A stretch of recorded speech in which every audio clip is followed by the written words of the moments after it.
Hello my dear friends, आज बहुत ही इंपॉर्टेंट डेट है क्योंकि आज हम लोग महामैराथन मोर देन 10 आवर्स का सेशन करने वाले हैं।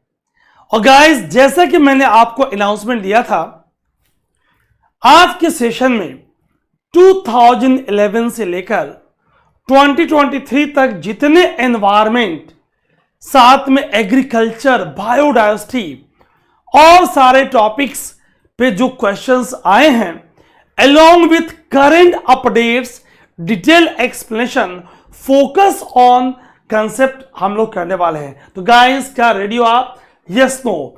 Please let me know AV is fine. जल्दी से कमेंट में लिख के बताइए क्या एवी फाइन है। और गाइस, आपको क्वेश्चंस के आंसर कमेंट में करना है। Clear? The more you interact the more you learn. आइए जल्दी से सेशन को स्टार्ट करते हैं। तो मैंने आपसे बताया कि हम लोग प्रीवियस ईयर क्वेश्चंस करने वाले हैं, okay. And more important is 2011 से 23 के बीच में जो पीपीटीज आपको स्क्रीन पर दिखेंगी वो इंग्लिश में होंगी, लेकिन एक्सप्लेनेशन विल बी बाइलिंगुअल।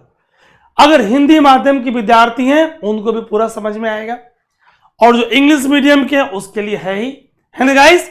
सो बिल्कुल आप ध्यान रखेंगे, जितने इंपॉर्टेंट रेलेवेंट टॉपिक्स आपके एग्जाम में पूछे गए हैं, इससे आपको आइडिया मिलेगा how trend is evolving. It is very important guys.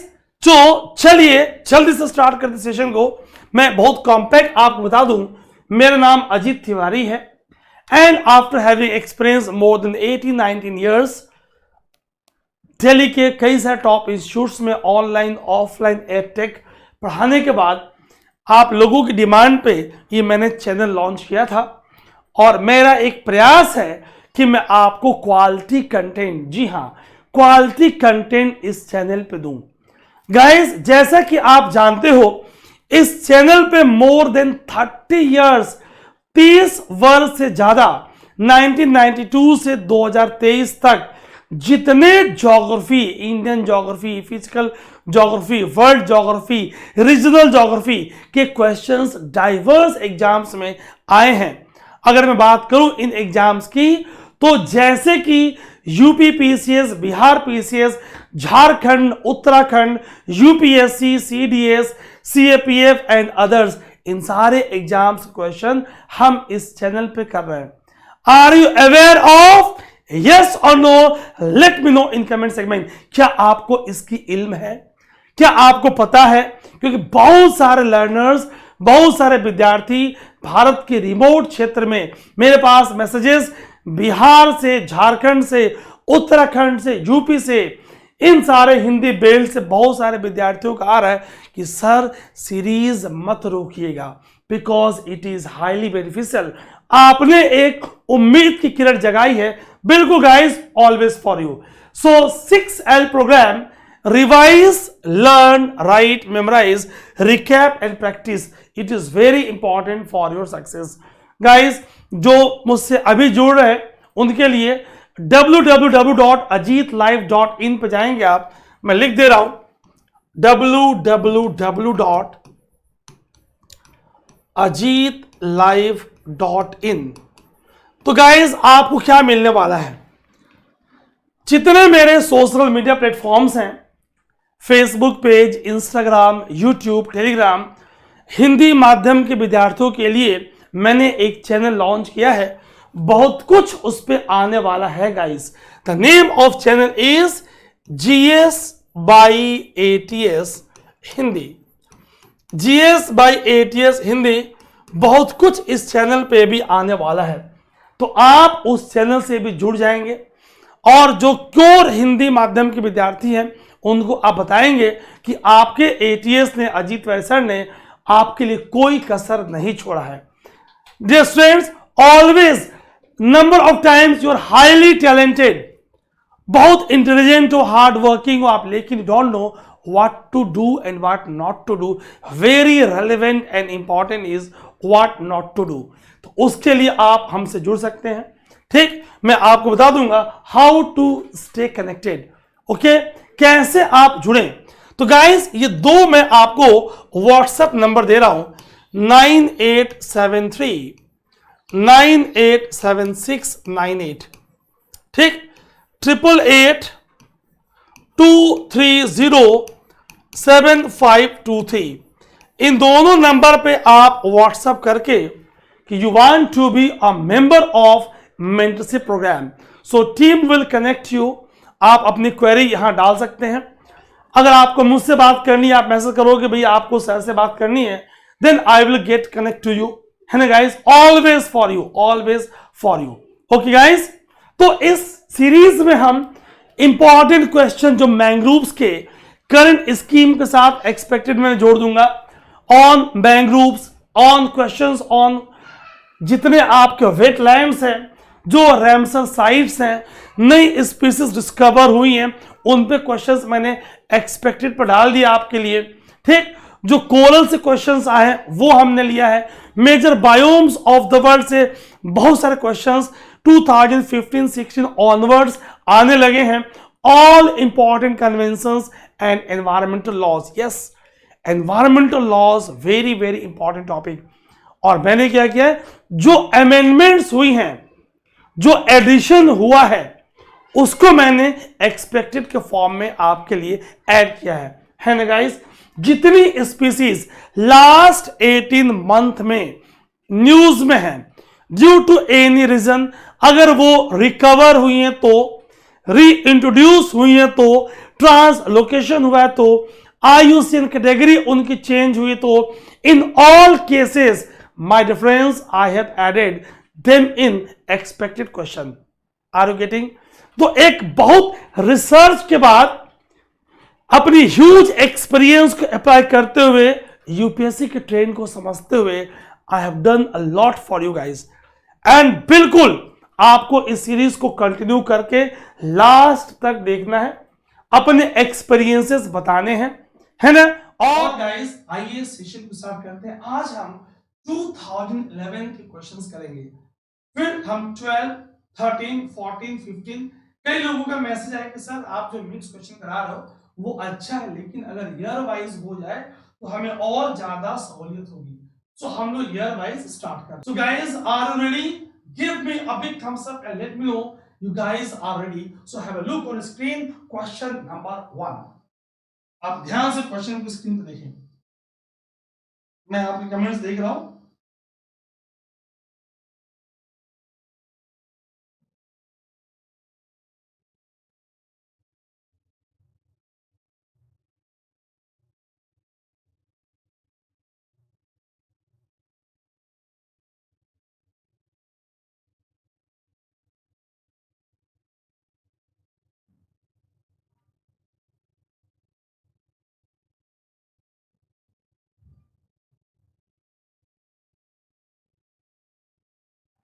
सो इस क्वेश्चन का ध्यान से देखेंगे। थैंक्स मेरे फ्रेंड्स, आप अपना आंसर लिखते जाएं। सो गाइस बायोडाइवर्सिटी की बात करें, so soil formation, prevention of soil erosion, recycling of waste, pollination of crops, all the 4 statements are correct. ये चारों की चारों इन्वॉल्व हैं। So answer is D, 1, 2, 3 and 4। So answer is D.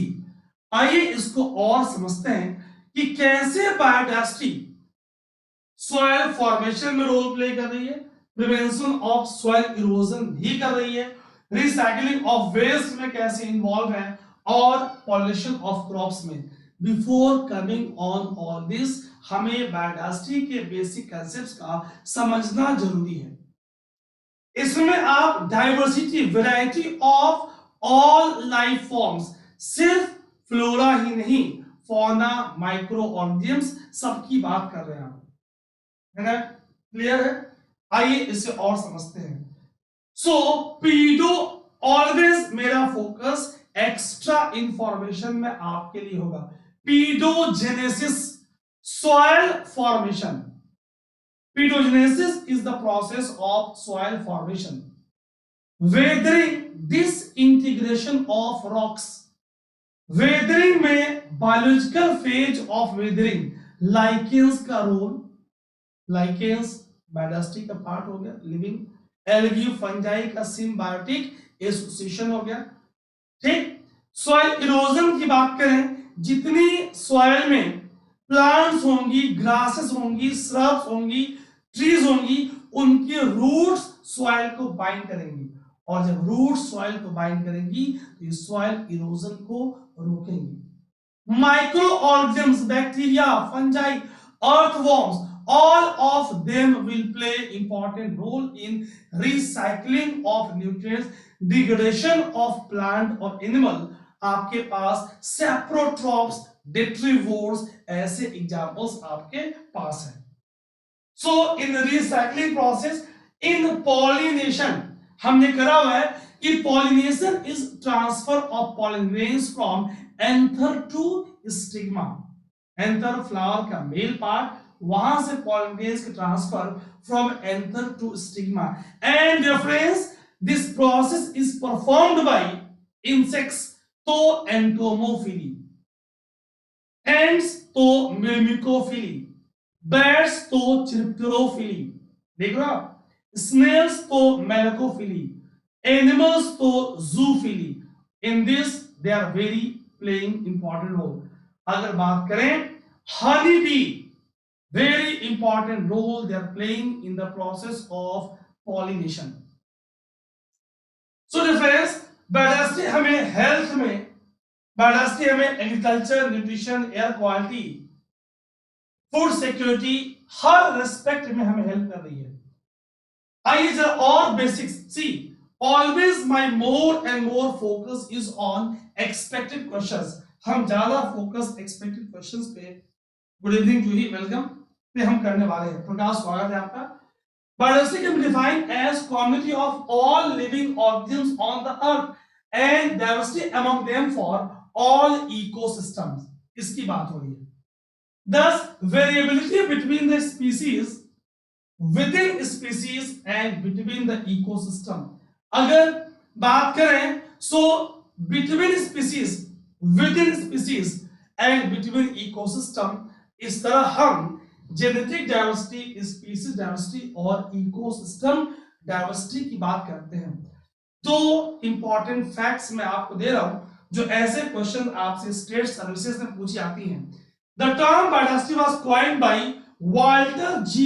Rosen in 1986। दो महत्वपूर्ण नाम आता है। My friends, मैं फिर से आपसे रिपीट कर रहा हूं, My focus is more and more on the expected questions कि वो कैसे आ रहे हैं। Walter G. Rosen, Wilson, father of biodiversity, ध्यान सुनेंगे। विल्सन फॉर्मर हार्वर्ड यूनिवर्सिटी के बायोलॉजिस्ट थे, पुलित्जर प्राइज विनर। देख, इनका काम study of ants and human behaviour, very important, चींटियों और मानव व्यवहार का जो इन्होंने अध्ययन किया, made him world's most influential scientist. और इनकी 92 इयर्स की उम्र में इनकी डेथ हुई।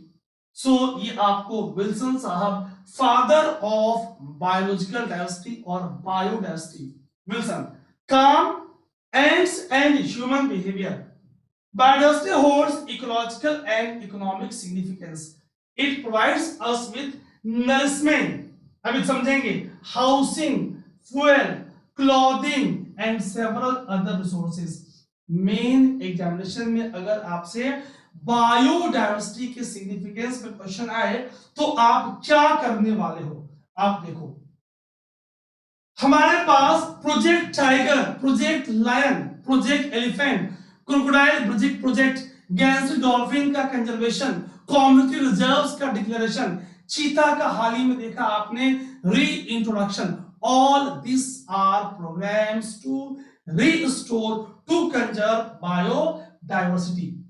रोल देखें तो हमें टूरिज्म के थ्रू क्या मिल रहा भाई, economic benefits, ecological balance of ecosystem.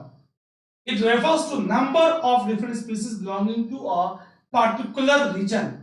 आप इसे हर पहलू पर देख सकते हो, जेनेटिक लेवल पे, स्पीसीज लेवल पे और इकोसिस्टम लेवल पे, तीनों लेवल पे आप इसे देख सकते हो। इकोलॉजिकल रोल की बात करें, so apart from providing ecological balance to environment, each individual species of biodiversity has major function to play in the ecosystem. They play a major role in production and, ध्यान सुनेंगे, very important, ये आपका point था, production and decomposition of organic waste, fixing atmospheric gases, regulation of water and nutrients throughout ecosystem. Stability of ecosystem increases with the diversity of species.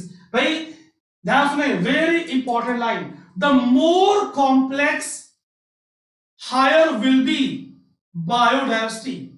Her trophic level पे अगर number of individuals ज्यादा हैं तो food chain के कई सारे options होंगे। Nature में कभी लीनियर फूड चेन एग्जिस्ट नहीं करता, कॉम्प्लेक्स फूड वेब बनेगा। जितना कॉम्प्लेक्स फूड वेब बनेगा उतनी स्टेबिलिटी इकोसिस्टम की होगी।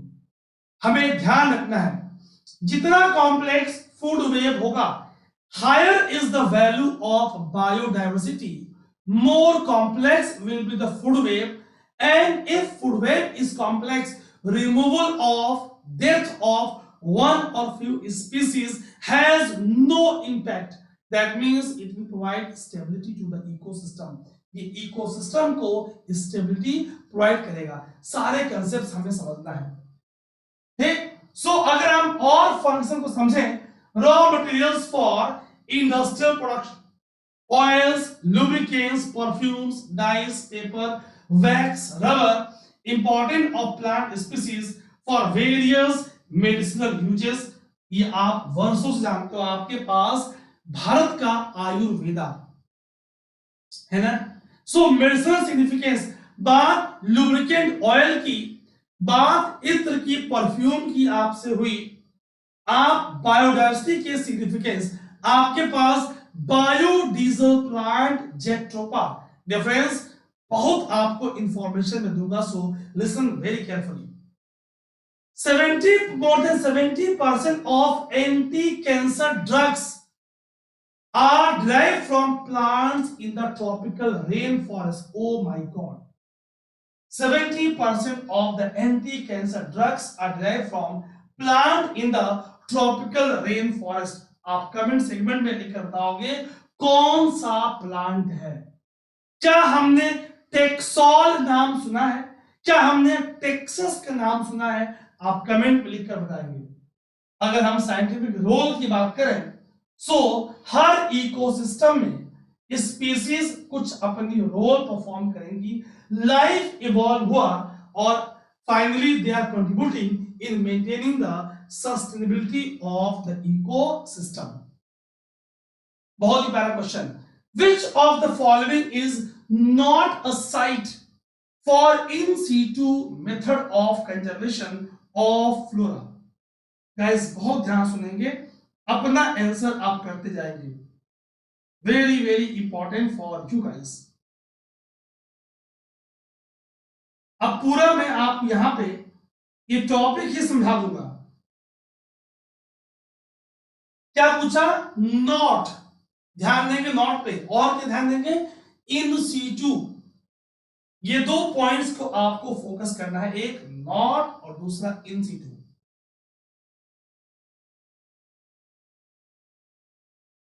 डिफरेंस, अगर कंजर्वेशन वहीं पे हो रही हो, ऑन साइट हो रही हो, आप इसे इन सीटू बोलते हो। अभी हम कंपेयर करेंगे, अगर आपके मेन एग्जामिनेशन में कॉम्पैरेटिव एनालिसिस आ जाए between in situ and ex situ, तो हम क्या करें, कैसे परफॉर्म करें, क्या लिखें, आइए इस पे समझते हैं। बायोस्फीयर रिजर्व ये ऑन साइट है, नेशनल पार्क ऑन साइट है, सेंचुरी ऑन साइट है, botanical garden is ex situ, it is ex situ, it is off site, ये ऑन साइट नहीं है, ऑफ साइट है। So B is botanical garden is XC2 और biosphere reserve, national park, ये तीनों क्या है, सेंचुरी क्या है, इन सिटू है। बहुत ध्यान सुनेंगे। Now my friends, lot of expected questions, lot of expected questions will be from here only। ध्यान सुनेंगे। Biodiversity poses a rich and diverse fauna, fauna means animal, flora means plant, and is unique in having immense natural beauty in its different ecosystem। ध्यान सुनेंगे। The maintenance of species and ecosystem is a keystone to sustainable development। Her ecosystem में कुछ species होती हैं that are playing a role of keystone species। भले उनकी proportion biomass proportion कम है लेकिन उनका impact ज्यादा है। ठीक, इस बात को और समझेंगे। Therefore, protection and efficient management of wild species and the environment is prime objective of conservation। क्योंकि अगर वो कीस्टोन स्पीसीज कंजर्व न हुई, वो रिमूव हो गई, तो उनका removal will lead to collapsing of the ecosystem. पूरा इकोसिस्टम, पूरा पारितंत्र कोलैप्स होगा। बहुत ध्यान से सुनना गाइस, मैंने बार बार आपसे कहा है कि my main focus is on expected question.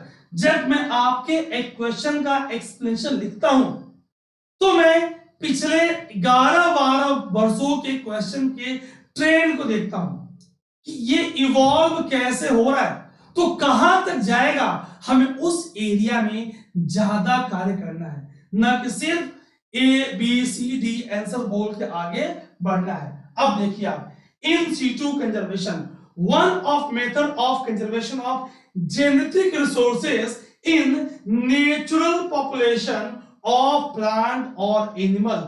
In situ on site natural population का, वहीं पे जेनेटिक रिसोर्स का, प्लांट के, एनिमल का, वहीं पे कंजर्वेशन। मतलब set of conservation techniques involving designation, management and monitoring of biodiversity in the same area where it is encountered। अब थोड़ा एनालाइज करेंगे। कोई वेटलैंड, कोई दलदल अगर डिस्ट्रॉय हो रही है तो रैमसर साइट डिक्लेयर करना, मॉन्टेक्स रिकॉर्ड डिक्लेयर करना, क्योंकि उसका इकोलॉजिकल कैरेक्टर चेंज हो रहा है या चेंज होने वाला है, एक मैकेनिज्म है इन सीटू कंजर्वेशन का। किसी रीजन में अगर स्पीसीज हाई है, बायोडायवर्सिटी हाई है, एंडेमिज्म हाई है, जातियां सीमित है और हाई डिग्री ऑफ थ्रेट है, threat perception measured in habitat loss and fragmentation, तो अब उनका हॉट स्पॉट डिक्लेयर करना एक इन सीटू मेथड का, मैनेजमेंट का प्रोसेस है। ऑन साइट उसके नेचुरल हैबिटेट में नेचुरल पॉपुलेशन को, प्लांट को, एनिमल को वहीं पे कंजर्व करना इज इन सीटू। लेकिन एक्स सीटू की बात करें तो अगर if conservation of living organism is not possible in the natural habitat, they are conserved outside। उनके उस लोकेलिटी से बाहर लेके जाएंगे तो कैसे करेंगे? It includes both captive propagation of species and their eventual release into natural और रिस्टोर्ड इकोसिस्टम। ध्यान सुनेंगे हम, या तो उनका हम बोटेनिकल गार्डन, जूलॉजिकल पार्क्स के फॉर्म में, कई बार जीन लेवल पे जाएंगे, जीन बैंक, सीड बैंक, एक टर्म यूज करूंगा याद रखिएगा, जर्म प्लाज्म कंजर्वेशन, एक टर्म यूज करूंगा cryo preservation, liquid nitrogen -171 degree centigrade पे इसका conservation. So this involves conservation of genetic resources as well as wild and cultivated species and draws on a diverse body of techniques and facilities। जैसे कि मैंने आपसे बताया, gene bank, seed bank, sperm bank, ova bank, field bank, DNA bank, pollen bank, इस तरह के bank. Clear है? एक कंपैरिजन करें, एक क्विक क्रिस्टल क्लियर कंसेप्ट को करने के लिए कंपैरिजन आप स्क्रीन पर देखिए, मैं साइड हो जा रहा हूं। In situ keyword on site, वहीं पे keyword is on site guys, mains में क्वेश्चन बनेगा। XC2 ऑफ साइट, वहां से हटके off site, from their site, away from site of occurrence. In situ protected areas आएंगी, सेंचुरीज आएंगी, नेशनल पार्क्स आएंगी, बायोस्फीयर रिजर्व्स आएंगी, और अभी हमने समझा रैमसर साइट्स ये भी आ जाएंगी। अभी हमने समझा हॉट स्पॉट्स ये भी आ जाएंगी। XC2 artificial conditions are created to make the habitat almost like a natural, या तो हम ये कर लें, और अगर वहां पे अभी ये पॉसिबल ना हो पाया तो हम जेनेटिक कंजर्वेशन भी करेंगे। It aims to enable biodiversity to maintain itself within context of the ecosystem, वहीं पे यहां पे जेनेटिक वेरिएशन को अवे फ्रॉम ओरिजिनल, ठीक, या establish a protected area network with appropriate management practices, corridors to link fragments and restore degraded habitats within and outside। अगर आपसे कहा जाए कि हैबिटेट का रीस्टोरेशन किसमें आ रहा है, इन सीटू, क्योंकि हैबिटेट के थ्रू ही आप कंजर्व कर पाओगे। बोटेनिकल और zoological garden conservation, gene bank, DNA bank, pollen bank, seed bank, tissue culture, ये सब आपके XC2 के एग्जांपल हैं। क्लियर? यहां पे आप it involves reduction of biotic pressure, rehabilitation. यहां पे क्या हो रहा है XC2 में, it identifies and rehabilitates certain species, launched augmentation, reintroduction or introduction of programs। My dear friends, चीता जो इंडिया में 1952 में एक्सटिंक्ट हो गया, और सितंबर 2022 में हम नामीबिया से चीता को एमपी के कूनो पार्क में अगर रीइंट्रोड्यूस किए, और फरवरी 2022-23 में हाल ही की बात है, अगर हम साउथ अफ्रीका से 12 चीता लेकर आए तो ये इन सीटू है या XC2 है। अभी आपने री इंट्रोडक्शन की बात करी, please do write in comment segment. Clear? तो national park, biosphere reserves, sanctuaries अगर इन सीटू है तो जू, एक्वेरियम, सीड बैंक्स XC2 के एग्जांपल हैं। अगर इन सीटू में greater mobility to the animal species because of large habitat area, XC2 में less mobility क्योंकि उसका ऑफ साइट में उतना लार्ज हैबिटेट एरिया मेंटेन करना पॉसिबल नहीं है। अगर इन सीटू मेंटेन कर रहा है इकोलॉजिकल इंटेग्रिटी, तो ये आर्टिफिशियल नेचुरल हैबिटेट बना रहा है ना, तो जायज बात है यहां पे मोबिलिटी विल बी लेस। अब समराइज करेंगे पॉइंट्स को। विच of the following is true और इज नॉट ट्रू, दोनों तरीके से सवाल बनेगा रिगार्डिंग XC2 कंजर्वेशन। ध्यान सुनना, first, XC2 conservation favours higher mobility. Second, it creates artificial natural habitat for endangered species. तीसरा, reintroduction of species is a part of XC2 conservation। अब आपको क्या पूछ रहा है, करेक्ट या इनकरेक्ट आप आंसर निकाल सकते हो। माय फ्रेंड्स, सो एक क्विक रिकैप करेंगे। In situ original place, XC2 outside. In situ methods are on site as in the wild, XC2 away, laboratory, botanical garden, zoo, aquarium। Methods are applicable for large population, एक बड़े population को आप on site कर सकते हो, यहाँ पे small population। Experimental conditions are difficult to maintain on site है, यहाँ पे easily maintain। क्योंकि ऑन साइट है वहीं पे लेस एक्सपेंसिव, लार्ज पॉपुलेशन यहां पे मोर एक्सपेंसिव, क्योंकि आप क्रिएट कर रहे हो। Do not require much equipment, क्योंकि आप वहीं पे कर रहे हो तभी ये लेस एक्सपेंसिव है, रिक्वायर्स अ लार्ज एरिया, और यहां पे एक्सिटू में requires a small area. Clear guys? आइए आगे बढ़ते हैं। कम ऑन द नेक्स्ट क्वेश्चन।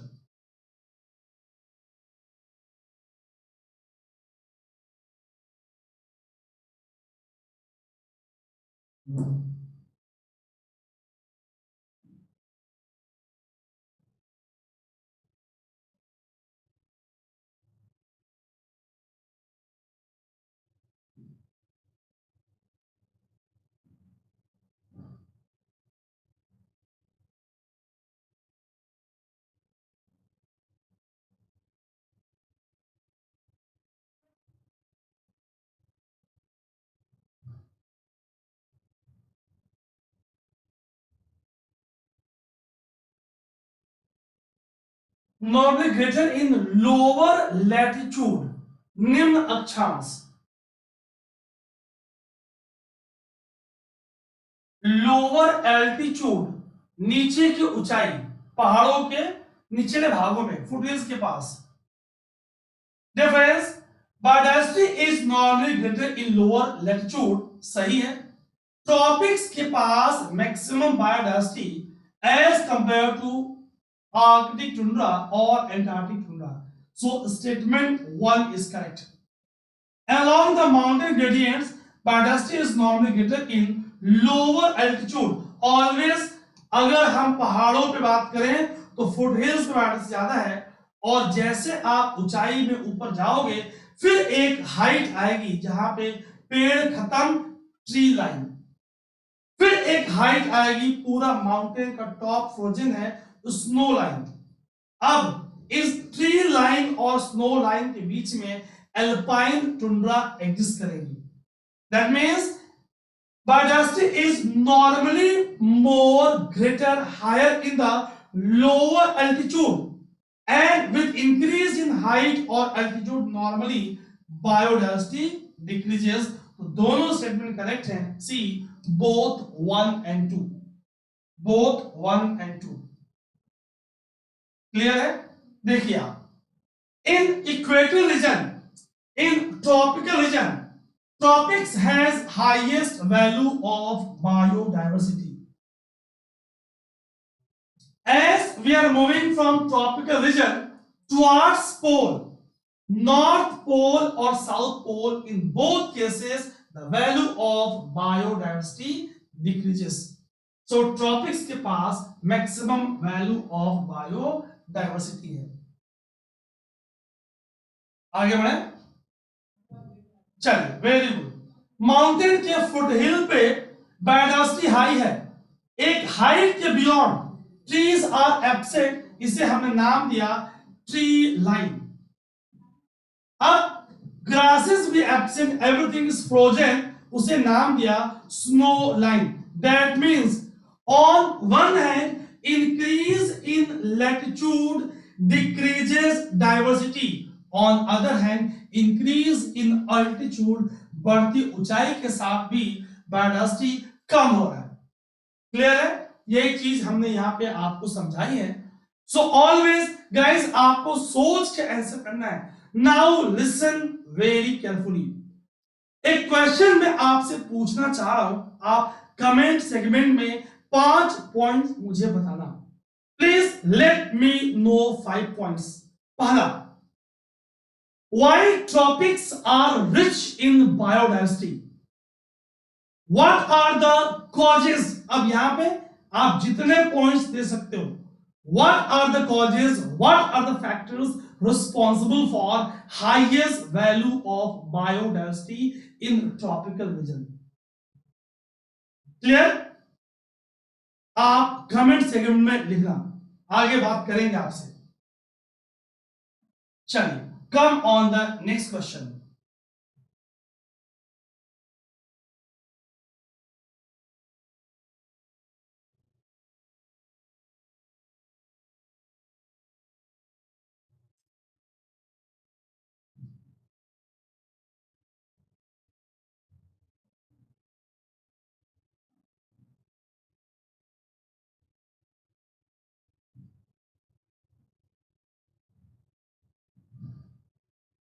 आपको देते हैं 3 of which criteria, out of 6 आपको 3 चुनने हैं, 3 आपको सिलेक्ट करने हैं।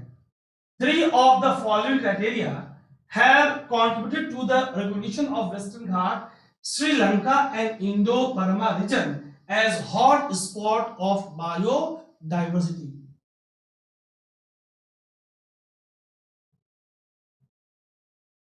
कौन से 3?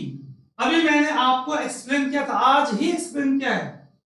अभी मैंने आपको इन सीटू में हॉट स्पॉट का एग्जांपल दिया कि भाई स्पीसीज रिचनेस का हाई होना, एंडेमिज्म, कन्फाइंड इन लोकेलिटी, जातियां वहीं पे सीमित हैं, थ्रेट परसेप्शन का हाई होना जिसे आप मेजर करोगे in terms of habitat loss.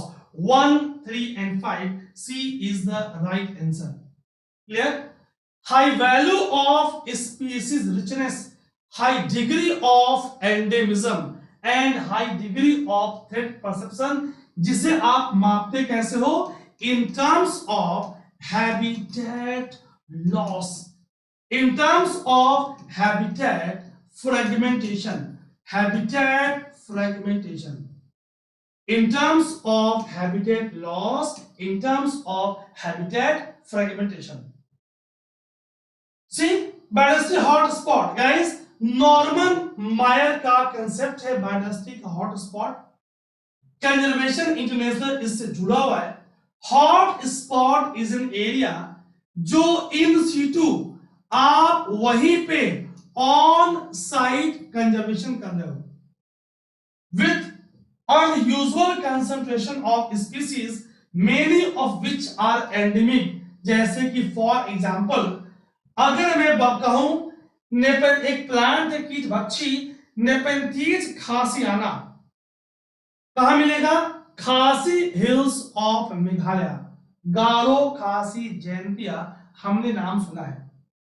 It is marked by serious threats to its biodiversity by human. Concept को किसने दिया? नॉर्मन मायर ने दिया। According to Conservation International, region must fulfil the following criteria. हमने कहा पहला नंबर 1, इसे ब्रेक कर देंगे, at least 1500 species of vascular plant. एक बार यूपीएससी ने यहां पे वेस्कुलर हटा के फ्लावरिंग डाल दिया था। दूसरा, it should have high degree of endemism, जातियां वहीं पे सीमित हो, restricted in distribution, restricted in distribution, वहीं पे सीमित हो। Clear guys? It should contain 70% of its original habitat, मतलब वहां पे अगर हैबिटेट लॉस हो रहा है तो भी 70% ओरिजिनल वहां पे मौजूद हो, इतना ज्यादा हैबिटेट लॉस न हुआ हो। क्लियर? और इसको देखते हुए हमारे पास हिमालय, इंडो म्यांमार रीजन, इसी में हमारे इंडिया का नॉर्थ ईस्टर्न स्टेट्स आएंगी। गाइस यहां से बनेगा एक्सपेक्टेड वेस्टर्न घाट, सुंदरलैंड, इस सुंदरलैंड के through he Andaman and Nicobar का निकोबार ग्रुप ऑफ आइलैंड आएगा। अब ये आपके प्रश्न बनेंगे। ठीक, अंडमान एंड निकोबार का निकोबार ग्रुप ऑफ आइलैंड किसका पार्ट है? सुंदरलैंड नाम के बायोडाइवर्सिटी हॉट स्पॉट का। आज के डेट में पृथ्वी पे कुल 34 हॉट स्पॉट्स बायोडाइवर्सिटी के हैं। याद रखेंगे, this point is very very important for your examination. My friends, come on the next question.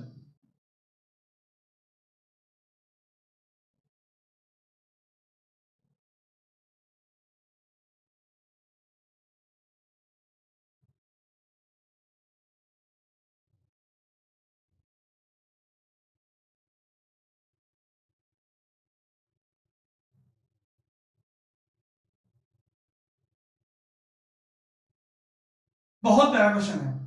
Two important rivers,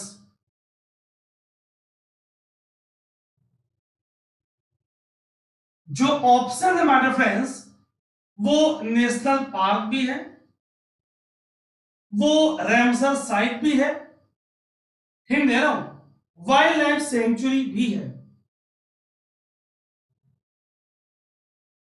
इतना हिंट काफी है। So my friends, right answer is a. आइए देखते हैं how a is the right answer. Two important rivers, one which is source in Jharkhand, known by a different name in Odisha, and another with its source in Odisha, merged at a place only a short distance from the coast of Bay of Bengal before flowing into the sea. किसकी बात हो रही है? This is an important site of wildlife and biodiversity. और यहाँ पे कौन present है? भीतरकनिका। समझिए आप। Have a look on screen. देखिए आप, भीतरकनिका एक नेशनल पार्क है, Kendrapara district of Orissa. National park याद रखिएगा। क्वेश्चन कैसे बनेगा बताऊंगा। It is also a Ramsar site, very important. ठीक, भीतरकनिका वाइल्ड लाइफ सेंचुरी भी है आपके पास। बहुत ध्यान सुनना, ये आपको भीतरकनिका दिख रहा है। फाइन, अब आगे देखिए। Gahirmatha beach and marine sanctuary lies to the east, very very important. Gahirmatha नाम लेते आपके माइंड में ओलिव रिडली टर्टल्स का नाम आता है, याद आ रहा है? एलिपडास मास नेस्टिंग। ठीक, separate swamp region covered with canopy of mangroves.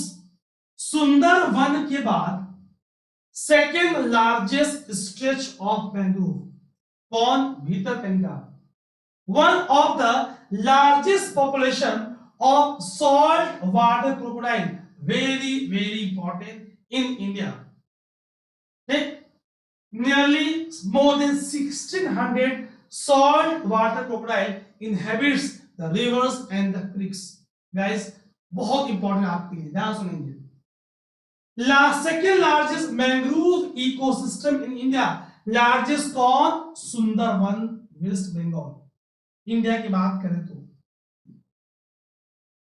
The national park and sanctuary is inherited by number of rivers, Brahmani, Baitarani, Dhamra, Pathsala and others.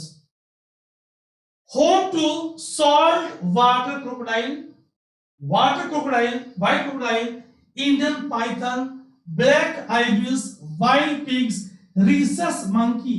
इसी में आरएच फैक्टर की खोज हुई थी। आपके ब्लड ग्रुप का पॉजिटिव और नेगेटिव कहो ना।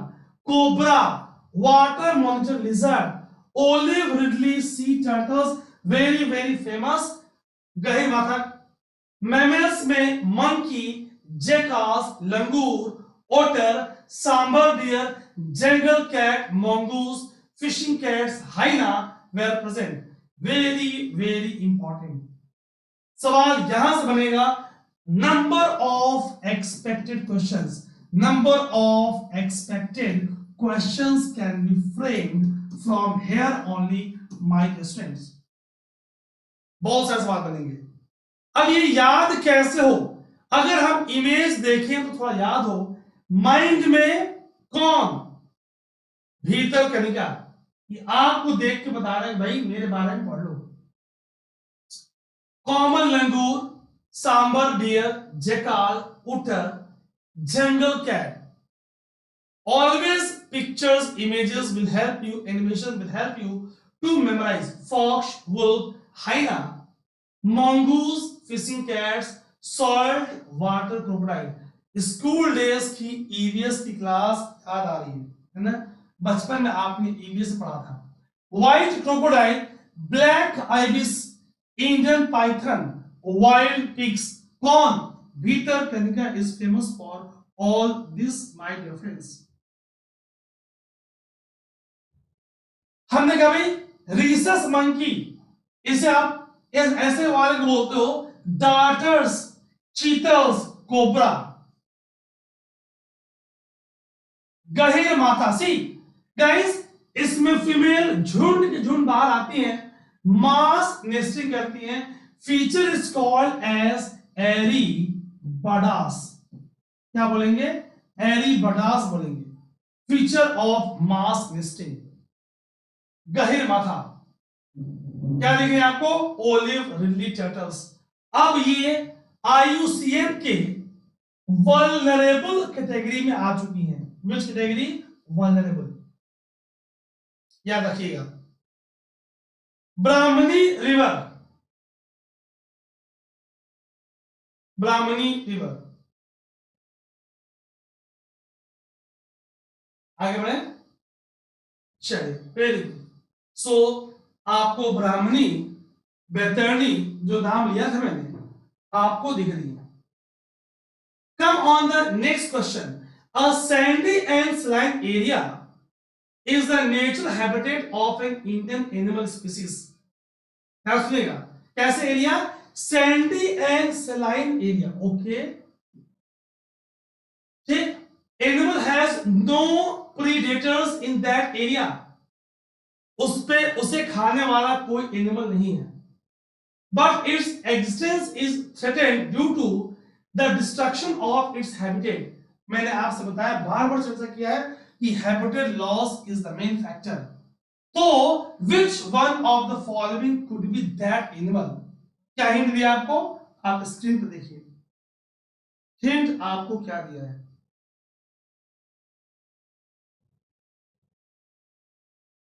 एक बार जरा इन एनिमल को, एक बार जरा आप इन एनिमल को देख लें, ये दिखती कैसी हैं, और फिर मैं वापस क्वेश्चन पे आ रहा हूं। Have a look. Indian wild buffalo, Indian wild ass, है ना, Indian wild boar, Indian gazelle. क्या कहा गया आपसे क्वेश्चन में? आप इंडियन वाइल्ड बोर देख लिया, इंडियन गेजल देख लिया, वापस इंडियन वाइल्ड एस, गुड़खूर, घोरखार। ज्यादा नहीं बोलूंगा नहीं तो ऐसे निकल आएगा। अब वापस question. My friends, right answer is, मैंने हिंट दिया था, इंडियन वाइल्ड एश। सलाइन और सैंडी एरिया, इसी को आप क्या बोलते हो? घोरखार। नाम सुना? इसी को आप GHUDKHAR भी बोलते हो। कौन सा region? Little Rann of Kutch, little Rann of Kutch, Gujarat की बात हो रही है। KUTCH अब KACHCH हो चुका है, अब जानते हो। आइए इसके बारे में और विस्तृत बातें करते हैं। Have look. Indian wild ass, also called ghorkhar और ghudkhur, found in Little Run of Kutch and its surrounding area in Gujarat। Very important point। अब यहां से expected question बनेंगे my friends, यहां से बनेंगे expected questions। Listen carefully। It is also found in क्या? Indian wild ass Bharat में ही सीमित है, स्टेटमेंट होगा, ठीक। It is also found in southern Pakistan, Afghanistan and southeastern Iran। Very important statement। Saline desert से आप रण बोलते हो। Arid grassland and shrubland are its preferred environment। इस एनिमल की जो कोड की बात करें, सैंडी है, में vary from reddish grey fawn to pale chestnut. अभी आपने इसका फिगर इमेज देखा है। Possess an erect dark mane which run from back of the head and along the neck followed by dark brown stripes। ठीक है, क्या खाएगा? Grasses, leaves, fruits of plant crop and saline vegetation। ठीक। While as graze between dusk and dawn, भोर और सांझ के बीच में खाएगा ये। ठीक है, चलिए, या तो ये अकेले रहेगा या छोटे छोटे ग्रुप्स 2 या 3 के बना के ये प्रेजेंट होगा। चलिए फाइन। अब यहां से important, in 2015 IUCN moved the Indian wild as from vulnerable to endangered category। ये आपको दिख रहा है, हमें इसे इंडियन वाइल्ड लाइफ सेंचुरी कहां पे, little Rann of Kutch, largest wild life sanctuary in India. Sanctuaries species oriented state government regulation, boundaries sacrosanct. Come on the next question.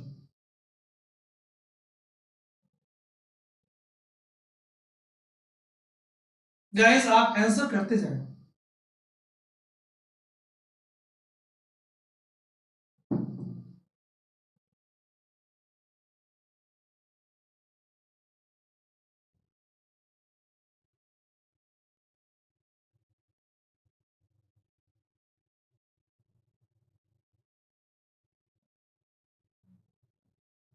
The Himalayan range is very rich in species diversity. अच्छा, which one among the following is the most appropriate region? अभी पिछले वाले question मैंने आपको समझाया था।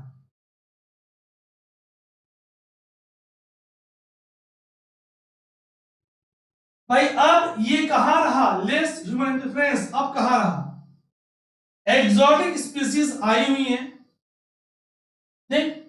It is a Confluence of different biogeographical zone. कई सारे जोन का आपने देखा कि भाई इसी में ट्रॉपिकल फॉरेस्ट भी है, टेम्परेट भी है, एल्पाइन भी है ना। So B is the right answer.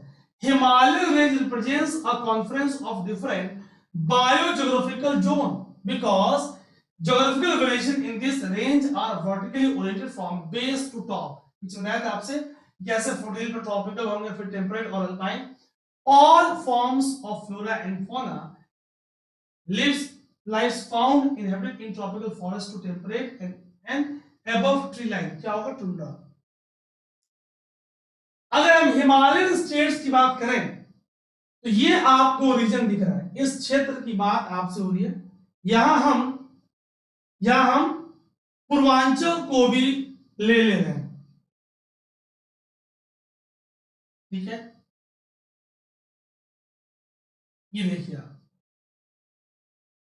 जब हम ज्योग्राफी के सेक्शन में आएंगे तो हम डिस्कस करेंगे कि all this hills, Miri, Abor, Mishmi, Dafla, they are not part of Purvanchal, they are part of Siwaliks और आउटर हिमालय।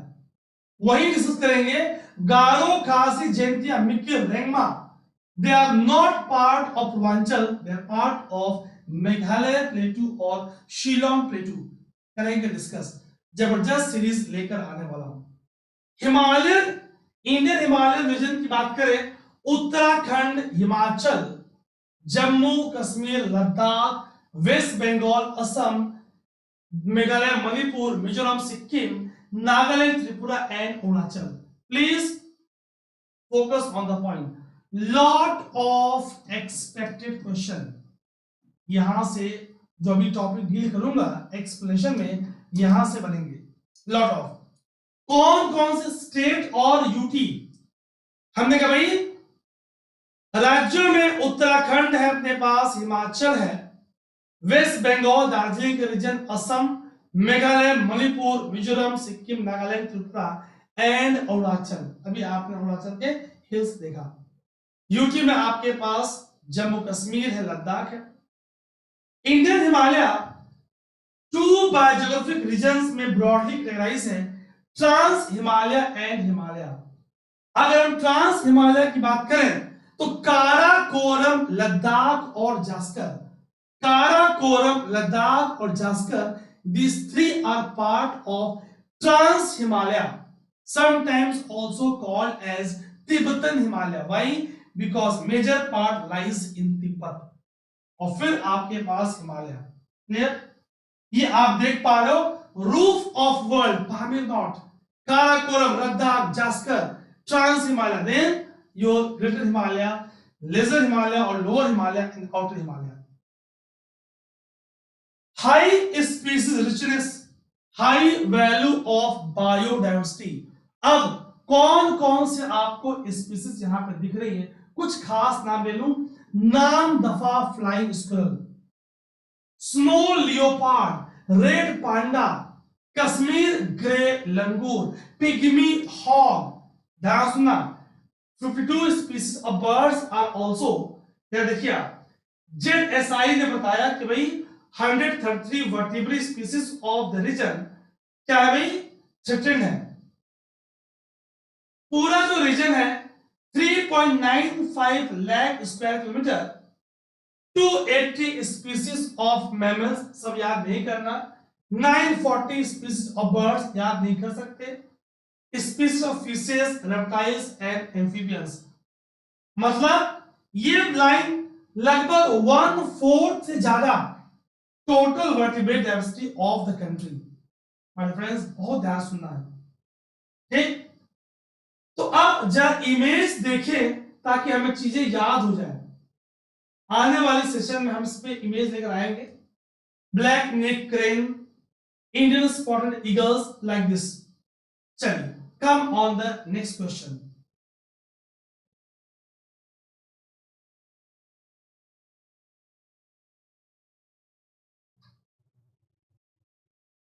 बायो एस्फल्ट और एस्फल्ट की बात आपसे हो रही है।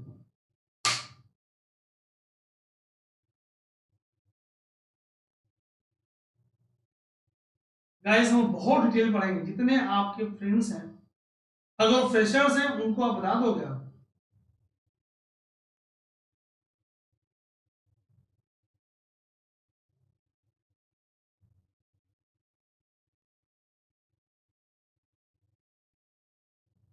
Is not based on fossil fuel, ये करेक्ट है।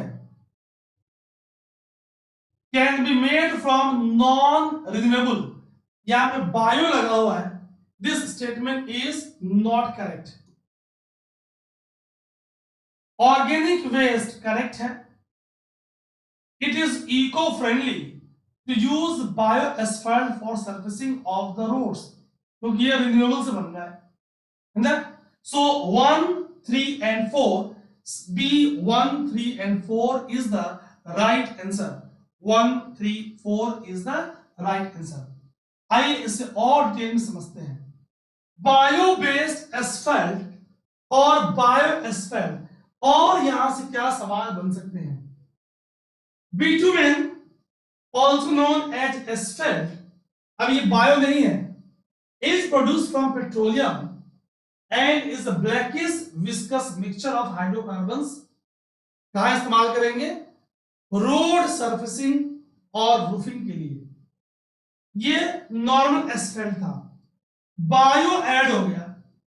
एस्फल्ट अल्टरनेटिव कहां से बनेगा, made from non petroleum based renewable resources.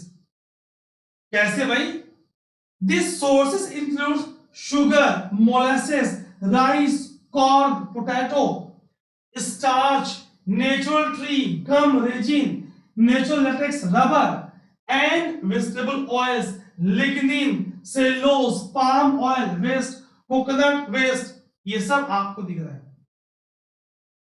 बहुत ध्यान सुनेंगे, यहां से क्वेश्चन बनेंगे। क्लियर। गम, रेजिन, नेचुरल लेटेक्स आपको दिख रहा है। बायो, दिमाग में इमेज देखना है और माइंड में बायो एस्फल्ट रखना है। माइंड में बायो एस्फल्ट रखना है।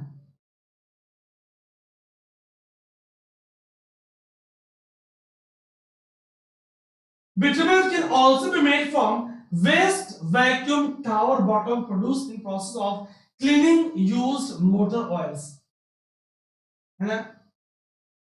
Non petroleum based bitumen binders can be colored, which can reduce temperature of road surfaces and reduce urban heat island.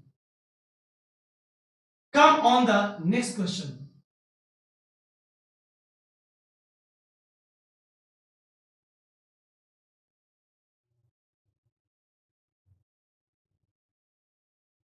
Carbon dioxide, oxides of nitrogen, oxides of sulphur. Okay, which of the above is our emission or emissions from coal combustion at thermal power plants?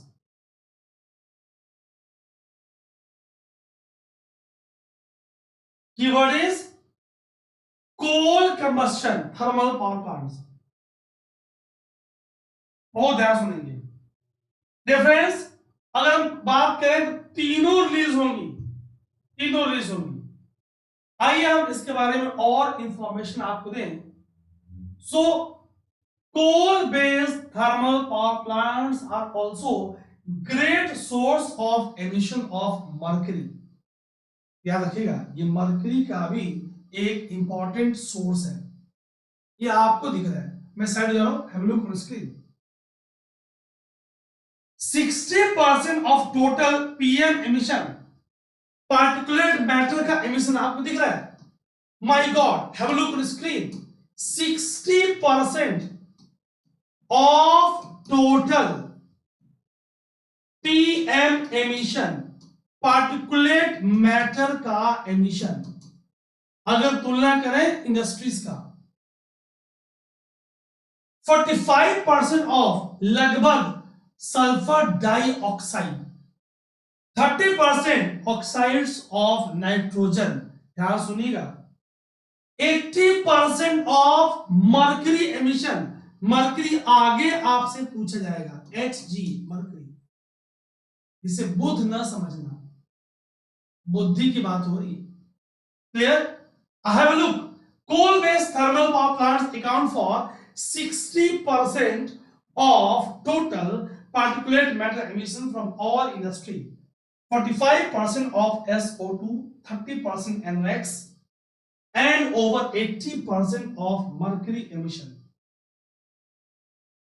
Largest emitter of mercury है ना, इसकी कुल mercury का 90% air में है और 10% land में है. That means it is causing massive air pollution. ठीक. पॉइंट सोर्स की बात करें तो particulate matter, gases emission, sulphur dioxide, oxides of nitrogen, carbon monoxide, carbon dioxide, hydrocarbon, ये सारे के सारे थर्मल पावर प्लांट से रिलीज हो रहे हैं. नॉन पॉइंट सोर्स, ट्रांसपोर्टेशन कोल की हो रही है, लोडिंग अनलोडिंग हो रही, कोल की स्टोरेज हो रही है, फ्लाई ऐश की हैंडलिंग हो रही है. Water pollution, plant effluent, coal handling, plant dust separation, ash handling. आप देख रहे हो हम कितनी बियॉन्ड जा रहे हैं. My focus is to move beyond to give you more and more value emission, value addition. Guys होता क्या है, आप जानते हो, आप स्मार्ट हो. ऑनलाइन में लोग अच्छे से पढ़ना नहीं चाहते, है ना. और जब रिसोर्सेस फ्री की मिले, ये तो इंसान की फितरत है, मुफ्त की अच्छी से अच्छी चीज जो मिल जाए उसकी कदर नहीं होती. लेकिन एक दिन ज्ञान क्या प्राप्ति होगी. क्वेश्चन नंबर 1 अभी हम स्टार्ट करने वाले हैं. Listen, explanation will be in great detail, simply इसलिए ताकि आपकी कंसेप्चुअल क्लैरिटी हो जाए, तो आप परेशान नहीं होंगे.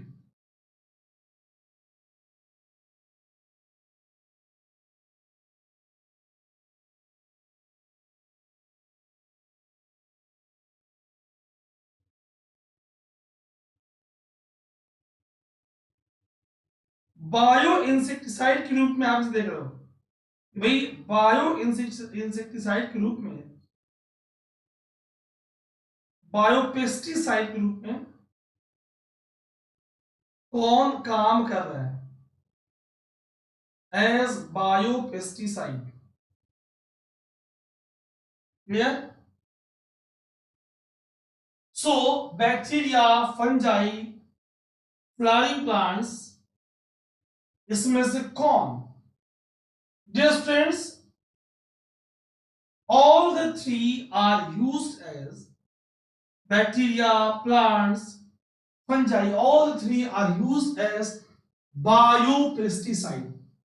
हम अब समझेंगे कि व्हाट आर बायोपेस्टिसाइड्स, ये क्या है, how they are different from synthetic pesticides, उससे डिफरेंस कैसे हैं, एंड अबाउट देयर इंपैक्ट, उनका इंपैक्ट क्या है, हम सारी बातों को एक एक करके समझने वाले हैं।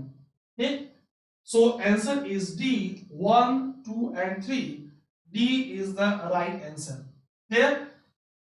ये आपको बैक्टीरिया दिख रहा है, जब बैक्टीरिया, अब मैं आपको क्या दे रहा हूं, फोकस ऑन एक्सपेक्टेड क्वेश्चंस, हम संभावित प्रश्नों पे ज्यादा आपसे वार्ता कर रहे हैं। अगर ये सर्कुलर है, इस कोकस स्फेयर शेप्ड, रॉड शेप्ड है बैसिलस, लैक्टोबैसिलस कर्ड दही वाले बैक्टीरिया, स्पाइरल है विब्रियो कॉलरा, कॉलरा वाली बैक्टीरिया। ठीक, सो इट इज स्पाइरल, ये आपके पास टाइप्स दिख रही है। Fungi, fungi do not have chlorophyll, they are not autotroph, they cannot prepare their own food। मैं मेन फीचर्स, मेन पॉइंट्स आपको बता रहा हूं। Very very good evening Juhi, welcome. ठीक, जल्दी से गाइस आप जुड़ जाएं और सेशन को स्टार्ट करें। ठीक है, अभी हम क्वेश्चन नंबर 1 कर रहे थे। Flowering plants, they are member of group called angiosperm, ये एंजियोस्पर्म के मेंबर हैं। Member of group is called as angiosperm। ठीक, आइए जरा और आगे समझते हैं। Biopesticides, okay, certain type of pesticides derived from natural material, कैसे भाई, animals, plant, bacteria and certain minerals, canola oil, baking soda have pesticide application and are considered as biopesticide. यहां देखो आप, माइक्रोबियल पेस्टिसाइड, बैक्टीरिया, हमने BT cotton का नाम सुना है, BT brinjal, B for bacillus rod shaped bacteria, T for thuringiensis, so bacillus का B, थर्नी का टी, बीटी कॉटन। क्या किया हमने, बैक्टीरिया की जीन को हमने कॉटन में, ब्रिंजल में, प्लांट में इंसर्ट किया। अभी और समझेंगे। They are plant incorporated protectants, science tech angle से क्वेश्चन भी यहां से बनेंगे। गुड इवनिंग सुधाकर, स्वागत है आपका। Clear?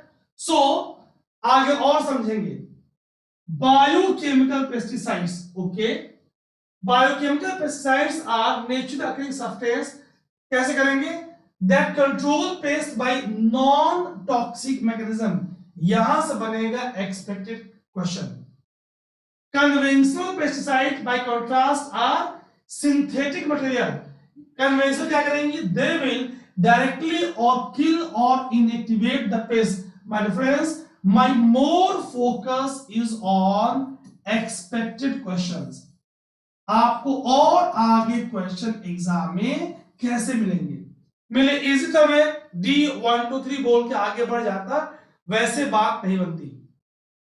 Biochemical pesticide include substances that interfere with mating such as insect sex pheromone, pheromones are the sex hormones, as well as various scented plant extract that attracts insect pest to trap।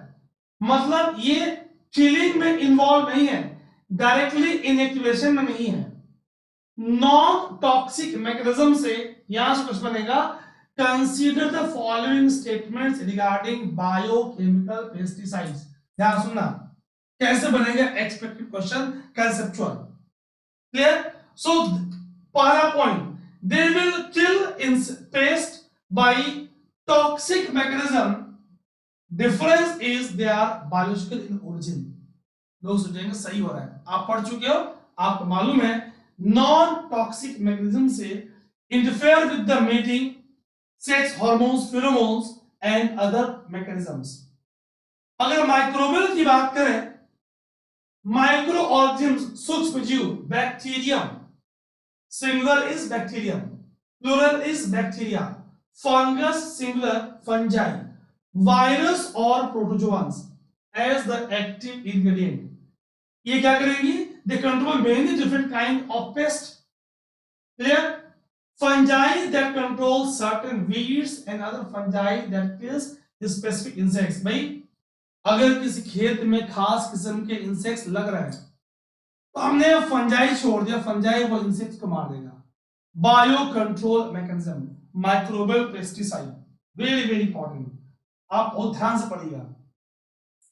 Bio pesticide, plant extract microbial pesticide from origin from microbiome, microbes. अब वही इसी की बात कर रहा था मैं आपसे। PIPs, प्लांट इनकॉर्पोरेटेड प्रोटेक्टेंट्स, ये क्या है?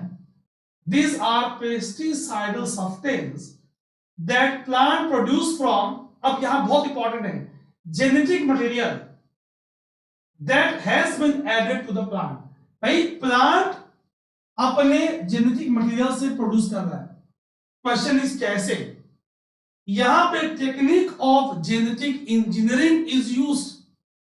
अभी मैंने आपसे नाम लिया था बीटी कॉटन का, बीटी ब्रिंजल का।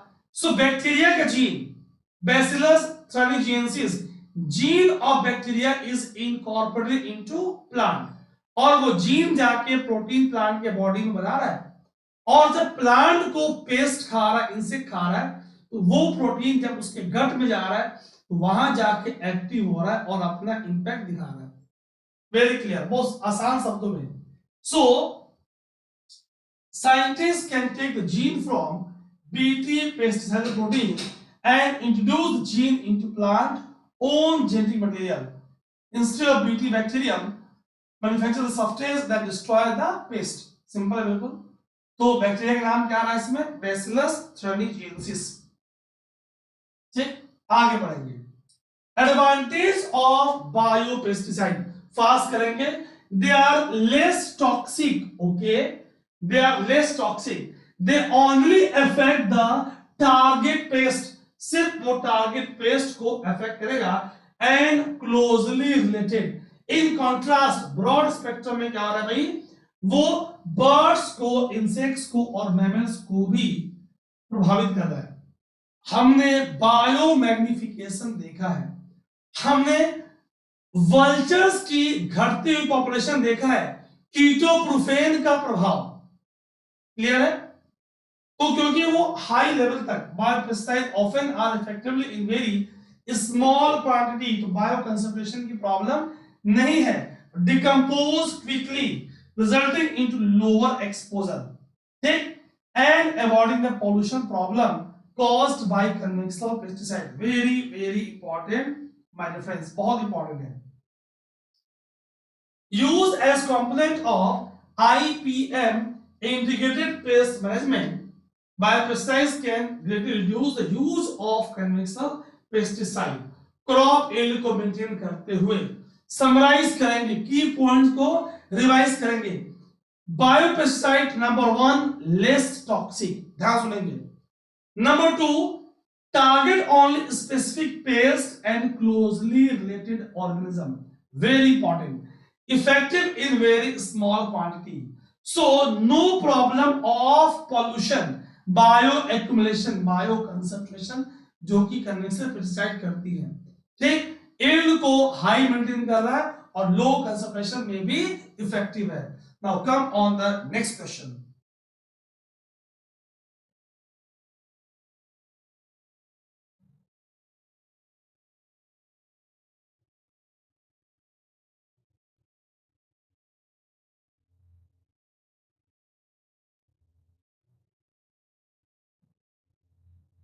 Biomass gasification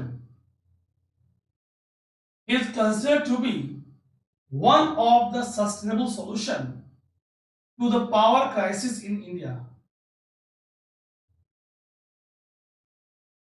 In this context, which of the following statement is are correct?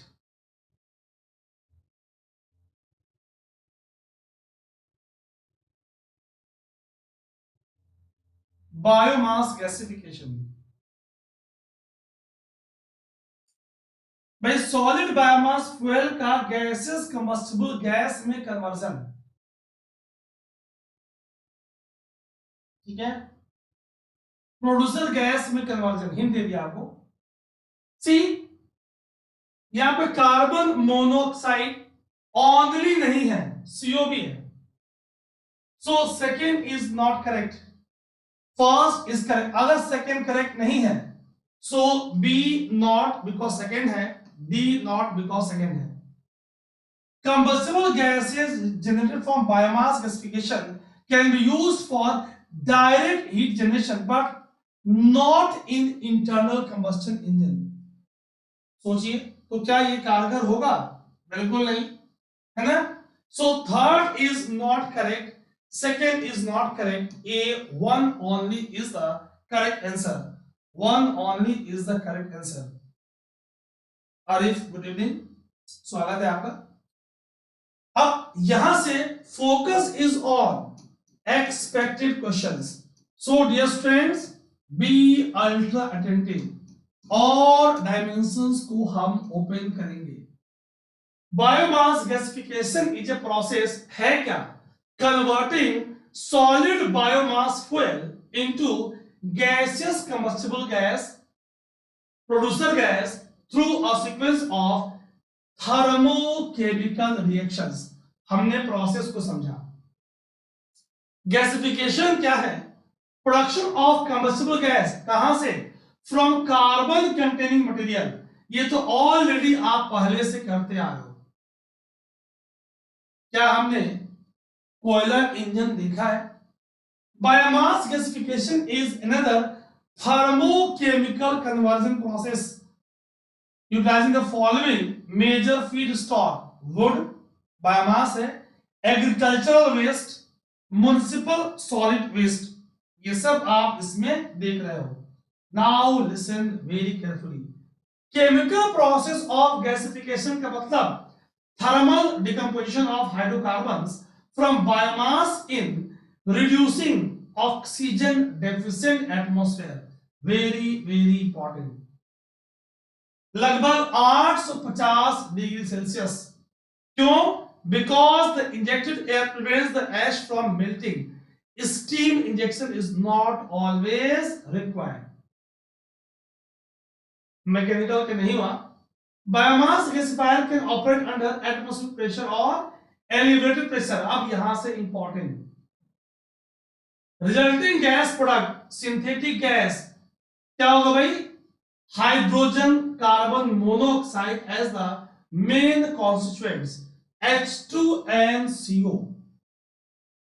ठीक, बाय प्रोडक्ट्स में liquid and tar, charcoal and mineral matter, ash और slag. Gasified agents can be air, oxygen और oxygen rich air. ठीक है, चलिए बहुत बढ़िया। For biomass gasification air is normally used as oxidant. ठीक है, fine. Come on the next question.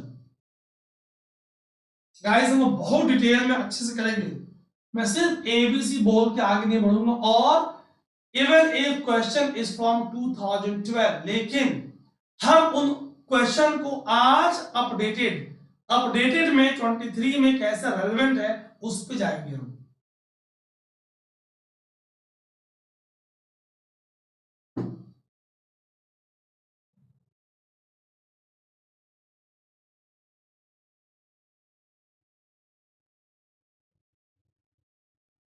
अभी मैं मैप में आपको दिखाऊंगा। Tiger reserves nowadays very very important, बात करेंगे आपसे। Which of the above are tiger reserves? Dear students, अब इस क्वेश्चन को आप 2023 के आज के डेट में देखोगे। आप ऑलवेज जब आप ऐसे करोगे तो आज के डेट में देखोगे। आप पूरा पढ़ा दूंगा। See, now focus is on tiger. Dear students, एक बड़ा ही वायरल शॉर्ट्स इसी चैनल पे है, क्या आपने वो वायरल शॉर्ट्स टाइगर वाला देखा है? बहुत कम समय में 10,000 के व्यूज उसके 10,000 व्यूज उसके पहुंचने वाले हैं, 10 के व्यूज। ठीक, क्योंकि बहुत ही प्यारा एनिमेशन के साथ मैंने टाइगर पे एक शॉर्ट्स इसी चैनल पे बनाया हुआ है, आप देखिएगा। Dear students, number of information news मैं शॉर्ट्स के फॉर्म में आपको 50 सेकेंड, 59 सेकेंड, 58 सेकेंड में आपको दे रहा हूं, तो आप उसे देखते रहें और अपना कमेंट उस पर करते रहें। ठीक, अब ध्यान से देखेंगे आप, हम मैप ऑफ इंडिया ले रहे हैं, बहुत ध्यान सुनना। ठीक, हम कुछ सेंचुरीज देख रहे हैं, सुंदरवन देख रहे हैं, मानस देख रहे हैं। अब यहां सुनेंगे, बहुत चर्चा में है Guru Ghasidas national park and Tamor Pingla wild life sanctuary, newest tiger reserve of India in 2023। कौन सा? 54th tiger reserve of India, कहां पे? छत्तीसगढ़। अब this value addition is very important. Tiger national animal of India and has significant position in Indian culture. अगर आप old data को देखोगे आप 2018 में इनटू, बिकॉज अभी ये टाइगर की सेंसस हर 4 इयर्स में होती है। इन 2018 2967 tigers were present in India. Now we are expecting it to be more than 3000 plus. बहुत ध्यान सुनेंगे आप। That means पूरे वर्ल्ड का 70 to 80% tigers we are having. India के पास 70 to 80% tigers we are having. 70% as per the report of 2018. Now it is going to be approximately 80% world tiger strength and power in Indian culture. अब project tiger 1973, 1 अप्रैल 1973 इंदिरा गांधी का vision था, start हुआ gym Corbett national park, तब नाम था Jim Corbett, अब सिर्फ है Corbett, Corbett national park of Uttarakhand, where Project Tiger was launch. अब guys listen very very carefully, मैं साइड हो जा रहा हूं, आपको ये लिस्ट देखनी है, मेरे पढ़ने से याद नहीं होगा। क्या मानस टाइगर रिजर्व है? बहुत ध्यान सुनना, मैंने आपसे कहा था ना कि इस क्वेश्चन को हम आज के रेलेवेंस में देखेंगे। ठीक, सो ऑप्शन था Manas, Manas is tiger reserve in Assam, yes Manas is. ठीक, क्लियर है? कौन कुछ ऑप्शन थे? मानस था, भीतरकनिका था, सुंदरवन था, बांदीपुर था। तो मानस आपको दिख रहा है, बांदीपुर ऑप्शन में था इन कर्नाटका, यस मानस और बांदीपुर मिल गए। क्या भीतरकनिका आपको दिख रहा है? अभी नहीं दिख रहा है आपको। क्या सुंदरवन आपको दिख रहा है? अभी नहीं दिख रहा है आपको। नागरहोल कहां पे? भद्र कहां पे? अचानक मार कहां पे? उदांती सीतांदी, सीतान नाली, वाल्मीकि कहां पे? बिहार में। ठीक, बहुत ध्यान सुनना, सह्याद्री कहां पे? महाराष्ट्र में। संजय धुबरी एमपी में। तो मानस और बांदीपुर, अब हमें देखना है क्या भीतरकनिका और सुंदरवन ये है क्या। गाइस आप बने रहना, आपको सब याद कराऊंगा, डोंट वरी। देखो आप, अभी तक आपको न तो भीतरकनिका दिखा, न तो आपको सुंदरवन दिखा। उसी बहाने आप और याद करोगे, भोर कहां पे, डांपा वेरी इंपॉर्टेंट कहां पे, सिमलीपाल, सतकोशिया, रणथंबोर जानते हो आप, सरिस्का वेरी फेमस जानते हो आप, है ना, कान्हा जानते हो आप।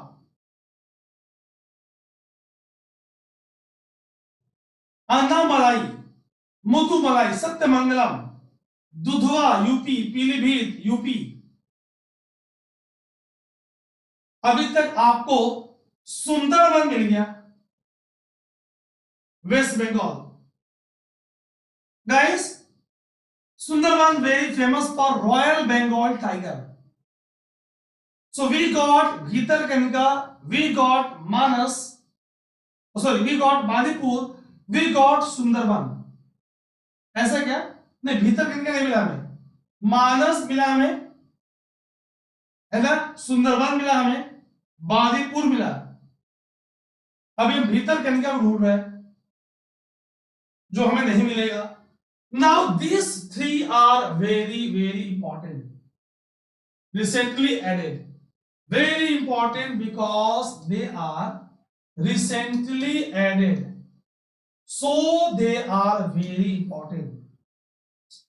गुरु Ghasidas most recent, Ramgarh Vishdhari Rajasthan, Srivilliputhur Meghamalai Tamil Nadu, recently most recent Ghasidas. So we are having till date 54 tiger reserves. Bhitarkanika Orissa में है, बिल्कुल। अब हम देखेंगे भीतरकनिका है कहां पे। गाइस, हम पढ़ने वाले हैं। See, Sundarban tiger reserve, yes, famous for royal Bengal tiger. Manas in Assam, yes, we got that. अब यहां देखना, Bhitarkanika of Orissa, it is not, ये नहीं है, नॉट टाइगर रिजर्व, ये टाइगर रिजर्व नहीं है। अब इस क्वेश्चन में आ जाओ। सो सेकेंड वाला नहीं है। इफ सेकेंड वाला नहीं है तो ए में सेकेंड है नहीं, सी में नहीं, डी में नहीं, B will be 1, 3 and 4, Bandipur, Manas and Sundarban. मैं चाहता तो guys you can understand, you are smart, आप इतने स्मार्ट हो कि मैं यही आंसर बता के आगे बढ़ता, लेकिन लर्निंग नहीं होती, मेमोराइजेशन नहीं होता। So I want to make more and more learning, more and more memorizing in the session, so we got lot of information। guys, अभी यही नहीं रुकेंगे because 22 was the year जिसमें टाइगर सेंसस आना था। अब 23 में tiger census will come, so for your exam all points regarding this is very important। और बात करेंगे, चिंता मत करना। in which one will among the following protected areas in India are local people not allowed, local people allowed नहीं है to collect and use the biomass, collect and use the biomass, very very important my dear friends। so listen very very carefully, आप बहुत कुछ पढ़ने वाले हो। local people, that means stringent precision regarding conservation of flora and fauna, no human activity is permitted unless granting is given by the ruling authorities। so dear friends, right answer is national parks। again national parks are very important, तो हम लोग इसके important point अभी करेंगे। among all national park के पास stringent precision regarding the preservation and protection of flora and fauna, उसके natural form में no human activity is permitted unless there is a granted permission from the ruling authorities। बहुत ध्यान सुनना guys. now very important, so focus is on expected questions। क्या expected questions आपसे बनेंगे? so dear friends, be ultra attentive, listen very very carefully। currently in 2023 106 national parks in India, which is the recent Raimona National Park, where Assam, India का 106 national park है। so it is very very important, well done Patel, बहुत बढ़िया। आगे देखो आप, biosphere reserve, please do write in comment segment. आगे मैं बताऊंगा how many biosphere reserve. If we are having 106 national park, तो हाउ मेनी बायोस्फीयर रिजर्व। कुछ आपको स्क्रीन पर दिख रहा है, cold desert, Nanda Devi, great Rann of Kutch, Pachmarhi, Achanakmar, Similipal, सिसाचलम, Nilgiri, gulf of Mannar, marine, Agasthyamalai, Sundarban, Nokrek, Manas, Dibru Saikhowa, Dibang valley. आप देख पा रहे हो इंडिया के पास टोटल 75 रैमसर साइट्स है। गाइस पूरी की पूरी अपडेटेड लिस्ट मैं आपके लिए लेकर आया हूं, पूरी की पूरी अपडेटेड लिस्ट। ठीक, national park is an area with enough ecological, geomorphological and natural significance, rich fauna and flora. क्या करेंगे? Designed to protect and develop wildlife or its environment. Very important line dear friends, कहाँ आएंगी? IUCN category 2 में आएंगी। IUCN category 2 protected areas. National park में activities like grazing, hunting, forestry, cultivation strictly prohibited, allowed नहीं है। No human activity, यही पूछा था आपसे, is permitted inside the park except permitted by chief wildlife warden of the state। अगर permission मिला है तो ही ह्यूमन एक्टिविटी अलाउड है। Dear students, very very important, no human activity is permitted. Clear? आगे और समझेंगे। अब very very important for you, कितने इंडिया के नेशनल पार्क है? कितने हैं? 106 हैं। अभी रिवाइज करेंगे। कहां पे? IUCN stands for international union for conservation of nature, headquarter Switzerland, second category 2, second category. Guys कहां इंडिया के पास 1970 में सिर्फ 5 नेशनल पार्क थे।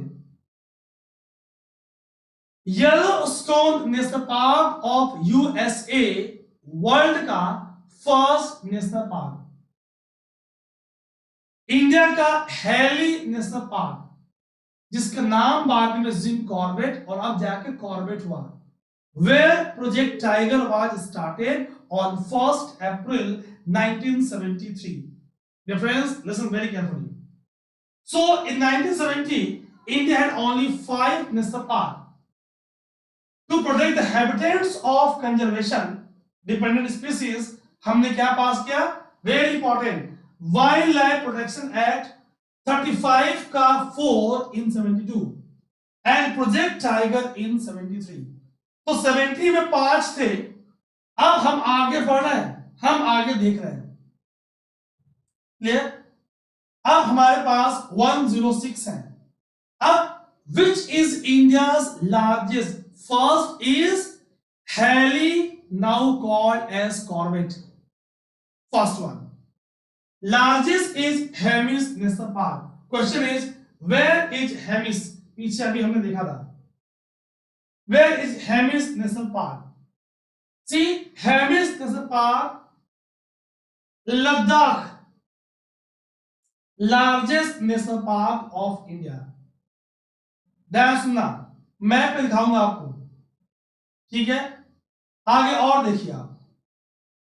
Established in 1981, लद्दाख के लेह एरिया में South Button Island National park is smallest, where it is Andaman and Nicobar. यहां देखिए आप, हैव अ लुक, बटन आपको दिख रहा है अंडमान निकोबार में। सो this is smallest and this is largest.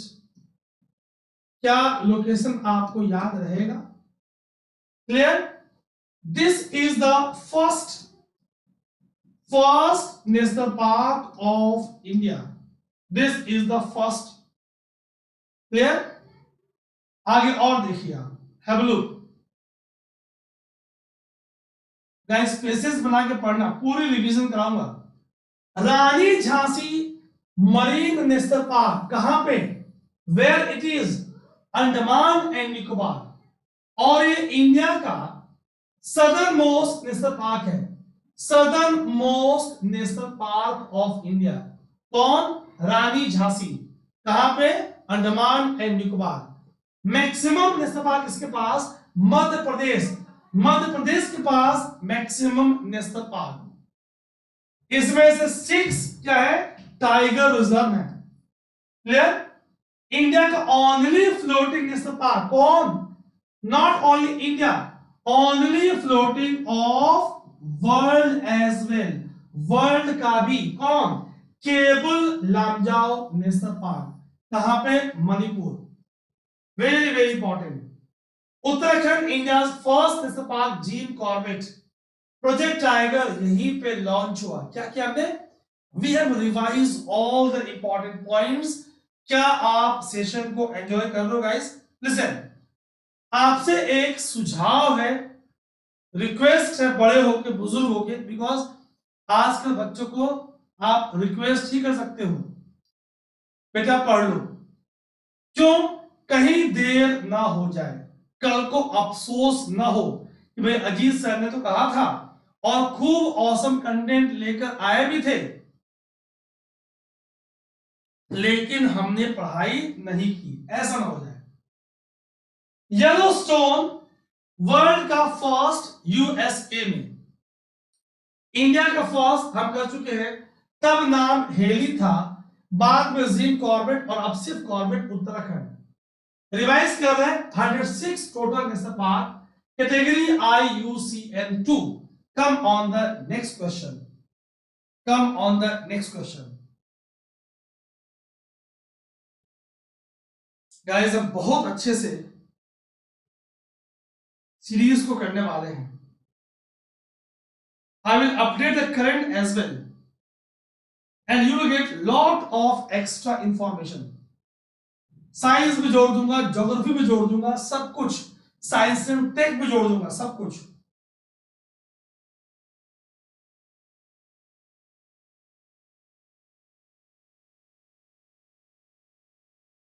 Consider the following kinds of organism: bats, okay, bee, okay, bird, bats, bee और bird।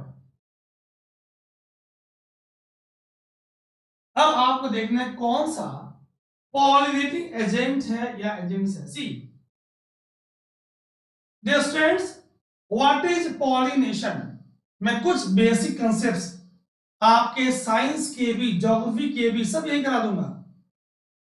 क्या करना है आपको, सिर्फ 8 बजे ATS पे आना है और ATS के AKT बन जाना है। AKT मींस आंखों के तारे। कैसे, रिवीजन करके, परफॉर्मेंस करके। गाइस अभी मैंने कल एक ब्रूसली का मैंने कोड की शॉर्ट्स बनाई थी, जो बड़ा लोगों ने पसंद किया है। देखा आपने, देखिएगा, उस पर कमेंट जरूर करिएगा। फिर कई बार बच्चों का फोन आ रहा है कि सर मैं तो इस वाले एग्जाम में फेल हो गया, उस वाले एग्जाम में फेल हो गया, बहुत डिसअपॉइंट हो रहा हूं, स्ट्रेस हो रहा है, मैंने बिल्कुल गुड हैबिट्स पाल रखी, मेरे अंदर कोई ऐब नहीं है, फिर भी पिछले 2 वर्षों से सफलता क्यों नहीं मिल रही है। गाइस पिछले कुछ दिनों से स्टूडेंट्स स्ट्रेस में थे, तो मैंने आज मॉर्निंग पे इसी चैनल पे एक सक्सेस की शॉर्ट्स अपलोड की है, आप उसको देखना और अपनी कमेंट्स जरूर करना, ठीक, ताकि मुझे भी तो लगे कि जो मैं आपसे, आप जानते हो कि मैं कोई कोर्स सेल नहीं करता, अपने चैनल से मैं कोई कोर्स नहीं बेचता, जानते हो, it is all free of cost. Channel को ना मैंने मोनेटाइज किया है, ना आगे करूंगा, आप जानते हो, ठीक, आपको कोई ऐड नहीं दिखेंगी, ओनली फॉर यू गाइस, कि आपको कितना फायदा हो जाए। क्लियर है? सो बैट्स, बी एंड बर्ड, अगर बैट करेगा चिरप्टरोफिली, pollination is transfer of pollen grains from the male part from anther to female part stigma. बहुत ध्यान सुनना गाइस, क्लियर। अगर ये पॉलिनेशन, अगर कोई फ्लावर बाइसेक्सुअल है, अभी टर्म्स पीछे आएगा, परेशान मत होना, मैंने पीपीटीज अपलोड किया है। If flower is bisexual, both male and female are present, and flower is cleistogamous, open नहीं होता, तो उसमें होगी सेल्फ पॉलिनेशन, क्योंकि फ्लावर ओपन नहीं हो रहा है। ठीक, हम कुछ टर्म्स यूज करेंगे, या फिलहाल आंसर बता दूं फिर आगे बढ़ूंगा। All the three are involve in pollination, bat, bee and bird. अगर इंसेक्ट्स कराएंगे आप बोलेंगे एंटोमोफिली, बर्ड्स आप बोलोगे ornithophily. Ornithology is study of birds.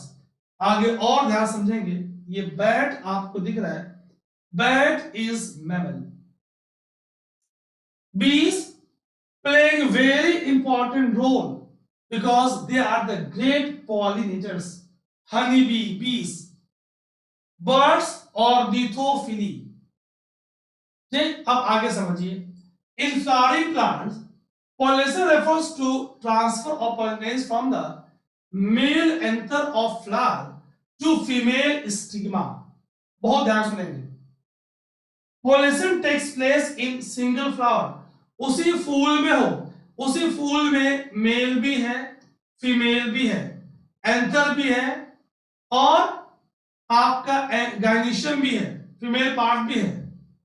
Flower bisexual है, तो वहां पे क्या पॉसिबल है, वहां पॉसिबल है सेल्फ पॉलिनेशन।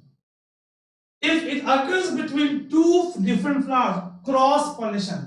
अब यहां ध्यान सुनना, मैं दो टर्म यूज करूंगा जो आपसे साइंस में पूछ सकते हैं। If cross pollination, that means pollination is occurring between two different flowers. If two different flowers of the same plant, अब एक ट्रिक दूंगा, भले क्रॉस पॉलिनेशन हो रहा है, लेकिन जितने, हिंदी में सुनना, जितने फूल हैं सेम प्लांट पे हैं, और फिर क्रॉस पॉलिनेशन हो रहा है, प्लांट सेम है, ट्री सेम है, जितने फूल सेम प्लांट पे, नेम ऑफ पॉलिनेशन जितने, इससे बन गया जिटनोगैमी। हमने कर दिया हिंदीकरण, जिटनोगैमी।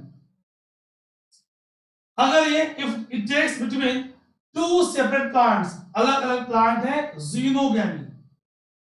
ये प्लांट नहीं जानते, जीनो, clear. In some plant flower bisexual है, क्लोज है, क्या बोलेंगे, क्लिस्टोगैमस। आप देख लो कितने साइंस की कवरेज आपकी हो रही है। क्लिस्टोगैमस में सिर्फ सेल्फ पॉलिनेशन ही पॉसिबल है। सो डियर स्टूडेंट्स, कितने टर्म्स आए, self pollination, pollination, cross pollination, पेड़ सेम है, जिटनोगैमी अलग है, जिनोगैमी, फ्लावर बाइसेक्सुअल है, क्लोज है, क्या होगा, क्लिस्टोगैमस है। Only self pollination is possible, क्योंकि फ्लावर ओपन हुआ नहीं कि क्रॉस हो पाए। पॉलिनेटर्स की बात करें, सेल्फ पॉलिनेशन, ऑटोगैमी, क्रॉस, जीनो और allogamy. Non living agent, wind कराएगी एनिमोफिली, वाटर कराएगी हाइड्रोफिली। बायोटिक, यहां से क्वेश्चन बनेगा। अगर बीटल्स करा दे कैंथेरोफिली, moth phalaenophily, bees melitto, butterflies psycho, snails malaco, bird ornitho, bats chiroptero, ants myrmeco. आप स्क्रीनशॉट ले लें, वेरी गुड इमेज। तो एबायोटिक और बायोटिक सब कराती है पॉलिनेशन, कौन सी, क्रॉस पॉलिनेशन। क्या बोलेंगे, जीनोगैमी और एलोगैमी। Clear guys. सो सारे इंपॉर्टेंट पॉइंट्स।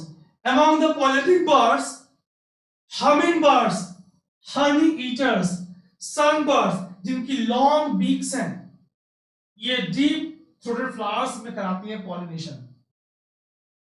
ठीक, among vertebrates, bats, birds, non-bat mammals, monkeys, lemurs, rodents, reptiles, ये भी कराएंगे कुछ प्लांट्स को।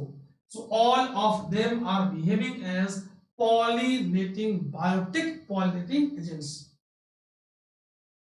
Which of the following can be threats to biodiversity of a geographical area?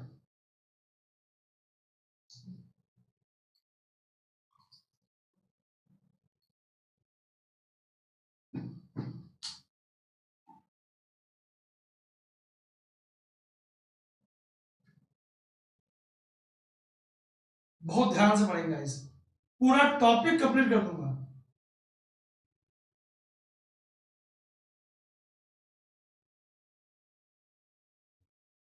Threats to biodiversity of a geographical area.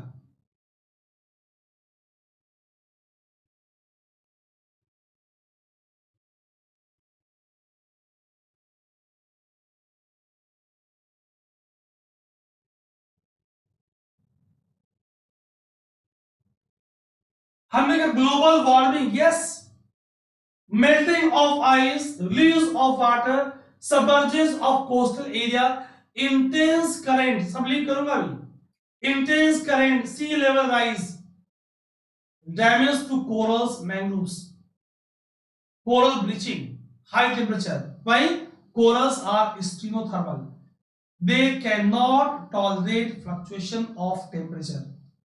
हमने कहा भाई ये है, हमने कहा भाई सबमर्जेंस ऑफ कोस्टल एरिया, क्या हो गया?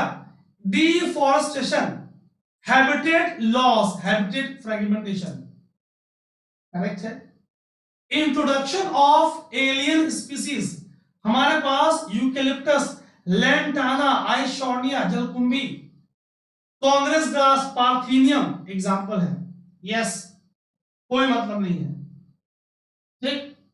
1 2 3 1 2 3, that means A 1 2 3 only। आइए जरा इसे और ध्यान से समझते हैं, listen very carefully.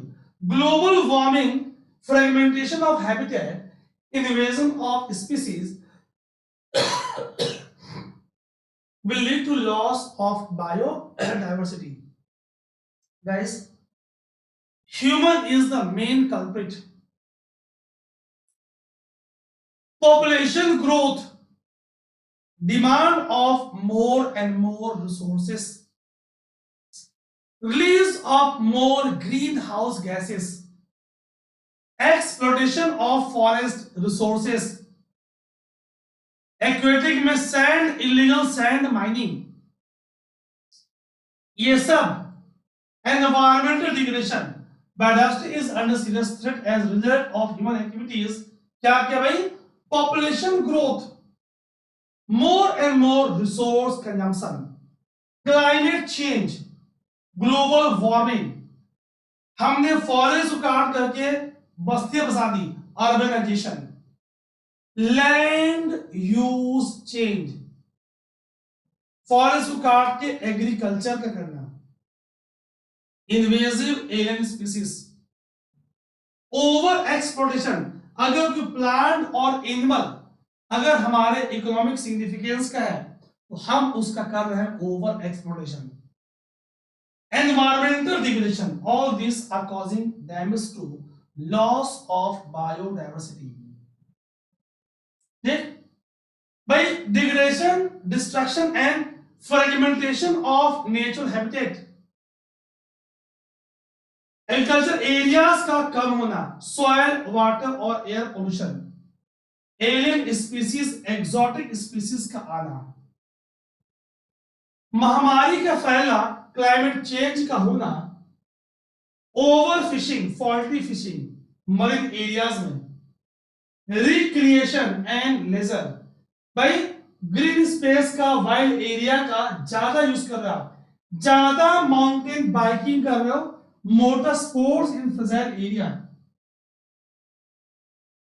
Eutrophication, alien species, marine time trade बात करें, बैलेंस वाटर फॉलिंग, पूरा आप मेंस का क्वेश्चन यहां पे लिख सकते हो आप। कम ऑन द नेक्स्ट क्वेश्चन।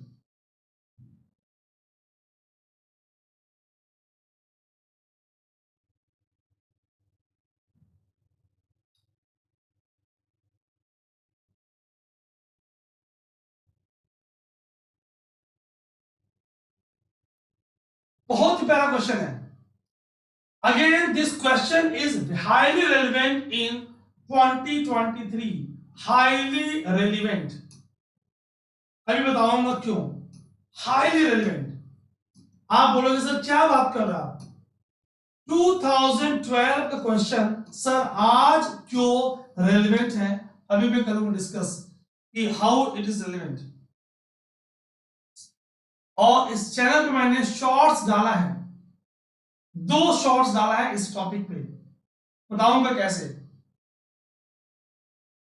देखो गाइस, 1952 में इन इंडिया चीता गॉट एक्सटिंक्ट।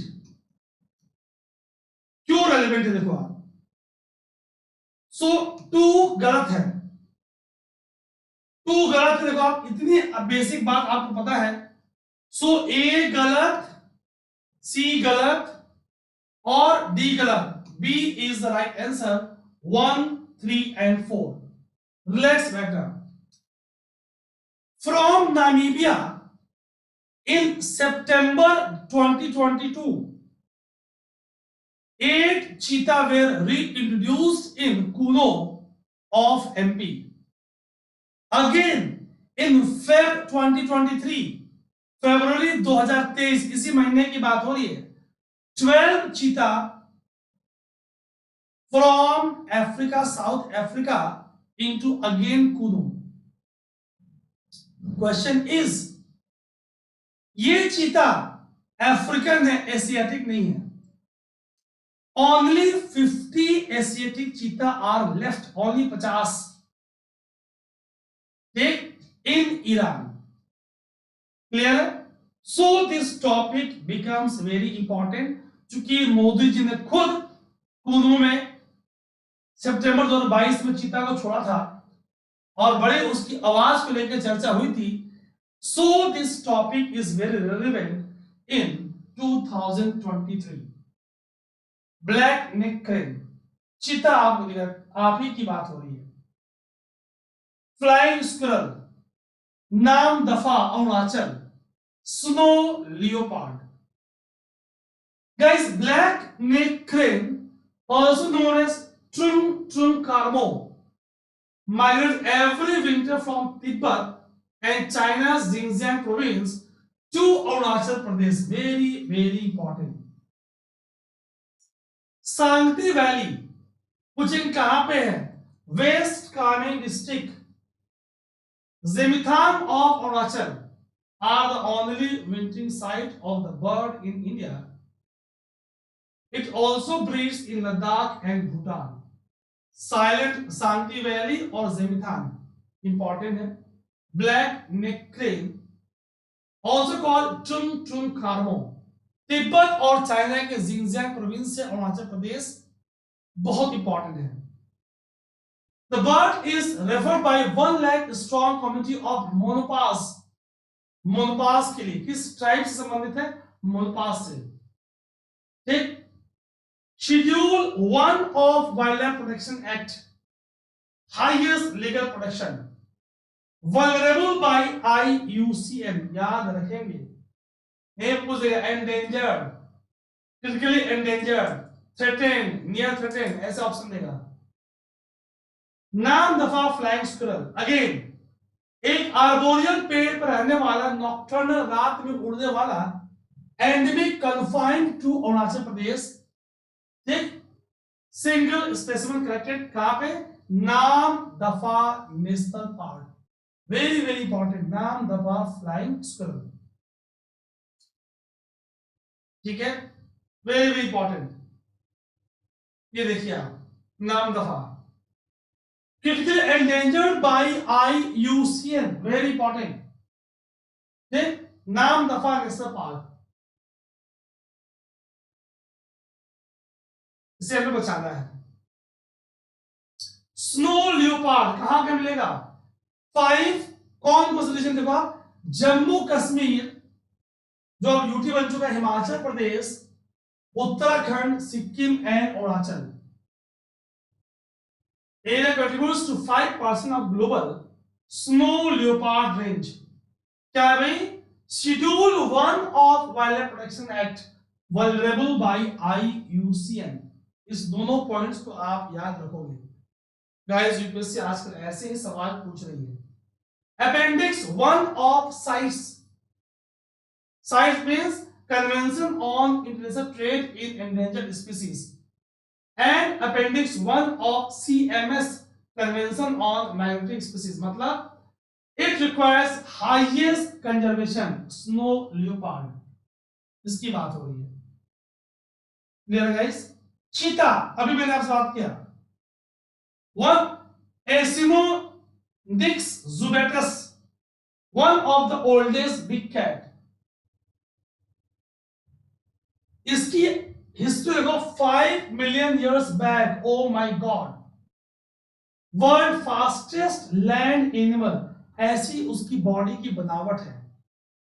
अब वल्नरेबल बाय IUCN, ये अफ्रीकन चीता है ना, endangered according to sites,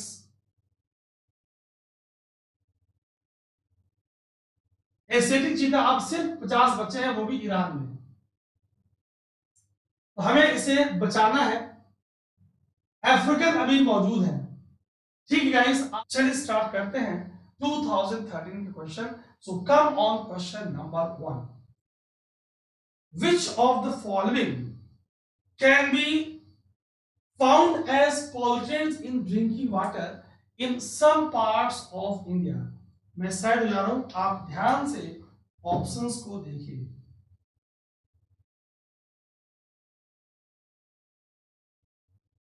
Sudhakar,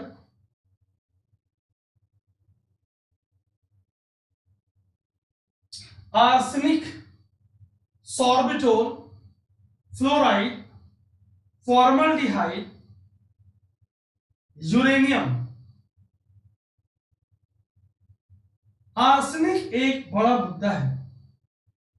अगर हम फॉर्मल्डिहाइड की बात करें, सो कोई ऐसा हमारे पास ऑथेंटिक सोर्स नहीं है कि it is behaving as a pollutant, है ना, वाटर पॉल्यूटेंट की तरह बिहेव करता है, ऐसा हमारे पास कोई बहुत ऑथेंटिक सोर्स नहीं है। सो डियर फ्रेंड्स, अगर 4 नहीं है, so theory of elimination B नहीं होगा, बी नहीं होगा। यहां 4 है, यहां 4 है, अभी पूरा एक्सप्लेन करूंगा। Clear? Arsenic all of you know, yes. Fluoride all of you know, yes. Uranium a big yes. So C 1, 3 and 5 only is the right answer. 1, 3, 5 only is the right answer. आइए इस बात को और समझते हैं। Arsenic ground water contamination gastric belt में, waste Bengal में। अगर हम फ्लोराइड की बात करें, यूरेनियम की बात करें, सो आइए इनके बारे में एक एक चीज क्लियर समझते हैं। Formaldehyde is a colourless, strong smelling, flammable chemical produced industrially and used in building material such as particle board, plywood and other processed wood product.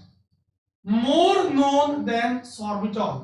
अगर बात करें sorbitol जो कि एक सुगर एल्कोहल है, it is a sugar alcohol, उससे ज्यादा known है। No authentic source is there that formaldehyde is a water pollutant. ठीक?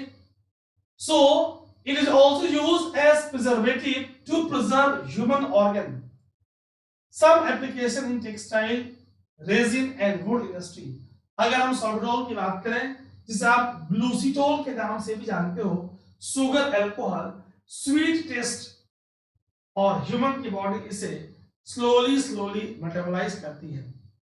Formaldehyde use in many industries, बात हुई आपसे, glues, resin, dice, textiles, disinfectants, building materials, automobile parts, आप इसे इस्तेमाल करते हो। सॉर्बिटोल जिसे हम ग्लूसिटोल बोलते हैं, सुगर एल्कोहल है, स्वीट टेस्ट है, ह्यूमन की बॉडी इसे स्लोली मेटाबोलाइज कर रही है, and it changes terming aldehyde group 2. It can be obtained by reduction of glucose, थोड़ा साइंस इन्वॉल्व कर रहे हैं, which changes the converted aldehyde group to primary alcohol group. भाई quality of drinking water is a powerful environmental determinant of health. Number of disease water के pollution से हो रही है. अभी हम बात करेंगे हमारे नमामि गंगे प्रोग्राम, अभी इसमें बहुत से रिसेंट अपडेट्स हैं के बावजूद भी अभी हमें काफी कार्य करने की जरूरत है ना. सो water of Yamuna, Ganga, Sabarmati flow, the dirtiest with the deadly mix of pollutants, both hazardous and organic. India की नदियों के पास हाई फ्लोराइड कंटेंट है, and it is also by antibiotics pollution beyond the permissible limit of 1.5 ppm. ध्यान सुनना, 6 million people के life को प्रभावित कर रहा है. गंगा रिवर बेसिन, उसकी ट्रिब्यूटरीज 26.3% ऑफ इंडियाज एरिया को, जोग्राफिकल एरिया को ऑक्युपाई कर रही है ना, and can not be used for any purpose including drinking, cooking और बेथिंग. दैट मींस अभी हमें इसके और एस्पेक्ट्स पे फोकस करना है. Uranium, highest potential radiation related health risk for uranium mining or processing facility workers, क्या भाई, lung cancer, inhaling of uranium decay products, non lung cancer risk, gamma radiation exposure on site. keywords बस focus कर रहा हूं मैं, है ना. Uranium mining का हेल्थ रिस्क या प्रोसेसिंग फॉर वर्कर्स की क्या हो रही भाई, lung cancer. Inhaling uranium decay products, radon decay products, as well as non-lungs cancer risk. इसके साथ gamma radiation exposure on site. World water development report ने बताया, 2019 की रिपोर्ट थी, कि कॉलीफॉर्म बैक्टीरिया एंड बीओडी तेजी से गंगा रिवर में बढ़ा है. जितनी बैक्टीरिया बढ़ेगी उतनी डिमांड बढ़ेगी, उतनी डिमांड विल इंक्रीज. अगर आप अंडर वाटर या अंडरग्राउंड वाटर पोल्यूशन की बात करें, इंडिया में कई स्थान पे ground water is threatened with contamination. कैसे भाई, seepages from industrial, municipal waste and effluents, sewage channel and agriculture run off. What are the, question क्या बनेगा, what are the main sources of ground water contamination. ठीक, फिर choice आया, seepages from industries, municipal waste, effluents, agriculture run off, है ना. तो ये किनको प्रमोट कर रहे हैं, fluorides, uranium, heavy metals and nutrients like nitrate and phosphate common in many parts of country. अगर हम फ्लोराइड की बात करें, याद रखेंगे स्केलेटल फ्लोरोसिस. कैडमियम की बात करें, इटाई इटाई और आउच आउच. नाइट्रेट की बात करें, ब्लू बेबी सिंड्रोम. अगर मरकरी ले लें तो मीना माटा डिजीज, याद है जापान में ऑब्जर्व किया था, मीना माटा बे ऑफ जापान. नाइट्रेट्स की बात करें, dissolve nitrate commonly containing contaminate groundwater. Excess nitrate in drinking water reacts with hemoglobin to form non-functional methemoglobin and impairs oxygen transport.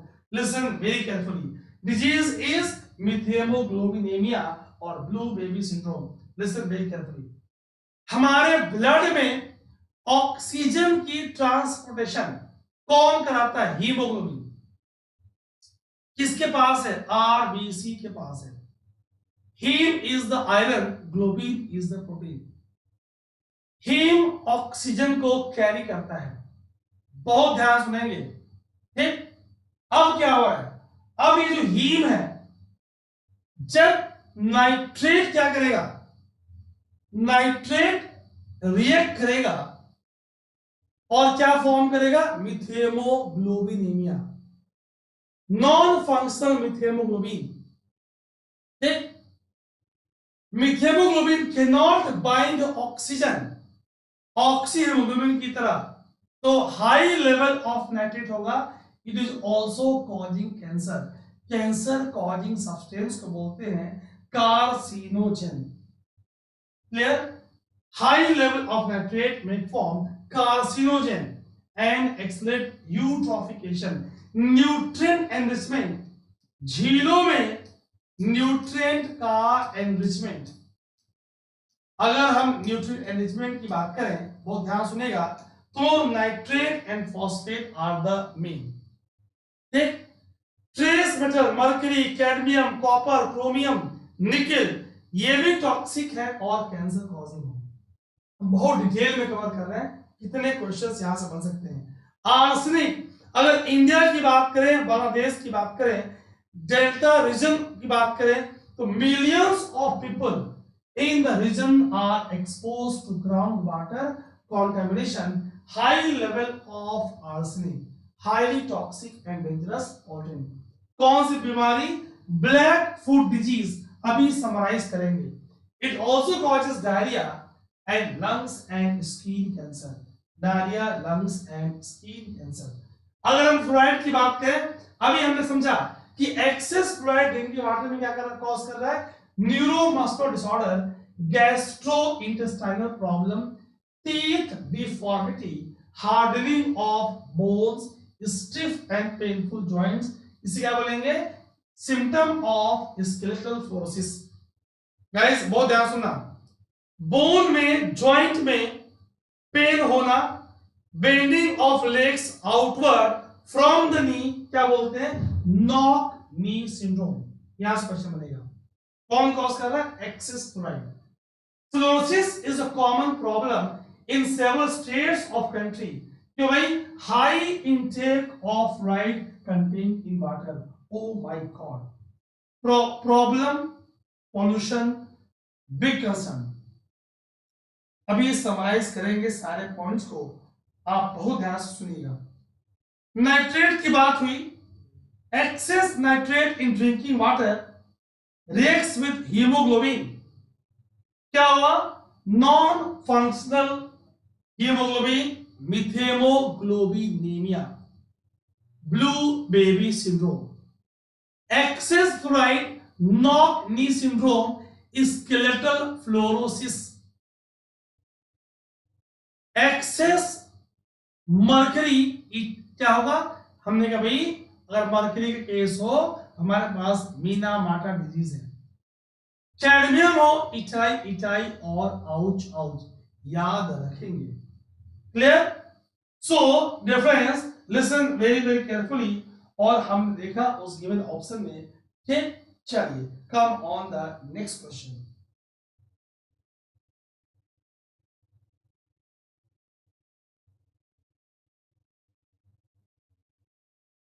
Grassland trees do not replace the grasses as a part of an ecological succession।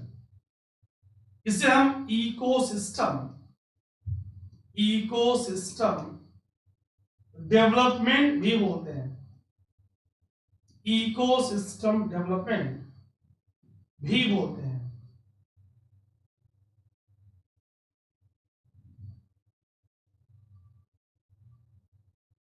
भाई trees grasses को replace नहीं करती, आखिर क्या limiting factor है कि trees grasses को replace नहीं कर पा रही?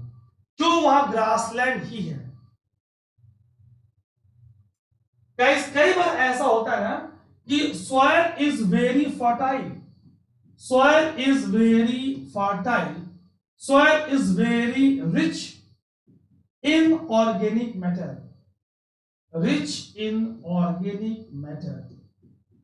ध्यान सुनेंगे, फर्टाइल है, रिच इन ऑर्गेनिक मैटर है, लेकिन सॉइल के पास वाटर लिमिटिंग है।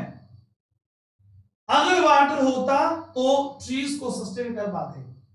Occurrence of fire is very common, fire का होना बार बार एक कॉमन फीचर है। So water limits and fire limits, क्या कि वहां पे ग्रासेस के कॉस्ट पे ट्रीज ग्रो नहीं कर पा रही है।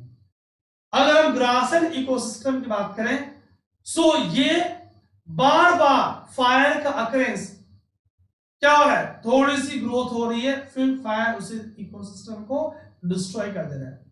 अगर इसके पास मॉइस्चर होता तो वहां पे ट्री सस्टेन कर पाते, लेकिन मॉइस्चर वहां पे नहीं है, so C is the right answer. Fungi insects नहीं है। Grasses have one good trick to monopolise a place. भाई ड्राई सीजन में ग्रास सूख जाएंगी एंड कॉज फायर्स। क्या होगा, जब आग लगेगी it will destroy other plant species and their seeds भी जल गए। Also, grassland develops in the region with scanty rainfall. Plant growth cannot be achieved. Trees cannot survive there क्योंकि soil is deficient in moisture. है ना मजे की बात। अगर हम सक्सेशन की बात करें तो orderly replacement of a given locality by different community in definite order. Though forests form the climax community in most of ecosystem, grassland ecosystem, grasses are forming the climax community. जैसे कि हमने कहा भाई अगर ये केस टेम्परेट ग्रास लैंड्स का है, शीतोष्ण घास के मैदान का है, टेम्परेट ग्रासलैंड्स का है, तो हमारे पास एग्जांपल है prairies of North America, pampas of South America Argentina, veld of South Africa, downs of Australia, Canterbury of New Zealand. बहुत ध्यान से सुनते रहेंगे। All this are ecosystem having the climate stage. Canterbury New Zealand का, ऑस्ट्रेलिया का downs, South Africa का veld, Argentina, South America का pampas, North America का प्रेरीज, ये सब ग्रासलैंड है, टेम्परेट ग्रासलैंड्स हैं। यहां पे क्या हो रहा है, यही इनके क्लाइमेक्स है। They form the climax. आम तौर पे क्या होता है, normally even if succession starts from rock, from waterlogged region, target is to achieve the climax, that is the forest stage. So fire is a factor, water limiting is a factor. Succession की बात हुई। Always, बहुत summarise करूंगा, ध्यान सुनना, always Pioneer phase से जब succession slowly आगे प्रोसीड होगा, in due course of time pioneers, lichens, mosses, herbs, grasses, they are replaced by seral community or seral stages. Finally क्या होगी, नीज का डिफरेंशिएशन, नीज का डिवाइड होना, and climax stage is achieved. Climax stage जो कि ज्यादा स्टेबल होगा। हमने कहा भाई कीवर्ड प्राइमरी सक्सेशन। अगर किसी सबस्ट्रेटम में, किसी गिवन लोकेलिटी में अगर सक्सेशन स्टार्ट हो रहा है, ठीक, और रीजन में कोई ऑर्गेनिक मैटर नहीं है, it is called as primary. अगर ये डिस्ट्रॉय हुआ, हमने कहा भाई newly formed lake, volcanic island, first community growing pioneer, succession primary. अब वो डिस्ट्रॉय हुआ, बाद में वहां पे सेकेंडरी सक्सेशन ग्रो कर रहा है। सेकेंडरी फास्टर होगी, प्राइमरी स्लोअर होगा। दोनों में क्लाइमेक्स स्टेज अचीव होगा। प्राइमरी में सबस्ट्रेटम जहां पे सक्सेशन हो रहा है वहां पे ऑर्गेनिक मैटर नहीं होगा, सेकेंडरी में होगा। अगर लैंड इकोसिस्टम है, प्राइमरी में सॉइल डेवलप नहीं है, सेकेंडरी में already soil is well developed, so it becomes a faster. कई बार ऐसा होगा कि बार बार क्लाइमेक्स स्टेज अचीव हो रहा है। हमने बहुत बेहतरीन एग्जांपल है किसका, स्क्लेरोफिलस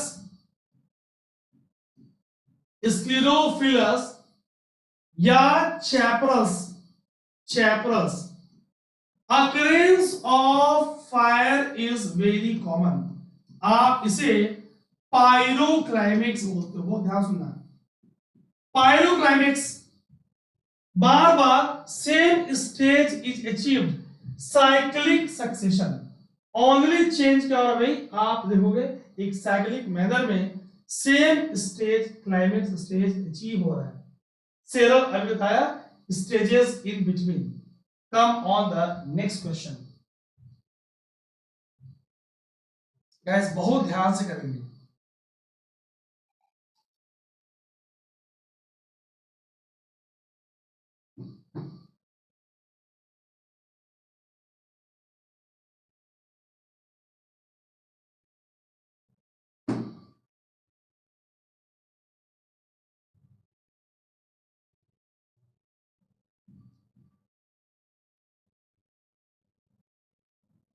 Correct sequence of ecosystem in order of decreasing productivity.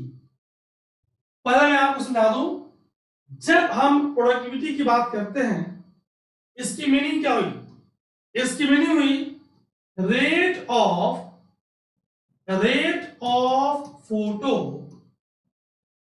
Photosynthesis per unit area per unit time. बहुत ध्यान सुनिएगा गाइस. कब? जब वो लैंड इकोसिस्टम हो. When it is land ecosystem.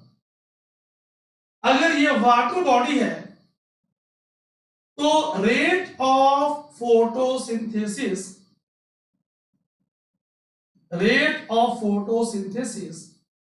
Per unit volume per unit time. Unit volume per unit time in the case of aquatic ecosystem. प्रकाश संश्लेषण की दर, rate of photosynthesis. ठीक. अब आपको ये देखना है कि भाई इन चारों में किसकी प्रोडक्टिविटी ज्यादा है. आसान शब्दों में किसका रेट ऑफ फोटोसिंथेसिस ज्यादा है. ठीक. ओशन का large water is without light. Ocean का एवरेज डेप्थ इज 3750 मीटर. ध्यान सुनिएगा, 3750 metre is the average depth of ocean. इस एवरेज डेप्थ का मात्र 150 से 200 मीटर ही लाइट की होती है पेनिट्रेशन. 3500 3400 लाइट नहीं है. That means large volume of water is not involve in photosynthesis. क्यों? एफोटिक वाटर है. डिसफोटिक वाटर, डिफ्यूज लाइट ऊपर प्रेजेंट है, नीचे नहीं है लाइट. जब हम पूरे ओशन इकोसिस्टम की, मरीन इकोसिस्टम की रेट निकालेंगे, वैल्यू बिकम्स वेरी लेस. बहुत ध्यान सुनेंगे, बार बार मैं आपसे बता रहा हूं. Dear students, listen very carefully. लेकिन चूंकि अर्थ का around 70% surface is under ocean, भले less depth of water is involve in photosynthesis, but because area occupied is more, so total photosynthesis, कुल production, the value of production, उत्पादन becomes high in ocean. यहां question में क्या पूछा आपसे? Productivity. सो mangroves, yes, ocean last में होगा क्योंकि उसका लार्जेस्ट वाटर एफोटिक है. लास्ट में आपके पास एक ही ऑप्शन है. So C becomes the right answer. Mangrove, then grassland, then lake, then ocean. Mangrove के पास high value of ecological productivity है. ऑलवेज मैंग्रोव कहां प्रेजेंट है? कोस्टल एरिया में. ध्यान से और सुनेंगे, मैंग्रोव एक कलेक्टिव टर्म है. It is a collective term given to किसको? Herbs, shrubs and trees having diverse type of ecological adaptations. ठीक. तो ओशन में क्या हो रहा है? Minimal water is 40. डेप्थ कितनी? 3750 मीटर. ये क्या है? इसकी एवरेज डेप्थ. बहुत ध्यान सुनना. ठीक. एवरेज डेप्थ औसत गहराई, और इसका मैक्सिमम हमने भाई 3500 से 3600 मीटर में लाइट नहीं है। जितनी लैटिट्यूड हाई होगी उतना लाइट का इफेक्टिव पेनिट्रेशन कम होगा। Lakes, now listen carefully, lakes की प्रोडक्टिविटी ओशियन से ज्यादा है, लेकिन लेक्स की प्रोडक्टिविटी पॉन्ड से कम है, क्योंकि in the case of pond ecosystem diffuse light reaches up to bottom, bottom तक डिफ्यूज लाइट रीच करती है। So pond ecosystem is more productive than lakes. Option में पॉन्ड नहीं था। ग्रास लैंड, ध्यान सुनना, पूरा एरियल पार्ट जो ग्रीन है उसके पास क्लोरोफिल है, so maximum during area of land is involve in photosynthesis, इसीलिए इसकी वैल्यू ऑफ प्रोडक्टिविटी हाई है। मैंग्रोव्स, अब यहाँ पे कई लेयर बन जा रही है, टियर्स बन जा रही है, हाफ्स भी है, श्रब्स भी है, ट्रीज भी है, कोस्टल रीजन में हाइड्रोफाइट भी है, एल्गी भी है। ठीक, इस रीजन में इकोटोन बन जा रहा है, zone of transition between two ecosystem, so they are having highest value of productivity. Clear guys? Production of productivity के बारे में हम अच्छे से समझ चुके हैं। जब प्रोडक्शन की बात करेंगे, that means total photosynthesis, always desert ecosystem की बहुत ही लो प्रोडक्टिविटी होगी, less than ocean. Open ocean की लीस्ट प्रोडक्टिविटी होगी, है ना। डेजर्ट की लो प्रोडक्टिविटी होगी, लेस देन द ओशन। अगर और ऑप्शंस आपसे पूछा जाए तो आप इसे समझ सकते हो। बहुत अच्छे से मैंने आपको समझा दिया about the topic in the great detail, in a very concise and compact manner. Acid rain is caused by pollution of environment. कौन कॉज करेगा एसिड रेन और अम्लीय वर्षा?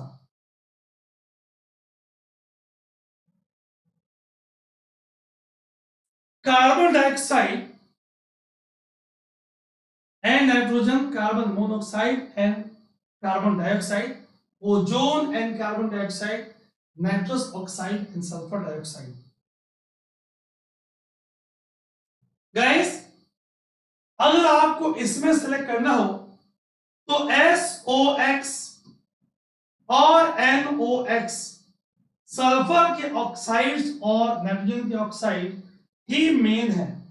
ऐसा कोई ऑप्शन हमारे पास दिया नहीं है, तो हम यहां पे नाइट्रस ऑक्साइड NOX में आ जाएगा, सल्फर डाइऑक्साइड SOX में आ जाएगा। सो ये दो आपके राइट आंसर होंगे। D is the right answer. कुछ और focus will be on expected questions, हम कुछ और संभावित प्रश्नों पे फोकस करने वाले हैं, on expected questions. Nitrogen oxides and sulphur dioxides mainly responsible for acid rain. PH कितनी? 5.8 और लेस। पूरे हिस्ट्री का most acidic rainfall 2.4 to 8 pH। O my God. कहां पे? Willing island, USA, early 80s 80 के दशक में। कितनी दुखद है। केमिकल रिएक्शंस होंगी सल्फर के डाइऑक्साइड में, नाइट्रोजन के ऑक्साइड्स में, जो एटमॉस्फेयर में रिलीज हुए हैं, and they are mix with atmospheric moisture. ये एटमॉस्फेरिक मॉइस्चर के साथ मिक्स हुई हैं and they will cause acid rain. These substances can rise very high into the atmosphere, reacts with water, oxygen and other chemicals, more acidic pollutant, acid rain is formed। अब बहुत ध्यान से सुनना, acid rain dry form में भी होगा, acid precipitation, acid deposition wet form में भी होगा। ड्राई वाले का इंपैक्ट ज्यादा होगा एज कंपेयर टू वेट, क्योंकि अगर हम बात करें तो ट्रॉपिकल, सब ट्रॉपिकल या टेम्परेट रीजन में पूरे साल बारिश नहीं हो रही है, तो उस दौरान एसिडिक कंपोनेंट ड्राई फॉर्म में अपनी इंपैक्ट को, प्रभाव को डालेंगे।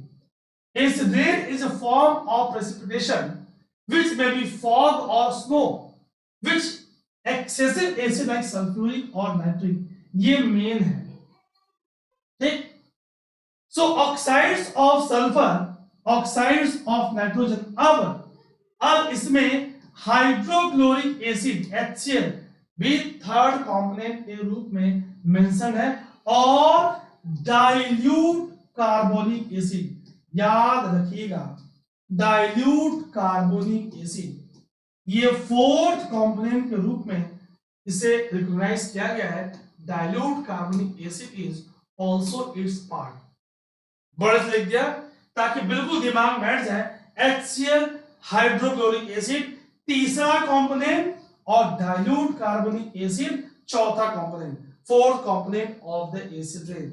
अभी आपको जो बुक्स अपडेटेड होंगी वही मिलेगा ये, क्लियर। सल्फ्यूरिक एसिड रेन के मेजर कंपोनेंट की बात करें तो फॉसिल फ्यूल के कंबशन के साथ साथ natural source, volcanic activity, forest fire, fossil fuel का कंबशन, ये सब उसके इंपॉर्टेंट कॉजेज है, इंपॉर्टेंट कारण है for the occurrence of the acid rain, clear.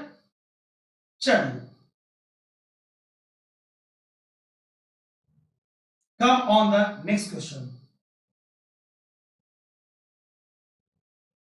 Himesh, good evening, कैसे हैं आप?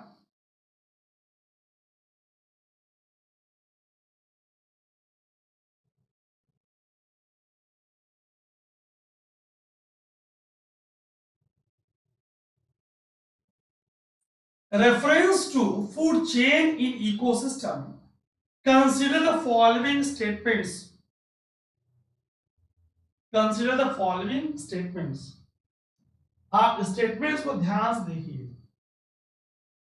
A food chain illustrates the order in a chain of organism feed upon each other. अच्छा, food chains are found within the population of a species. A food chain illustrates the number of each organism which are eaten by others. ध्यान से पढ़िएगा। कभी भी population of species ये नहीं हो सकता, बिल्कुल फालतू का ऑप्शन है सेकेंड। भाई खुद को थोड़े खाएंगे वो, है ना, कितने नंबर ऑफ ऑर्गेनिज्म खाएं ये थोड़ा बताता है, ये तो बताता है only trophic level. So A1 only is the right answer. A food chain illustrates the order in which a chain of organisms feed upon each other. खाने और खिलाने की प्रक्रिया। अब मैं आपको कुछ इंपॉर्टेंट कंसेप्ट्स यहां पे बताऊंगा। फूड चेन के कंसेप्ट किसने दिया? Charles Elton. Concept of food chain, food web, आहार जाल, given by Charles Elton. Charles Elton का कंसेप्ट है। क्या है? Process of flow of energy producer से T1 first trophic level autotroph eaten by second trophic level T2। T2 T1 को खा रहा है, ईटिंग हो रहा है, फिर T2 is being eaten by third trophic level T3 and so on. यहां देखिए आप प्रोसेस ऑफ ईटिंग, इन्होंने इसको खाया, ठीक, एंड देन अब इनको ये खा गए, being eaten. The process of eating and being eaten, producer था, कैटरपिलर कंज्यूमर है, फ्रॉग कंज्यूमर है। फ्रॉग उछल रहा था, स्नेक खा गया, स्नेक खा के मचल रहा था, आउल खा गया, हॉक खा गया। मोस्ट कॉमन T3 से T5 तक ही पोषण स्तर ट्रॉफिक लेवल्स होती हैं इन food chain. 3 to 5 is more common. इतना ठीक है। सो आंसर इज ए, कर चुके थे हम। Food chain illustrates the order in which a chain of organism, हमने एग्जांपल देखा, फीड अपॉन ईच अदर, कई भी हो सकती है ना। Does not indicate number of organism, अभी समझाया आपको। Food chain, grazing food chain, parasitic food chain, एक पेड़ अनेक चिड़िया, हर बर्ड के पक्षी के बॉडी पे बग्स और लाइस, उस बग्स और लाइस के बॉडी पे बैक्टीरिया और फंजाई। क्या हो गया? पैरासिटिक फूड चेन, परजीवी खाद्य श्रृंखला। कई बार फॉरेस्ट के फ्लोर पे, ग्रासलैंड के, क्रॉपलैंड के डेड और डिकेइंग मैटर, ऑर्गेनिक मैटर, उस डेड डिकेइंग मैटर से अर्थवॉर्म, फिर स्नेल्स, फिर आगे जाके frog, snake, peacock, vultures, correct, DFC, detritus food chain. अब बहुत ध्यान से सुनना, biggest drawback of food chain is, nature में कभी लीनियर फूड चेन एग्जिस्ट नहीं करता। चेन्स आपस में लिंक होंगी, किसी इकोसिस्टम में ग्रेजिंग फूड चेन भी हो रहा है, पैरासिटिक फूड चेन भी हो रहा है, डेट्रस फूड चेन भी हो रहा है, ये सब आपस में लिंक हो रहा है और कॉम्प्लेक्स फूड वेब बनाएंगे।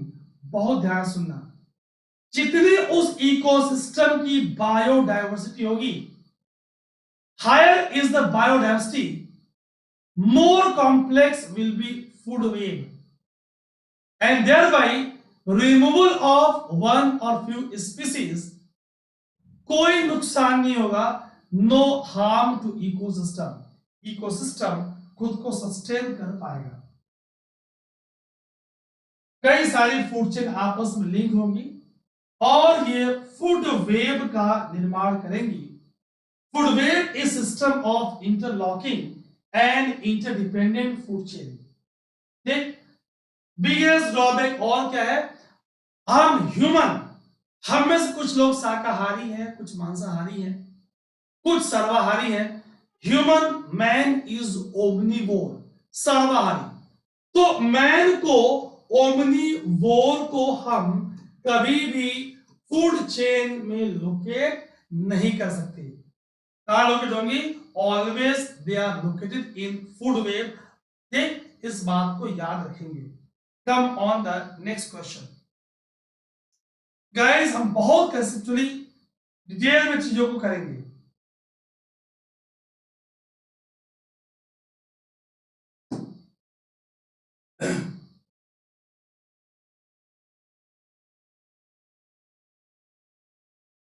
अभी मैं आपको दिखा दूंगा ये सब दिखती कैसी है, ये सब दिखती कैसे, अभी मैं आपको दिखा दूंगा, परेशान नहीं होना। Agaricus nostoc spirogyra. हम में से जो लोग साइंस बैकग्राउंड के नहीं है, ताकि वो भी चीजों को बेहतर समझ पाए। कौन सा बायो फर्टिलाइजर है, जैव उर्वरक है? ठीक, देखिए जरा, ये आपको दिख रहा है एगेरिकस नॉस्टॉक। क्या पूछा? Bio fertiliser. स्पाइरोगाइरा, ठीक, कौन सा बायो फर्टिलाइजर है?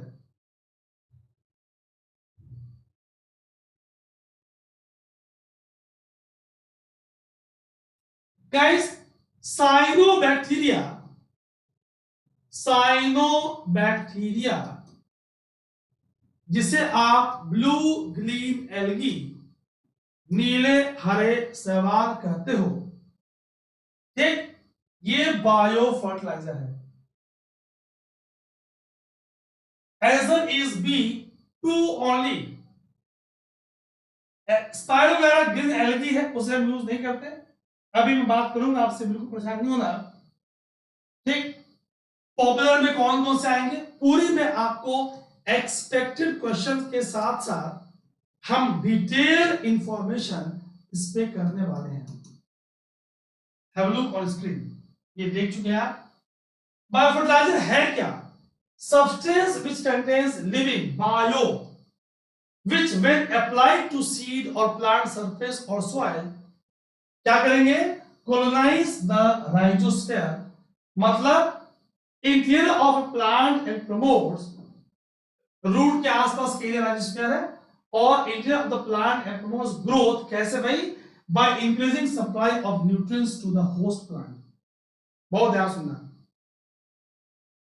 Blue green algae, cyanobacteria, Nostoc, Anabaena, very important, free living photosynthetic organism जो नाइट्रोजन फिक्सेशन में इन्वॉल्व है।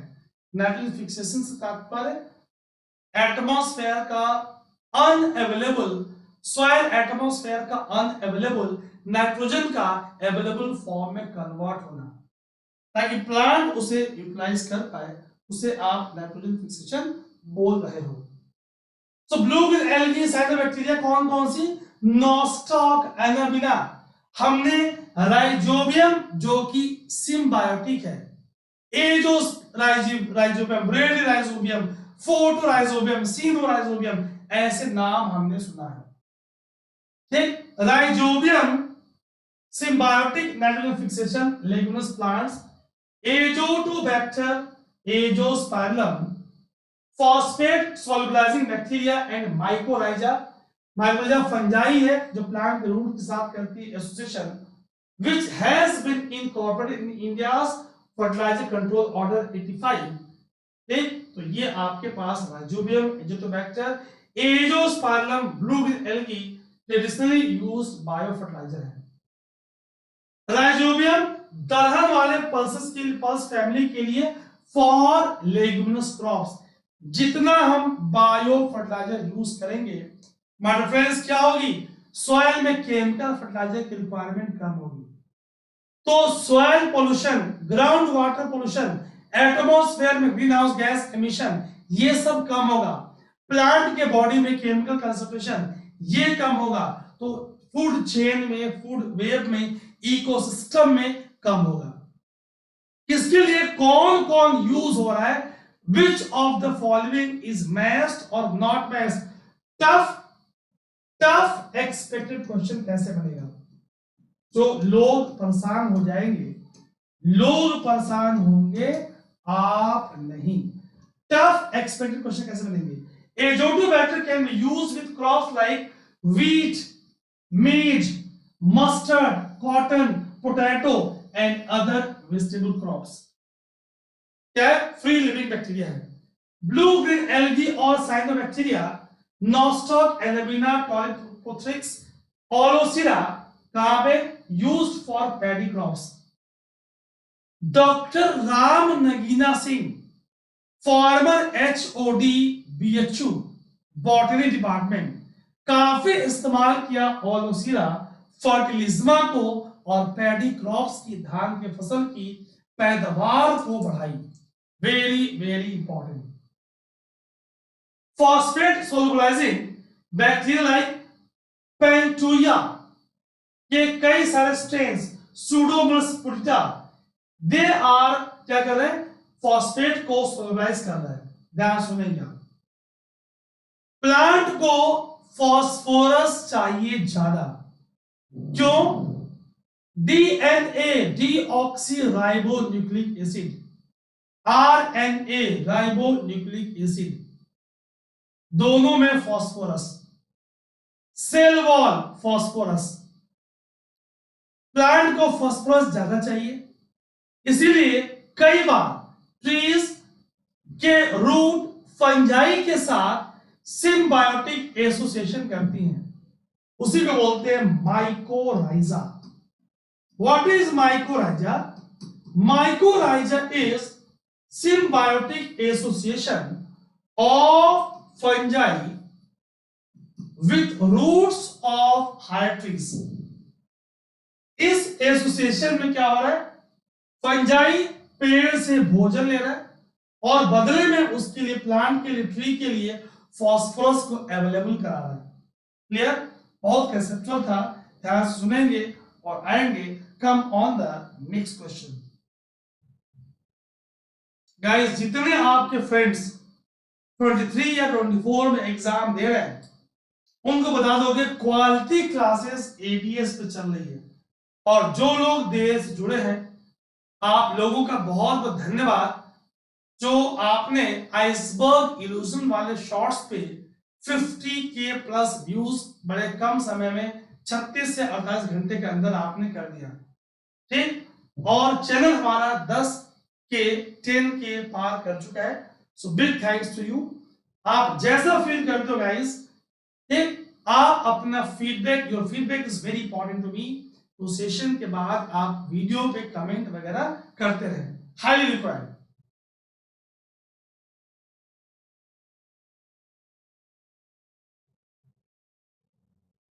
Not only physical space occupied, but also functional. Key point is functional role in the community. ये बड़ा important है।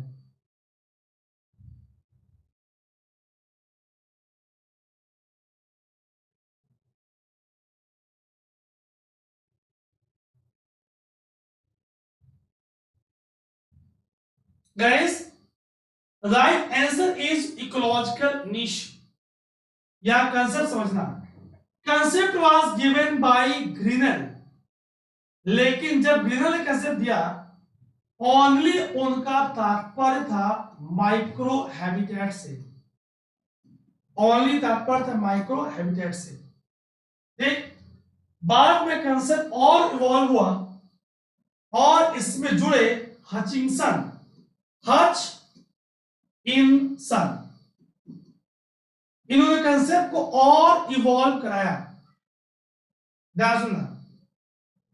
सो ecological नीश क्या क्या लेगा, किसी ऑर्गेनिज्म का एग्जैक्ट लोकेशन कहां पे वो स्थित है, उसे बोलेंगे उसका हैबिटेट नीश। क्या बोलेंगे? हैबिटेट नीश बोलेंगे। उसका एग्जैक्ट लोकेशन, उसका माइक्रो हैबिटेट, बहुत ध्यान सुनना। फिर वो क्या रोल परफॉर्म कर रहा है इकोसिस्टम में, क्या है उसका ट्रॉफिक नीश, ट्रॉफिक नीश क्या है, what is the role perform by that, और फिर कौन कौन सी सेट ऑफ कंडीशंस रिक्वायर्ड है उसके सर्वाइवल के लिए, उसे बोलेंगे multi factor. What are the factors. तो सिर्फ स्पेस की बात नहीं कर रहा है, उसका रोल क्या है, ट्रॉफिक नीड्स क्या है, और कौन कौन से सेट ऑफ कंडीशंस रिक्वायर्ड है फॉर सर्वाइवल, इसकी बात भी करता है। अगर इकोटोन की बात करें तो zone of transition between two adjacent ecosystem, अगर दो इकोसिस्टम ओवरलैप ना करें, हमें कि भाई लेक है और डेजर्ट है, ठीक, ये लेक डेजर्ट एरिया से बाहर है, कोई ओवरलैपिंग नहीं हो रही है, कोई इकोटोन नहीं हो रहा है। केस वन, इस डेजर्ट में सेलाइन लेक है, खारे पानी की झील है डेजर्ट के अंदर। अब दोनों के बीच में, जहां पे लेक की बाउंड्री खत्म हो रही है, डेजर्ट स्टार्ट हो रहा है, दोनों के बीच में जोन ऑफ ट्रांजिशन, इकोटोन की फॉर्मेशन हो रही है। So it is zone of transition between two adjacent ecosystem. अगर हम हैबिटेट की बात करें, लिविंग और dwelling place of an organism, कितना टेम्परेचर, कैसा सनलाइट, कैसी सॉइल, क्या सुटेबल कंडीशन, क्या वो फ्रेश वाटर है, ठीक। होम रेंज की बात करें, so home range means home range of an animal, अगर इसे देखने का प्रयास करें, so area where it spends its time, उसके लिए रिसोर्सेस वहां अवेलेबल है, फूड वहां अवेलेबल है ना, ग्रुप्स के फॉर्म में, क्लब्स के फॉर्म में, क्लस्टर के फॉर्म में वो यहां मौजूद है। आइए इन पॉइंट्स को और डिटेल देखते हैं। So species overlaps in ecotone, zone of transition, land ecosystem aquatic, दोनों के बीच का zone of transition, it is ecotone. क्या सुनेंगे? Always this region will have high value of biodiversity. यहाँ पे बायोडाइवर्सिटी की वैल्यू हाई होगी, मैक्सिमम होगी एज कंपेयर टू क्योंकि लैंड की स्पीसीज एक्वेटिक स्पीसीज दोनों मौजूद हैं। The value of species diversity will be high. Number of species will be high, जो कि mainly responsible है for high value of biodiversity. क्योंकि ये इकोटोन इस वाले इकोसिस्टम के एज और मार्जिन पे बना है, it is called as edge effect. आप इसे एज इफेक्ट बोलते हो। ठीक, नीड्स की बात करें, फंक्शनल रोल भी, पोजीशन भी, हैबिटेट नीड्स कहां रहता है वो, क्या रिसोर्सेज वो यूज कर रहा है वो, रोल क्या है उसका, trophic needs, set of conditions required की बात करें तो वो हम समझ चुके हैं। अभी हमने मैंग्रोव्स के बारे में बताया, सवाना इकोसिस्टम, फॉरेस्ट और ग्रासलैंड, एस्चुरी, फ्रेश वाटर और salt water, Marsh land, dry और वेट के बीच में, ये सब इकोटोन्स के एग्जांपल हैं। गाइस हम बहुत डिटेल में पढ़ेंगे और मैं आपको प्रॉमिस कर रहा हूं आपकी कंसेप्चुअल क्लैरिटी पूरी होगी। क्या करना है आपको, ध्यान से चीजें सुननी है, सीरियस होना है, रेगुलर होना है ना। होम रेंज की बात हुई, of an animal is the area where it spends its time, region that encompass all resources the animal required to survive and reproduce. Competition for food and other resources influence how animals are distributed. Even when animals do not interact, clump resources may cause individuals to aggregate. भाई सोचिए, अगर कोई forest ecosystem है, झील का पानी है, तो वहां जो लैंड एनिमल है आसपास इकट्ठा होंगे, पानी पी पाए, है ना। चलिए, come on the next question. Photochemical smog is a resultant of reaction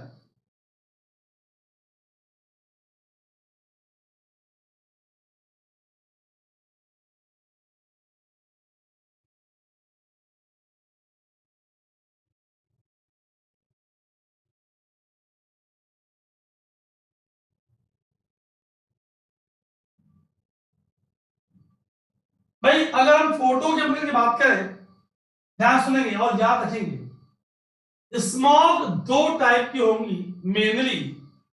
one is photochemical smog, other is classical smog. यहीं पे आपको मैं बिल्कुल क्लियर कर दूंगा। Photochemical smog is also called as oxidising, oxidising. Classical is called as reducing. बहुत relax बैठना। यहां पे oxides of nitrogen, oxides of sulphur, it is called Los Angeles type of, जहां पहले देखा गया, it is called London type of, जहां पहले पाया गया। It is during summer, intense light चाहिए, noon. It is during winters and early morning hours, early morning hours, early morning hours। बहुत ध्यान सुनना। हमने भाई oxides of nitrogen, NO2, ozone, ozone ही किसे बना रहा है, oxidizing, PAN, peroxy acid nitrate, in presence of sunlight, so common during summers, mainly during noon time। very very important my dear friends। classical smog also called as London type of, also called as reducing, क्योंकि उस belt में कोयले में sulphur की मात्रा ज्यादा है, so oxides of sulfur is released। कब, विंटर्स, कब, अर्ली मॉर्निंग आवर्स। क्या रखेंगे, PCS was first described in 1950s photochemical smog chemical reactions of sunlight, nitrogen oxides, volatile organic compounds in the atmosphere which leaves airborne particles and ground level ozone. बहुत ध्यान सुनेंगे, इस ozone को -O3 बोलते हैं. It is toxic. It is greenhouse gas. It is not found in the form of layer. Not found in the form of layer. क्या क्या और कंपोनेंट हैं? Aldehydes, nitrogen oxides, peroxyacetylated, tropospheric ozone, volatile organic compounds, components बहुत important हैं. All of these are highly reactive and oxidizing. Modern cities बहुत common है ना? आपको फोटोकेमिकल स्मॉग की फॉर्मेशन सेकेंडरी रिएक्शंस की हो अकरेंस आपको दिख रही है. अगर ये oxides of nitrogen atmospheric moisture से रिएक्ट करे, दे will cause nitric acid rain. अगर आपसे कहा जाए कि फोटोकेमिकल स्मॉग कौन सी एसिड रेन को प्रमोट करेगी, it will promote nitric acid rain. With reference to the food chain in the ecosystem, which of the following kind of organism is known as decomposer organism? Decomposer कौन सा है जो decompose करे, complex को simple में convert करे? Guys, virus के बारे में एक बात याद रखेंगे आप, they have either DNA or RNA. दूसरी खास बात, they are connecting link between living and non-living. सजीवों और निर्जीवों के बीच की कड़ी है. बहुत ध्यान सुनना. अगर ये बॉडी के बाहर है, डेड डिकेइंग मैटर के ऊपर है, तो ये डेड है. किसी भी एजेंट के थ्रू, बायोटिक एजेंट, कोई इंसेक्ट, मॉस्किटो, कोई बैक्टीरिया, बैक्टीरियोफाज, कोई विंड, वाटर, किसी बायोटिक और एबायोटिक ट्रांसमिसिंग एजेंट के थ्रू बॉडी के अंदर आ जाए तो लिविंग है. क्लियर? तो जब वायरस डेड पार्ट पे होगा तो नॉन लिविंग होगा, वो कोई डिकम्पोजर का फंक्शन नहीं करेगा. वन ओनली नहीं, वन नहीं, बी ही सही. B 2 and 3 only will be right answer. Clear है guys? So प्रोड्यूसर्स जो अपनी भोजन खुद बनाए, जो कि ऑटोट्रॉफ्स है, जो दूसरों को खाए वो consumer. We are consumer, we are heterotroph. हमारे पास फोटोसिंथेटिक पिगमेंट नहीं है, हम फोटोसिंथेसिस नहीं कर सकते, हम अपना भोजन नहीं बना सकते. क्लियर? डिकम्पोजर में कौन होंगे? वॉर्म्स, मशरूम्स आर फंजाई, फफूदी, कवक, बग्स, बैक्टीरिया, ये डिकम्पोजर्स हैं. क्या करेंगी? They will break down organic matter into simple products. Fungi और bacteria are the common. They are called as garbage collectors or recycles in our environment. Question बनेगा, which of the following are termed as garbage collectors? Clear है? Decomposers, bacteria. आज हम 2014 के questions करेंगे. हमने 11, 12, 13 already कर लिया है. कोई क्वेरी, कोई डाउट आप मुझे कमेंट सेगमेंट में लिखो. सो क्वेश्चन नंबर 1, स्क्रीन पे आपके क्वेश्चन नंबर 1 है. Which one of the following is the process involved in photosynthesis? अगर हम फोटोसिंथेसिस की बात करें तो कौन सी प्रोसेस इसमें इन्वॉल्व है? आइए एक एक करके जल्दी से देखें हम. Potential energy is released to form free energy. अच्छा, free energy is converted into potential energy and stored. Okay. Food is oxidized to release carbon dioxide and water. Oxygen is taken and CO2 and water vapors are given out. So dear friends, listen very very careful, ध्यान सुनिए मेरे प्यारे बच्चों। Photosynthesis के नाम लेते ही कितने questions बनेंगे, बहुत ध्यान सुनना, कितने क्वेश्चंस बनेंगे। So listen very very carefully, have a look on screen one by one. So आप बहुत ध्यान से स्क्रीन पे देखें। मैंने कहा भाई क्या क्या क्वेश्चंस बनेंगे। फर्स्ट, ये कैसी रिएक्शन है, कैटाबॉलिक यानी कि डिस्ट्रक्टिव, जैसा कि रेस्पिरेशन है, जिसमें फूड ऑक्सीडाइज होती है और कार्बन डाइऑक्साइड रिलीज होती है, एनर्जी रिलीज होती है, मतलब C is not correct answer. In photosynthesis solar energy is captured by chlorophyll, light absorbing green pigment, बिल्कुल, और ये केमिकल एनर्जी या पोटेंशियल एनर्जी की फॉर्मेशन करती है। दैट मींस ये भी गलत है। ऑक्सीजन रिलीज होती है, ये भी गलत है। B is the right answer. Brilliant Prakash, free energy is converted into potential energy and stored, chemical energy food energy के फॉर्म में स्टोर होगी। बहुत ध्यान सुनेंगे। Sunlight free energy is converted into carbohydrate, potential energy क्या यूज करेंगे, using water and carbon dioxide. इस reaction में जब दो वाटर मॉलिक्यूल का फोटोसिंथेसिस के लाइट रिएक्शन में, फोटोसिंथेसिस के लाइट रिएक्शन में जो कि क्लोरोप्लास्ट के ग्रेनम में ग्रुप ऑफ थैलेकॉइड्स में होती है, तो there is release of molecular oxygen. That means water is source for oxygen, that means oxygen is release in the process. Source क्या है, स्रोत क्या है, water molecule. Process through which green plant and certain bacteria convert light energy into chemical energy into potential energy or food energy। ध्यान सुनेंगे।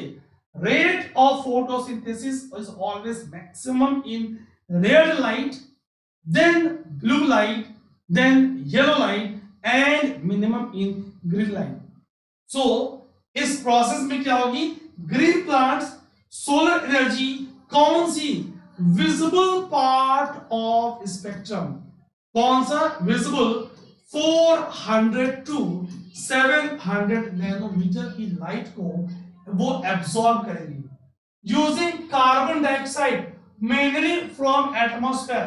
कैसे आएगा, through minute pores present at surface of leaves stomata, यहां से, ठीक। और finally glucose की formation, sugar की फॉर्मेशन और ऑक्सीजन रिलीज होगी एज ए बाई प्रोडक्ट। अभी हमने समझा वाटर का सोर्स क्या है, हमने कहा ऑक्सीजन का सोर्स क्या है, इट इज वाटर मॉलिक्यूल। ये 2014 के क्वेश्चन आज हम कर रहे हैं। Now come on next question. Guys आप कमेंट में आंसर लिखते हैं। Which of the following adds or add carbon dioxide to the carbon cycle on planet Earth?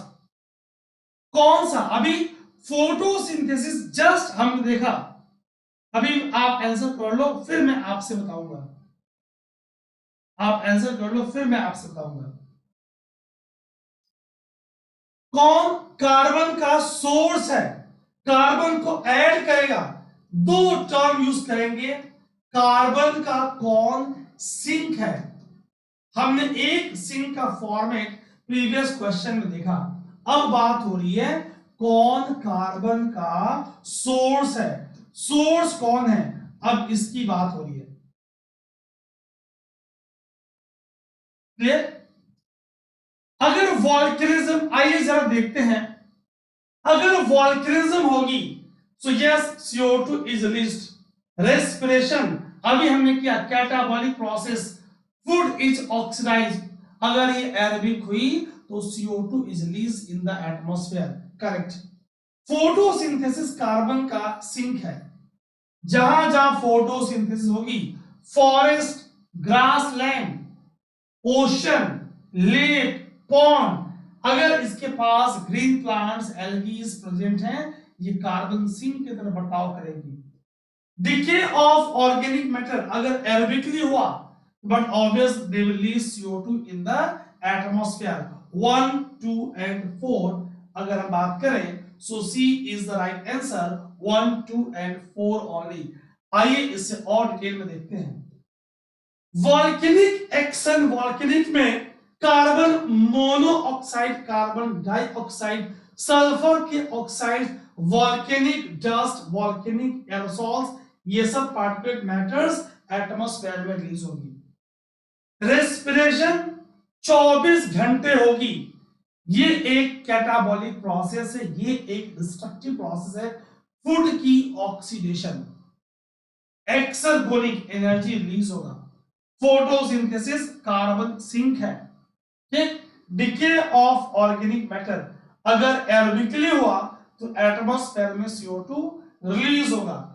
Carbon dioxide एक एटमॉस्फेयर का इंपॉर्टेंट कंपोनेंट है, ग्रीन हाउस गैस है 0.03%, जिसकी concentration दिन पर दिन बढ़ती जा रही है। इंपॉर्टेंट रोल प्ले करती है वेदरिंग ऑफ रॉक्स। कई बार एटमॉस्फेरिक मॉइस्चर के साथ मिक्स होकर कार्बोनिक एसिड रेनफॉल कॉज करती है। Carbon source for plants, stored in biomass, organic matter in sediments, है ना। कार्बोनेट रॉक्स लाइक लाइमस्टोन बहुत इंपॉर्टेंट है, ये एक ग्रीन हाउस गैस है, सॉल्युबल इन वाटर है, कार्बोनिक एसिड रेन भी कॉज करती है, अभी मैंने आपको बताया। Source of all carbon living as well as fossil, ocean के पास large quantity of dissolve carbon dioxide और बाइकार्बोनेट्स है। Always aquatic ecosystem, water body के पास लगभग on an average 10 times, that means अगर एटमॉस्फेयर में 0.03% कार्बन डाइऑक्साइड है तो लगभग on an average 0.3% is present in aquatic ecosystem. जलीय पारितंत्र में, एक्वेटिक इकोसिस्टम में 0.3%, very very important. Primary source outgassing, degassing from earth interior, mid oceanic region, बहुत important है, यहां से बहुत सारे बनेंगे एक्सपेक्टेड क्वेश्चंस, बहुत ध्यान से पढ़िएगा, बहुत सारे बनेंगे यहां से expected questions. Hot spot volcanoes, subduction related volcanic arcs, most of CO2 जो सबडक्शन जोन से रिलीज होगा, कहां से निकला, मेटामॉर्फिज्म ऑफ कार्बोनेट रॉक्स जो वहां पे सबडक्ट हो रही है। क्लियर। सो आउटगैसिंग और degassing, mid oceanic ridge, hot spot volcano, ये सब आपके इंपॉर्टेंट कंपोनेंट है। रेस्पिरेशन के बारे में हमने समझ लिया, डिकम्पोजिशन के बारे में हमने देखा कि अगर डिकम्पोजिशन एरोबिकली हो रहा है तो वो CO2 को एटमॉस्फेयर में बैक रिलीज कर देगा। Combustion, fossil fuels, crude oil, coal, natural gas, heavy oil, ये सब क्या करेंगे, CO2 और कार्बन मोनोऑक्साइड एटमॉस्फेयर में रिलीज करेंगे। बहुत ध्यान सुनेगा, very important point. Forest carbon का रिजर्वायर है, अभी मैंने आपसे बताया, अगर फॉरेस्ट फायर होगा तो ये भी CO2 को रिलीज करेगा। फॉसिल फ्यूल्स क्या है, दे आर हैविंग कंप्लीट और पार्शियल डिकम्पोजिशन, प्लांट और एनिमल का तो क्या होगी, exposure to heat and pressure in earth crust over million of years, Carboniferous period, coal की फॉर्मेशन। गाइस एक एक पॉइंट को आप ध्यान से सुनते जाओगे और कोई अगर क्वेरी हो आप मुझे बताओगे। ठीक, चलिए, इंपैक्ट ऑन ह्यूमन, ये ग्रीन हाउस इफेक्ट है। कार्बन डाइऑक्साइड क्यों बढ़ रहा है, मैंने कहा भाई because of anthropogenic activity, industrialisation, urbanisation, increase use of automobiles, ये क्या कर रहा है, green house effect, global warming, it is main green house gas, क्योंकि ये लॉन्ग वेव्स को एब्सॉर्ब करती है। Come on the next question, guys हम बहुत डिटेल में करेंगे, ताकि आपकी पूरी कंसेप्चुअल क्लैरिटी हो जाए।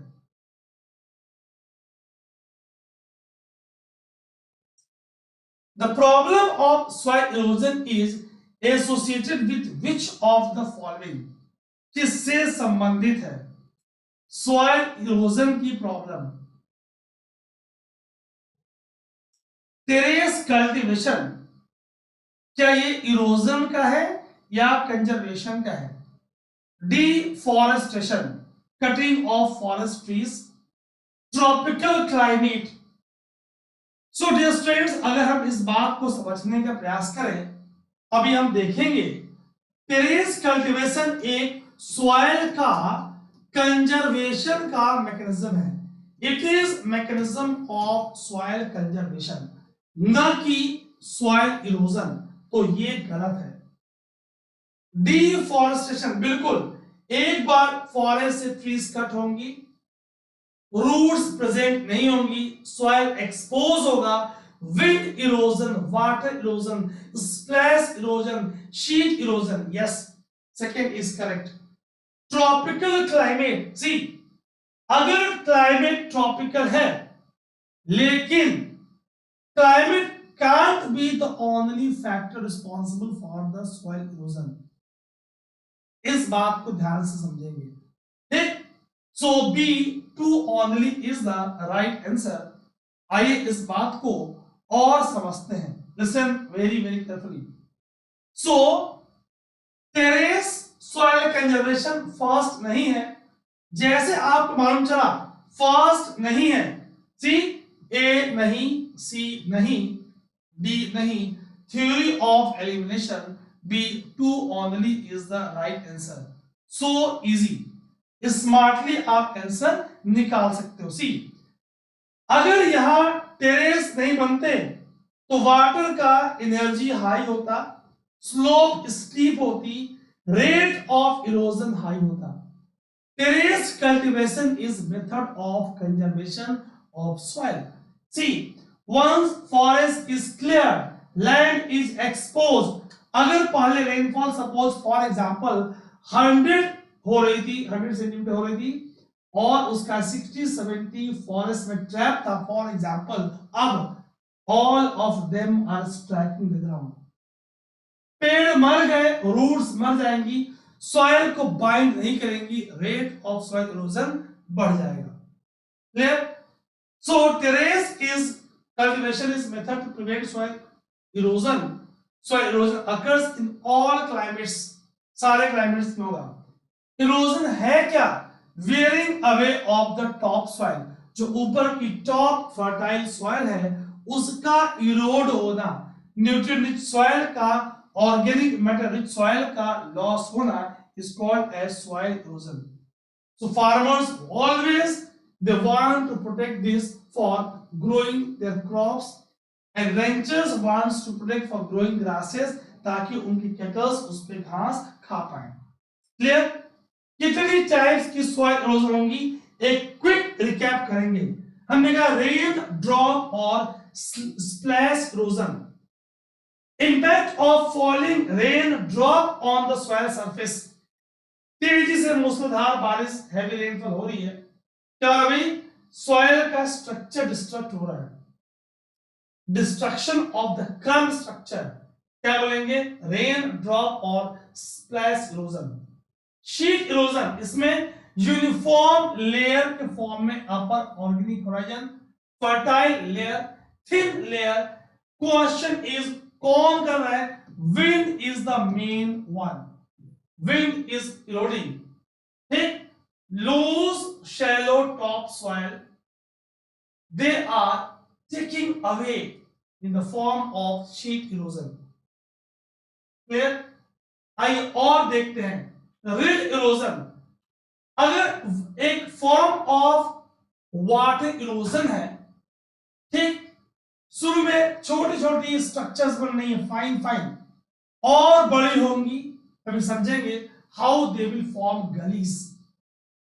Form of water erosion. Erosion takes place through numerous narrow and more or not so straight channels called streamlets or head cuts.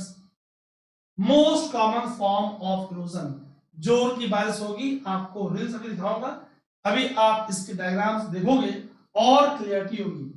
गली erosion, run of surface water causing removal of soil with drainage lines, थोड़ा और wide हो गया। Gully when started once will move by headward erosion or even by slumping of side walls. आइए जरा और देखते हैं इस बात को, ये देखिए rill erosion, vertical down like structure बनी और ये बड़ी होंगी तो गली इरोजन। रिल, गली, सू स्ट्रिंग, बैडलैंड, चंबल के वादियों में ऐसा दिखता है। रेवाइंस का बनना, गली इरोजन और बड़ा हो गया, रेवाइंस का बनना, Chambal valley, bad land topography. ये देखिए आप, रिल्स, गली, रेवाइंस, रिल्स एंड गली इरोजन, बिल्कुल चीजें आपको। Rain drop, splash erosion,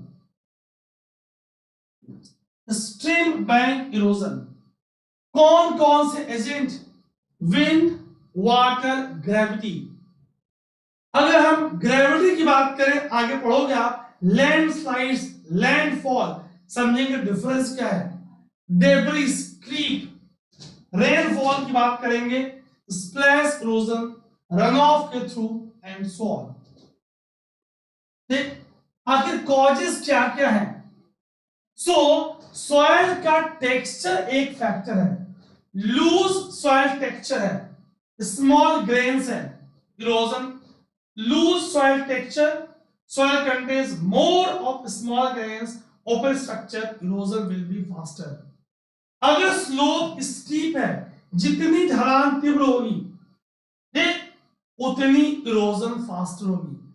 if intensity और amount of rainfall is more will be erosion. लेकिन अगर ट्रीज हैं, फॉरेस्ट है, वो थोड़ी रेट को कम कर देंगी।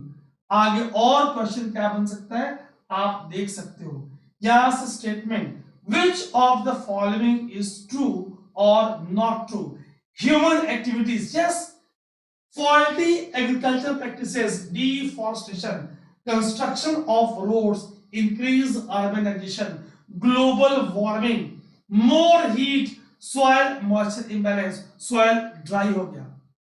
deforestation अभी मैंने आपको बताया ठीक। सो जितनी ट्री रूट्स हटेंगी उतनी इरोजन बढ़ेगा।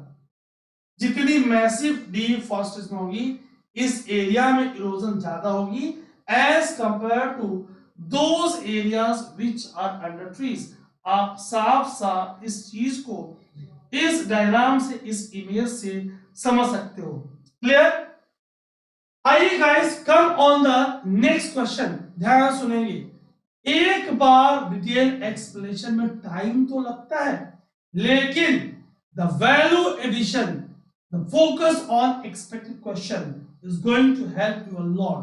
So listen very carefully. Lichens which are capable of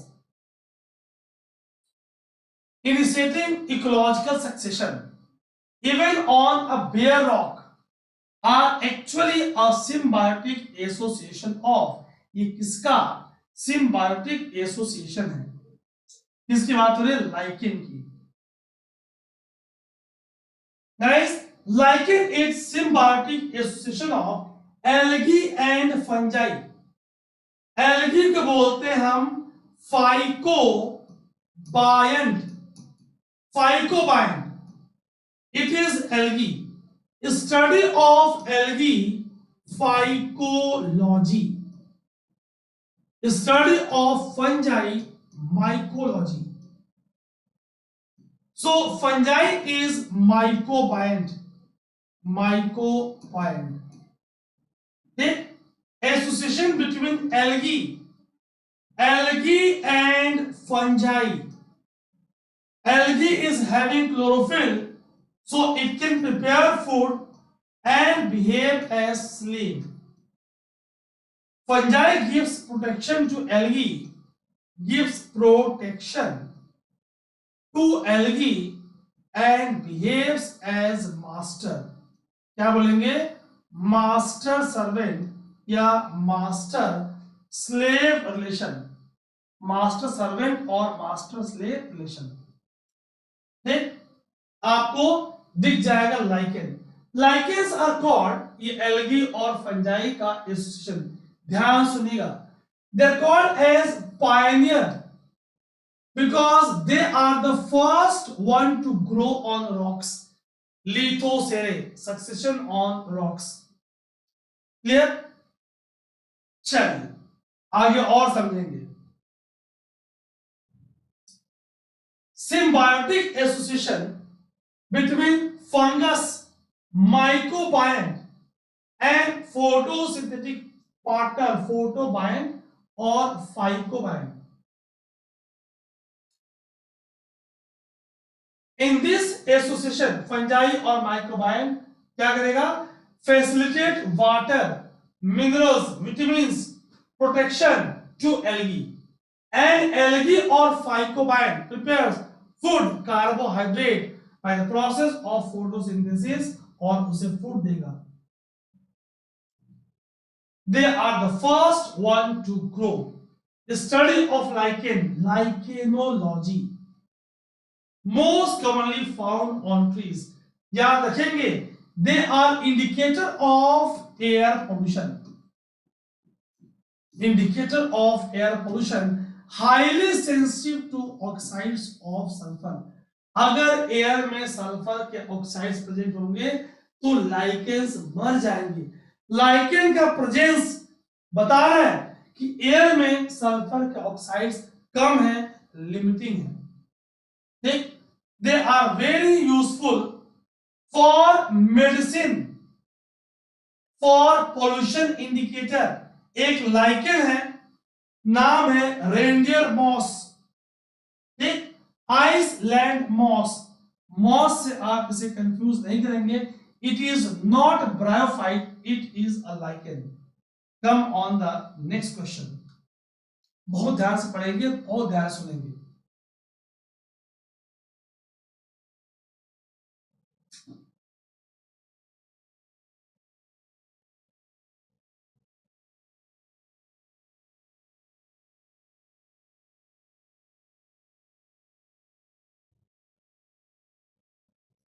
आपको बायोडायवर्सिटी भी कंजर्व करना है और ट्रेडिशनल ह्यूमन लाइफ को भी वहां पे स्टेब्लिश रखना है, दोनों करना है। Conservation of biodiversity together with traditional human life.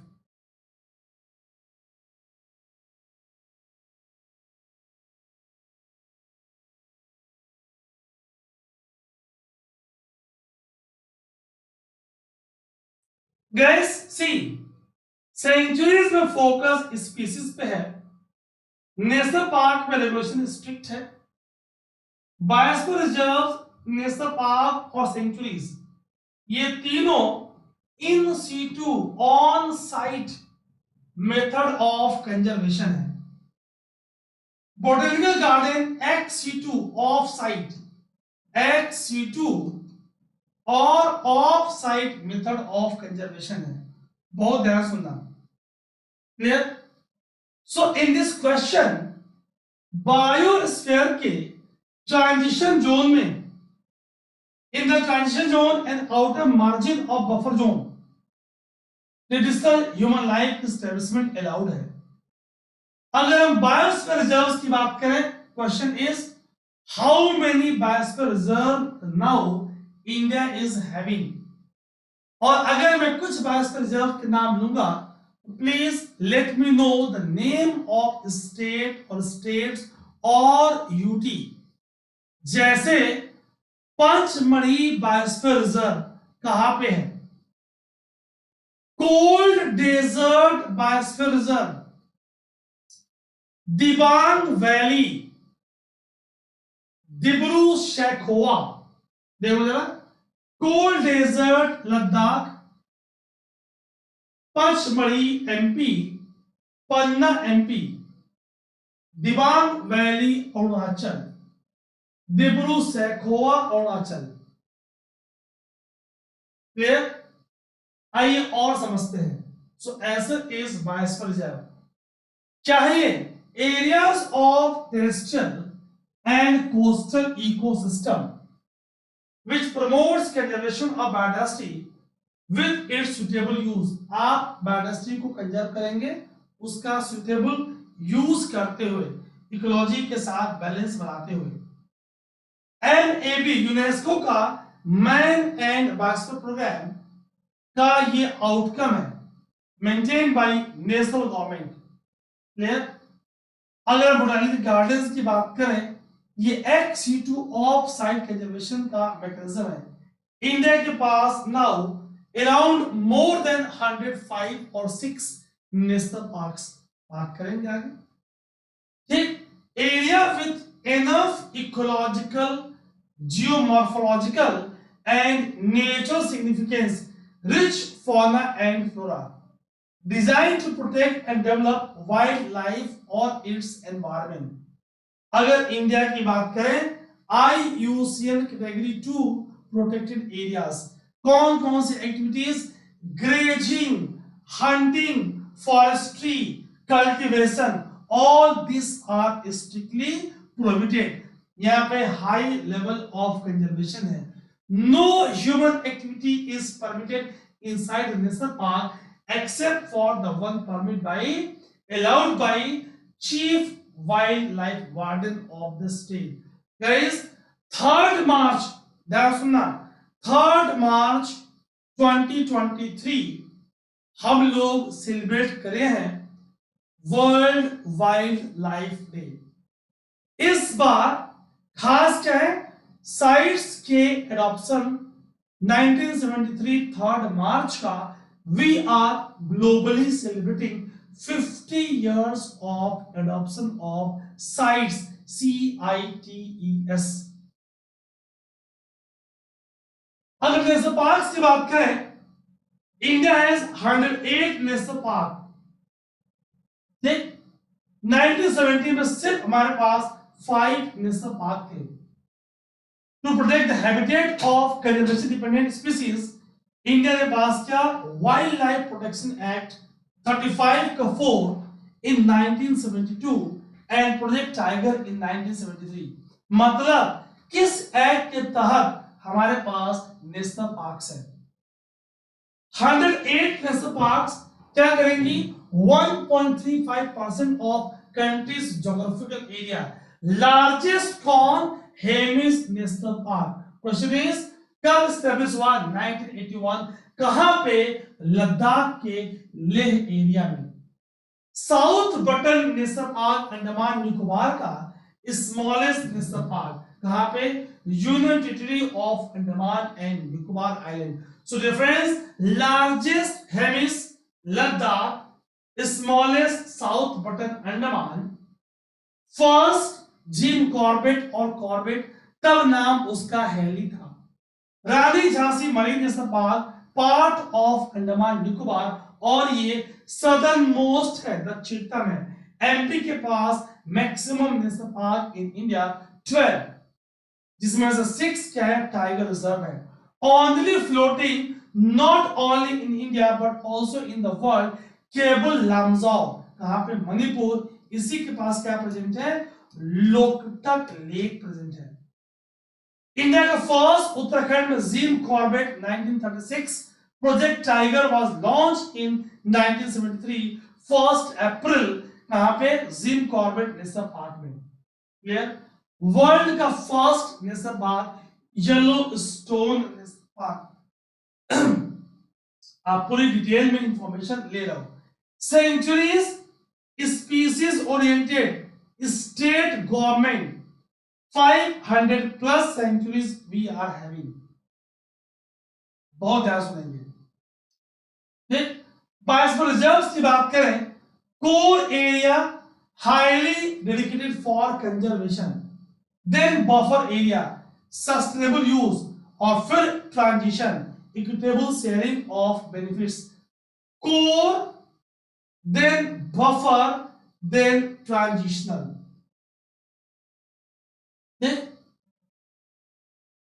बात बायोस्फीयर रिजर्व्स की हो रही है। core area is strictly prohibited ecosystem for conserving ecosystem species or genetic variation. Natural zones core area में human activity is not allowed. यहां से match the following आएगा. Buffer zone used for scientific research. Question दे देंगे. Scientific research, monitoring, training and education is allowed in. कहां पे ये allowed है buffer zone?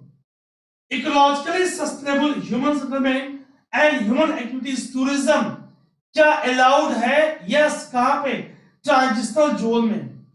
Cooperation of reserve management और local people, several human activities कौन सी? Yes. Settlement, cropping, recreation, forestry, they are allowed in transitional area. इस बात को आप स्पष्ट रूप से ध्यान रखोगे कि it is allowed in transitional area. Scientific research, monitoring, training in buffer zone.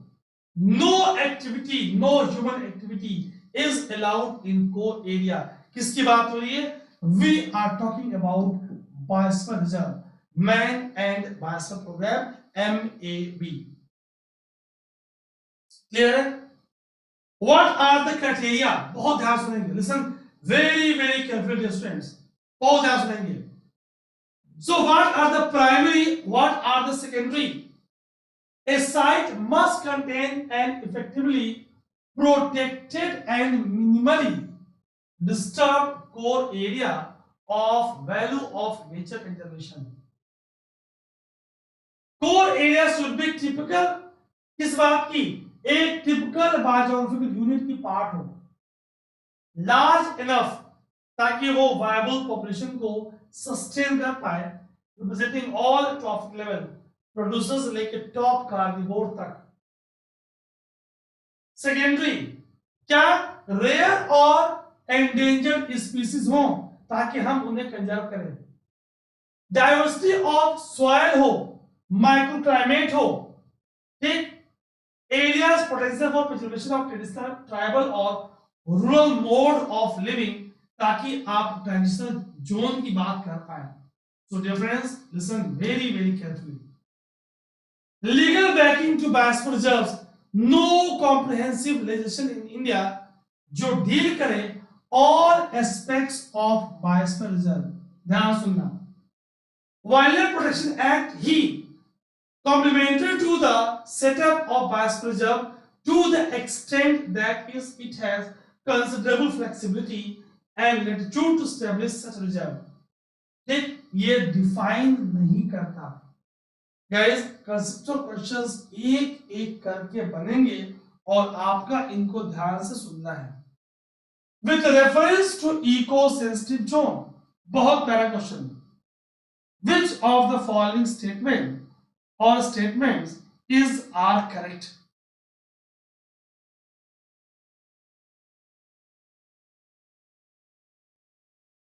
कौन सी एक्ट में डिक्लेयर हो रहा है?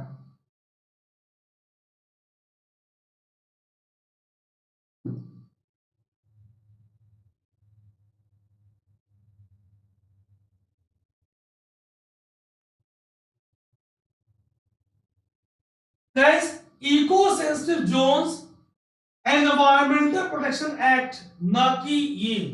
गलत. So first is not correct. अगर फर्स्ट करेक्ट नहीं है तो नॉट करेक्ट. ओके.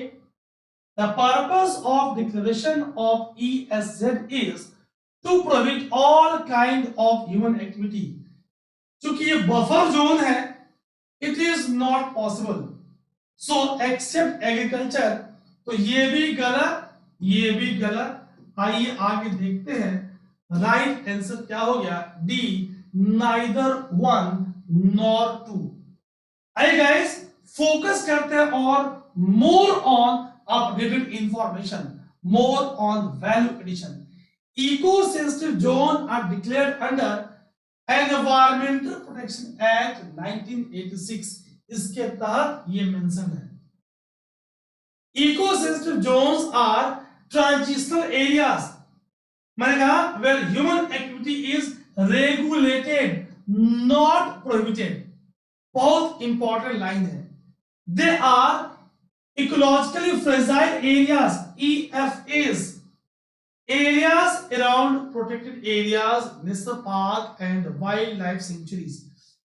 इसके डिक्लेयर करने का पर्पस क्या है? They will behave as shock absorber, क्योंकि अगर ह्यूमन की एक्टिविटी रेगुलेट होगी तो वो एडवर्स इफेक्ट कम डालेगी। So the purpose of declaring ESZ is to create a shock absorber space in the protected areas by regulating and managing the activities around such areas. उनका regulation। बहुत ध्यान सुनेंगे, very very important line guys, now listen very very carefully, बहुत ध्यान सुनेंगे। Environmental Protection Act does not mention, ये word mention नहीं है, eco sensitive zone, very important.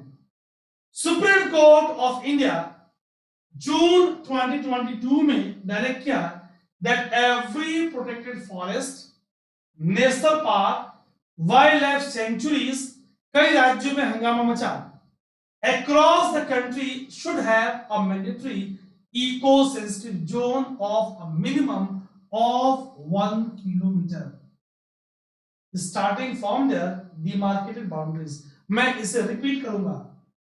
Supreme Court of India June 2022 क्या डिक्लेयर किया, डायरेक्ट किया, एवरी प्रोटेक्टेड फॉरेस्ट, बहुत ध्यान सुनना, national park, wild life sanctuaries across the country should have a mandatory eco sensitive zone, eco fragile area, shock absorber to protect them minimum of 1 kilometer। बहुत ध्यान सुनेंगे। They are notified by, कौन करेगा notify? Central government, MOEFCC। किसके तहत? Under wild, not wildlife, environmental protection act. India के पास more than 600 ecological sensitive zones हैं। कौन कौन सी activities? Ongoing agriculture, horticulture practice, rain water harvesting, organic farming, use of renewable energy sources, adoption of green technology, all are allowed. What are allowed? क्या क्या allowed है? बहुत ध्यान से रहेंगे। Establishment of industries, use of commercial timber, mining, tourism, यहां पे allowed नहीं है, they are not allowed. Allowed rain water harvesting, ongoing agriculture, horticulture, organic farming, use of renewable green technology, all this are allowed. Commercial exploitation of timber, mining, tourism, industries, these are not allowed.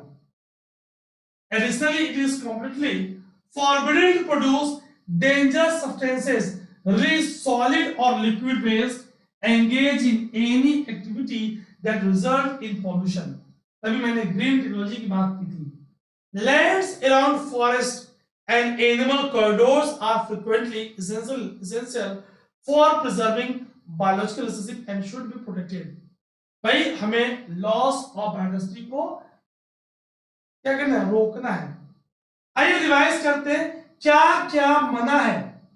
Commercial mining, sawmill, industries causing pollution, air, water, soil, noise, establishment of major hydro projects and commercial use of wood, ये मना है।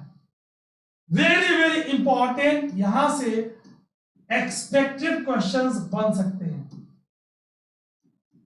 ये थोड़े आपके लिए confusing हो जाएंगे। क्या रेगुलेटेड है? What are regulated activities? आइए देखते हैं। हमने भाई फेलिंग ऑफ ट्रीज, होटल की एस्टेब्लिशमेंट, रिजॉर्ट्स का बनना, commercial use of natural water, electric cables का इरेक्शन, एग्रीकल्चर सिस्टम में ड्रास्टिक चेंज करना, widening of roads, adoption of heavy technology, pesticide, इनको रेगुलेट करेंगे। क्या अलाउड है?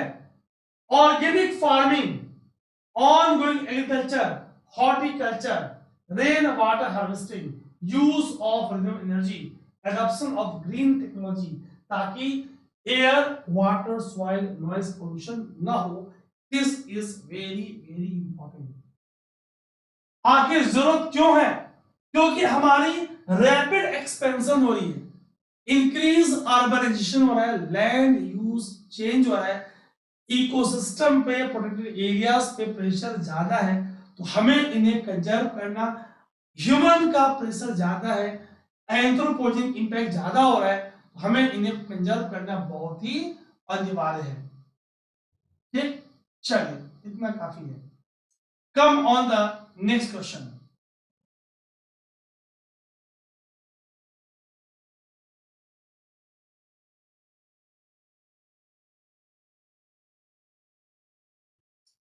Dampa tiger reserve, Gumti wild life sanctuary, Saramati peak, ये है कहां पे? कौन सा करेक्टली मैच्ड है?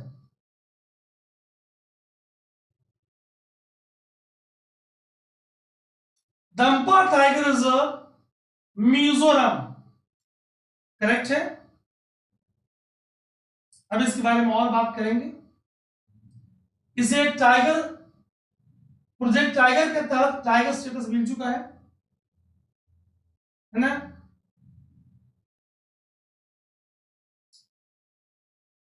सो first is correct. Okay, गुमती wild life sanctuary it is in Tripura, गलत है. सेकंड गलत है, सेकंड गलत, बी गलत, डी गलत. Saramati peak Nagaland is correct. So C 1 and 3 only.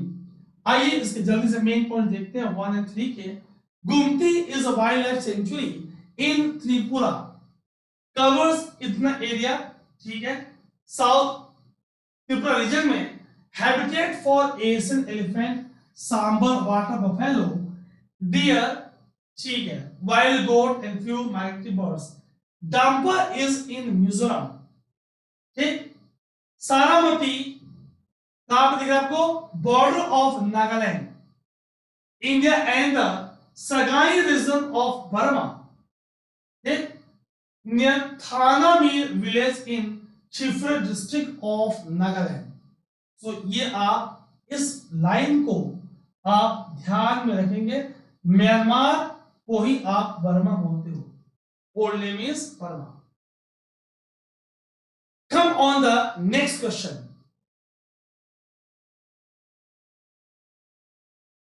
Wetlands or confluence of rivers?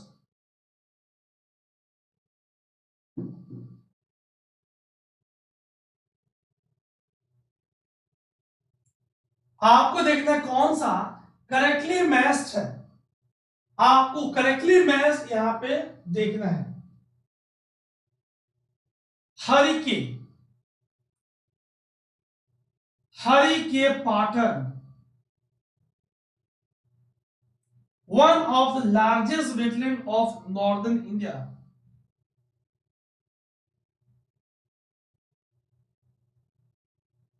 Beas and river Sutlej.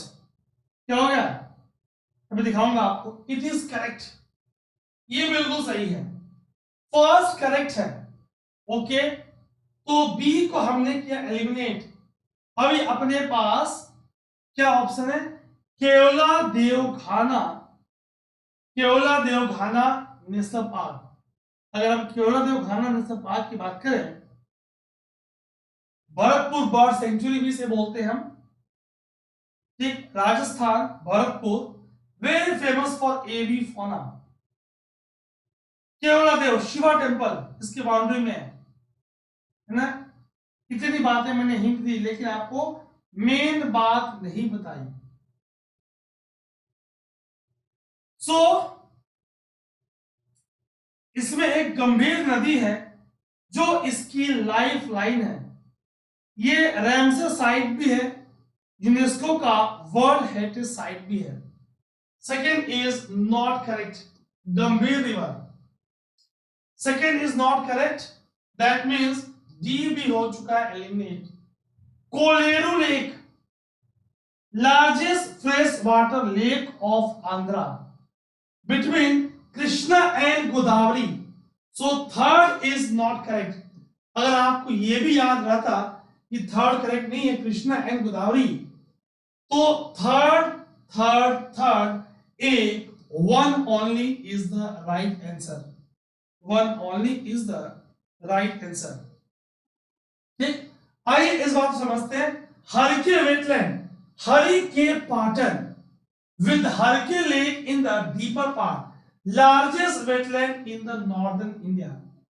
कहा भाई, border of Tarn Taran Sahib district and Ferozepur district of Punjab. ठीक, आगे और समझते हैं कहां प्रेजेंट है। So Beas and Sutlej river just south of the Harike village. ये आपको हरिके वेटलैंड दिख रहा है। केवला देव घाना, हमने की पॉइंट्स अभी रिवाइज किया। Ramsar site, Bharatpur bird sanctuary, UNESCO heritage sites, very important Gambhir river. Kolleru, map में आप कोलेरू को देख पा रहे हो। हरिके बात हुई अभी आपसे। Keoladeo Ghana, former name Bharatpur bird sanctuary, famous avifauna sanctuary, है ना, important for wintering ground for migratory waterfalls. कहां से, Eurasia, north Africa, Arabian peninsula as well as for resident bird. इसके ऊपर नाम पड़ी है केवला देव शिवा टेम्पल, जो उसके बाउंड्री के अंतर्गत है। क्लियर। पार्क की बात करें, ये डेंजर में क्यों है, क्यों ये मॉन्टेक्स रिकॉर्ड में मेंशन है। मेन एंट्रेंस आपको दिख रहा है। Build on the upstream of गंभीर रिवर, जो लाइफ लाइन है इस सेंचुरी का। The river now feeds the wetlands only कब when the dam river is full and its gates are open। क्या ये रैमसर के मॉन्टेक्स रिकॉर्ड में है, यूनेस्को के वर्ल्ड हेरिटेज साइट में है। Kolleru, largest fresh water lake of Andhra between Krishna and Godavari delta. एक एक पॉइंट आप याद रखेंगे। Declared as wild life sanctuary under wild life protection act of 1972 और wetlands under Ramsar convention. Ramsar sites के तहत ये भी मेंशन है, याद रहेगा। Important habitat for resident and migratory birds. अगर पेलिकन्स की बात करें, ग्रे और spot billed pelicans, many birds migrates here. Siberian crane, ibis, painted stocks यहां पे आ रही है। इंडिया के पास, ध्यान सुनेंगे, right now we are having 75 Ramsar sites. Satyam, स्वागत है आपका, धन्यवाद। 75 हमारे पास रैमसर साइट्स हैं। आपको इनके नाम जो पिछले 2 वर्षों में ऐड हुए वो ध्यान से देखना है। आप स्क्रीनशॉट लेते जाओगे या ये पूरी पीडीएफ मेरे टेलीग्राम चैनल t.me/अजीत live, Ajit Tiwari sir @general studies वाले चैनल में आपको मिल जाएगी।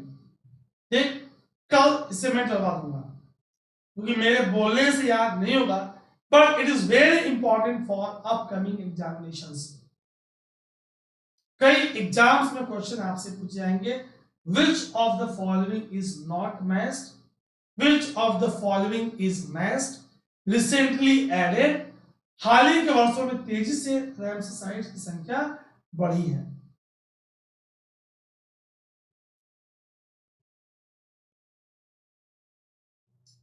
Which of the following have coral reefs?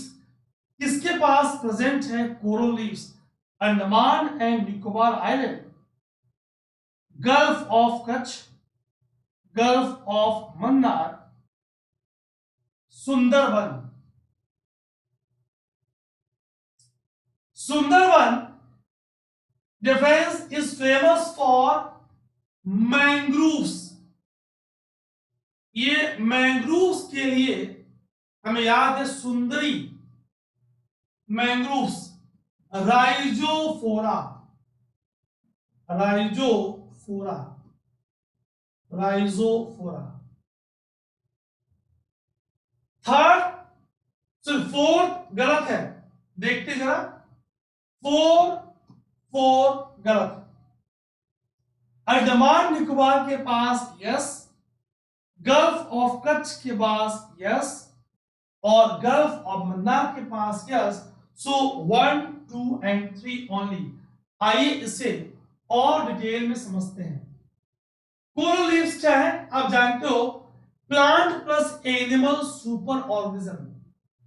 Plant zooxanthellae, algal component, animal group cnidaria, calcareous skeleton, ये इनका सिम्बायोटिक एसोसिएशन है। अगर हम कोरल्स की बात करें, खास फीचर, दे आर स्टीनोथर्मल, ये टेम्परेचर के फ्लक्चुएशंस को बर्दाश्त नहीं कर पाती। दे आर स्टीनोहेलाइन, स्टीनोहेलाइन, ये सैलिनिटी के फ्लक्चुएशन को बर्दाश्त नहीं कर पाती। दोनों बात हमें याद रखना है। इनकी टॉलरेंस कम है, they have low value of ecological amplitude, low value of tolerance, इसका लो वैल्यू ऑफ टॉलरेंस है। ठीक, अगर कोल्ड वाटर आ जाए, वार्म वाटर आ जाए, फ्रेश वाटर आ जाए, तो ये सरवाइव नहीं करेंगे। अंडमान निकोबार के पास कोरल, गल्फ ऑफ मन्नार के पास कोरल, गल्फ ऑफ कच्छ के पास कोरल है ना, मन्नार के पास coral rich, Andaman Nicobar island, gulf of Kutch, gulf of Mannar, यहां पे प्रॉपर कोरल्स प्रेजेंट है। Sundarban, Sundarban Ganga Brahmaputra delta is famous for mangroves, mangroves वनस्पतियों के लिए फेमस है। ठीक है, चलिए आगे और बढ़ेंगे। कम on the next question, hibernation. Consider the followings, bats, bears, rodents. The phenomenon of hibernation can be observed in which of the above kind of animal? 1 and 2 only? 2 only? 1, 2 and 3? या hibernation cannot be observed? क्या हम hibernation समझते हैं? अभी बात करेंगे। आइए जरा एक बार इनको देखिए तो फिर बात करेंगे हाइबरनेशन क्या है, एस्टिमेशन क्या है, अंतर क्या है। बैट दिख रहा है आपको, बियर्स दिख रहा है आपको, रोडेंट्स दिख रहे हैं आपको, ये रोडेंट्स है। ठीक, अब आपसे बात हो रही थी हाइबरनेशन। ठीक, हार्श विंटर हुआ तो क्या हार्श विंटर में ये अपनी बॉडी की एक्टिविटी को, मेटाबॉलिक रेट को कम कर देती हैं? क्या ये हाइबरनेशन शो करती हैं? Summer sleep estimation, hibernation winter में मेटाबॉलिक एक्टिविटी का कम करना।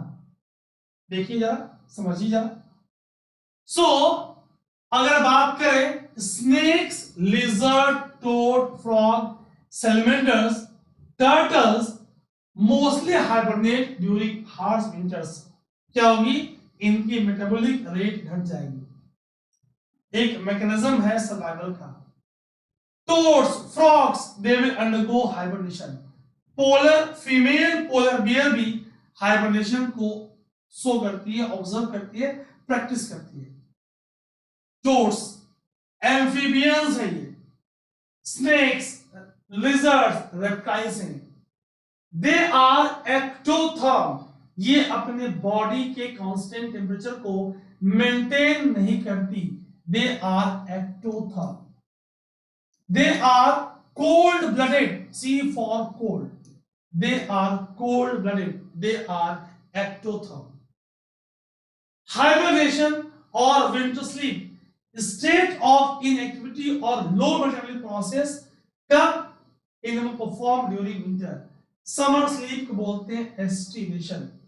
is the low metabolic process by the animal during summer. Estivation hibernation का opposite है. ठीक. Some bats also hibernate. ठीक. Particularly those in northern areas जहां पे insects कम है.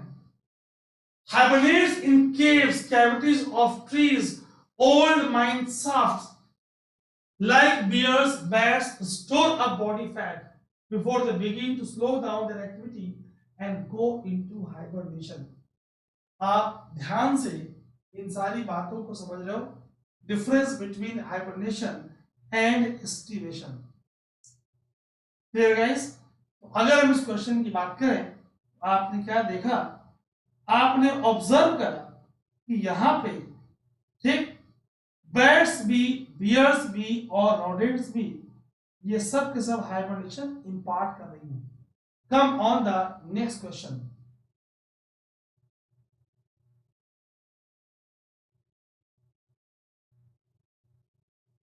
Which does not belong to class of the other three. Crab, mite, अभी दिखा दूंगा आपको, स्कॉर्पियन, स्पाइडर. कौन सा अलग है? देखिए जरा. क्रैब, यूपीएससी आपको डायग्राम नहीं देगी. देख, क्रैब, माइट, स्कॉर्पियन, स्पाइडर. दो टर्म यूज करेंगे. एक क्रस्टेशियंस, क्रस्टेशियंस, और एक एरेक्निड्स, एरेक्निड्स. क्रस्टेशियंस और एरेक्निड्स दो टर्म यूज करेंगे. Spider, scorpion, mites, they are member of arachnida. ये एरेक्निडा के मेंबर हैं. क्रैब्स मतलब ये इसकी मेंबर है, ये इसकी मेंबर है. मैं आपका बहुत अच्छे से मैंने एक्सप्लेन कर दिया. देखिए जरा. Spider, scorpion, harvestman, mites, ticks, ये सब एरेक्निड्स हैं, इसके मेंबर है एरेक्निडा के. क्रस्टेशियन में large group of arthropod, cockroach वाला group, crabs, lobsters, crayfish, shrimps breathe with gills and have two pairs of antennae on a crustaceans.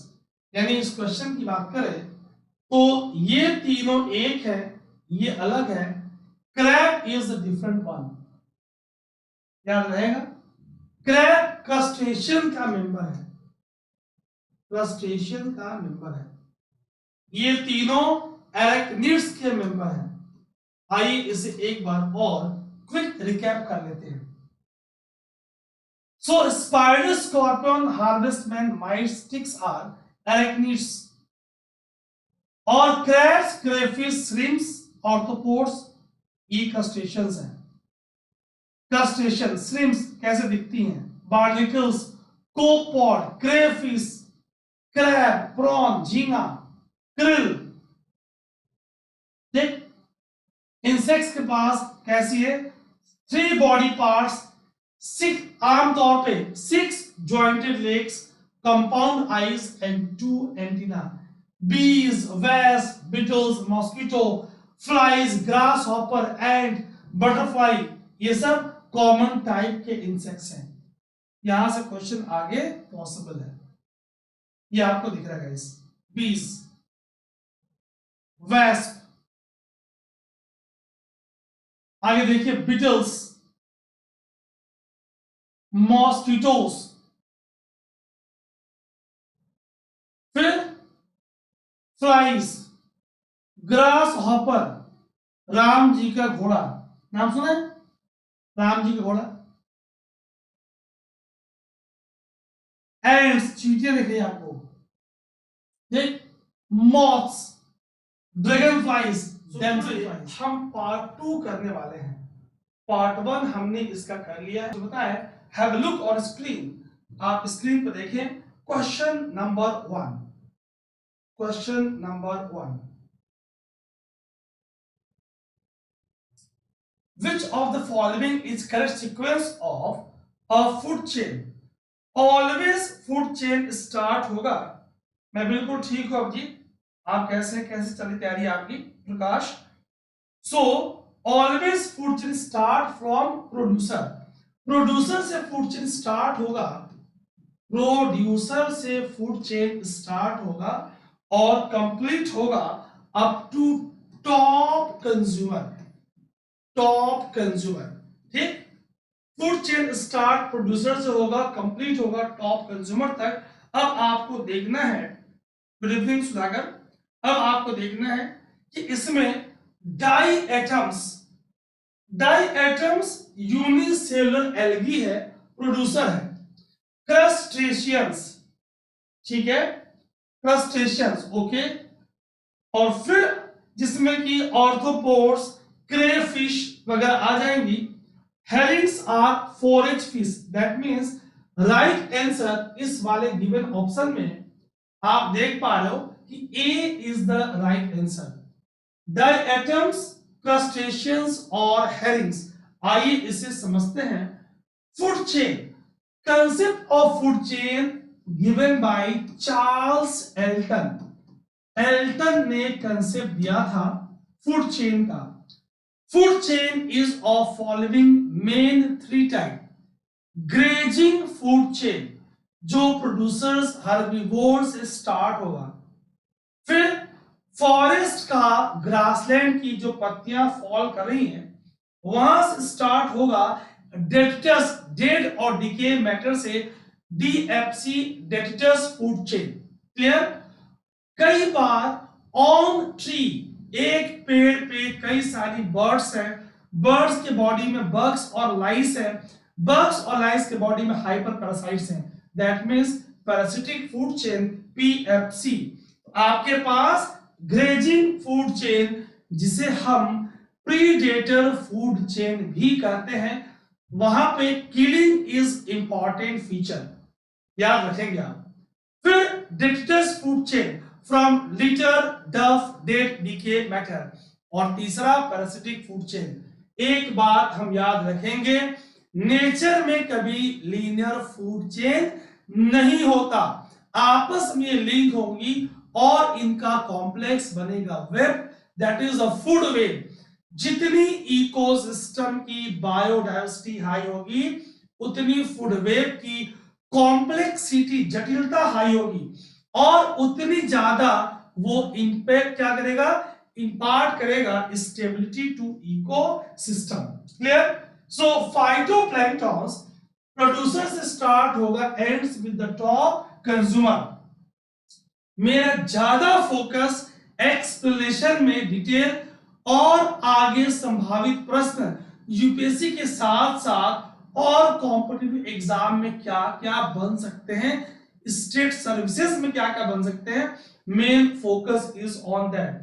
Dear friends, क्या आपको मालूम है कि रेगुलरली इस चैनल पे YouTube shorts with the current content with the great animation जा रहा है। अभिषेक, प्रकाश, सुधाकर, पटेल तो चौधरी, ये आप लोग इस शॉर्ट्स को देखना और अपना फीडबैक, अपना कमेंट उस पे आप जरूर देना जो आपको जेन्युइनली फील हो। क्लियर? सो डायटम्स यूनिसेलुलर एल्गी, कोकोलिथोफोर्स क्या है, यूनिसेलुलर यूकैरियोटिक प्रोटिस्टा है, साइनोबैक्टीरिया ब्लू ग्रीन एल्गी है, नॉस्टॉक, ठीक, डाइनोफ्लैजिलेट्स क्या है, प्रोटिस्टा जिसके पास फ्लैजिला है। ठीक, क्रस्टेशियंस की बात करें, form a very large group of arthropods, crabs, lobsters, ये सब इसमें है। Herrings are forage fish mostly belonging to family clupeidae. ठीक, तो ये आपको क्रस्टेशियंस के मेंबर्स कौन कौन से हैं ये आपको दिख रही हैं। बार्नेकल्स, क्रेफिश, प्रॉन, ये सब क्रस्टेशियन, क्रैब्स, क्रिल्स। ठीक, come on the next question. बहुत ही इंपॉर्टेंट क्वेश्चन है, रेलिवेंट है। अब यूपीएससी डॉल्फिन से क्या क्या क्वेश्चन पूछ सकती है, हम उस पर ज्यादा फोकस करेंगे। Other than poaching, what are the possible reasons for the decline in population of gangster river dolphin? क्या क्या पॉसिबिलिटी है, ठीक। Construction of dams and barrages on rivers, अगर इस पॉइंट को समझें तो बताऊंगा आपको। Increase in population of crocodiles in rivers, क्या इसका कोई लेना देना है क्या? Getting trap in fishing nets accidentally, क्या faulty fishing methods role play करेंगी? यूज ऑफ सिंथेटिक फर्टिलाइजर्स, क्या ये टॉप ट्रॉफिक लेवल में bioconcentration, bioaccumulation, biomagnification ऐसी चीजों को इंपार्ट करेंगी, हम इसे समझने वाले हैं। Select the correct answer using the codes given below. Difference, first habitat fragmentation करा रहा है। हैबिटेट फ्रेगमेंटेशन हैबिटेट लॉस के साथ साथ one of the main factor responsible for loss of biodiversity, बिल्कुल सुधाकर। सेकेंड, इसका कोई मतलब नहीं है। यस, फॉल्टी फिशिंग मेथड्स और केमिकल्स का कंसंट्रेशन 1, 3 और 4, सी इज द राइट आंसर। सी, हम अपना आंसर कमेंट में करते जाएं, हम अपना आंसर देते जाएं, चाहे हमारा आंसर गलत ही क्यों ना हो। The more you interact the more you learn. आइए और इंफॉर्मेशन लेते हैं। गैंजेटिक रिवर डॉल्फिन कहां? गैंजेस, मेघना, Brahmaputra river system in India, Nepal and Bangladesh. अगर यहां से स्टेटमेंट दिया जाए कि Gangetic river dolphin is found only in Ganga river, only हो जाएगा गलत। दूसरी बात, द लोकली नोन एज सुसु। सुसु क्यों बोलते? क्योंकि जब ब्रीथ करती हैं तो जो साउंड निकलती है कुछ ऐसी निकलती है। ये इंडिया का नेशनल एक्वेटिक एनिमल है। वेरी वेरी इंपॉर्टेंट, आपको जानना होगा कि साइट्स के कौन से अपेंडिक्स में, WPA wild life protection act के कौन से शेड्यूल में और IUCN के कौन से स्टेटस में ये आता है, दैट इज वेरी इंपॉर्टेंट। और अगर ये ब्लाइंड है तो इसकी हंटिंग मैकेनिज्म क्या है, ये भी आपको जानना होगा। Total population of Gangetic river dolphin is around 2500 to 3000। और कहां अभी देखा हमने, गंगा, ब्रह्मपुत्र एंड मेघना, कर्णफुली सांगू रिवर सिस्टम, कर्णफुली सांगू river system of Nepal, India and Bangladesh. बहुत ध्यान सुनेंगे। तो आप देख पा रहे हो कि ब्रह्मपुत्र, गंगा, मेघना, ठीक। अब इसके लिए थ्रेड्स क्या है, क्या इसके थ्रेड्स हैं? बाई कैच, अभी आपने देखा बिहार में गैंजेटिक डॉल्फिन को मार मार के लोगों ने उसकी जान नहीं डाली, कुछ दिनों पहले की बात है। These dolphins and people both favor areas of river where fish are plentiful and water current is slower. This has led to fewer fish for people and more dolphin dying as a result of accidentally being caught in fishing nets. भाई by catch, मछली पकड़ रहे थे, dolphin आ गई। जितनी इनकी population ज्यादा होगी वो इकोसिस्टम के फाइन हेल्थ का इंडिकेशन है। पॉल्यूशन, इंडस्ट्रियल एफ्लुएंट का रिलीज करना, एग्रीकल्चर रन ऑफ का, ह्यूमन की पॉल्यूशन सीरियस क्या कॉज कर रही है, हैबिटेट का करा दे रही है degradation. Dams, construction of dams और अदर इरिगेशन रिलेटेड प्रोजेक्ट्स क्या कर रही है, making them susceptible to inbreeding and more vulnerable to other threats. भाई यहां पे हो जा रही habitat fragmentation, bycatch, faulty fishing methods, pollution, industrial agriculture, human habitat का डिग्रेडेशन, कंस्ट्रक्शन ऑफ डैम्स, ये भी आपको ध्यान रखना है, ठीक। और फिशिंग एक्टिविटीज का बढ़ता हुआ, ये भी आपके लिए इंपॉर्टेंट है। They also have less food, क्यों? डैम डिस्टर्ब कर दे रही है फिशेस की, इसके प्रे की ब्रीडिंग साइकिल को। भाई जब टॉप ट्रॉफिक लेवल के एनिमल का फूड अवेलेबल नहीं होगा तो बॉटम अप T1 का T4 T5 पे इंपैक्ट बोलते हैं बॉटम अप अप्रोच, तो वो यहां पे इंपार्ट होगा। बहुत ध्यान सुनेंगे।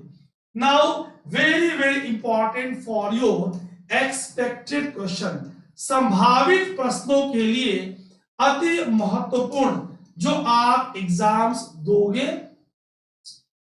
वाइल्ड लाइफ प्रोटेक्शन एक्ट 1972 के तहत mention in schedule 1, very important, high level of protection हमारा नेशनल एक्वेटिक एनिमल IUCN में एंडेंजर्ड, ठीक। CITES convention on international trade in endangered species में अपेंडिक्स 1 में again high level of protection, CMS convention on migratory species के appendix 2 में, ठीक, that needs conservation and management और would significantly benefit from international cooperation. तो ये आपको चारों पॉइंट्स याद रखना है। WPA schedule 1, IUCN endangered, sites appendix 1 और CMS के अपेंडिक्स 2, ये आपको इसके कंजर्वेशन स्टेटस को याद रखना है। क्या हमने स्टेप्स लिए? प्रोजेक्ट डॉल्फिन पीएम ने अनाउंस किया, गवर्नमेंट का plan.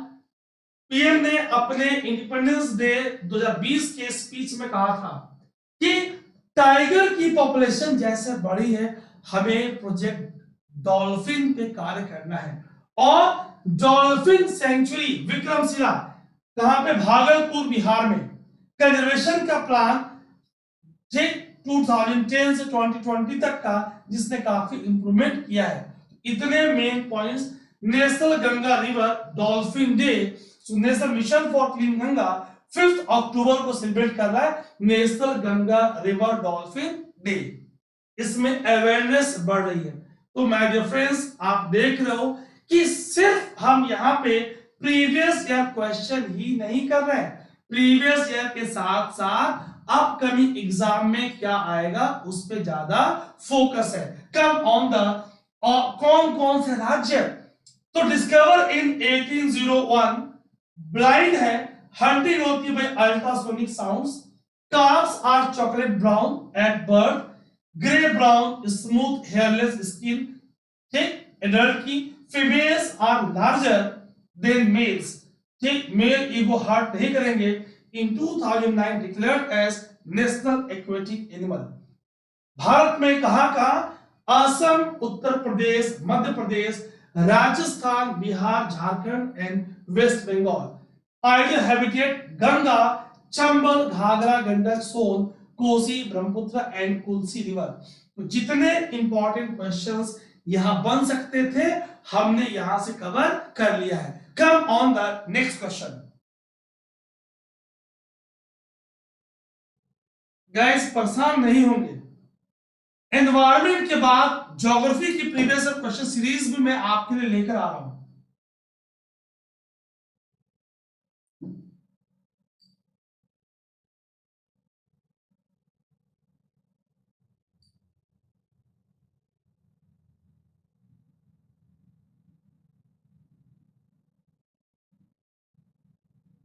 Some concern regarding the nanoparticles of some chemical elements that are used by industry in the manufacture of various products. Why? क्यों भाई, क्या कंसर्न है? नैनो पार्टिकल्स की क्या सोर्सेस हो सकती हैं?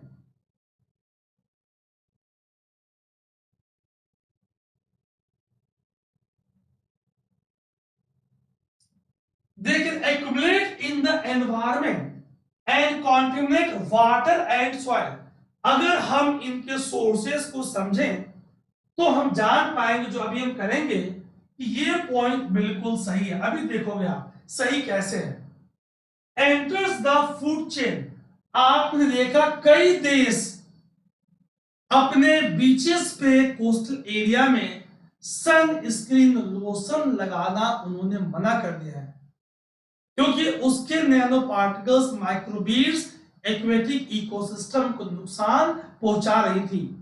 They can trigger the production of free radicals, बिल्कुल सही। अभी समझेंगे क्या होती है फ्री रेडिकल्स और इनका इन नैनो पार्टिकल एनपीज से शॉर्ट में एनपीज बोल दूंगा।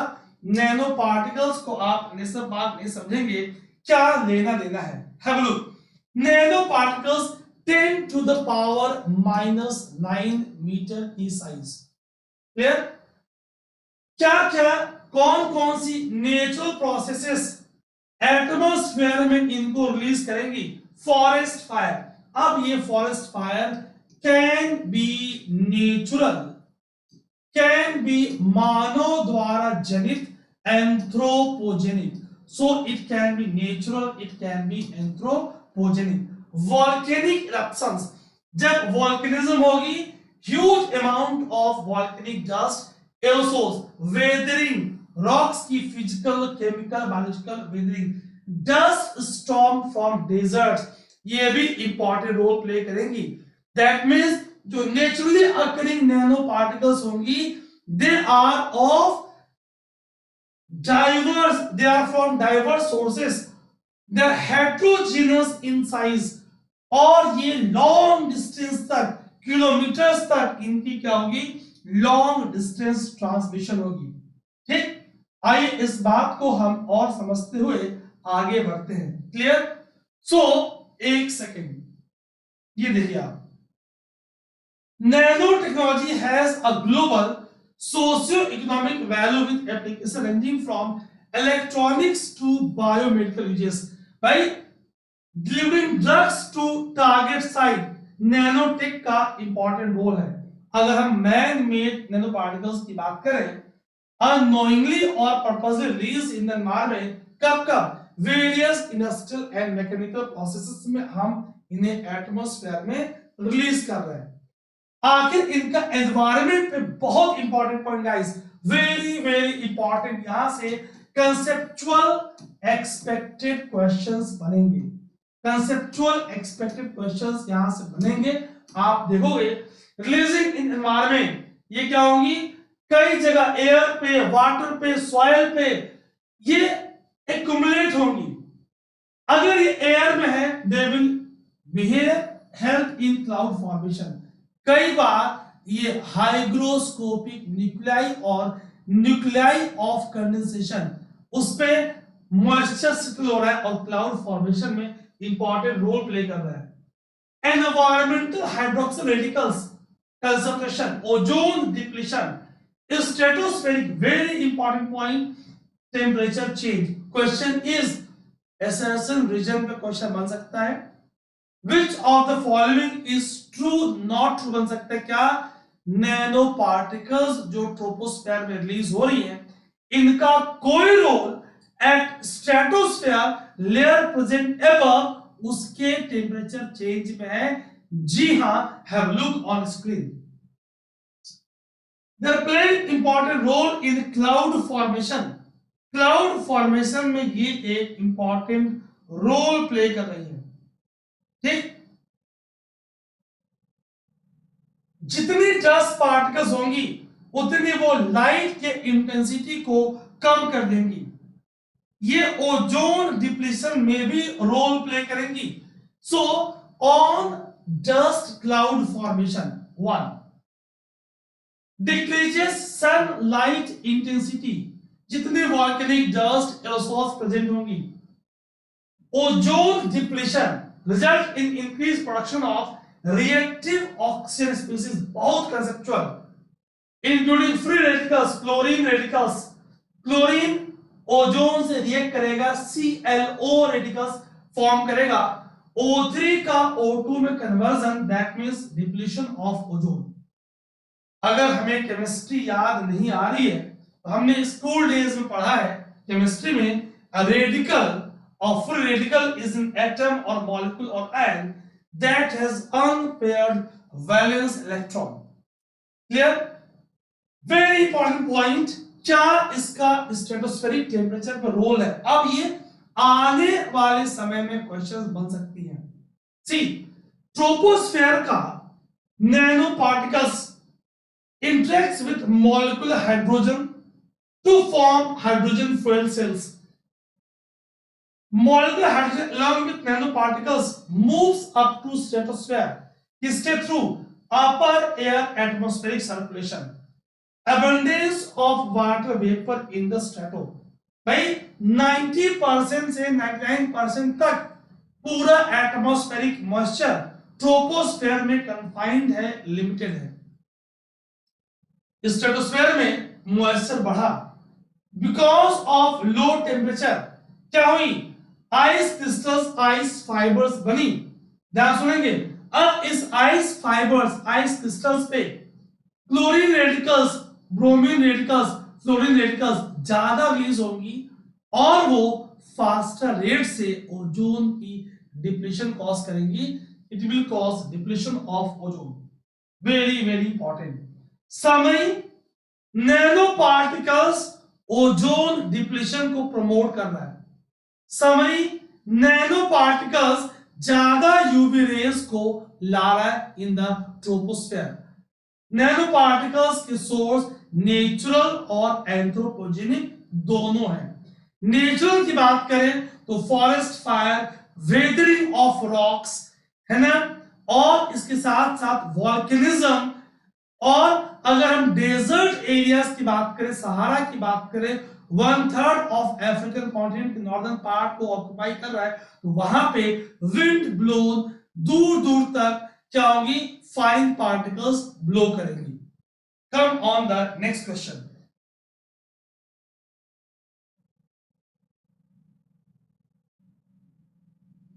ठीक है सुधाकर, मैं समझा दूंगा।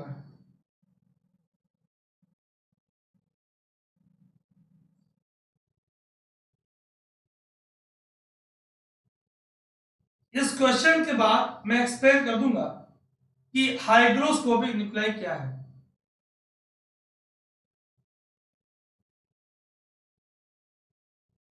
हम लोग बहुत डिटेल में पढ़ेंगे।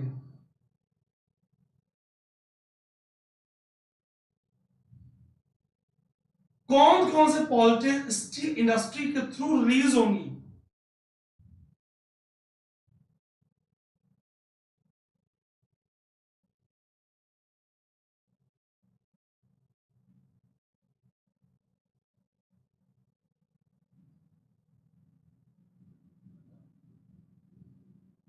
देखिए आप, so guys, oxides of sulfur yes, nitrogen yes, carbon monoxide yes, dioxide yes, all the four D 1 2 3 and 4।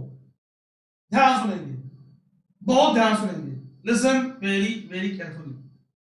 समझिए आप कैसे।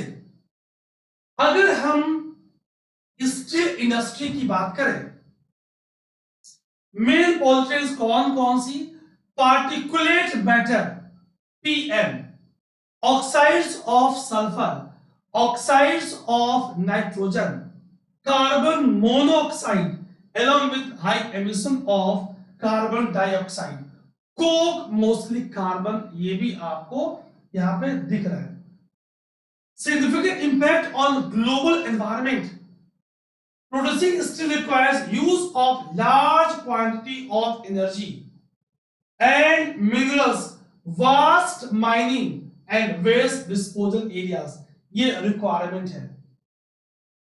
Steel production generates significant amount of air pollutants, क्योंकि माइनिंग भी कर रहे हो, ठीक, लार्ज एनर्जी भी चाहिए, solid byproducts and residues as well as waste water sludge।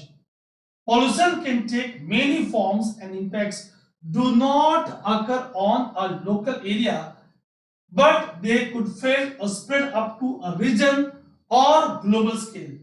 भाई एयरबॉर्न पॉल्यूटेंट्स वास्ट एरिया तक स्प्रेड होंगी और वो इंपैक्ट डालेंगी।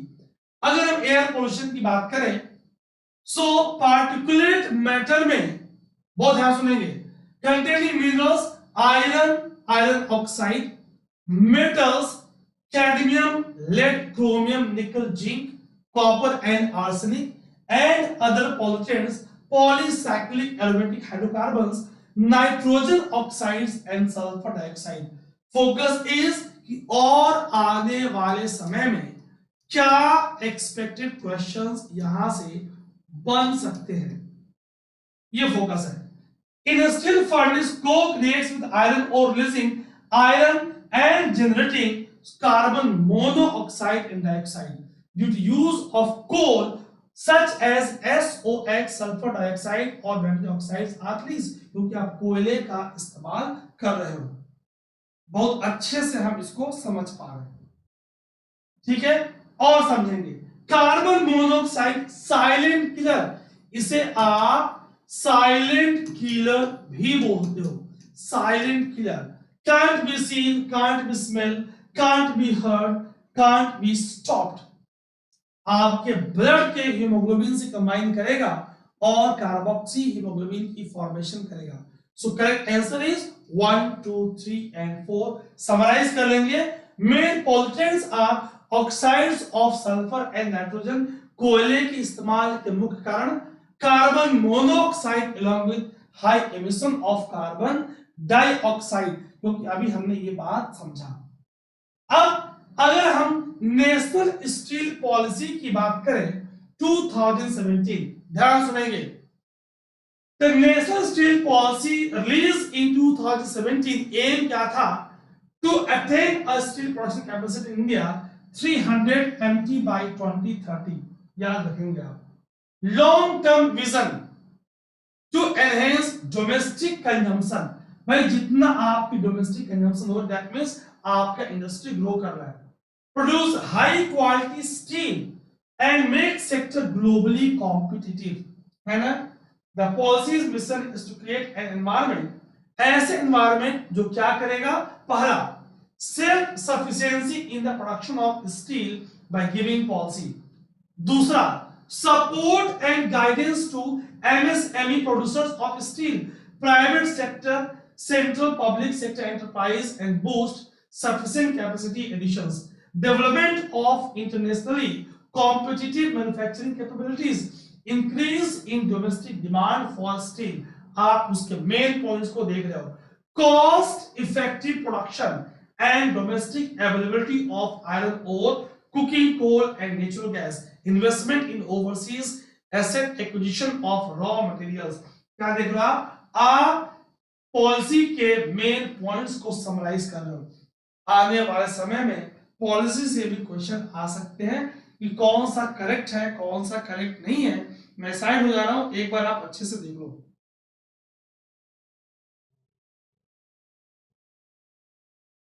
क्लियर है।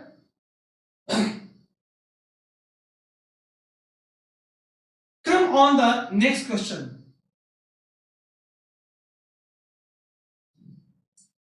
इस क्वेश्चन पे आने से पहले आइए मैं सुधाकर के पॉइंट को क्लियर कर दूं। सुधाकर, जितने ट्रोपोस्फेयर में ऐसे पार्टिकल्स हैं जो जिनके ऊपर वाटर सेटल होगा, है ना, और वो क्लाउड फॉर्मेशन का रोल प्ले करेगा, ऐसे पार्टिकल्स को आप हाइग्रोस्कोपिक न्यूक्लियाई और वाटर सीकिंग न्यूक्लियाई और न्यूक्लियाई ऑफ कंडेंसेशन बोलते हो। कई बार ऐसा होगा, पॉसिबिलिटी है कि एक बड़ा सा एयर मास है, वार्म एयर मास है, उस वार्म एयर मास की मॉइस्चर होल्डिंग कैपेसिटी हाई है, लेकिन उसके पास dust particle, salt particle, silt particle, hygroscopic nuclei नहीं है, अतः वो cloud formation, condensation, rainfall cause नहीं कर पा रहा है। मतलब अगर हम डस्ट पार्टिकल का क्लाइमेटिक सिग्निफिकेंस की बात करें तो they are playing important role in cloud formation. कौन? Dust particles. इतना अभी के लिए काफी है। Come on the question, question is on the screen.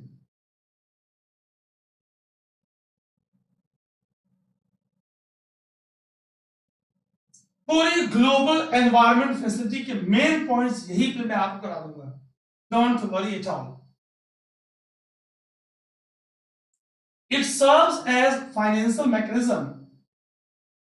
आखिर कब बना ये?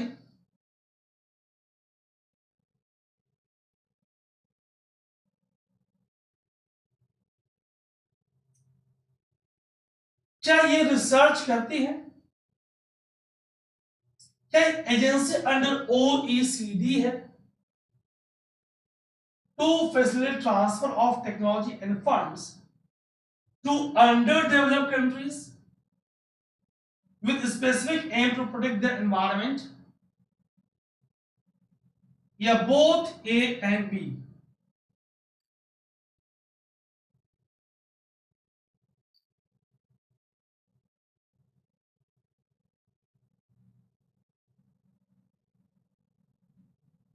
Guys, ये फर्स्ट अर्थ समिट रियो कन्वेंशन याद है आपको, उसका आउटकम है, that means A is the right answer. अब हम इसके बारे में डिटेल पढ़ेंगे। It serve as a financial mechanism for convention on biological diversity and united nation framework convention on climate change. ये रिसर्च नहीं करता, ठीक, ये अनडेवलप्ड कंट्रीज बात नहीं हो रही। आइए समझते हैं। बेस्ड इन वाशिंगटन डीसी, बात किसकी हो रही है? बात हो रही है जीईएफ की, ग्लोबल एनवायरमेंट फैसिलिटी। बहुत ध्यान सुनेंगे। एक independent operated as financial organization that provides grants for projects, किस संबंध में?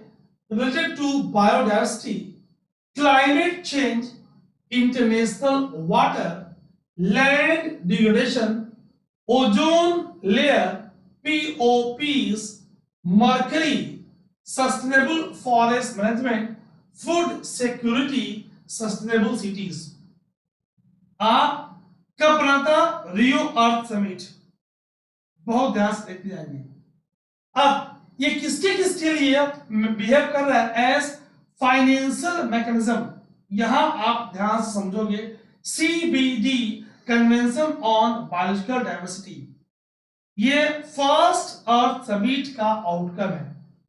यूएनएफसीसीसी ये भी, यूएनसीसीडी ये भी सब के सब Rio summit 1992 Rio de Janeiro Brazil के ही आउटकम है।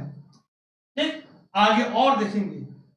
स्टॉकहोम कन्वेंशन ऑन पीओपीज, उसके लिए भी Minamata convention on mercury. India donor भी है और रिसिपिएंट भी है।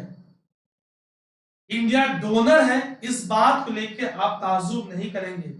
क्या आपको पता है कि इंटरनेशनल बिग कैट अलायंस, कई लोग सोच रहे होंगे कि भाई इंडिया डोनर कैसे? अभी international big cat alliance, guys आज मैंने इस पे आपके लिए एक बहुत बेहतरीन शॉट बनाया है विद द ऑसम एनिमेशन। क्या सुना? विद द ऑसम एनिमेशन, आपको मजे आ जाएंगे। आज रात 10 बजे मैं शॉर्ट्स अपलोड करूंगा। इंडिया ने 800 करोड़ रुपए इसके लिए डोनेट किया है आने वाले 5 वर्षों में। तो हम डोनर भी हैं जीईएफ के लिए भी, तो हमें याद रखना है। Clear? Global environment facility since its inception multilateral financial mechanism has advance कितना भाई? $21.1 billion in grant and mobilize an additional $114 billion in financing more than 5,000 projects, my God, in 170 countries. कब बना? अब मेन पॉइंट्स। फर्स्ट, ड्यूरिंग रियो अर्थ summit 1992, कहां पे? Washington DC, US.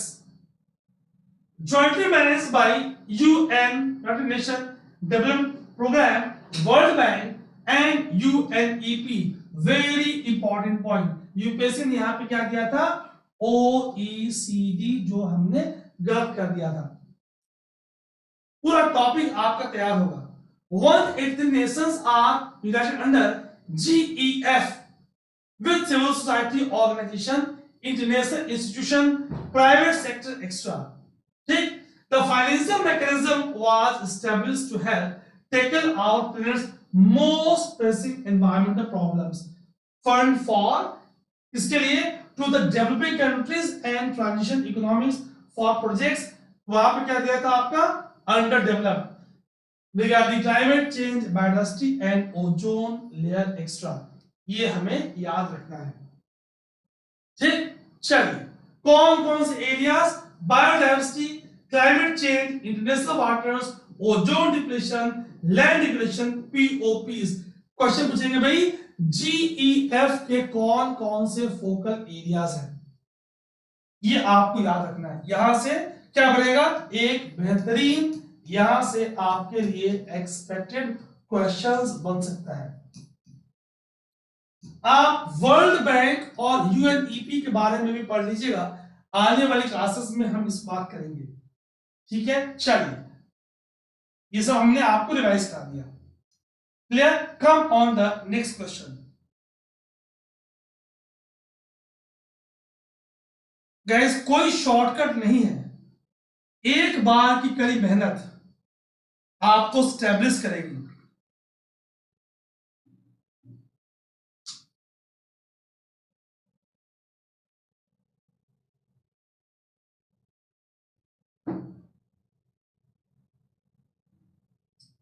मॉन्टिस record की बात करें, बहुत ध्यान सुनेंगे. चेंजेस इन, ये वो रैमसर साइट्स हैं, वो रैमसर साइट्स हैं जहां पे या तो चेंज इन इकोलॉजिकल कैरेक्टर्स हो चुका है या हो रहा है या likely to occur as a result of human interference. और अगर हम इंडिया की बात करें तो हमारे पास केवला देवघाना नेशनल पार्क एक, दूसरा Loktak lake of Manipur.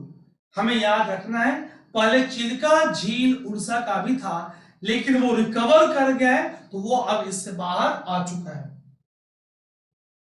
Register of wetland sites on the list of Ramsar wetlands of international importance where changes in ecological characters have occurred, या तो चेंज हो चुका है और occurring or are likely to occur as a result of technological development, pollution or other human interference.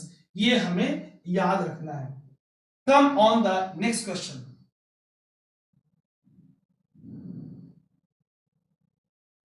Wetland International.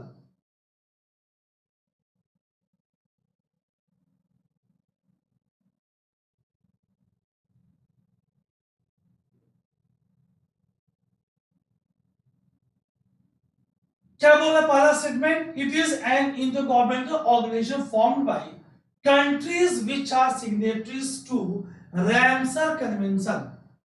क्या लग रहा है आपको, ये स्टेटमेंट सही है गलत? गाइस ये तो गलत है, ठीक, क्योंकि वेटलैंड इंटरनेशनल पहले बन चुका था. It works at field level to develop and mobilize knowledge and use the practical experience to advocate for better policies. This is correct. दूसरा वाला सही है. That means यहां पे B टू only. आइए समझते हैं फर्स्ट गलत कैसे है, how statement 1 is incorrect. Wetland international एक ग्लोबल ऑर्गेनाइजेशन है that works to sustain and restore wetlands and their resources for people and biodiversity. बहुत ध्यान सुनेंगे. It is an independent, not for profit, global organization supported by government and NGO membership from around the world. Works ranges from कहां से कहां तक?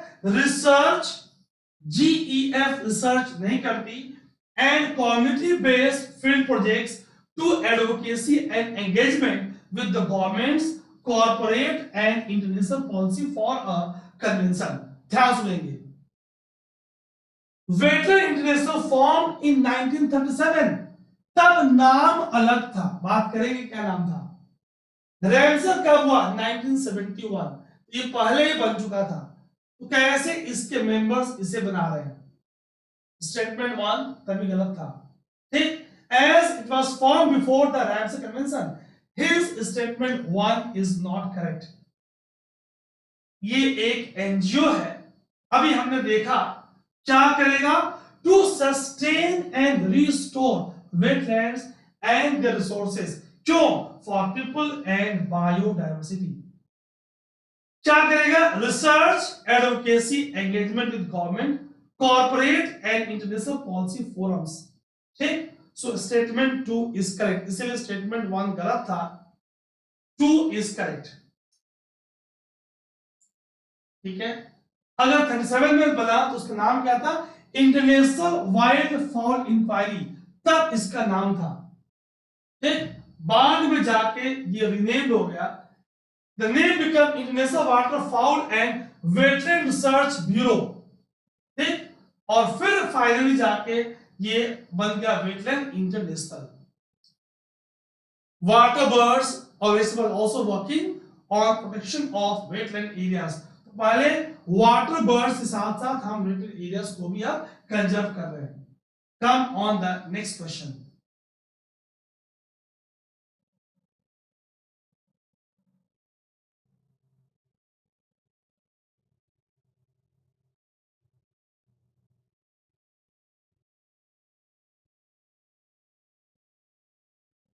International Treaty on Plant Genetic Resources for Food and Agriculture,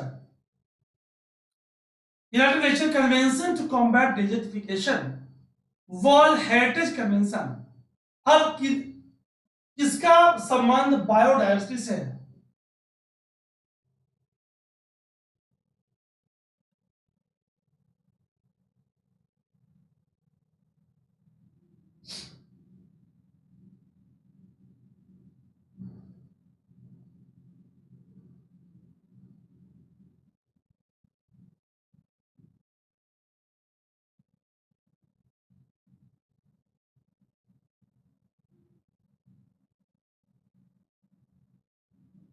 बहुत ध्यान समझेंगे, देखिए आप,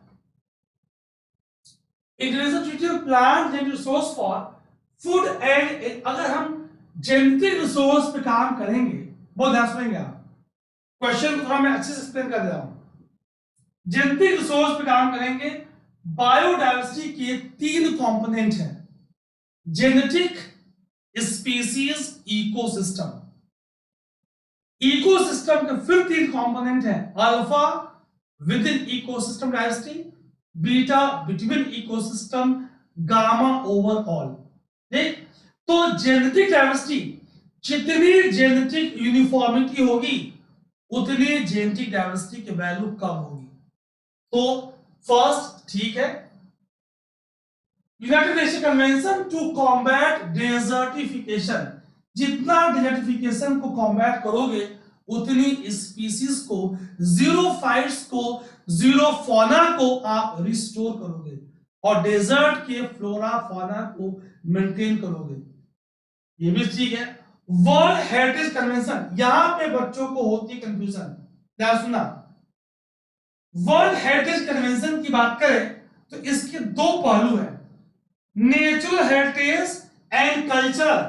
सो natural heritage की बात हो रही है, natural heritage, natural heritage and cultural heritage, natural heritage and cultural heritage, clear. तो यहां पे नेचुरल वाली पॉइंट आ गई। So focus on biodiversity, conservation and preservation of biodiversity to reach natural areas, है ना। सो आप देख पा रहे हो कि थोड़ा एनालाइज करके आप 1, 2 एंड 3 आंसर निकाल पा रहे हो। क्लियर गाइस, क्या हम इस बात को समझ पा रहे हैं? कम ऑन द नेक्स्ट क्वेश्चन।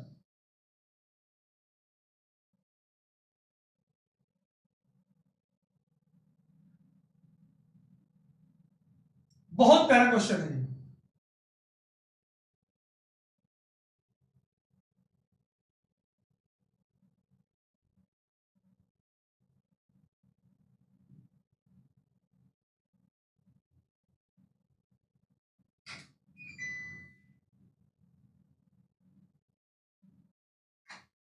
बहुत ध्यान सुनेंगे। देखिए आप बहुत एनालाइज करेंगे आप तो इस क्वेश्चन के आंसर आ पाएंगे।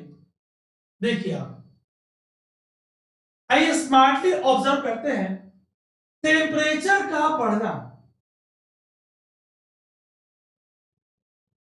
भाई पेरिस क्लाइमेट चेंज आपके पास है टेम्परेचर रेगुलेशन के लिए। अगर टेम्परेचर बियॉन्ड 3 डिग्री हो जाए प्री इंडस्ट्रियल लेवल का हम 1.5 डिग्री से 2 डिग्री की बात कर रहे हैं। But on this corals are stenothermal, वो टेम्परेचर के फ्लक्चुएशंस को बर्दाश्त नहीं कर पाती। So yes second is correct. अब स्मार्टली देखो आप, अगर सेकंड करेक्ट है तो वन ओनली हट गया, लेकिन बाकी तीनों में सेकंड है। All global wetlands permanently disappear. अगर हम वेटलैंड्स की बात करें तो रैमसर कन्वेंशन डिफाइन करती वेटलैंड्स को जिसके तहत फ्लड प्लेन, कोरल्स के साथ साथ मैंग्रोव्स जिनकी टॉलरेंस टू टेम्परेचर हाई है, they are eurythermal, wide range of tolerance to temperature. Euryhaline, wide range of tolerance to salinity. Estuaries, creeks, swamps, marshes, bogs, ये सब वेटलैंड्स हैं। Possible नहीं है कि सारी मैंग्रोव्स डिस्ट्रॉय हो जाए। दैट मींस तीसरा स्टेटमेंट बिल्कुल अजीब सा है, हार्श है, ये सही नहीं है। अगर तीसरा सही नहीं है, आइए देखते हैं। सो तीसरा सही नहीं है, गलत गलत, B is the right answer. Theory of elimination से हमने राइट आंसर निकाल लिया है। Clear? That means terrestrial biosphere tends towards a net carbon source. जो बायोम, जो लैंड इकोसिस्टम कार्बन सिंक की तरह बिहेव कर रहा है, फोटोसिंथेसिस हो रही है, टेम्परेचर के बढ़ने से, फोटो ऑक्सीडेशन से होने से, बायोम के मरने से अब वो कार्बन एमिट कर रहा है, उसकी डिकम्पोजिशन हो रही है। ठीक, कोरल की डेथ हो रही है। Cultivation of cereals will not possible anywhere, ये तो इतना हार्श नहीं हो सकता। सो 1 and 2 ओनली, क्योंकि अगर टेम्परेचर बढ़ेगा तो ट्रॉपिकल रीजन में कंडीशंस अगर अनफेवरेबल होंगी तो मिड टेम्परेट वीट के कल्टीवेशन के लिए, थोड़ा हाई टेम्परेट वीट के कल्टीवेशन के लिए थोड़ा ज्यादा सुटेबल होगा। इस बात को हम समझेंगे। Clear? So A B 1 and 2 only. Corals की बात मैंने कर ली। Taiga and temperate forest act as important carbon sink. Global warming क्या होगी? ये कार्बन सोर्स बन जाएंगे। ये मैं बात कर रहा था आपसे। सारी वेटलैंड्स डिसअपियर नहीं होंगी परमानेंटली, मैंग्रोव सर्वाइव करेंगी, पेरेनियल रिवर्स सर्वाइव करेंगी। ठीक है?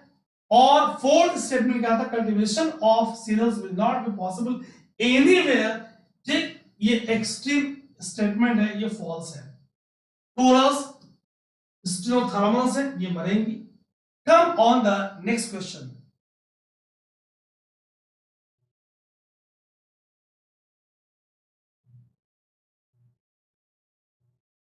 BNHS, Bombay natural history society.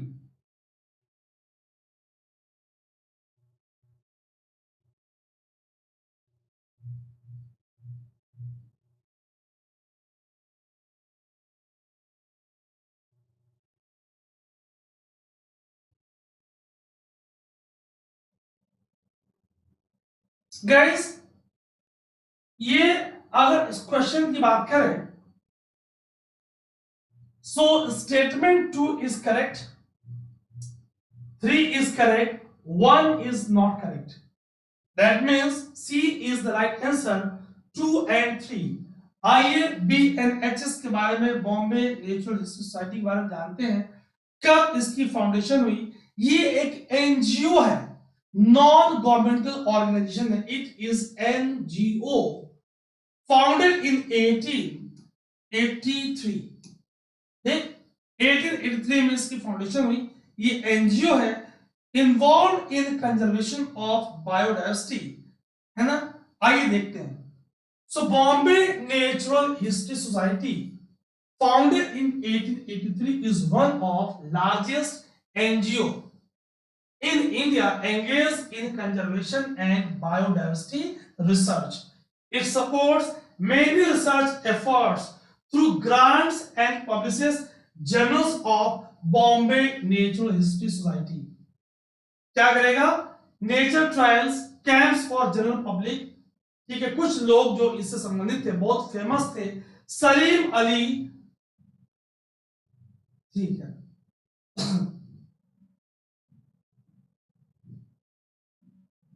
come on the next question.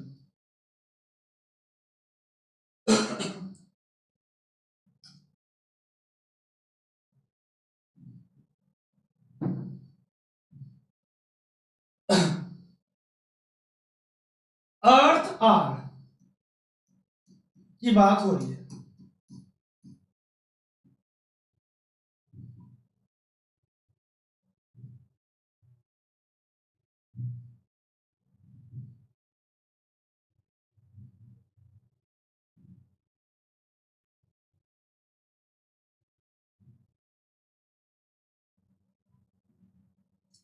Statement one is incorrect. बात करेंगे इनकरेक्ट क्या है। अगर पहला इनकरेक्ट है, theory of elevation A incorrect, D incorrect, निकाल लिया। Movement in which participate switch off the light for 1 hour, बिल्कुल सही है। On a certain day every year, बिल्कुल सही है। हमें देखना है कौन सा दिन और किस समय, और उस 1 घंटे में लोगों से बात करनी regarding awareness about climate change, बिल्कुल सही है। Second and third, C is the right answer. आइए देखते हैं किसका इनिशिएटिव है। स्टार्ट किस नाम से हुआ? 1 घंटे लाइट ऑफ कब करेंगे? एक एक पॉइंट को समझते हैं। ठीक, world wide movement for planet organized by WWF, world wide fund for nature, पहला पॉइंट। ठीक, शुरू में स्टार्ट हुआ as light off event, Sydney Australia, वहां स्टार्ट हुआ। कब की बात हो रही है? 2007 में स्टार्ट हुआ। ठीक, तब नाम अर्थ आर नहीं था। ठीक, encouraging individual, communities, household and business to turn off their non-essential light for 1 hour. कब से कब तक? 8:30 to 9:30 PM। कब? एंड ऑफ मार्च, मार्च के लास्ट शनिवार को, लास्ट सैटरडे ऑफ मार्च। ठीक, जो नॉन एसेंशियल लाइट्स हैं, कार्बन एमिशन को कम करना, कार्बन फुटप्रिंट को कम करना। ठीक, so statement one organized by WWF, not by UNEP, so गलत है। लाइट ऑफ इवेंट के रूप में स्टार्ट हुआ, yes. Every year last Saturday of March, yes. Idea is to refrain from use of non essential lighting to save energy, symbolic call for environmental protection. Encourage people to switch off lights from 8:30 PM to 9:30 PM as per the local time. Hence option. Have a look on screen. So come on question number 1. Which of the following national park is unique in being a swamp with floating vegetation that supports a rich biodiversity? So इसमें keyword क्या है? Floating vegetation. Keyword है floating vegetation. Bhitarkanika national park, Keibul Lamjao national park, Keoladeo Ghana national park, Sultanpur national park. हम इसमें right answer के साथ साथ क्या यहां बनेंगे संभावित प्रश्न, एक्सपेक्टेड क्वेश्चंस क्या होंगे, हम उन पे भी फोकस करने वाले हैं। On expected questions, that is very important. World का इकलौता, world's only floating national park, not only of India, that is Keibul Lamjao national park. So B is the right answer. आइए केबल लामजाओ के इंपॉर्टेंट पॉइंट्स को देखते हैं कि किन किन बातों के लिए ये फेमस है और आपके एग्जाम में कौन कौन से पॉइंट इसके बड़े इंपॉर्टेंट होंगे। So Keibul Lamjao north eastern states of Manipur, आपको याद रखना है मणिपुर। यहां पे कई स्पीसीज डियर की हैं, among them brown antler deer now found only in Keibul Lamjao national park. इसे आप डांसिंग डियर और संघाई डियर के नाम से भी जानते हो। आइए इसके बारे में और समझते हैं। Spread across 40 square kilometer, park is said to be only floating national park in the world। आखिर ये पार्क दिखता कैसा है और इसमें क्या फ्लोट कर रहा है, दोनों बातें बड़ी इंपॉर्टेंट हैं। ठीक, अभी इस पॉइंट को और रिपीट करेंगे दोबारा ताकि याद हो जाए। 1950s it was believed that the brown antlered deer has become extinct in the country। 52 में भारत से चीता वाइल्ड में एक्सटिंक्ट हो गया था। 50s में संघाई डियर, डांसिंग डियर के भी एक्सटिंक्ट होने की बात कही जा रही थी। वर्ल्ड का only floating national park Keibul Lamjao Loktak lake, very very important. Map में देखेंगे last natural habitat of Sangai dancing deer of Manipur. ठीक, brown antler deer, dancing deer, Sangai deer, क्या Loktak lake, Keibul Lamjao national park, Manipur की बात हो रही है। So Loktak lake host world's only floating national park Keibul Lamjao national park. हमने क्या देखा, स्टेट एनिमल ऑफ मणिपुर कौन, ब्राउन एंटलर डियर और संघाई डियर।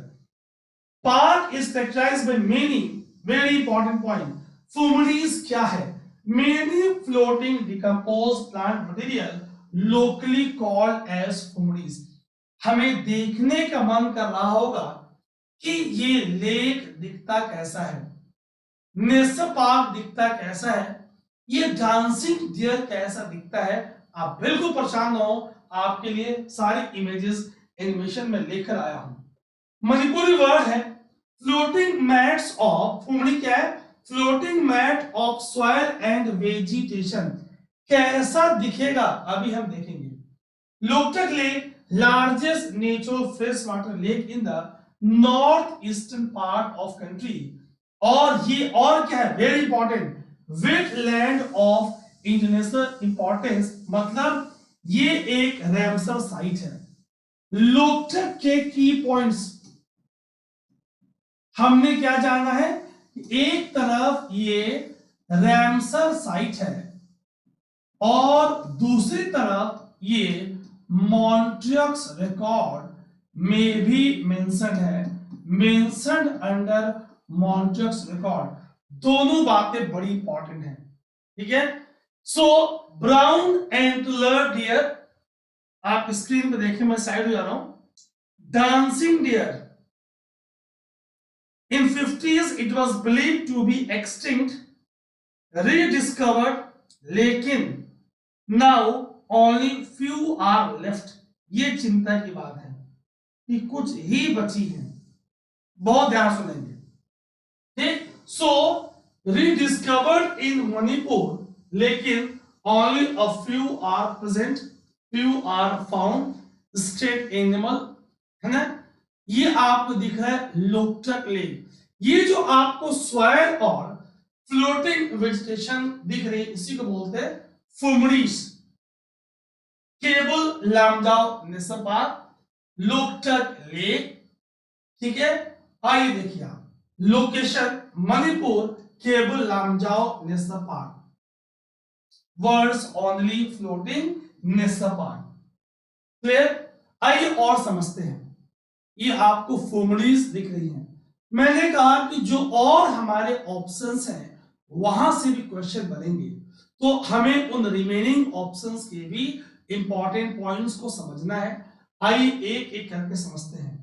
ठीक, तो हमने लोकटक की बात कंप्लीट कर ली। भीतर कनिका क्वेश्चन इज भीतरकनिका राज्य कौन सा है? क्या ये रैमसर में मेंशन है? इंडिया का single largest continuous stretch of mangrove Sundarban, तो second largest is Bhitarkanika. Bhitarkanika India का सेकेंड लार्जेस्ट है। It was declared as national park in 1998। कहां पे? Kendrapara district of Orissa. 2002 में ये रैमसर साइट्स के तहत आइडेंटिफाई हुआ। It is home to salt water crocodile, very important, white crocodile, Indian python, king cobra, black ibis, darters and many species of flora and fauna. Second largest stretch of mangrove ecosystem in India. अभी हमने revise किया, Sundarban is largest, it is second largest. Sundarban West Bengal, it is Orissa. ठीक, हम Bhitarkanika wild life sanctuary को उड़ीसा के map पे देख पा रहे हैं। इसी के साउथ में Gahirmatha wild life sanctuary, very famous for olive ridley turtles. बात करेंगे इसके बारे में। ये ओलिव रिडली टर्टल्स के लिए फेमस है। कौन? गहिर माथा। यहीं पे इनकी एक यूनिक नेस्टिंग फीचर एलिबडास। गाइस, जो लोग मेरी क्लास पहली बार देख रहे हैं, इस चैनल पे आप जब शॉर्ट सेगमेंट पे जाओगे, जितने environment, geography, agriculture, science and tech के करंट इश्यूज हैं with the great awesome content, आपको एनिमेशन के साथ शॉर्ट्स मिलेंगे।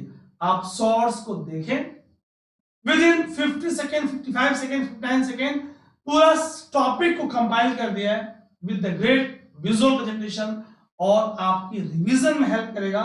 और जो आप एक्सपीरियंस करें, कमेंट सेगमेंट में लिखकर जरूर बताएं। ऑलवेज, चाहे वो प्रीवियस क्वेश्चन सीरीज हो, चाहे शॉर्ट्स हो, आप अपनी फीलिंग को जरूर एक्सप्रेस करें। तो अगर भीतरकनिका की बात करें तो नदियां कौन सी? ब्राह्मणी, बैतरणी, धामरा, पाठशाला। पाट is famous for green mangroves, migratory birds, turtle, estuarine crocodiles. ठीक, तो इनके लिए पार्क फेमस है। इसकी बात होती है, भीतरकनिका की बात होती है। केवला देवघाना नेशनल पार्क, भारत के दो माउंटेन्स रिकॉर्ड जो इकोलॉजिकल थ्रेट में या तो हैं, या होने वाला है, या हो चुका है। उसमें एक लोकटक अभी हमने देखा, दूसरा केवला देवघाना, जिसे आप पहले भरतपुर बर्ड सेंचुरी कहा करते थे, Bharatpur Rajasthan, famous for avifauna sanctuary. Thousand of birds यहाँ विंटर्स में आ रही हैं। ठीक, it was declared as sanctuary in 1971। बहुत इंपॉर्टेंट, वर्ल्ड हेरिटेज साइट और Ramsar site in 1981। That means Keoladeo देवघाना नेशनल पार्क है, यस। सेंचुरी है, yes. World heritage site, yes. Ramsar site, yes. It is man made and man managed wetland, very important. कई birds का ये resident है। It is famous bird sanctuary, ध्यान से सुनेंगे। मैप में आइए देखते हैं ये भरतपुर बर्ड सेंचुरी का लोकेशन कहां पे है। Have a look here. ये आपको भरतपुर बर्ड सेंचुरी दिख रहा है, यहीं पे है ना। ठीक, ये आपने एलार्ज विजन देखा है, राजस्थान की बात हो रही है। सुल्तानपुर बर्ड सेंचुरी ऑप्शन में ये भी था। Gurugram district of Haryana, famous for several migratory bird species.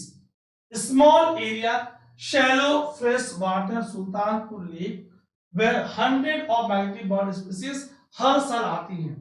Sultanpur national park is known for rich variety of birds, Siberian crane, flamingos, black winged stilt, है ना, कॉमन चील, कॉमन ग्रीन सैंड। ये आपको मैं साइड जा रहा हूं, कई बार यूपीएससी क्या करती है, इस तरह के ऑप्शन देगी। White wagtail, northern shoveler, rosy pelican क्या है? आपको आपको जानना है कि ये सब वैरायटी ऑफ बर्ड्स हैं। Siberian crane, flamingo, greater flamingo, black wing stilt, common green shank, northern pintail, yellow wagtail, white wagtail, northern shoveler, rosy pelican, ये सब क्या है? All these are birds and Sultanpur bird sanctuary is famous for this. मेरे प्यारे विद्यार्थियों, मैं बार बार अपनी session से बोलता हूं, कोई शॉर्टकट नहीं है ना? एक बार हम अच्छे से पढ़ेंगे तो आगे हमें फायदा मिलने वाला है। ये आपको दिल्ली दिख रहा है, ये आपको सुल्तानपुर नेशनल पार्क दिख रहा है। क्लियर? आप सोचना, कमेंट बताना कि विंध्यवास बर्ड सेंचुरी अभी फ्यू डेज बैक चर्चा में क्यों था। ठीक, चलिए। What can be the impact of excessive or inappropriate use of nitrogenous fertilizer in agriculture? अगर ज्यादा मात्रा में, ठीक, एक्सेसिव अमाउंट में अगर सॉइल में आप नाइट्रोजनस फर्टिलाइजर यूज करोगे तो क्या होगा? Proliferation of nitrogen fixing micro organism in the soil. अच्छा, increase in acidity of soil, leaching of nitrate to ground water can occur. बहुत ध्यान सुनेंगे, थोड़ा सा मैं पीछे एक लाइफ साइंस के बैकग्राउंड पे, माइक्रोबायोलॉजी के बैकग्राउंड पे जा रहा हूं। जितने सिम्बायोटिक नाइट्रोजन फिक्सिंग बैक्टीरिया है, for example rhizobium, azorhizobium, bradyrhizobium, ये सिम्बायोटिक नाइट्रोजन फिक्सिंग बैक्टीरिया है। ध्यान सुनिएगा, दे आर फैकल्टेटिव सिम्बायोटिक। इसकी मीनिंग ये हुई कि ऐसा नहीं है कि बगैर दलहन के पौधों के जड़ों के साथ गठबंधन किए ये जीवित नहीं रह पाएंगे। देखें सफाई, अब जो मैं लाइन बोल रहा हूं, अब जो मैं पॉइंट बोल रहा हूं, that point is very important, so listen very very careful, ध्यान सुनिएगा। क्वेश्चन इज कि जब प्लांट नाइट्रोजन डेफिशिएंट होगा, जब जिस प्लांट के साथ बैक्टीरिया की सिम्बायोटिक नाइट्रोजन फिक्सेशन होना है, जब वो प्लांट नाइट्रोजन डेफिशिएंट होगा तो प्लांट के roots chemicals, secondary metabolites release करेंगी और बैक्टीरिया उस केमिकल्स के रिस्पॉन्स करेगा। Chemotactic response, response towards chemical. अगर सॉइल में excess amount of nitrogen already है तो प्लांट नाइट्रोजन डेफिशिएंट नहीं होगा, वो कोई केमिकल रिलीज नहीं करेगा, कोई सिम्बायोटिक एसोसिएशन नहीं होगी, कोई अगर सिम्बायोटिक एसोसिएशन नहीं होगी तो बैक्टीरिया को प्लांट द्वारा निर्मित भोजन नहीं मिल पाएगा, मतलब उसकी नंबर ड्रॉप करेगी। मतलब पहला पॉइंट गलत है गाइस। अगर पहला पॉइंट गलत है, आपके पास थ्योरी ऑफ एलिमिनेशन ए गलत, डी गलत। क्लियर? दोनों में बी है। Increase in acidity of soil can take place, yes, दोनों में बी है। Leaching of nitrate, always plant nitrogen को अपने सॉल्युबल फॉर्म नाइट्रेट के फॉर्म में मेनली एब्सॉर्ब करता है, followed by nitrite. Nitrate is the main, followed by nitrite. अब सॉइल में एक्सेस ऑफ नाइट्रोजन है, क्या हो रहा है? ये एक्सेस नाइट्रोजन की जब लीचिंग होगी तो ग्राउंड वाटर में वो ऐड होगा, और ग्राउंड वाटर में ऐड होगा, it will cause ground water pollution. और अगर ऐसी ग्राउंड वाटर जिसमें नाइट्रेट की पॉल्यूशन हो चुकी है और अगर हमने उस पानी को पिया, तो आपने तो पढ़ा है ब्लू बेबी सिंड्रोम, मिथेमोग्लोबिनेमिया, याद आ रहा है? That means 2 and 3 only is the right answer। हम अच्छे से समझ चुके हैं। Excess NOx leads to acid rain। Acid rain lowers pH of soil। भाई जितने एटमॉस्फेयर में अगर मैं नाइट्रोजन के ऑक्साइड्स की बात करूं तो नाइट्रोजन के ऑक्साइड्स के कई सोर्स में से एग्रीकल्चर एक इंपॉर्टेंट सोर्स है। ठीक, तो हम इस बात को समझते हुए आगे बढ़ने का प्रयास कर रहे हैं। ठीक है, चलिए, ये पूरा मैं आपको समझा चुका हूं। कम on the next question.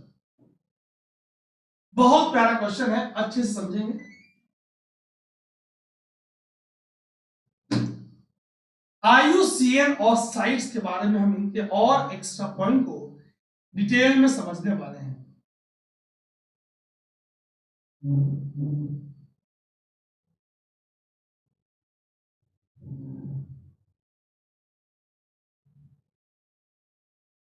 With reference to IUCN and sites, क्या ऊपर क्या है? IUCN और साइट्स के रेफरेंस में IUCN और साइट्स की बात हो रही है, तो कौन सा स्टेटमेंट ट्रू है, करेक्ट है? यही क्वेश्चन है आपका। Statement 1, statement 2, 3।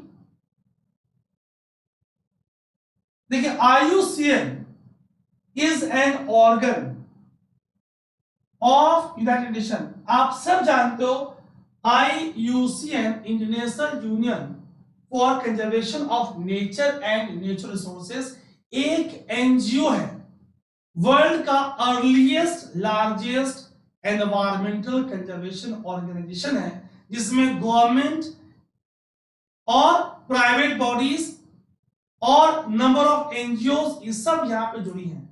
Headquarter gland Switzerland, आप जानते हो। दैट मीन्स पहला स्टेटमेंट ऑर्गन ऑफ यूएन गलत है।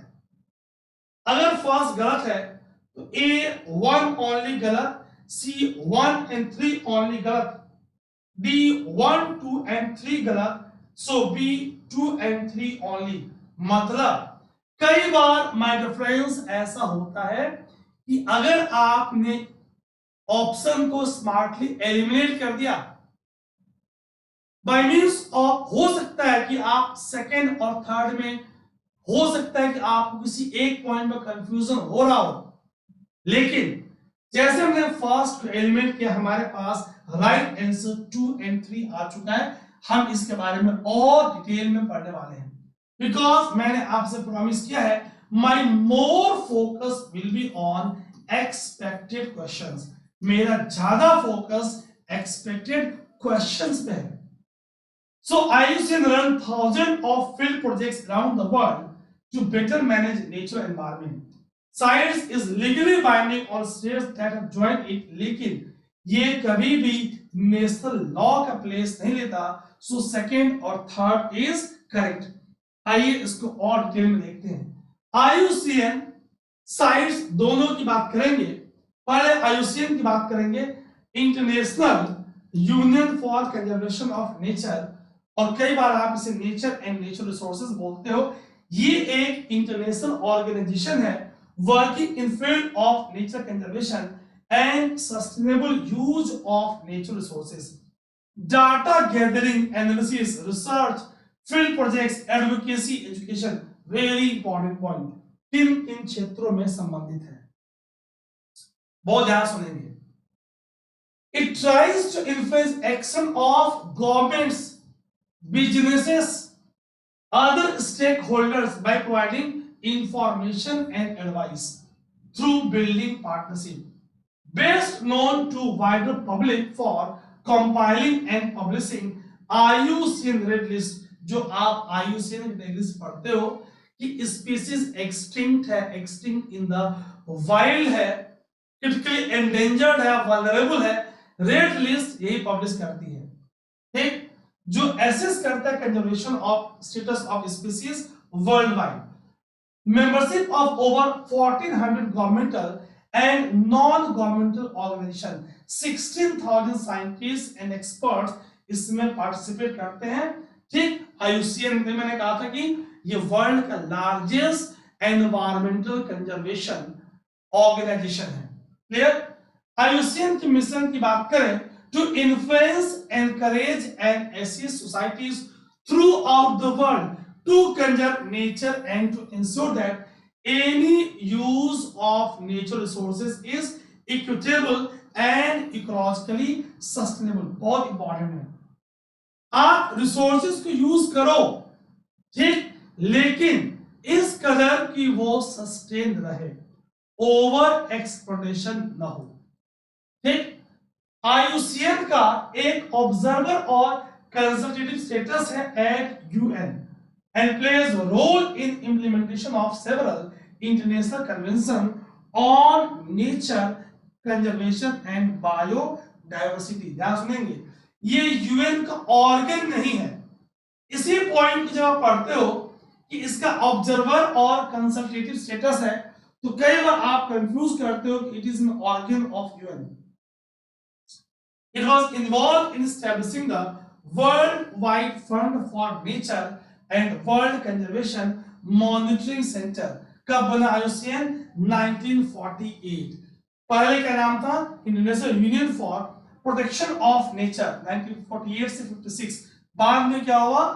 World conservation union. हेडक्वार्टर कहां पे? स्विट्जरलैंड। आपको स्क्रीन पे 17 SDGs सस्टेनेबल डेवलपमेंट गोल्स दिख रही हैं। आप एक क्विक रिकैप कर लें, अभी मैं इस पे बात नहीं कर रहा। ठीक, CITES international agreement between governments aim क्या है? To ensure that international trade in specimen of wild animal and plant does not threaten their survival. भाई उनका ट्रेड से उनकी सर्वाइवल पे कोई प्रभाव न पड़े। Clear? Entered into force July 1975। Around 183 parties इसके मेंबर है ना? Secretariat is administered by UNEP, United Nations Environment Programme. कहां पे? Geneva, Switzerland.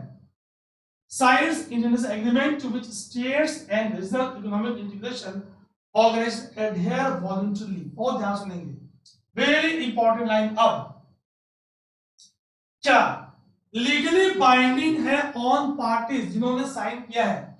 इंडिया ने भी साइन किया है।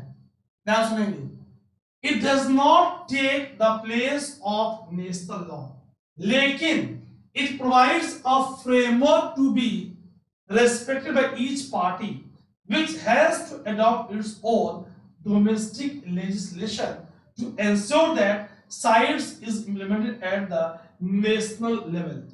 भाई वो नेशनल लॉ का प्लेस तो नहीं लेगा, है ना, लेकिन वो एक फ्रेमवर्क प्रोवाइड करेगा to be respected by each party.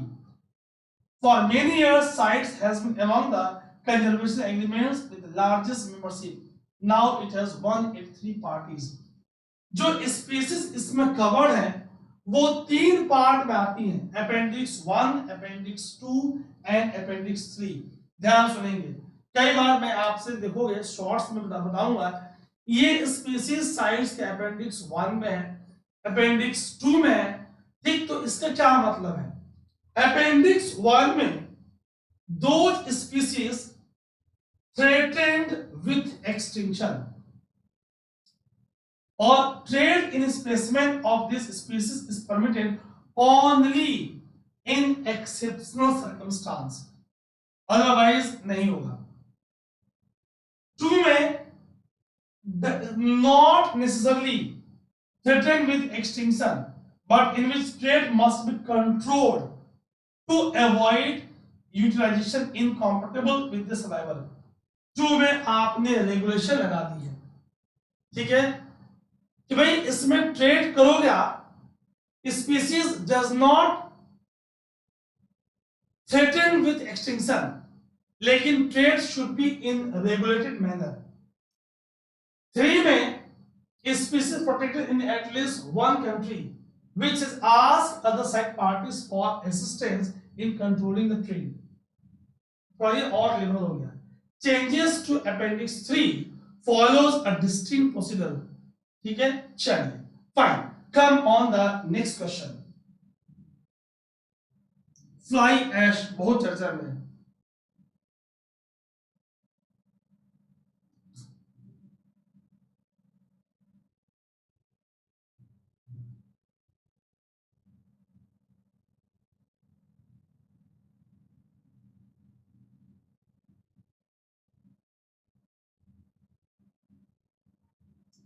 with reference to fly ash produced by power plants using the coal as fuel, which of the following statement is are correct? आपको देखना है.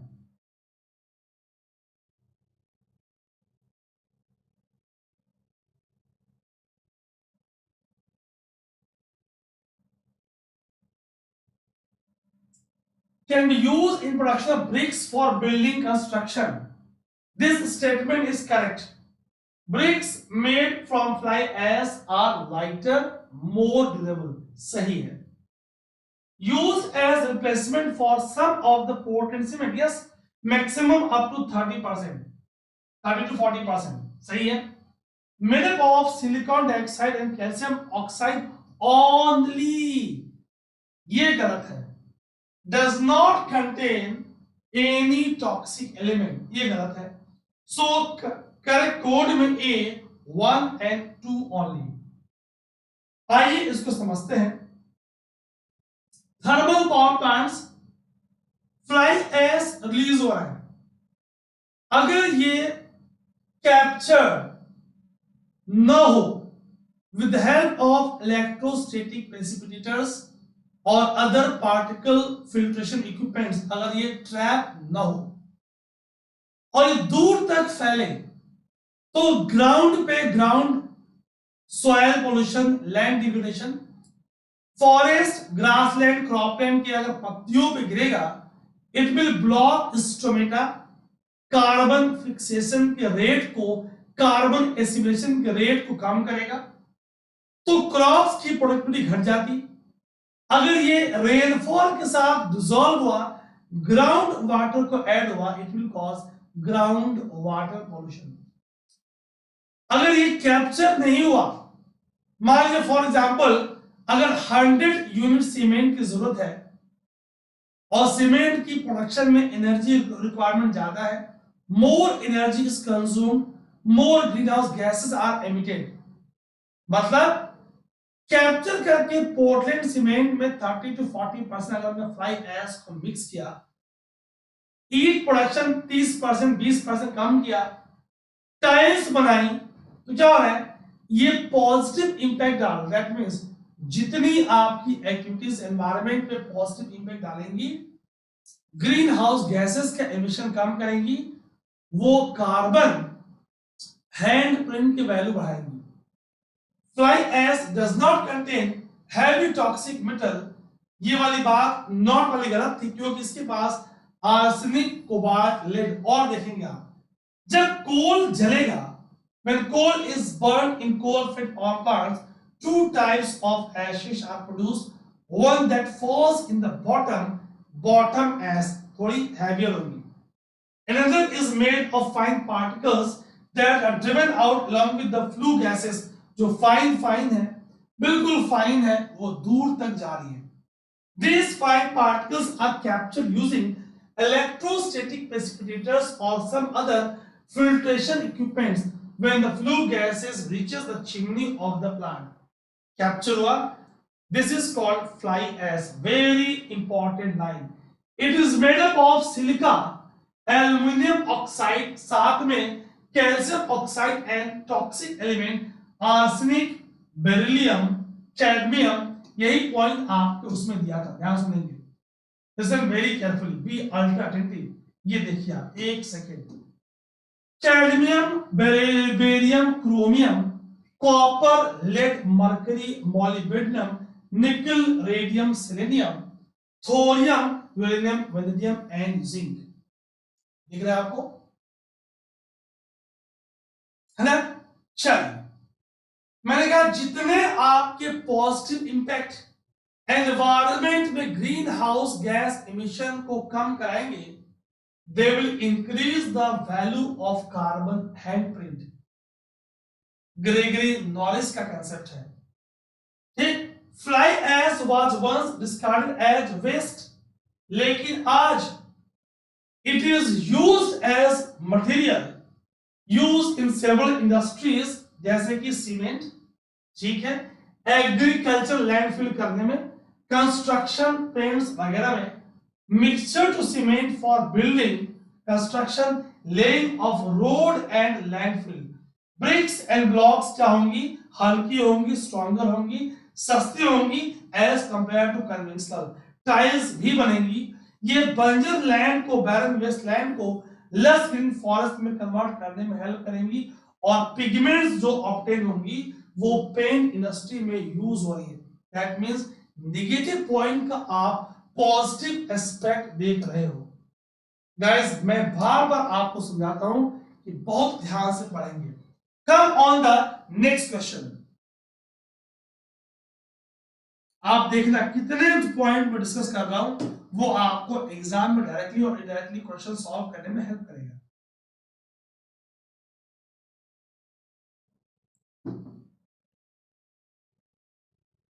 Dugong,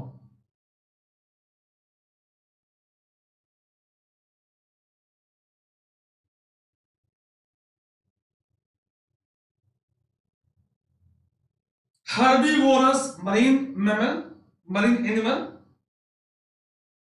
found along entire coast of India। क्या ये बात हम digest कर पा रहे हैं कि entire coast of India? Legal protection under schedule 1 wild life protection act. Guys statement 1 is correct. ये हर्बिवोरस मरीन एनिमल है, इसे आप सी काउ भी बोलते हो। अभी इसके बारे में जानोगे आप। एंटायर कोस्ट नहीं, कहां कहां अभी देखेंगे हम। Schedule 1 high level of protection wildlife act 1972। So statement 1 and 3 is correct. C is the right answer. बहुत ध्यान सुनेंगे, लिसन वेरी वेरी केयरफुली। ये आपको डुगोंग दिख रहा है। सी काउ, सी grass eating animal. Sea grass का खत्म होना एक चर्चा का मुद्दा है इनके लिए। Sea grass eating mammal found in waters of as many as 37 countries. ध्यान सुनेंगे। Now on verge of extinction because hunted for meat and oil। क्या हो रहा है, हम लोग कर रहे हैं इसका ओवर एक्सप्लॉयटेशन। ये सबसे खतरनाक जानवर कौन, हम लोग, इंसान, human. In India its meat is considered to be एफ्रोडिसिक।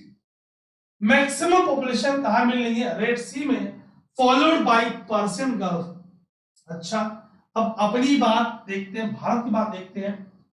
Dugong was India में गल्फ ऑफ कच्छ, कच्छ का रीजन, ठीक है, और गल्फ ऑफ कच्छ के साथ, ठीक है, वेस्ट इंडिया में, और गल्फ ऑफ मन्नार। तो वेस्टर्न कोस्ट की बात करें तो गल्फ ऑफ कच्छ, और फिर gulf of Mannar. Gulf of Mannar biosphere reserve के पास largest population of dugong in India. यहां से स्टेटमेंट बनेगा, consider the following statements regarding sea cow. A, it is omnivore mammal, गलत, हर्बिवोर।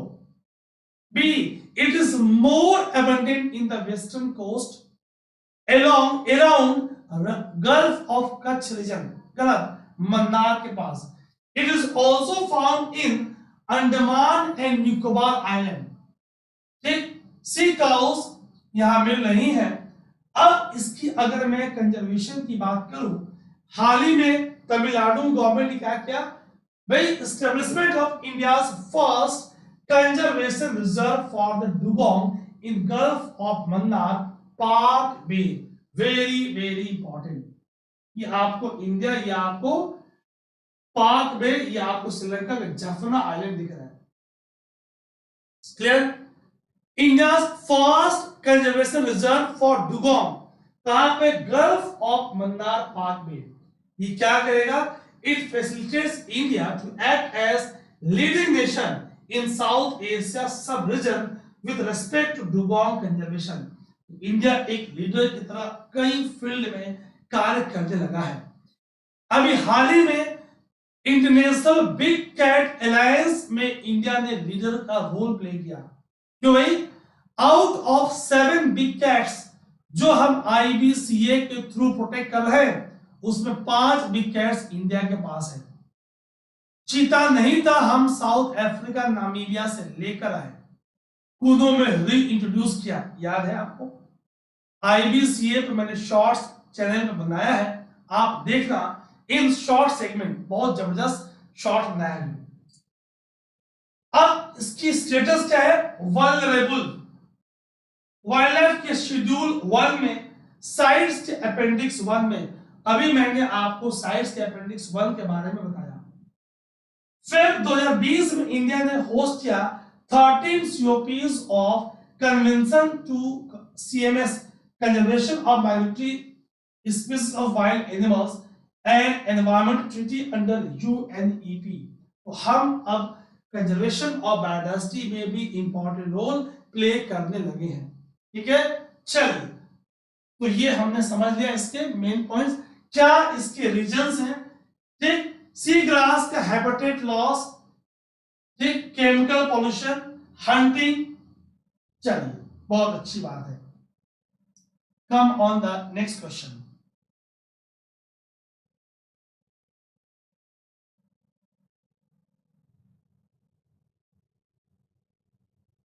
एक बार आपको दिखा दूंगा इनको। सॉल्ट वाटर क्रोकोडाइल, अभी मैंने नाम लिया था किसी नेशनल पार्क का जो इसके लिए फेमस है, अभी बात किया था मैंने। ओलिव रिडली टर्टल्स, अभी मैंने आपसे बात किया था। गैंसिक डॉल्फिन भारत का नेशनल एक्वेटिक एनिमल है। Have a look here, salt water crocodile, olive ridley turtles, Gahirmatha wild life sanctuary Orissa की बात की थी मैंने, याद आ रहा है? घड़ियाल की बात की थी। अब डॉल्फिन पे खूब प्रकाश डालने वाले हैं। गैंसी रिवर डॉल्फिन कहां? गंगा, मेघना, Brahmaputra river system, India, Nepal and Bangladesh. Locally called as susu, क्यों भाई? ये जो इनकी ब्रीथिंग साउंड निकल के आती है। इंडिया नेशनल एक्वेटिक एनिमल 2009 में डिक्लेयर हुआ। नंबर इनके कुछ दिनों से घट रही है, क्यों? डायरेक्ट किलिंग, हैबिटेट का फ्रेगमेंटेशन, डैम्स का नदियों में बन जाना, ठीक, इनडिस्क्रिमिनेट फिशिंग, ये भी इंपॉर्टेंट इसका प्रोसेस है। अगर इसकी स्टेटस की बात करें, सो वाइल्ड लाइफ प्रोटेक्शन एक्ट के शेड्यूल 1 में, याद रखेंगे, IUCN के अकॉर्डिंग एंडेंजर्ड है, साइट्स के अपेंडिक्स 1 में मेंशन्ड है, और CMS के अपेंडिक्स 2 पे mention, that means needs conservation and management और would significantly benefit from international cooperation. ये पॉइंट बहुत इंपॉर्टेंट है। क्वेश्चन बनेगा कि कौन सा ट्रू है या कौन सा फॉल्स है regarding national aquatic animal of India. तो आपको पूरी इसकी कंजर्वेशन के पॉइंट्स, अब हम आखिर इसके कंजर्वेशन के लिए क्या क्या स्टेप्स ले रहे हैं।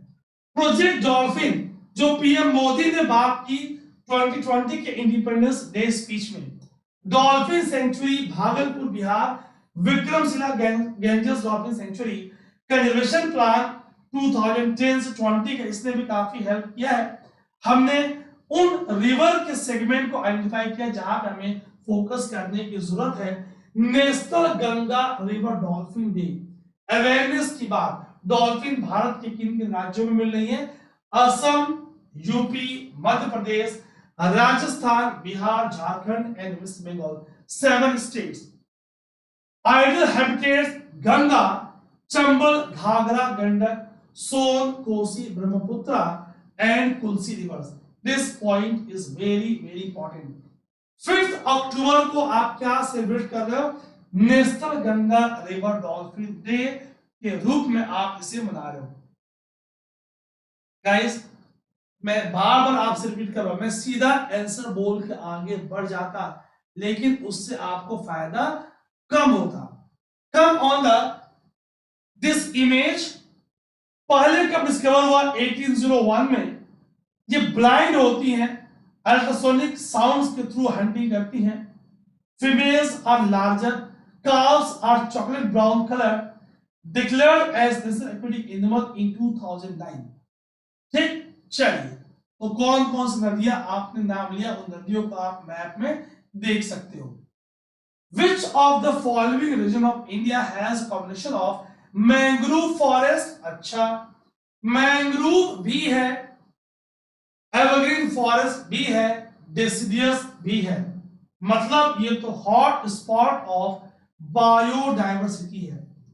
हिंट मैंने आपको दे दिया, हॉट स्पॉट ऑफ बायोडाइवर्सिटी है, हॉट स्पॉट ऑफ बायोडाइवर्सिटी है। कौन? Andaman and Nicobar island. D is the right answer, Andaman and Nicobar island. Clear? आइए देखते हैं। तो ये आपको Andaman and Nicobar island geography में पढ़ेंगे आप। एक बिलीफ है कि री इमर्जेंस ऑफ अर्कान घुमा। क्लियर? अगर अंडमान निकोबार की बात करें, इसके पास मैंग्रोव का अच्छा खासा स्ट्रेच है, इसके पास कोरल्स भी हैं, fringing type of corals present है, इसके पास ट्रॉपिकल एवरग्रीन फॉरेस्ट भी है, इसके पास मॉइस्ट डिसिडियस फॉरेस्ट भी है, इसके पास लिटोरल लैंड सी इंटरफेस पे फॉरेस्ट भी है। आइए देखते हैं। Andaman Nicobar island are rich in biodiversity. ये one of hot spot of biodiversity है। बहुत ध्यान सुनना। अगर हम अंडमान निकोबार की बात करें तो इसका जो निकोबार ग्रुप ऑफ आइलैंड है, ये सुंडालैंड नामक हॉट स्पॉट का पार्ट है। कुल 34 hot spot of biodiversity world में है। अंडमान निकोबार के पास different type of forest, tropical evergreen forest, moist deciduous forest, mangrove forest, littoral forest are found here. Northern coast Andhra Pradesh के पास डिसिडियस और mangrove forest, south waste Bengal के पास मैंग्रोव, सेमी एवरग्रीन और मॉइस्ट डिसिडियस, सदर्न सौराष्ट्र के पास only dry deciduous and tropical thorn. Side हो जा रहा हूं, एक बार बहुत ध्यान से देखेंगे आप क्वेश्चन में क्या था कि किसके पास मैंग्रोव, एवरग्रीन और डिसिडियस तीनों है ना? तो आंध्र के पास डिसिडियस और मैंग्रोव, एवरग्रीन नहीं है।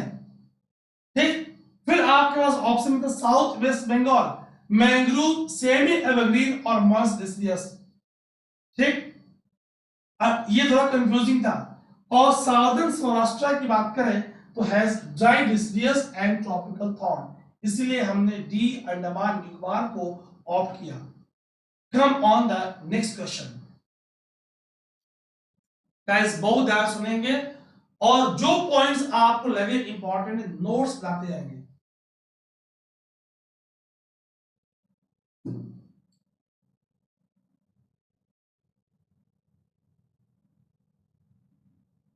बहुत सिंपल क्वेश्चन है।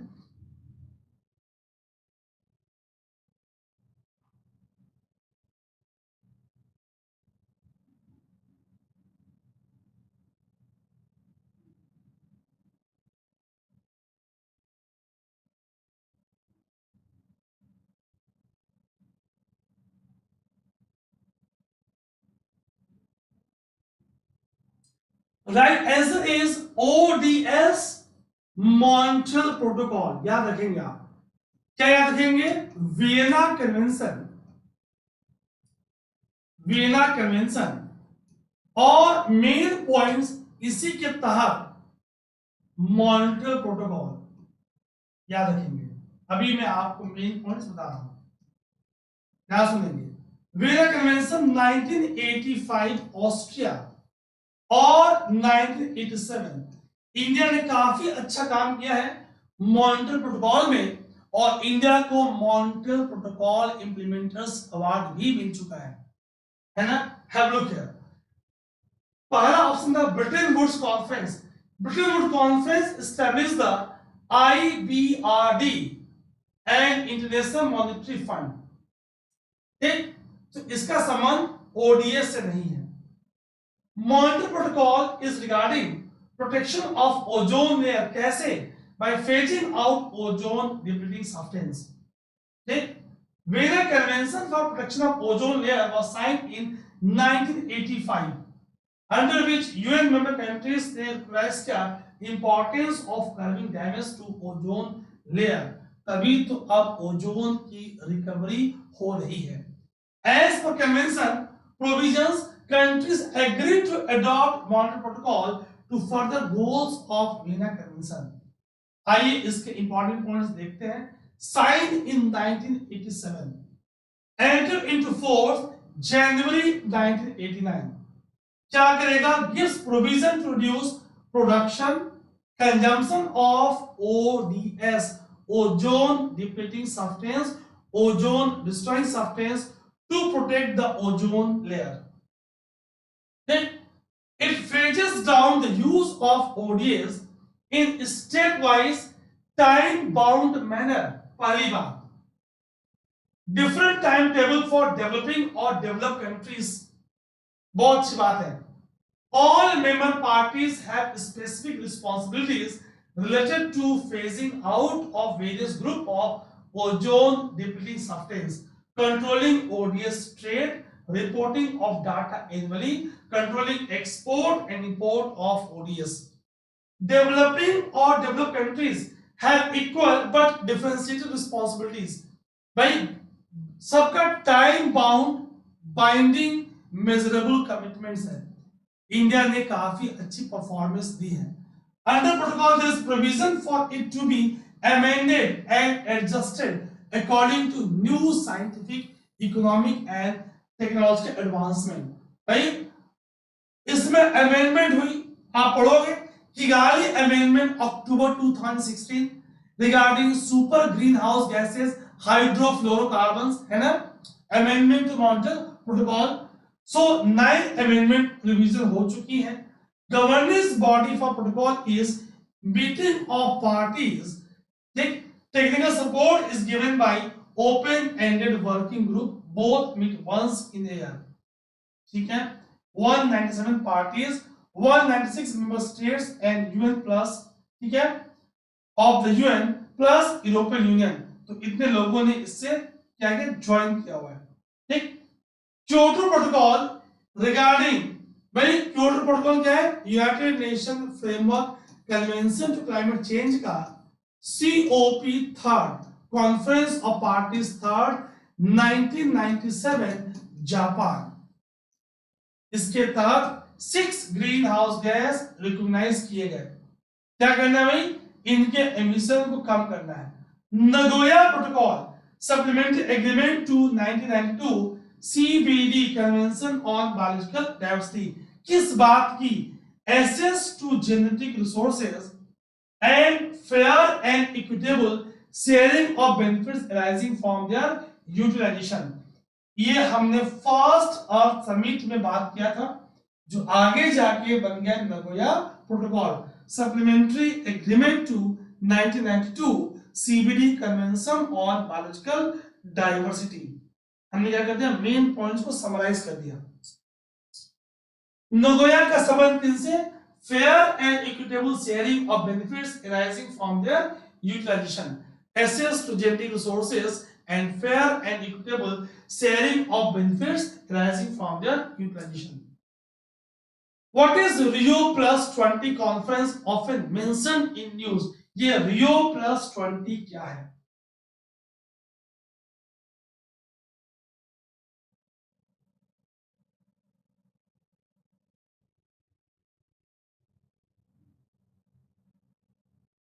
सिंपल क्वेश्चन है.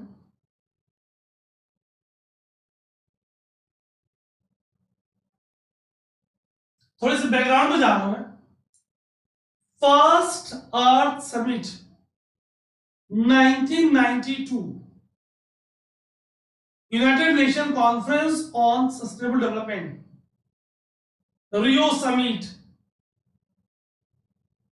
ब्राजील. टाइम्स ऑफ इंडिया में भारत में हेडलाइन आया राव इन रियो. तब भारत के प्रधानमंत्री स्वर्गीय नरसिम्हा राव जी थे. Rio de Janeiro. ठीक. Convention regarding sustainable development. फिर 92 के 5 साल बाद रियो +5 कहां पे, न्यूयॉर्क यूएसए 1997। फिर रियो +10 world summit on sustainable development Johannesburg South Africa. फिर 1992 से 20 साल बाद 2002 घूम फिर के वापस Rio. So A is the right answer, United Nation conference on sustainable development.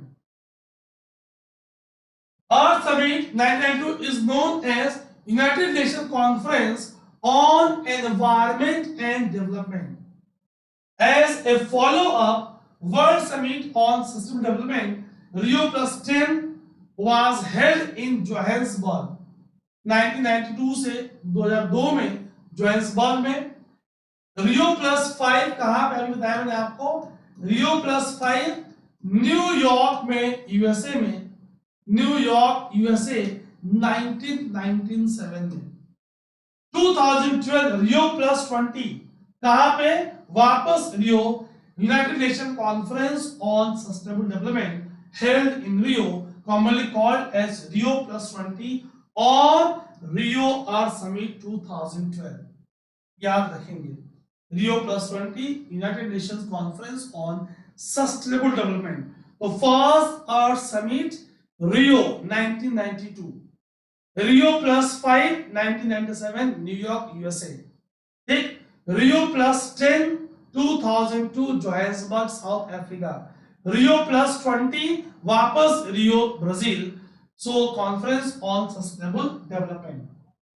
ये आपके 17 एसडीजी की goal, first no poverty, second zero hunger, third good health and wellbeing, fourth quality education, fifth gender equality, clean water and sanitation, affordable clean energy सातवां, decent work and economic आठवां, industry innovation and infra 9, reduce inequalities 10, sustainable cities and communities 11, responsible consumption and production 12, climate action 13, life below water 14, life on land 15, 16 peace and justice and strong institution 17, partnership for the goals। 17 SDGs आपको दिख रही है। Very important, green climate fund। Next question is on green climate fund।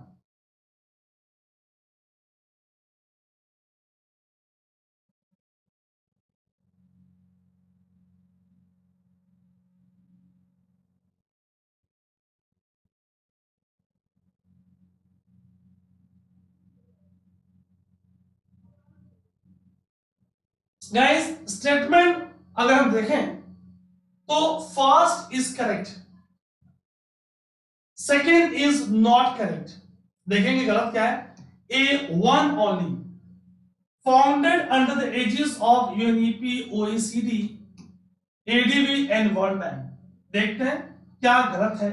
First correct है, assist the developing countries in adaptation and mitigation practices to counter climate change। आखिर establish कब हुआ था, बहुत ध्यान सुनिएगा, वेरी इंपॉर्टेंट आगे, और यहां से एक्सपेक्टेड क्वेश्चंस बन सकते हैं। Guys environment is very important segment for your examination. The green climate fund world largest dedicated fund helping developing countries, क्यों भाई, reducing greenhouse gas emission and hence their ability to respond to climate change। भाई आप चाह रहे हो, fund नहीं, कैसे होगा, क्वेश्चन बनेगा कब बना, set up by United nation framework Convention 2010 में, 1994 में यूएनएफसीसीसी बना। फर्स्ट अर्थ समिट जो अभी हमने देखा उसका outcome, crucial role in serving the Paris Agreement, supporting the goal of keeping average global temperature rise well below 2 degree। ठीक है, Green Climate Fund established under 2010 UNFCCC। क्या इसके मेन प्रोविजंस हैं, ध्यान सुनेंगे। It does this by channeling climate finance किनको, developing countries क्योंकि technology poor है, which have joined other nations in committing to climate action, aligned with priorities of developing countries through principle of country ownership, and the fund has established direct access modality so that national and sub-national organizations can receive funding directly rather than only via international ministries. Fund सही जगह पे पहुंचे। ठीक, किन किन को? least developed countries, highly vulnerable to effect of climate change, जो small island nations हैं, small island developing states हैं, अफ्रीकन स्टेट्स जो सीवियर ड्राउट डेजर्टिफिकेशन को फेस कर रही हैं, ग्लेशियर का मेल्टिंग, सी लेवल का राइज, कोस्टल नेशन का, स्मॉल आइलैंड डेवलपिंग स्टेट्स की क्या होगी? They are highly vulnerable to effect of climate change. Fund will play important role, है ना? Green climate fund aims to catalyse a flow of climate finance to invest in low emission and climate resilient development. Emission कम हो, driving a paradigm shift in the global response to climate change. Our innovation is to use public investment to stimulate private finance, unlocking the power of climate friendly investment for low emission climate resilient development. भाई क्या करना है आपको? आपको ऐसे बनता है। If you travel through the Himalaya, you are likely to see which of the following plants naturally growing there.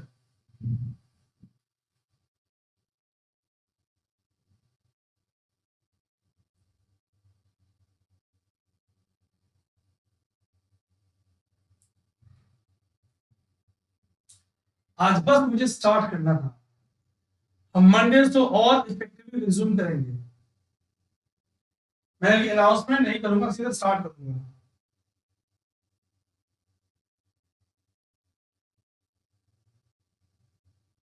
Guys अगर आप स्मार्टली ऑब्जर्व करोगे,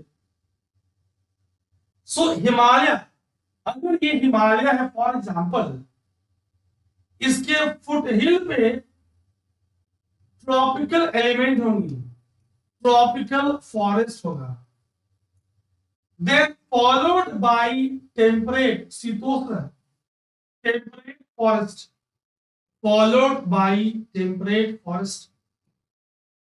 फिर एक हाई आएगा जहां पे ट्रीज एब्सेंट होंगी, tree line, beyond this line trees are absent. फिर एक हाई आएगा beyond which every top area is covered with snow line. So this is snow line covered with frozen ice, this one, ये frozen ice से covered है। In between this tree line and snow line, tundra type condition, और ऐसे tundra को जो पहाड़ों के बीच में स्थित है, it is called as alpine tundra। बहुत ध्यान दें, आगे क्वेश्चंस मिलेंगे। In alpine tundra trees are absent, then who is growing? Lichen, L-I-C-H-E-N, a succession of algae and fungi, mosses, bryophyte, called as amphibian of plant kingdom, plant kingdom का amphibian कौन? Mosses. ये लोग grow करेंगे कहां पे? Alpine tundra type condition में। Who will grow? Lichen and mosses. तो dear friends, अगर हम देखें सो माउंटेन के फुट हिल पे ट्रॉपिकल, हाइट पे टेम्परेट, और हाइट पे आपको वहां पे दिख रहा है। तो हिमालयन रेंजेस, सैंडलवुड, ये कहा, ये हिमालय में ग्रो नहीं करती, ये तो आप जानते हो। ठीक, ओक, यस ओक मिलेंगी, रोडोडेंड्रॉन मिलेंगी। Rhododendron is national flower of Nepal, ये मिलेंगी, है ना? फर्स्ट एंड टू करेक्ट है, थर्ड नहीं है, ए 1 and 2 only.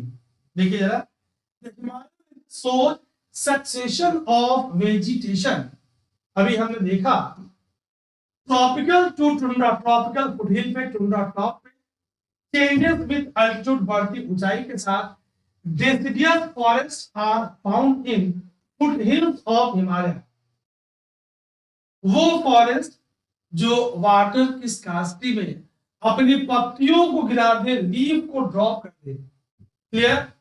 It is succeeded by wet temperate type of forest between height of 1000 to 2000, तो ऑप्शन 1 करेक्ट है, ठीक, ऑप्शन 1 इज ओक सही है। In hilly ranges of northeastern India, hilly area of West Bengal, Uttarakhand, have broad leaf trees such as oak and chestnut. कितनी information मिली है, कहाँ का present है, और ये है क्या, evergreen broad leaf trees। आप एक्स्ट्रा इंफॉर्मेशन को यहां से निकाल रहे हो जो आगे जाके आपको हेल्प करेंगे। Rhododendron, national flower of Nepal, blue pine spruce, height of 2225 to 3048, silver fields, junipers, pine, beech and rhododendron, जो नेशनल फ्लावर नेपाल का है 3000 to 4000 मीटर, और हाई एल्टीट्यूड में बताया आपसे मॉसेस एंड लाइकेन। मॉसेस बताया आपको bryophyte amphibian of plant kingdom, और लाइकेन एल्गी फंजाई का सिम्बायोटिक एसोसिएशन, क्लियर है। Option 3 is incorrect, sandalwood is found in tropical deciduous forest which are found in western घाट, डेक्कन प्लेटू, दक्कन का पठार, northern plain. It is not a natural vegetation of Himalayan range. 1500 से 1500 to 1750 meter pine forests are also well developed in this zone. Cheer, pine, very useful commercial tree. Deodar, highly valued endemic species, grows mainly in the western part. हमने खूब अच्छे से इस question को किया। Now come on the next question guys, हम बहुत detail में करेंगे ताकि आपको फायदा हो।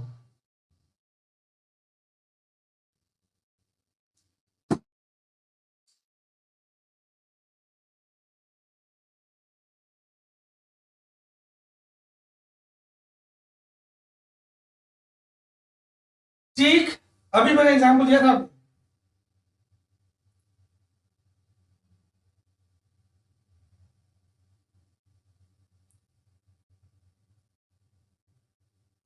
ठीक, कहां का डोमिनेंट ट्री स्पीसीज है।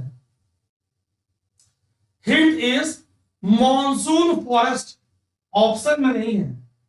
हिंट इज इसमें इसको आप बोलोगे monsoon forest.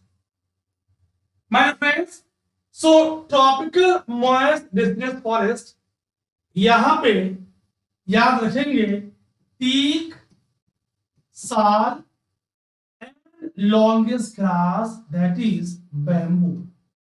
Teak, sal and bamboo, ठीक।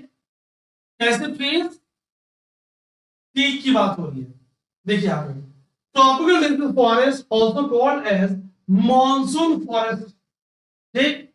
इंडिया का मोस्ट वाइड स्प्रेड फॉरेस्ट कौन है। क्वेश्चन बनेगा which of the following occupies maximum geographical area of India. उस रीजन में जहां रेनफॉल 200 से ज्यादा है, मोर देन 200 रेन फॉरेस्ट, ठीक। 70 to 200 they are present, ठीक। These forests are further categorized into moist and dry, ठीक। So moist, these forests are more pronounced in the region where rainfall is between 100 to 200 moist है, ठीक, और 100 to 70 dry deciduous है। So teak is member of deciduous forest, है ना, is member of tropical moist deciduous, rainfall between 100 to 200 centimeter, These forests are found in northeastern state, foothills of Himalaya, eastern slope of Western Ghat and Odisha. और कौन कौन सी? teak, साल, शीशम, हर्रा, mahua, amla, semal, kusum, sandalwood are the main species. याद रखेंगे आप. ठीक पूछ चुका है, आगे पूछने की संभावना है. महुआ देखा है, शीशम, आंवला, गूसबेरी, इंडियन गूसबेरी, सेमल. चलिए, recently for the first time in a country, which of the following state has declared a particular butterfly a state butterfly? ये सवाल 2016 का है, तो आप उस कंटेक्स्ट में यहां पे आपको रिसेंटली दिख रहा है. हरियर फास्ट मैं आपका कमेंट चेक कर रहा हूं. तो प्रकाश, खेतु, हर्ष, हरियर फास्ट एंड अदर जिसके मैं नाम नहीं देख पा रहा. Blue Mormon, hint is blue Mormon. Hint is blue Mormon.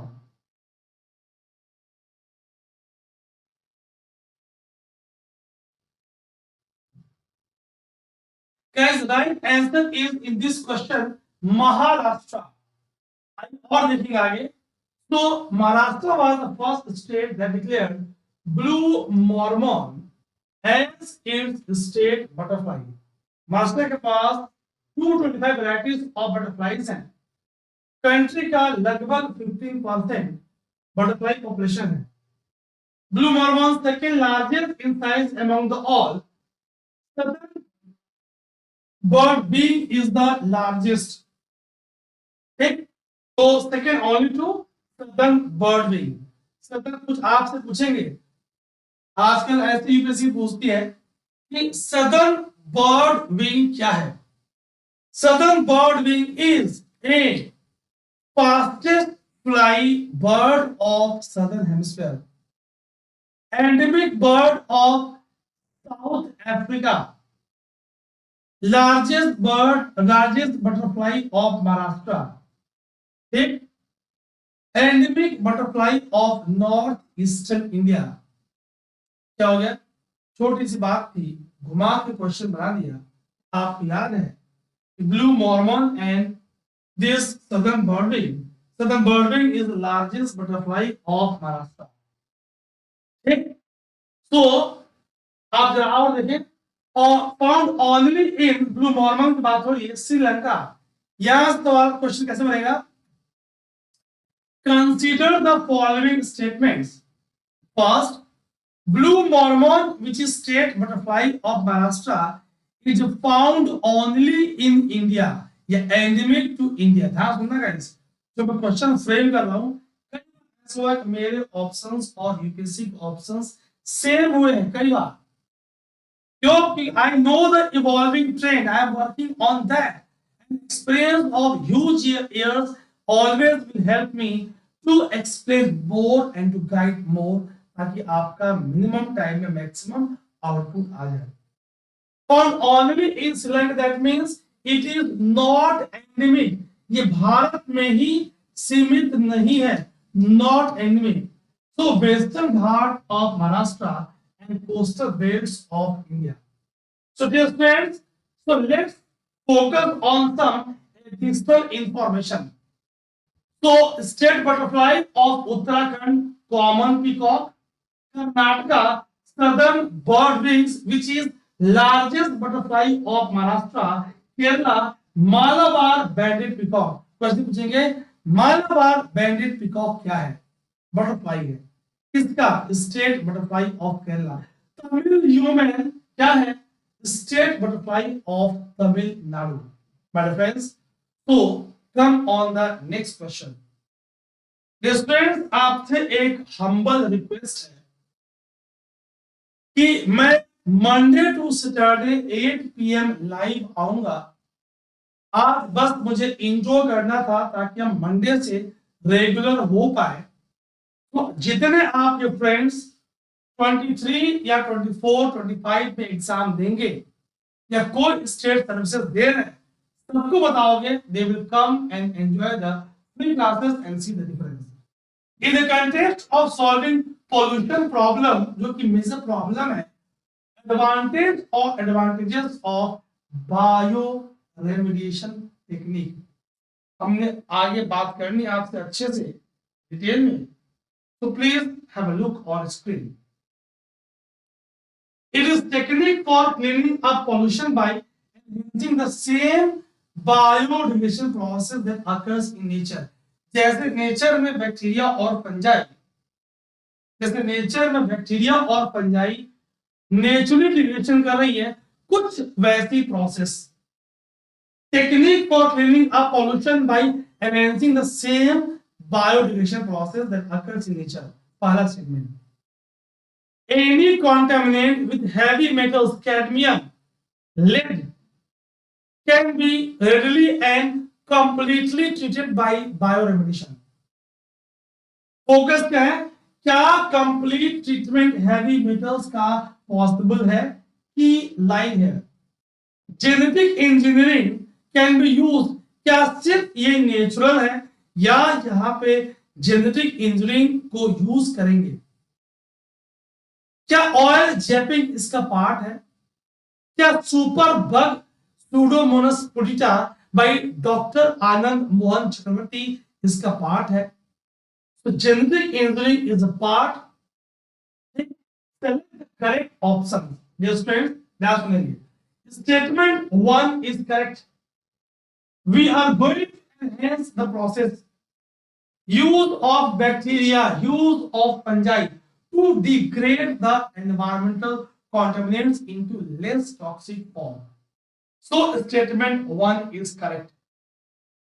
ठीक, बैक्टीरिया और फंजाई नेचर की प्रॉपर कॉमन डिग्रेडर्स हैं.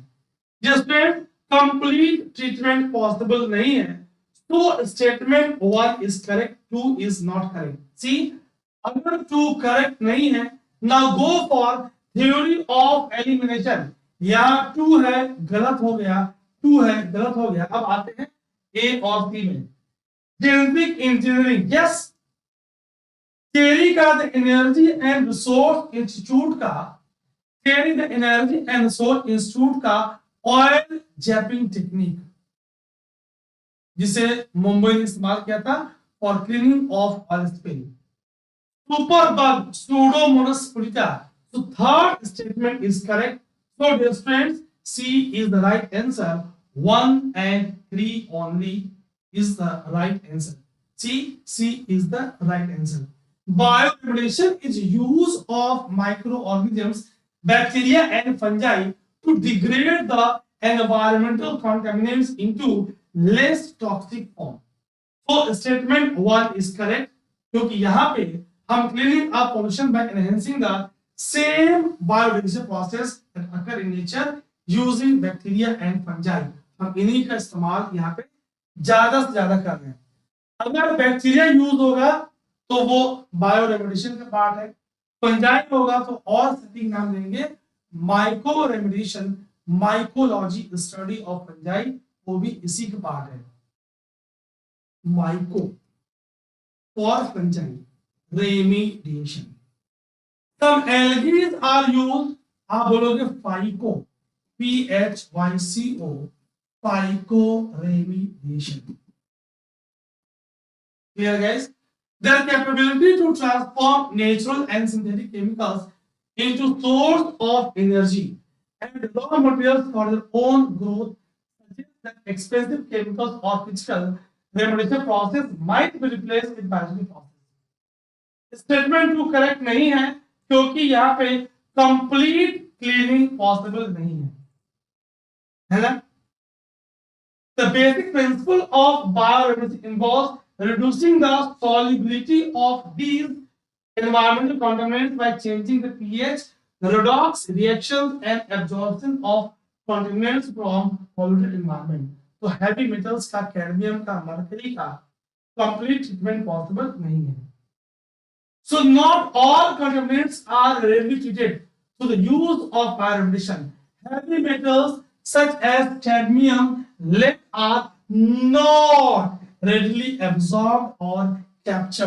अगर ये हो जाता तो इचाई इचाई आउच आउच कैडमियम का नहीं होता, मीना मार्टा डिजीज मरकरी का नहीं होता, ब्लू बेबी सिंड्रोम नाइट्रेट का नहीं होता, स्केलेटल फ्लोरोसिस क्लोरीन का नहीं होता। Statement 3 is correct. Biotechnology use करेंगे, जेनेटिक इंजीनियरिंग यूज करेंगे ताकि हम एफिशिएंसी को बढ़ा पाए। हम जेनेटिकली मॉडिफाइड ऑर्गेनिज्म को यूज करेंगे, हम यहाँ पे ऑयल शैपिंग टेक्निक को यूज करेंगे। ये सारी चीजें आपके लिए अवेलेबल है। Come on question number 2। आप बहुत कुछ सीखने वाले हो, सेशन को लास्ट तक जरूर देखेंगे। आंसर घबराएंगे नहीं, आंसर करते रहेंगे। Consider the following pairs. आप तीनों पेयर्स को ध्यान से पढ़िए।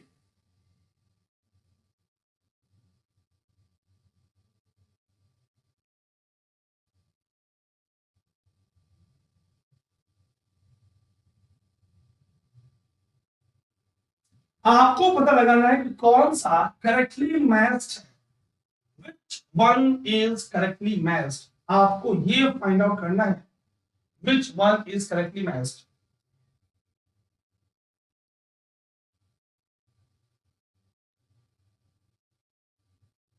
ध्यान से देखिए।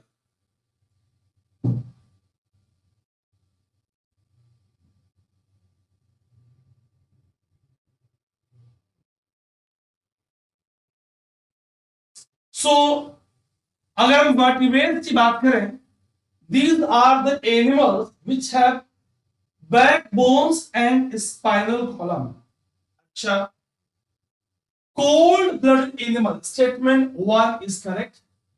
cold blooded animals कौन है? These are the animals which can regulate their internal body temperature with the change in environment।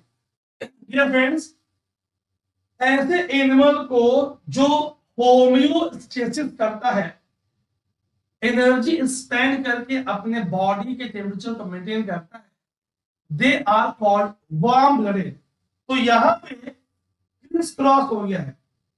इस टर्म का एक्सप्लेनेशन ये हो गया है ना, एनिमल जो अपने बॉडी टेम्परेचर को मेंटेन नहीं कर सकते, दे आर कोल्ड ब्लडेड। तो ये भी गलत, ये भी गलत। Right answer is D, one only.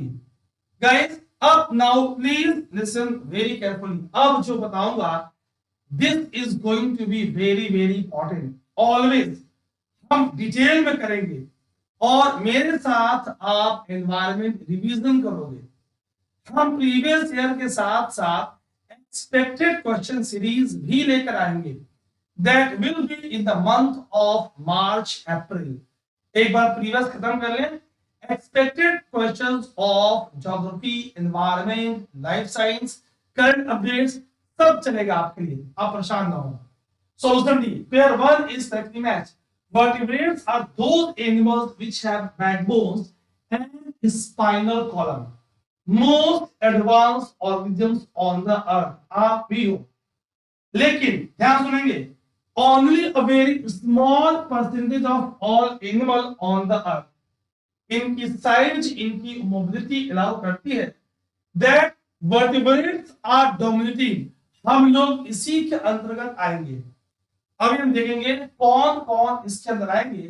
They are classified into 7 classes on the basis of the anatomical and physiological. That means on the basis of internal structure, on the basis of life processes they are categorized।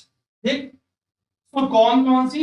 mammals, we are under this, reptiles, birds, पक्षी, amphibians, both on land and water, bony fishes, cartilaginous fishes and jawless fishes।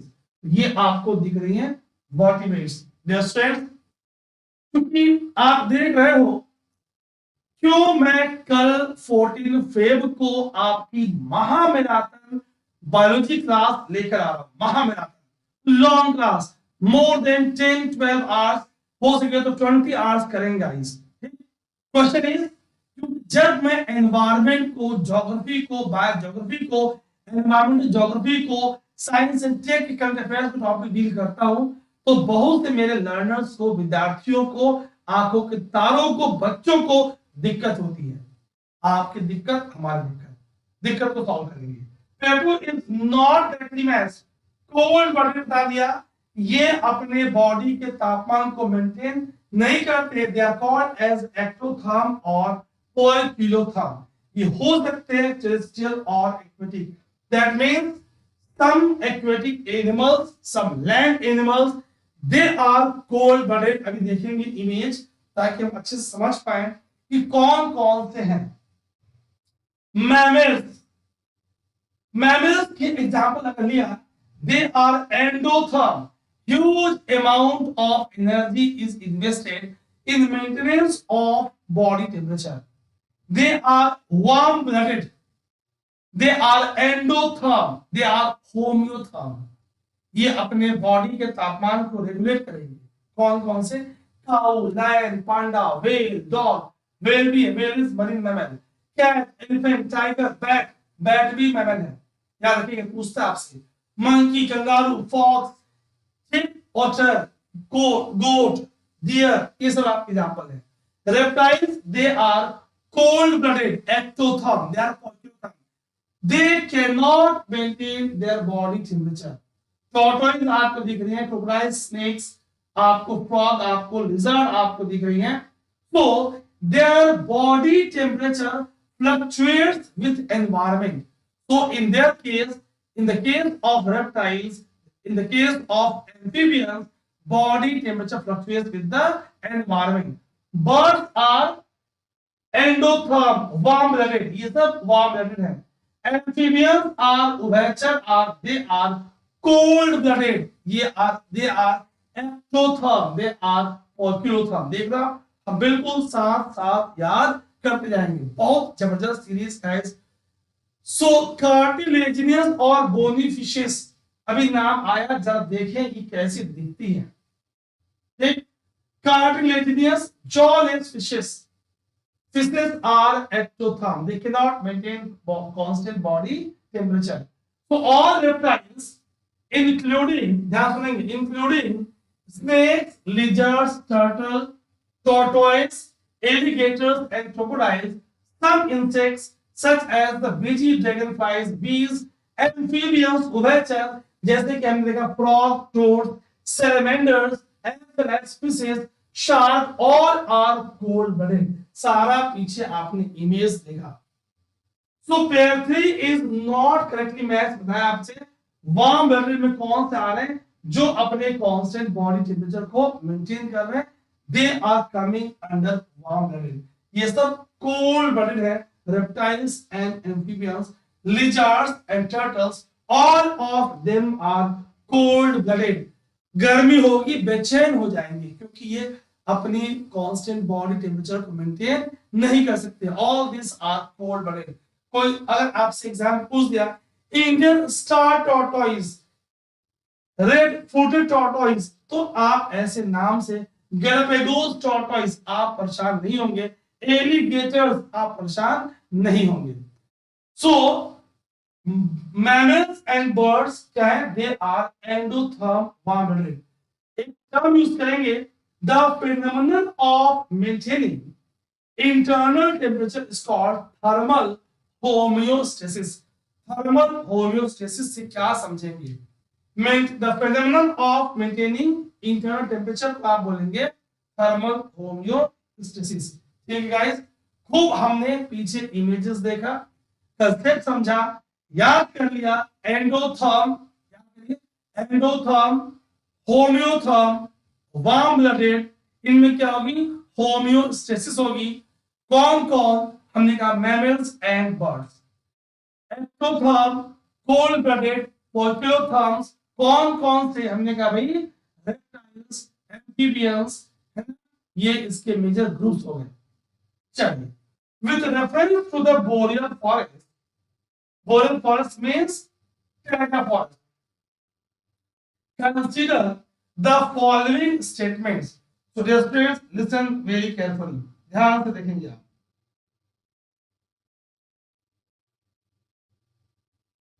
Very conceptual question. With reference to boreal forest, consider the following statements. ध्यान से देखिए आप. They are found in the cold regions having high rainfall, strong seasonal climate, long winters and short summers. Okay. Soil in this region is rich in nutrients. आज ही मैंने image coniferous का starting दिखाया था. Region are suitable for agriculture. My students, अगर हमने biome नहीं पढ़ा, परेशान नहीं होंगे, तो I will bring classes for you guys. Dear students, क्या समझना है आपको? हमने वही soil rich in nutrients, no. कैसी soil? Podzolic profile. Suitable for agriculture, no. They are found in colder region, yes, around 45 to 57 degree north latitude. ये उसका belt है, कॉनिफरस बायोम का, टैगा बायोम का. ठीक. This biome is not developed in southern hemisphere. South hemisphere में ये विकसित नहीं है. क्यों? Because that region is occupied by water bodies. वहां पे वाटर बॉडीज है उस रीजन में. क्लियर? सो हाई रेनफॉल तो हुई, strong seasonal climate with long winters and short summers. So statement 1 is correct. A1 only. So dear students, हम detail explanation देंगे आपको. सिर्फ ABCD बोल के आपकी कंसेप्ट की क्लैरिटी नहीं होगी, बिकॉज एनवायरमेंट में कोई ऐसी बुक नहीं है. तो because subject is of diverse nature, तो आप हमारे साथ बने रहें. Statement 1 is correct. Boreal forest, इसी को आप क्या बोलते हो? इसी को बोलते हो आप टैगा फॉरेस्ट. इसी को बोलते हो आप कॉनिफेरस. इसी को बोलते हो आप सरकम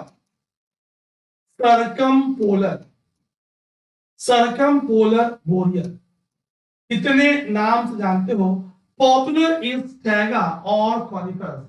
तो boreal forest are found in cold region, high rainfall, strong seasonal climate, long winters and short summer. Statement 1 is correct. ध्यान सुनना. रेनफॉल हाई है, अब टेम्परेचर उतना हाई नहीं है, तो यहां पे क्या हो रहा है? काउंटर मैकेनिज्म, जो लीचिंग हो रही है, इवापोरेशन का अपवर्ड मूवमेंट यहां पे नहीं हो पा रहा है. अगर ब्राइट होता, इंटेंस होता, कैपिलरी एक्शन होती और न्यूट्रिएंट्स की अपवर्ड मूवमेंट होती. यहाँ पे calcium, nitrogen, potassium, calcium, nitrogen, potassium, they are least पेड़ों की रूट के पहुंच से नीचे. इनकी डाउनवर्ड मूवमेंट हो जा रही है. तो evaporation is less, sun is not intense, latitude is high. What happens? Soil becomes nutrient deficient. Soil में न्यूट्रिएंट्स की कमी होगी. Statement 2 is not correct. तो without significant counter upward movement of evaporation, major nutrients calcium, nitrogen, potassium, they are least beyond the reach of roots. This makes soil acidic. Very important. और बताऊंगा, and mineral deficient. My friends, acidic soil is also because of slow decomposition of foliage. जो coniferous की needles हैं, slow decomposition of the waxy component, क्या हो रहा है? Soil becomes acidic. This makes soil acidic. Statement 3 is not correct. अब याद रखेंगे आप, ऐसे सॉइल को जिसकी हम तारीफ कर रहे थे, ठीक, जो क्या बोलेंगे? Podzolic profile. और in the boreal forest, taiga biome, coniferous is podzolic. This soil thin है, acidic and poor in nutrients. अगर यहाँ ऑर्गेनिक मैटर ज्यादा होती तो ब्लैक हो जाता. So as soil is nutrient deficient, absence of counter upward mechanism, acidic क्योंकि bases Leach कर गई, acidic क्योंकि फॉलिएट का, वैक्सी कंपोनेंट का, कॉनिफरस मिनरल का स्लो डिकम्पोजिशन हो रहा है, soil becomes acidic, so it is not naturally good for agriculture. पूरा मैंने बायोम के मेन फीचर आपको बता दिया, पॉर्टफोलियो प्रोफाइल की फीचर बता दी। Come on the next question, consider the following statements. कल मैंने आपको नीस के बारे में अच्छे से समझाया था।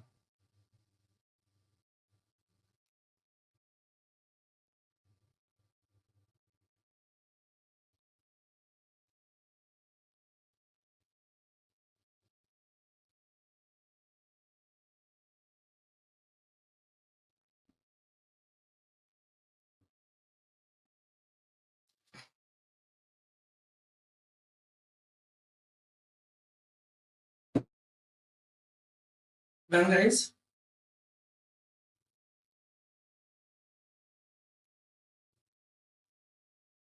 आप अपना आंसर कमेंट में करते जाए, सही गलत की बात है।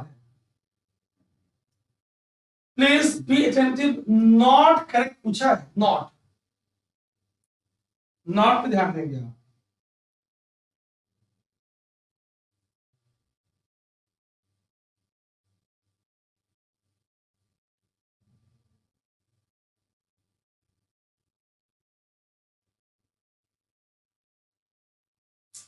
गाइस, कल मैंने बताया था concept of needs was given by greener, और तब नीड्स से मतलब सिर्फ उनका माइक्रो हैबिटेट था।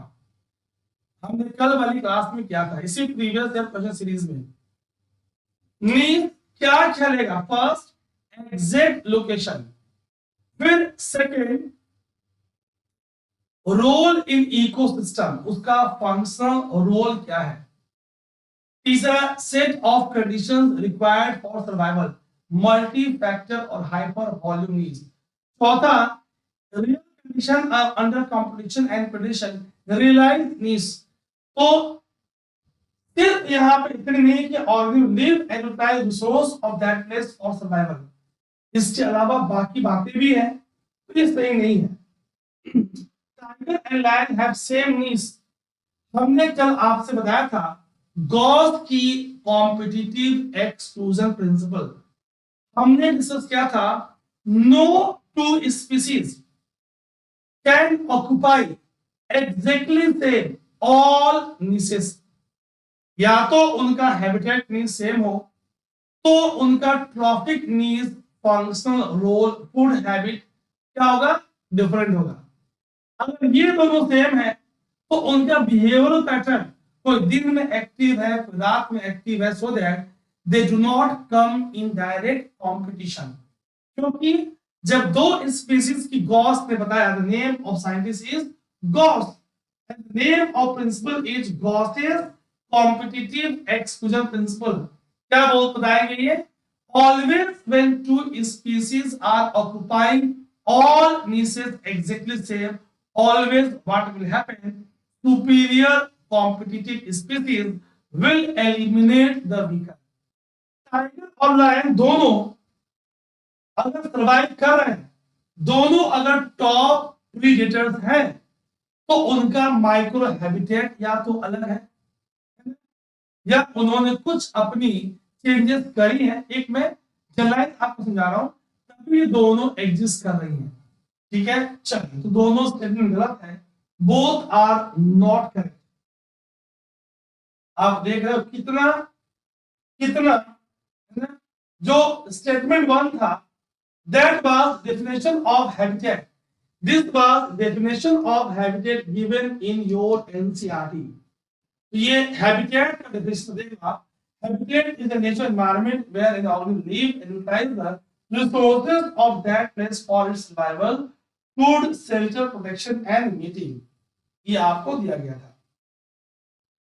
ठीक, नीड में स्पेशल हैबिटेट, ट्रॉपिक, साथ में मल्टी फैक्टर, और मैंने आपको फंडामेंटल रिलाइज ये भी समझा दिया। ठीक है, so need is specific to species, no two species can occupy exactly the same needs. Lion, tiger are two different species. They have different needs. बल्कि भले उनका रोल सिमिलर है, as top predator. Two similar niches can overlap, but there must be distinct difference to avoid competition. इसीलिए lion और tiger का same नीच नहीं होगा। अगर दो स्पीशीज के सारे नीच सेम होंगे तो वो आपस में डायरेक्ट कंपटीशन में आएंगे, ऐसा नहीं है। ठीक है, आपको नीच की बातें मैंने समझाई। Come on the next question. Consider the following statements. Biomagnification refers to an increase in concentration of a pollutant from the environment to the first organisms in the food chain. Environment से traffic level 1 की बात हो रही है भाई। Environment से pollutants कहां पे आ रहा है? T1 के पास आ रहा है, ट्रॉफिक लेवल 1 के पास आ रहा है। Bioaccumulation increase in concentration कहां से? फ्रॉम T1 ट्रॉफिक लेवल 1 से for example plant to T2 herbivores, इसे कहा बायो एक्यूमुलेशन। अब आपको देखना है कौन सा स्टेटमेंट करेक्ट है।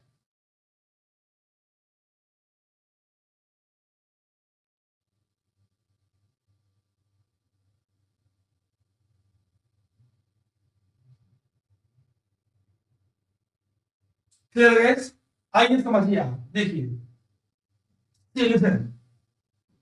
Concept of bio magnification, magnification जिसे आप बायो एम्प्लीफिकेशन, एम्प्लीफिकेशन भी बोलते हो। ठीक, concept was given by Rachel, the name of lady Rachel Carson. She mentioned in her book The Silent Spring. Book का नाम क्या है? The silent spring. इस बुक में वो नॉर्थ अमेरिका की ग्रेट लेक्स स्टडी कर रही थी। Impact of DDT widely used insecticide to kill the mosquito larva। वो लेक के मछलियों पे, लार्ज फिशेस पे इम्पैक्ट देख रही थी। And she mentioned the impact of DDT on fishes in her book The Silent Spring। ध्यान सुनना,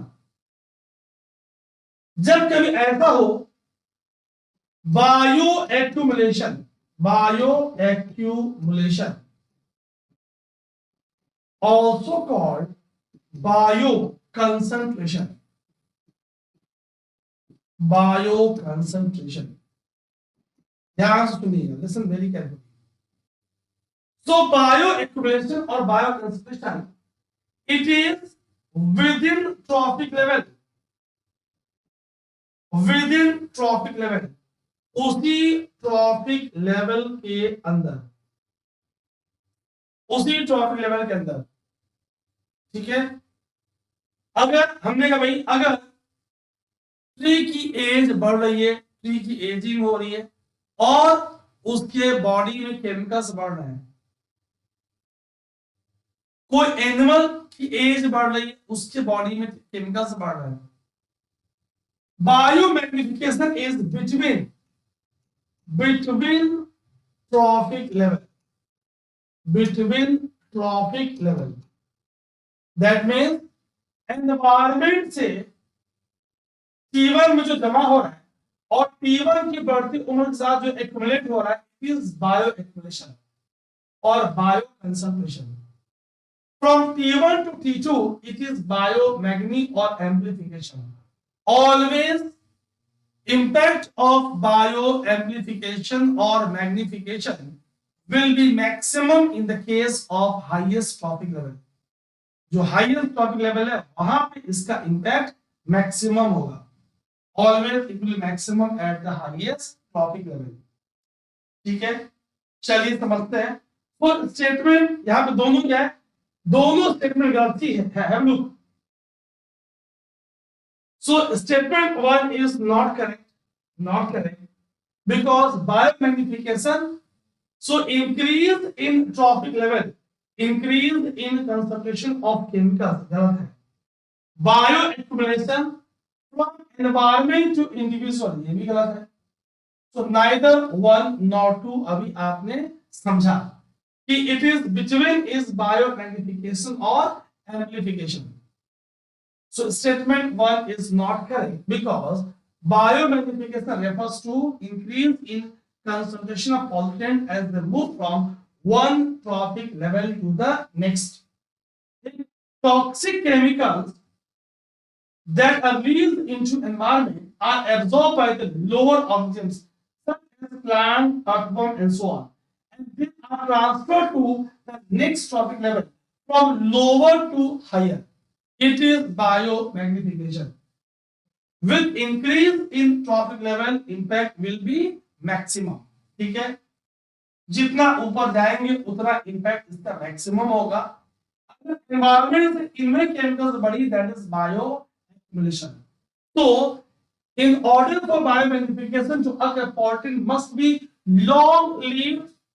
अब यहां क्वेश्चन बनेगा क्या चाहिए, लॉन्ग लीव हो, मोबाइल हो, सॉल्युबल इन फैट हो और बायोलॉजिकली एक्टिव हो, तभी वो लो ट्रॉफिक लेवल से हाई ट्रॉफिक लेवल तक जाएगा। Statement 2 is not correct because bioaccumulation is used to describe increase in concentration of substance in organism over time. तो वहां पे क्या हो भाई, bioaccumulated substance tends to be fat soluble, ताकि आपके बॉडी के फैट सेल्स में इकट्ठा होंगी, not to be broken down by organism. How pollutant enters a food chain? तो क्या है भाई, पोल्यूटेंट का एनवायरनमेंट से फर्स्ट ऑर्गेनिज्म फूड चेन में एंटर कर दिया इज बायो एक्युमुलेशन। क्लियर है, ये आपको दिख रहा है bioaccumulation. With reference to food chain in ecosystem consider the following statement. बहुत ध्यान से पढ़िएगा।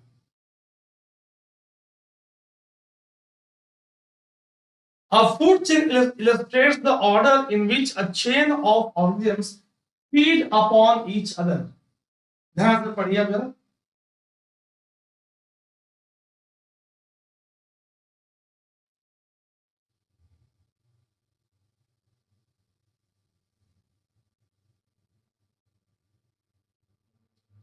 ठीक है, food chains are found within populations of a species.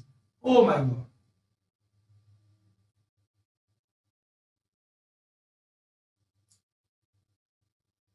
Food chain illustrates the number of each organism which are eaten by the others.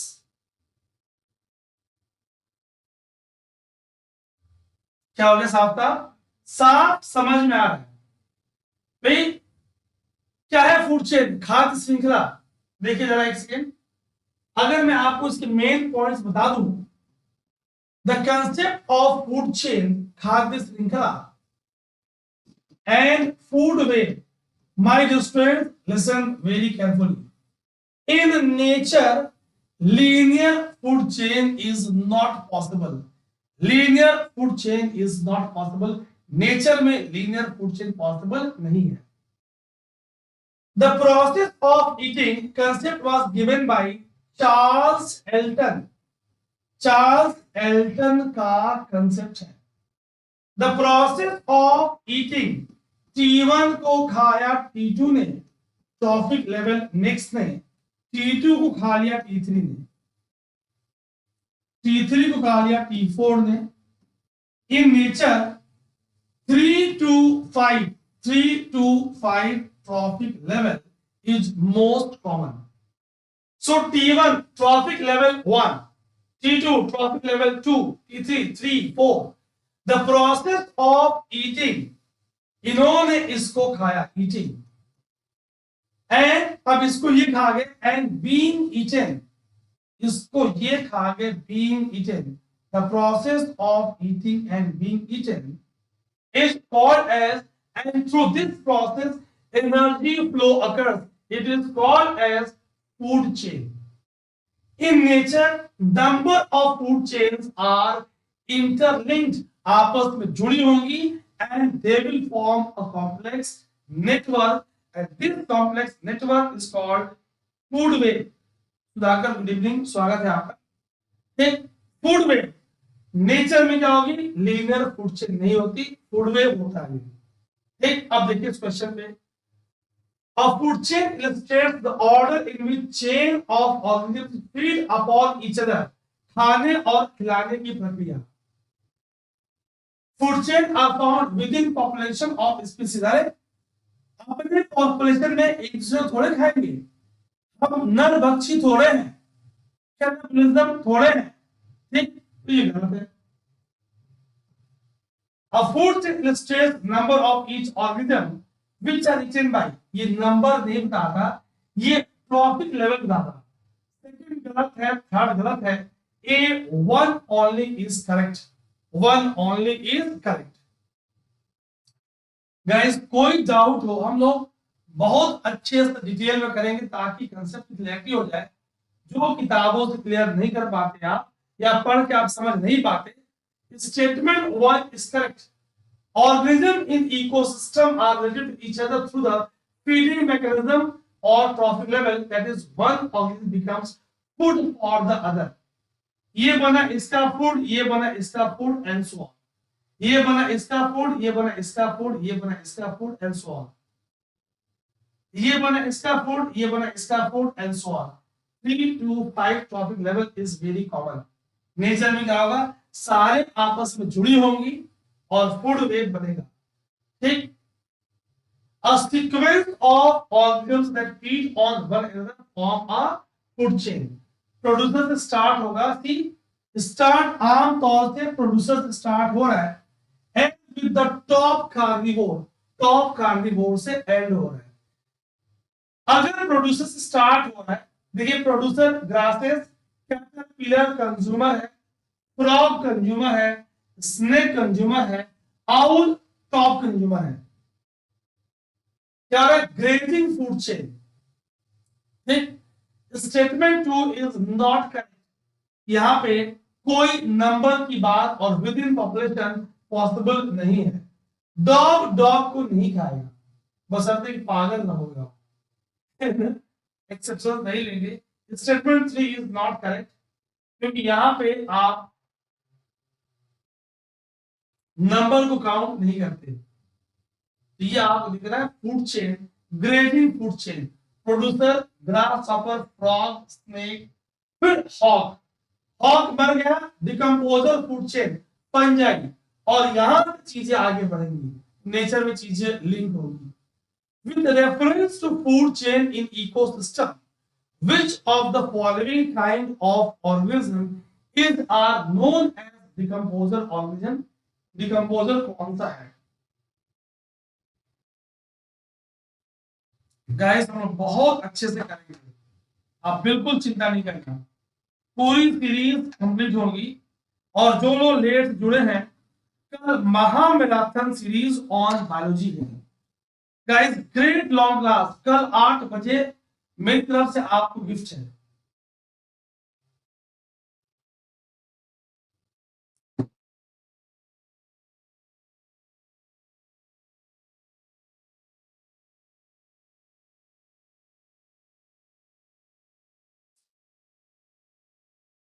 Decomposer C, virus क्या है, living और non living के बीच का it is connecting link, it is connecting link between living and non living.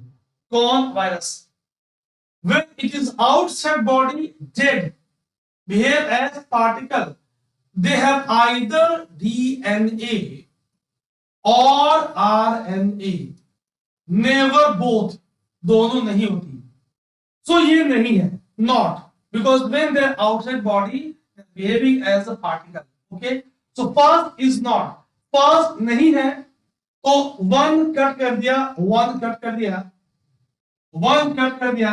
Theory of elimination, right answer is B 2 and 3, fungi and bacteria.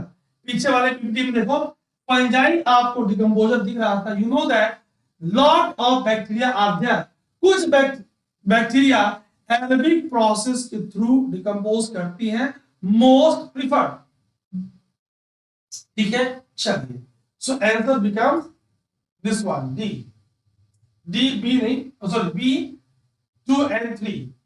Decomposers break down complex organic matter into inorganic substance, carbon dioxide, water, and nutrients, and the process is called as decomposition. ये soil का nutrient recycling का process है. Nutrient recycling in the soil. Decomposition is largely an oxygen requiring process. जितनी oxygen ज्यादा available होगी, aerobic respiration बढ़ेगा, rate of decomposition faster होगी, ठीक।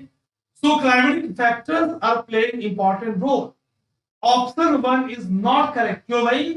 Virus is neither dead nor living, it is connecting link between living and non living, और अतः they can not function as decomposer. ये decomposer की तरफ बर्ताव नहीं करेगा। So bacteria and fungi are decomposers.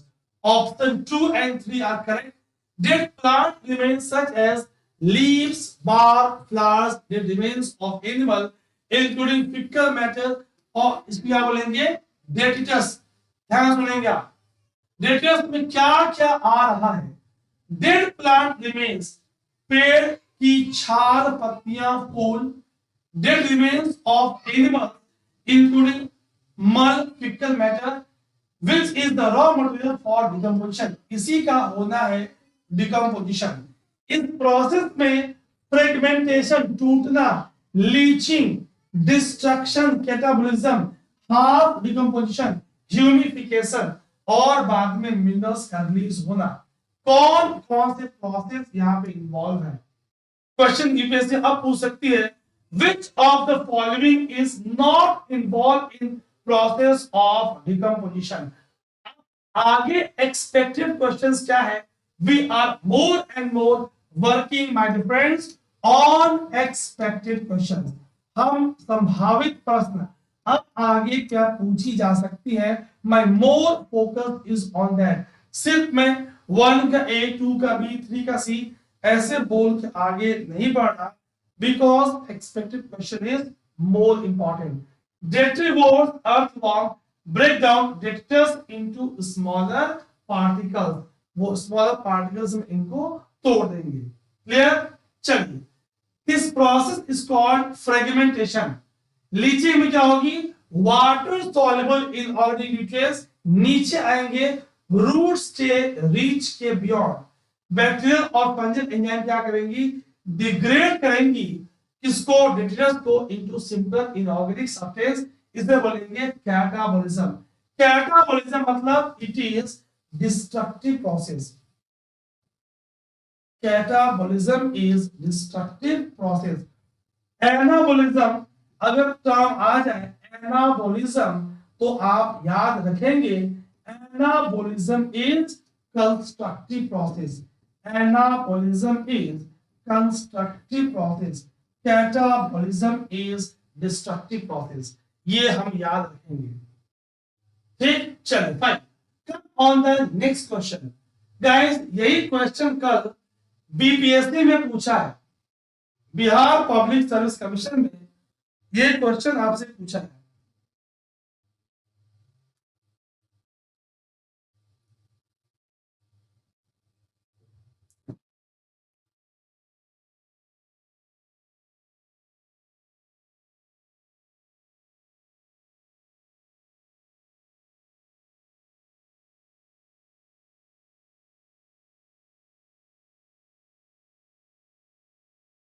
Clear? See, lichens are symbiotic association between algae and fungi। ये algae और fungi के बीच का symbiotic association है। आइए इसके और मेन पॉइंट्स देखते हैं। They are called as pioneer of vegetation। bare rocks पे lichens स्टार्टिंग में ग्रो कर रही है। They are the first one to grow। इनके पास लाइकेनिक एसिड, उष्णिक एसिड, इस तरह के ऑर्गेनिक एसिड ये रिलीज करती हैं, ठीक, ये रिलीज करती हैं। लाइकेनिक एसिड और ओशनिक एसिड, और ये रॉक की they are responsible for weathering disintegration, weathering or disintegration of rock, which is followed by pedogenesis. Pedogenesis is soil formation. तब आगे जाके ग्रासेस और पेरेनियल्स यहाँ पे ग्रो कर रही है. So they are involve in primary succession. अगर किसी लोकेलिटी में पहली बार कम्युनिटीज ग्रो कर रही हैं, it is called as primary succession. Where substratum is not developed, it is without organic matter, it is primitive. So in this case, they are the first one to grow. So they are called as pioneer species. So lichens are complex life form that is symbiotic between algae and fungi. Algae is having chlorophyll. It can be green algae, it can be blue green algae, cyanobacteria. See, so algae is having chlorophyll and it will prepare food. It will perform photosynthesis and it will supply food to the fungus. Fungus is giving protection to algae, and both of them are imparting symbiosis, positive interaction. तो याद रखेंगे. Please listen very carefully. Name of lichen Lobelia pulmonaria, ये भी एक example है. So dear friends, they are indicator of air pollution. Number of lichens are used as medicine. Indicator of air pollution. They are highly sensitive to oxides of sulfur. ये oxides of sulfur के sensitive है. Number of lichens are used as medicine. एक lichen है पल्टीजरा कैनाइना. पल्टीजरा कैनाइना dog lichen, कुत्ते की काटने में इसे इलाज में यूज करते हैं. ठीक है. तो lichen provide mode of travel in harsh environment जहां पे एल्गी कैन नॉट सर्वाइव. क्यों? Fungus protects the algae and thus they are providing support to each other. Okay. Drought period में भी उससे वो हेल्प कर रही है. कुछ नाम देखिए, दिखती कैसी है. Crustose lichen, foliose lichen, squamulose lichen, fruticose lichen, कुछ आपको दिख रही है.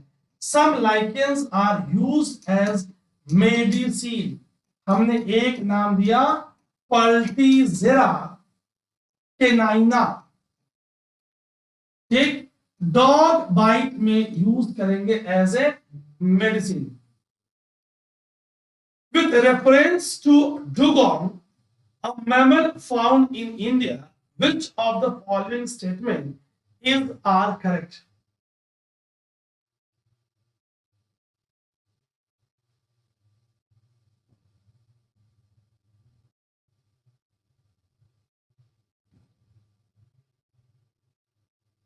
ध्यान से पढ़िए.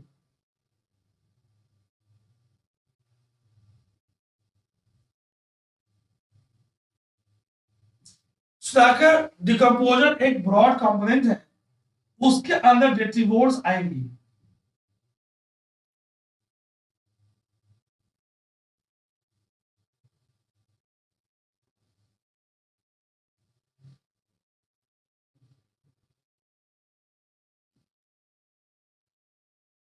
बिल्कुल. Dear students, statement 1 is correct. Herbivorous marine animal correct है. Found along the entire coast of India correct नहीं है. It is given legal protection. See, legal protection under Schedule 1 of Wildlife Protection Act. It is correct. So 1 is correct, 3 is correct. Right answer is C, 1 and 3. ध्यान सुनेंगे. So dugong is also called as sea cow. ध्यान सुनेंगे. Is also called as sea cow. Herbivorous marine mammal. ठीक है. It is found in which region of India? अगर India की बात करें, Gulf of Kutch, गुजरात का रीजन, पाक बे between India and Sri Lanka, Gulf of Mannar near coast of Tamil Nadu, Andaman and Nicobar Island. So they are found in these areas, not everywhere. आइए इसे देखते हैं. So dugong, also called as sea cow, is one of the four surviving species in the order Sirenia and only existing species of herbivores. Very important. Herbivorous mammal that lives exclusively in the sea, including in India. Statement 2 is not correct. पूरे coast में नहीं मिलती. They are protected in India and occur in Gulf of Mannar, Park Bay, Gulf of Kutch, and Andaman and Nicobar Island.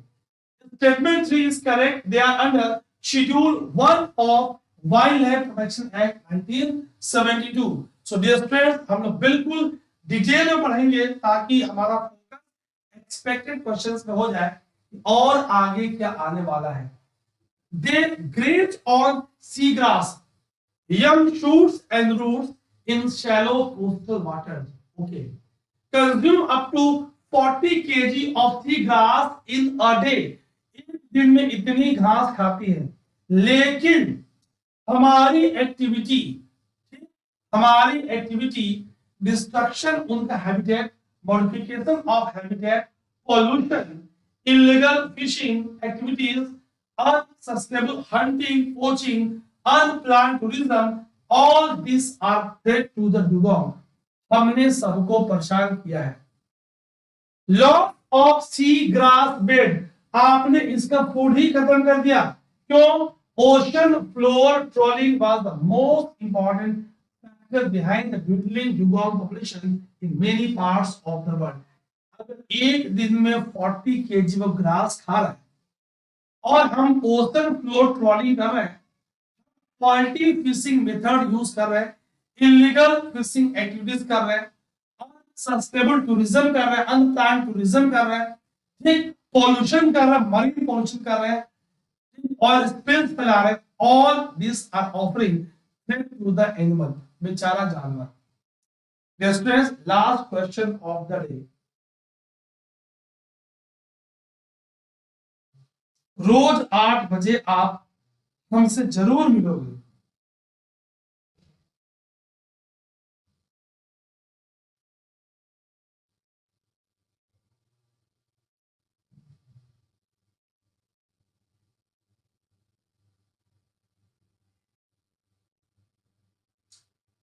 अगर हम ecosystem की बात करें तो बहुत सिंपल क्वेश्चन है. क्या है भाई? एक तरफ सारे one population group of member of same species, one population, one population, one population, one population, सारी पॉपुलेशन आपस में इंटरेक्ट करके कम्युनिटी बना रही है. On one hand, biotic components are interacting, community is interacting, and while interacting with each other, they are interacting with their habitat, with the abiotic factors. Interacting abiotic factors, some of all factors are forming an environment. So, community of organisms together with the environment in which they live, they are forming ecosystem. Term ecosystem was given by British scientist A.G. Tinsley. टिंसले ने term दिया था ecosystem. ठीक, special dimension of ecosystem is highly variable. Drop of water having few bacteria so that they can impart biotic interaction up to the whole earth. When whole earth is taken as model, it is largest ecosystem. So this training आज come on the next question. बहुत important. मैं side जा रहा हूं, आप पूरे question को ध्यान से देखें.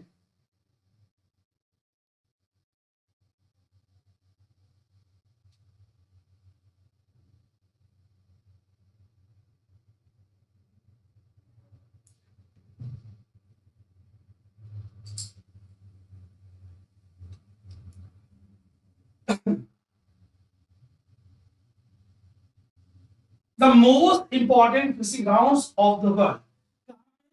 जहां पे वार्म और कोल्ड ओशनिक करंट्स मीट करेंगी। आपको ज्योग्राफी में मैंने ओशनोग्राफी में मैंने अच्छे से पढ़ाया है। आपको कमेंट सेगमेंट में दो एग्जाम्पल लिखने हैं। जब भी वार्म करंट और कोल्ड करंट आपस में मिक्स होंगी, क्या होगी? ऑक्सीजन की न्यूट्रिएंट्स की प्रॉपर डिस्ट्रीब्यूशन होगी, है ना? और प्लैंक्टन्स की एल्गीज की ग्रोथ होगी।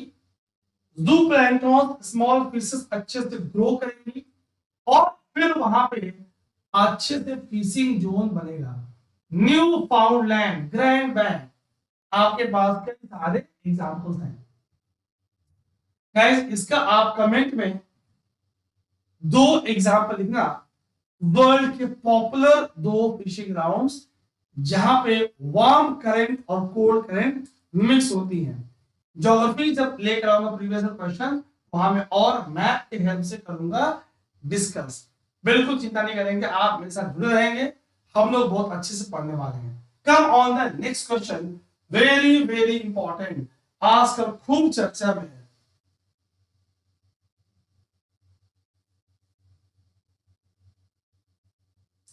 अगर कोई wetland of international importance is brought under Montreux record, what does it imply?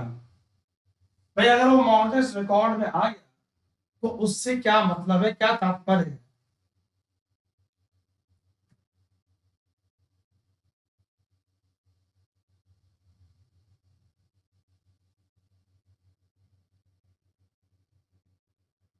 बहुत बढ़िया guys. Changes in ecological characters या तो चेंज हो चुकी है या हो रहा है या आने वाले समय में, because of changed biotic interaction, because of human interference, because we are the one adversely affecting all spheres of the life, है ना? तो 13 का A is the right answer। ठीक, चलिए, वेरी गुड। यहाँ देखिए, the convention on wetland is intergovernmental treaty that provides a framework for conservation, both important like conservation and wise use of wetlands and their resources. Wise conservation and wise use of wetlands and their resources. कहाँ पे? Iranian city of Ramsar 1971 came into force 1975. 90% of UN member states all over the world geographical region have agreed to become COP contracting parties। 171 contracting parties हैं to Ramsar convention. Ramsar convention का संबंध किससे है? Wetland से है। 2 Feb को आप world wetland बनाते हो, क्यों? एग्रीमेंट हुई, सहमति हुई, है ना? और आपके पास these are wetlands kidney of nature identified to conserve। उसमें से जिसमें ज्यादा थ्रेट है उनको प्रायोरिटी बेसिस पे हम अंडर कॉन्ट्रैक्ट रिकॉर्ड ले लेते हैं। ऑप्शन ए इज करेक्ट, है ना? One of the few mechanism Ramsar has at its disposal for achieving this the contract record that आपको established in 1990। ये क्या है? Kind of in danger list for Ramsar sites. ठीक है, अगर बात करें तो इंडिया के केस में शुरू में 3 नाम थे, 3 names were under Montreux record. कौन कौन सा? Chilika lake, Loktak lake, Keoladeo. चूंकि चिल्का में रिकवरी हो गई है, now it is taken out from the list. आज भी 2 मेंशन है। India sign the Ramsar convention on 1 Feb 1982। हमने बाद में साइन किया। अब आपको यहां पे कमेंट में करेक्शन करना। क्या आज भी इंडिया के पास ये जो नंबर पहले 42 था, अब ये बढ़ के कितना हो चुका है, ये आपको you have to mention in the comment segment. अब इंडिया के पास कुल कितनी रैमसर साइट्स हैं? 1। और हाल ही में in the year 2022 how many new were added to the list? ये आपको दो बातें कमेंट सेक्शन में लिखनी है। Chilka lake Orissa and Keoladeo recognized as the first Ramsar site of India। आज की डेट में केवला देव, जिसे भरत बर्ड सेंचुरी बोलते हैं भरतपुर, और लोकतक मणिपुर जो cable, this is under cable Lamjao, cable Lamjao national park, Keibul Lamjao national park के अंतर्गत है। ठीक, कहां पे? मणिपुर। इसी के पास मौजूद है Loktak lake, and this lake is facing serious issue of eutrophication, nutrient enrichment, serious issue of siltation, siltation की इशू ये लेक फेस कर रहा है, यूट्रॉफिकेशन एंड सिल्टेशन। ठीक है, चलिए, with reference to conservation organization called as Wetland International, which of the following statement is or are correct? Is are correct?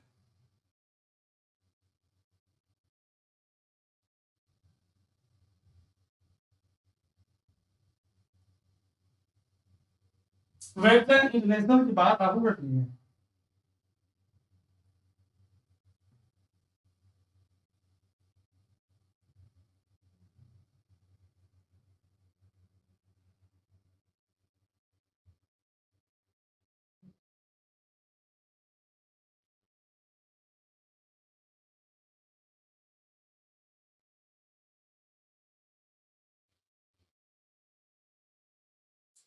Guys, it is an intergovernmental organization formed by countries which are signatory to Ramsar Convention। ए का one only.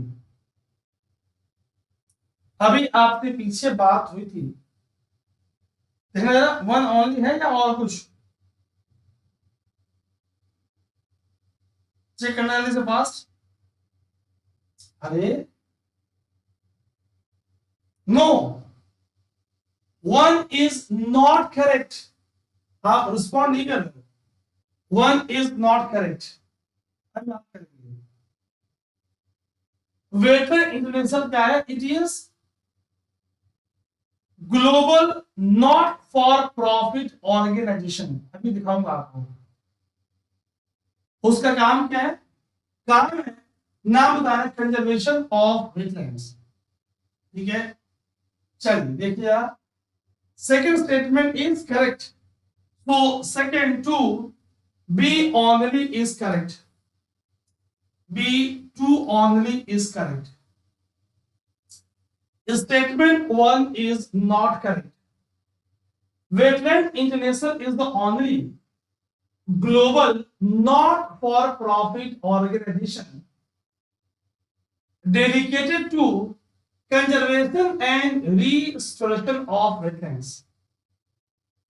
It is concerned about the loss and deterioration of wetlands such as lakes, marshes and rivers.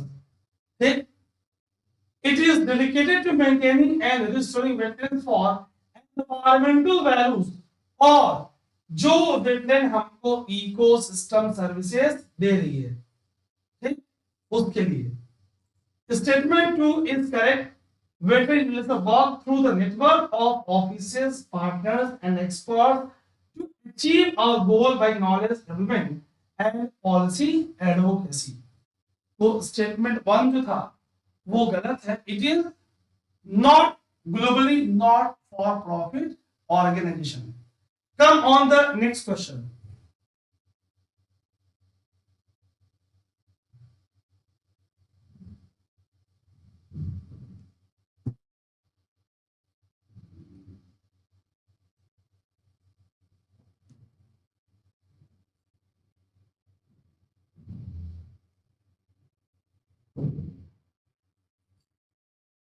क्या guys audio ठीक है?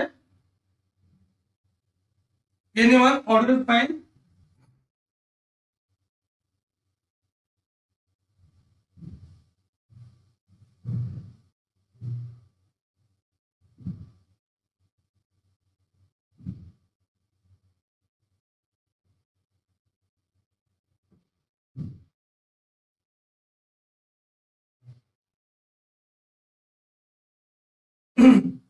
Bilal audio ठीक है?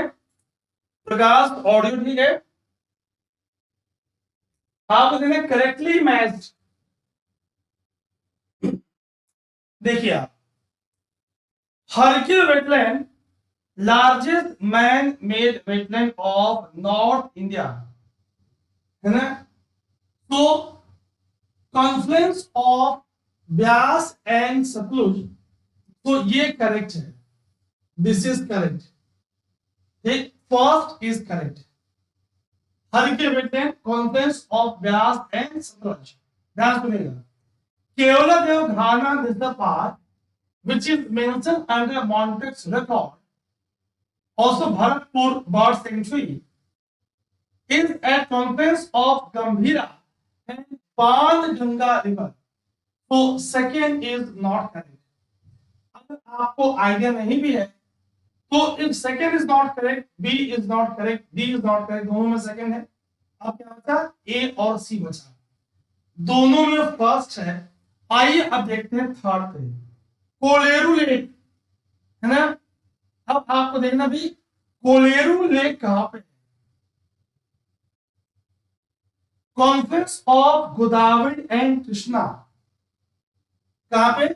मुस्लिम Godavari and Krishna, तो it is also not correct. तो my dear friend, second is not correct, third is not correct, A1 only will be right answer।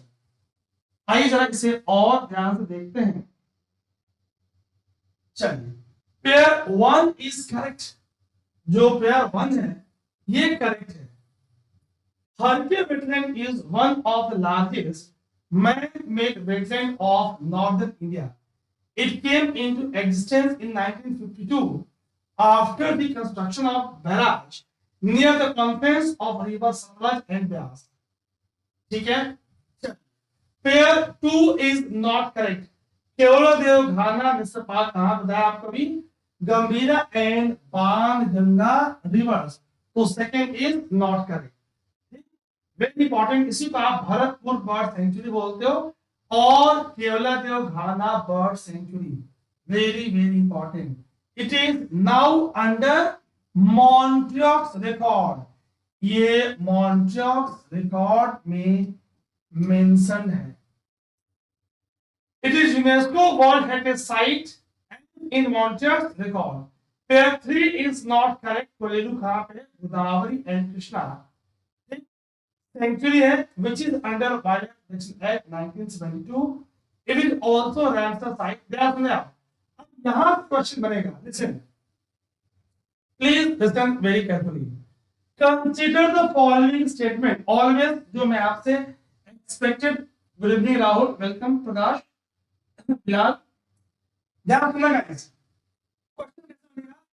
Consider the following statement regarding Kolleru lake, बहुत ध्यान सुनना guys. The trend is number of times जो UPSC के previous questions के options हैं, उन option से आने वाले एग्जाम में क्वेश्चंस देखे गए हैं। That is why my dear friends, I am exploring those options more and more. Koleru Lake, confluence of Godavari and Krishna, covers area of लगभग 308, sanctuary status under Wildlife Protection Act 1972। Ramsar site, अब होगा कि कोलेरू क्या है?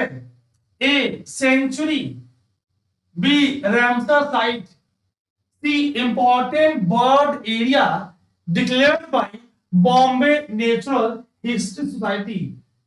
Select the correct code. A 1 only, B 1 and 3, C 1 2 3, D none of the above। So my friends, it is clear to you, it is sanctuary, it is Ramsar site, and it is also important bird area declared by Bombay Natural History Society. Clear है?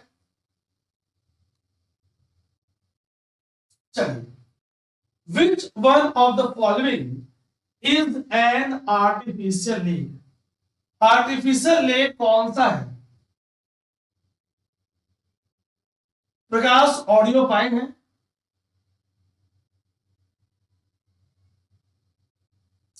Artificial lake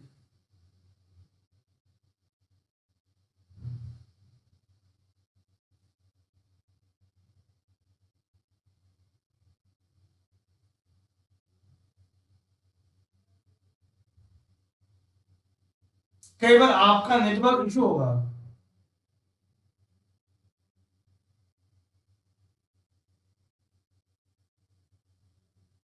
देखिए आप,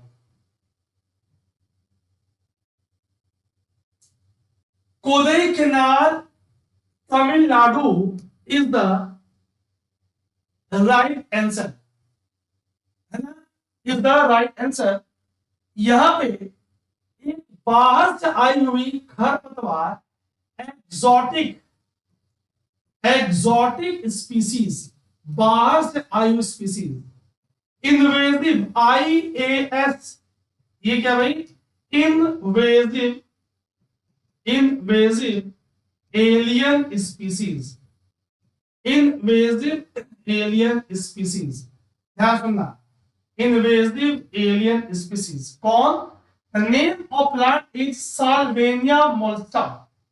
Salvinia species, साल्वेनिया एक जलीय पौधा है। ये वहां की बायोडाइवर्सिटी को, पूरे झील को साल्वेनिया ने ऊपर से कवर कर लिया है और ऑक्सीजन को डिफ्यूज होने से रोक रहा है। It restricts diffusion of oxygen on one hand and on other hand, upon death and decomposition of Salvinia, oxygen is consumed in its decomposition. Oxygen उसके डिकम्पोजिशन में कंज्यूम हो रहा है। क्लियर? तो आप याद रखेंगे option A is correct. Kodai canal lake Tamil Nadu, finest man-made lake in India, located in Tamil Nadu. यहां पे साल्वोनिया मोलेस्टा लेक की मोलेस्टेशन कर, टॉर्चर कर रहा है। Bars exotic invasive weed cover the lake, reducing light penetration. अब लाइट जब पेनिट्रेट कम होगी तो क्या होगा? फोटोसिंथेसिस कम होगी, O2 रिलीज कम होगा, एटमॉस्फेरिक O2 डिफ्यूज कम होगा, और जब ये डिकम्पोज करेंगी तो they will consume water in the process, so it will lead to death of endemic species of aquatic life। जो एक्वेटिक लाइफ वहीं पे कंफाइंड है उस लेक में, कोदई केनाल लेक में एंडेमिक है और कहीं नहीं है, तो once they will die they will become red listed, उनका नाम रेड लिस्ट में मेंशन हो जाएगा। क्लियर? बहुत फिर से मैं बता रहा हूं, आपने एनवायरमेंट कहीं से भी पढ़ा है, डोंट मिस द सीरीज, क्योंकि ये सीरीज में जो मैं एक्सप्लेन करूंगा and more focus linkages of topic and more focus value addition and more focus on expected question, that is going to be very important. Number of questions कम भले करेंगे, concept ज्यादा क्लियर करेंगे, क्योंकि काम एग्जाम में वही आएगा whether you are appearing for 23 और 24। ठीक? Largest fresh water lake in India, ठीक, Krishna and west Godavari district, Kolleru की बात हो रही है। One of important wetland of India, Attapaka bird sanctuary, part of Kolleru lake, has been identified for largest home spot bill pelican, it is a Ramsar site। आप देख रहे हो, all these are your expected questions, ये आपके expected questions हैं। ठीक, largest fresh water lake sanctuary declare हो चुका है, रामसर साइट है, अच्छा पक्का bird sanctuary is a part of this, it is a wetland Krishna and west Godavari district of the state. Clear? Naini lake, Naini Lake is sole source of drinking water for Nainital town. All these are your expected tourist destination. It is a natural lake. Sirmaur district of Himachal Pradesh, and a very popular temple of Himachal, Renuka Ji, is on the bank of this lake. It is a Ramsar site. Dear friends, आप देख रहे हो, all these are your additional information from where we are expecting question. That means it is a site for expected questions. मैं सिर्फ अगर मैं चाहता A B C बता के आगे बढ़ लेता, no my friends, that will not work.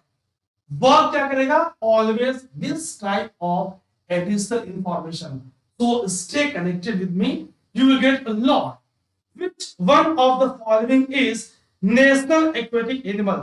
My friends, इसी पे अपने चैनल पे मैंने बहुत ही प्यारा शॉर्ट्स, आप क्लास के बाद सेशन बाद चेक करना, मैंने एक बहुत प्यारा शॉर्ट डाला है, please go through it on this channel, और वो इसी पे है, और उस पे आप कमेंट करना क्या आपने फील किया with the great animations. National aquatic animal, it is Gangetic dolphin. Gangetic dolphin. Very intelligent animal. Aquatic mammal. Female की pregnancy time 9 to 16 month. Well developed communication skill. Well developed. Human के लिए harmful नहीं है। UP Bihar के reason में सोस भी बोलते, हिंदी में सोस, है ना? विक्रमशिला इंडिया का first Gangetic dolphin observatory, Vikramshila Gangetic dolphin observatory और सेंचुरी कहां पे? Bhagalpur, Bihar. So all this are your additional information. So my friends, Gangetic river dolphin is national aquatic animal. This is mammal, ध्यान रखना, represent the purity of holy Ganga. Why? Because this can survive in the pure and fresh water. That means अगर पानी में गैंसी dolphin है, that means the water quality is fine, DO quality is fine. So it is indication, it is indicator species, indicator of purity and freshness of water. कहां का मिलेगा? Ganges, मेघना, Brahmaputra river in India, Nepal, Bhutan and Bangladesh, and Karnaphuli river in Bangladesh. बहुत ध्यान सुनना, question guide कैसे बनेंगे screen पे देखेंगे आप मेरे साथ साथ, और मेरी बात को ध्यान से सुनेंगे, बहुत अटेंटिव हो गए, ठीक? What is the IUCN status in wild life protection act, where it is mentioned in schedule 1, IUCN status is critically endangered। याद रखना है आपको, नाम अगर गैंस्टिक है कैसे बनेगा? See what type of question we are expecting from the topic, my friends, more focus is on that. Gangetic river dolphin, which is national aquatic animal of India, is found only in Ganga river. दूसरा statement, and it is national aquatic animal, and it is national aquatic animal, it is found only in India, ये भी गलत है। India के साथ साथ क्या, Nepal, Bhutan and Bangladesh, Ganga के साथ साथ ब्रह्मपुत्र, मेघना, कर्णफुली रिवर, ये आपको याद रखना है। Now very important, critically endangered, अगर इसके IUCN स्टेटस की बात करें, so far IUCN status is concerned, critically endangered, Schedule 1 of Wildlife Protection Act 1972, why decline in population, poaching, habitat degradation, heavy siltation, construction of barrages, they are causing physical barrier. So my dear friends, we are causing damage to habitat, we are degrading habitat of even our national aquatic animal. है ना अजीब सी बात. Water की flow decline हो रहा है, सिलिटेशन की problem, poaching की प्रॉब्लम, कंस्ट्रक्शन ऑफ बराजेस, वो क्या कर रही है, वो उनके माइग्रेशन में बैरियर की तरह बिहेव कर रही है. What is unique about Kharai camel? A breed found in India. Very important guys. खराई की और इंपॉर्टेंट इंफॉर्मेशन लेंगे हम.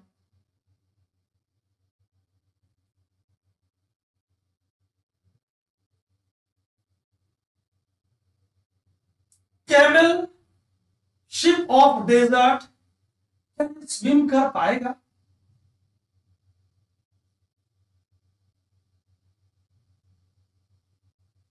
क्या ये मैंग्रोव पे फीड करेगा? क्या इसकी डोमेस्टिकेशन पॉसिबल है? थैंक्स प्रकाश.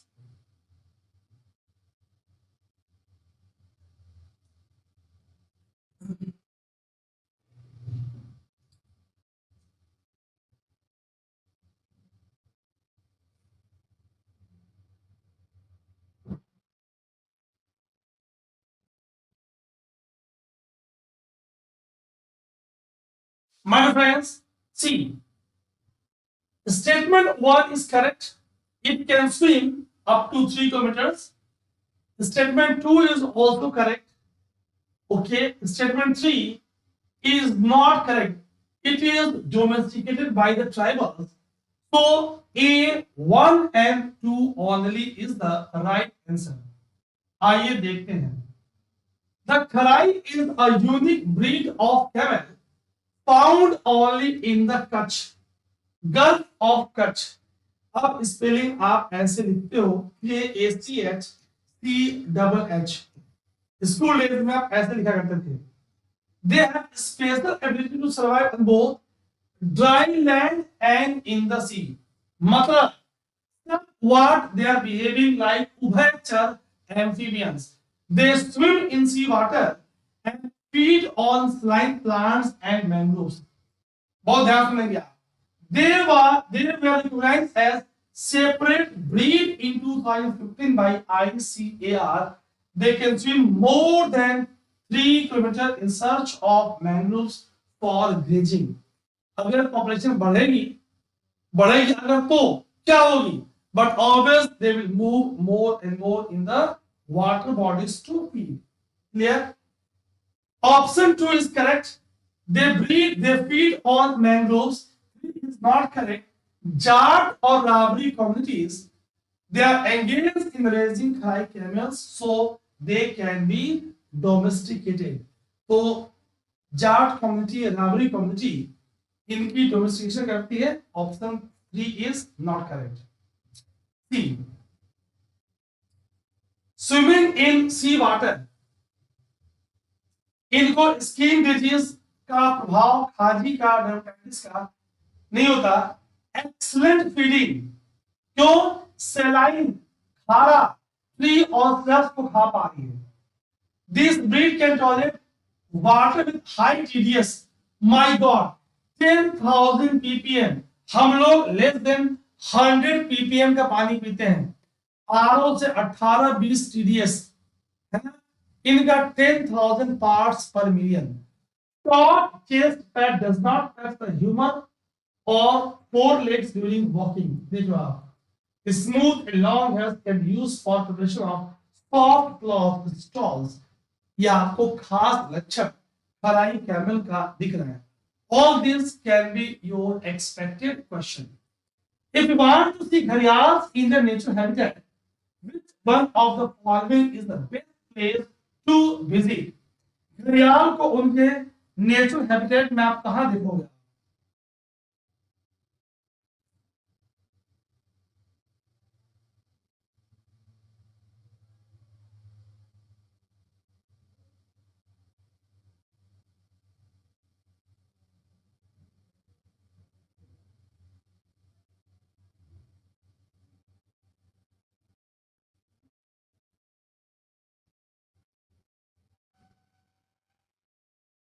क्या करेंगे गाइस?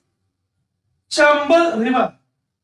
अगर हम घड़ियाल की बात करें ध्यान तो फिर डीप फास्ट फ्लोइंग वाटर, है ना? कुछ एडल्ट वाले स्टिल वाटर में भी आपको, झील में भी आपको दिखते हैं, कुंड में भी आपको दिखते हैं, है ना? आइए देखते हैं। घड़ियाल refers to deep fast flowing rivers. However, adult घड़ियाल have also been observed in still water branches, झील of rivers, and incomparatively velocity free aquatic environment of deep hole. Hindi में कुंड बोलते हो जो नदियों के मोड़ पे कॉन्फ्लुएंस बनती है। Option B is correct. Historical घड़ियाल was found in river system of India, Pakistan, Bangladesh, southern part of Bhutan and Nepal. याद रखेंगे। From here we are expected questions. हम यहां से एक्सपेक्टेड क्वेश्चन को एक्सपेक्ट कर रहे हैं। ठीक, today they survive only in the water of India and Nepal. ये बात हिस्टोरिकली हुई थी। अब India and Nepal surviving population can be found with in tributaries of Ganga river system, गिरवा, सोन, रामगंगा, गंडक, चंबल एंड महानदी। कहां मेंशन है? शेड्यूल 1 ऑफ यानी स्ट्रिक्ट प्रोटेक्शन और आईयूसीएन की क्रिटिकली एंडेंजर्ड स्पीसीज। अब ध्यान से सुनिएगा, क्वेश्चन कैसे बनेगा, हाउ वी आर एक्सपेक्टिंग। ध्यान सुनना, मैं यहां से क्वेश्चन ला रहा हूं। Consider the following statement regarding घड़ियाल। अभी जो आपने पढ़ा वहां से क्वेश्चन कैसे बनेगा। Number 1, they are found only in deep fast flowing river water. Only कह दिया। Second, they are found nowadays in India, Pakistan, Bangladesh, Bhutan and Nepal। क्या हो गया? Statement 1, statement 2। Statement 3, they are ecologically restored and mentioned under vulnerable। Statement 4, schedule 2 of Wildlife Protection Act। My God, select the correct code। A, B, C, D option कर देंगे, सी में 1 2 3 4 कर देंगे और D में नन कर देंगे। मैंने क्या किया guys? All statement are incorrect, none will be right answer. आप देख पा रहे हो, see the level of UPSC. ऐसे क्वेश्चन आपके एग्जाम में बनते हैं। Last question of the day, आपको पेयर्स देखना है naturally found in.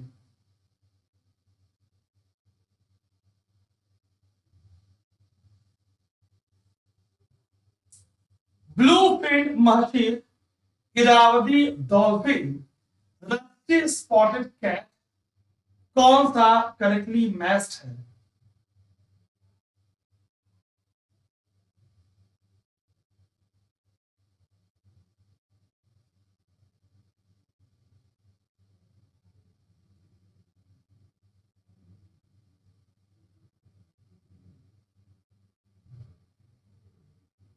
Guys, pair 1 is correctly matched. Iravati dolphin not correctly matched. So 1 is matched, 3 is matched. Right answer will be C. Blue-fin mahseer matched है, rusty spot cat eastern घाट matched है, Andhra Pradesh reason. ठीक, आइए इसके और expected question क्या बनेंगे। Come on this. Pair 1 is correctly matched. Bluefin mahseer belongs to genus Thor. Water fish found in Kaveri river basin in Karnataka. समस्या क्या है? What is the problem? Pollution, loss of habitat, destructive fishing, sand extraction have taken this fish to brink of extinction. My God. Illegal sand mining, more sand mining, pollution, loss of habitat. Irrawaddy dolphin is a species of river dolphin found in parts of South Asia, नाम समझ में आ रहा है। Chilka home to only known population of Irrawaddy dolphin in India. यहां देखना, तो ये गलत हो जाता है। पेयर 3, ये this line is very important. Pair 3 is correctly match. Rusted spotted cat कहां मिल रही भाई? Forest of Andhra and Eastern Ghat. Threatened species as per IUCN Schedule 1 of Wildlife Protection Act. My friends, sorry for disturbance. Key points क्या है? All the wetlands, इस पे आप देखना, in the territory of India. Okay, आगे देखेंगे। The wetlands conservation and management rules 2010 were framed by the government of India. ये question 19 में पूछा गया था। Based on recommendation of Ramsar convention, बहुत ध्यान से पढ़िएगा। The wetland conservation and management rules also encompass the drainage area और catchment regions of the wetlands as determined by the authority, है ना? Which of the statement given above is are correct? आपको देखना है कौन कौन सा स्टेटमेंट करेक्ट है। जल्दी से आप अपना आंसर लिखें। आइए समझते हैं, listen very very carefully. Statement 1 is not correct, क्योंकि सारे वेटलैंड्स को कंजर्व करना पॉसिबल नहीं है, क्योंकि वेटलैंड का डेफिनेशन ही ब्रॉड है। Under Ramsar convention, corals, mangroves, floodplains, lakes, paddy field, swamps, marshes, bogs, ये सब की सब वेटलैंड्स हैं। तो कहां सबको कंजर्व करना पॉसिबल है? Not possible. तो स्टेटमेंट 1 इज नॉट करेक्ट। आइए स्मार्टली आंसर करते हैं। 1A में है नॉट करेक्ट, 1D में है नॉट करेक्ट, बचा B और C। क्लियर? तो अगर आगे वाले पॉइंट पे जाए, स्टेटमेंट 2 पे जाए, तो भाई रैमसर कन्वेंशन के according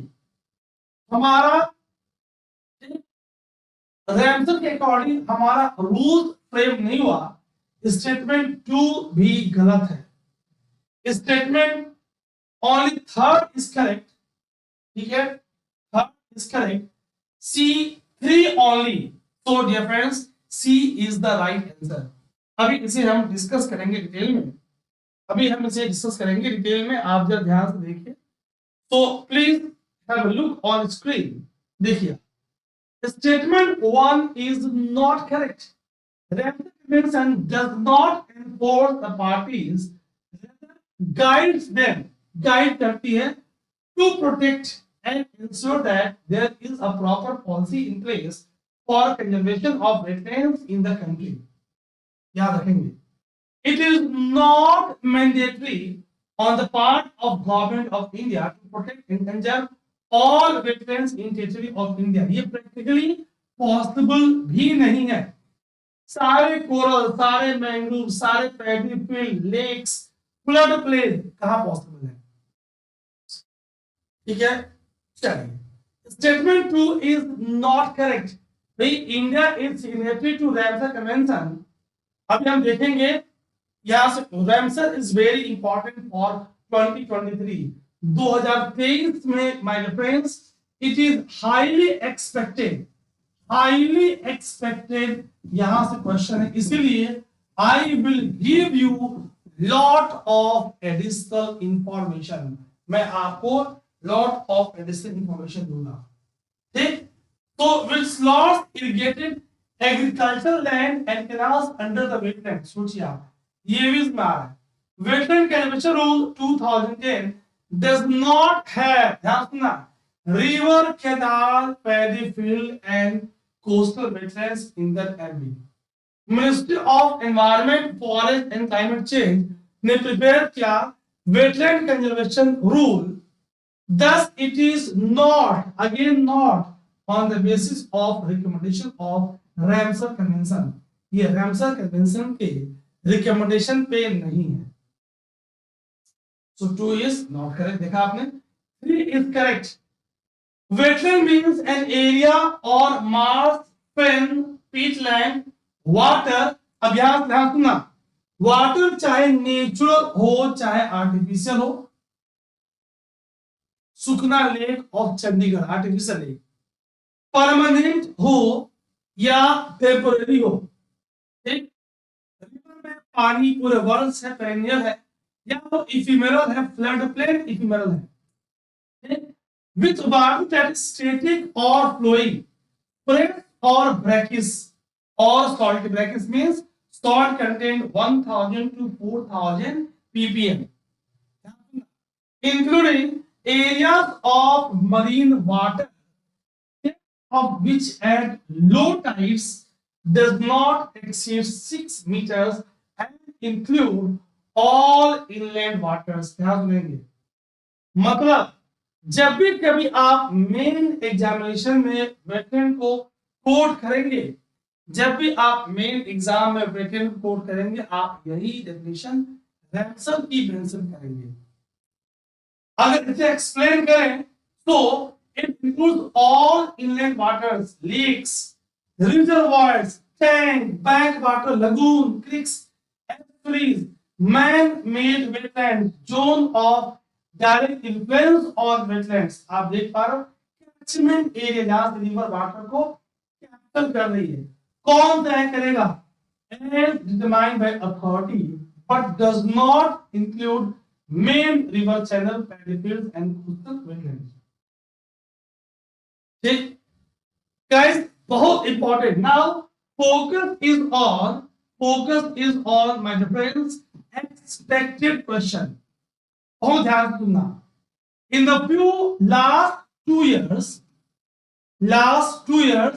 this topic was again in news. पिछले 2 वर्षों में ये टॉपिक खूब चर्चा में रहा।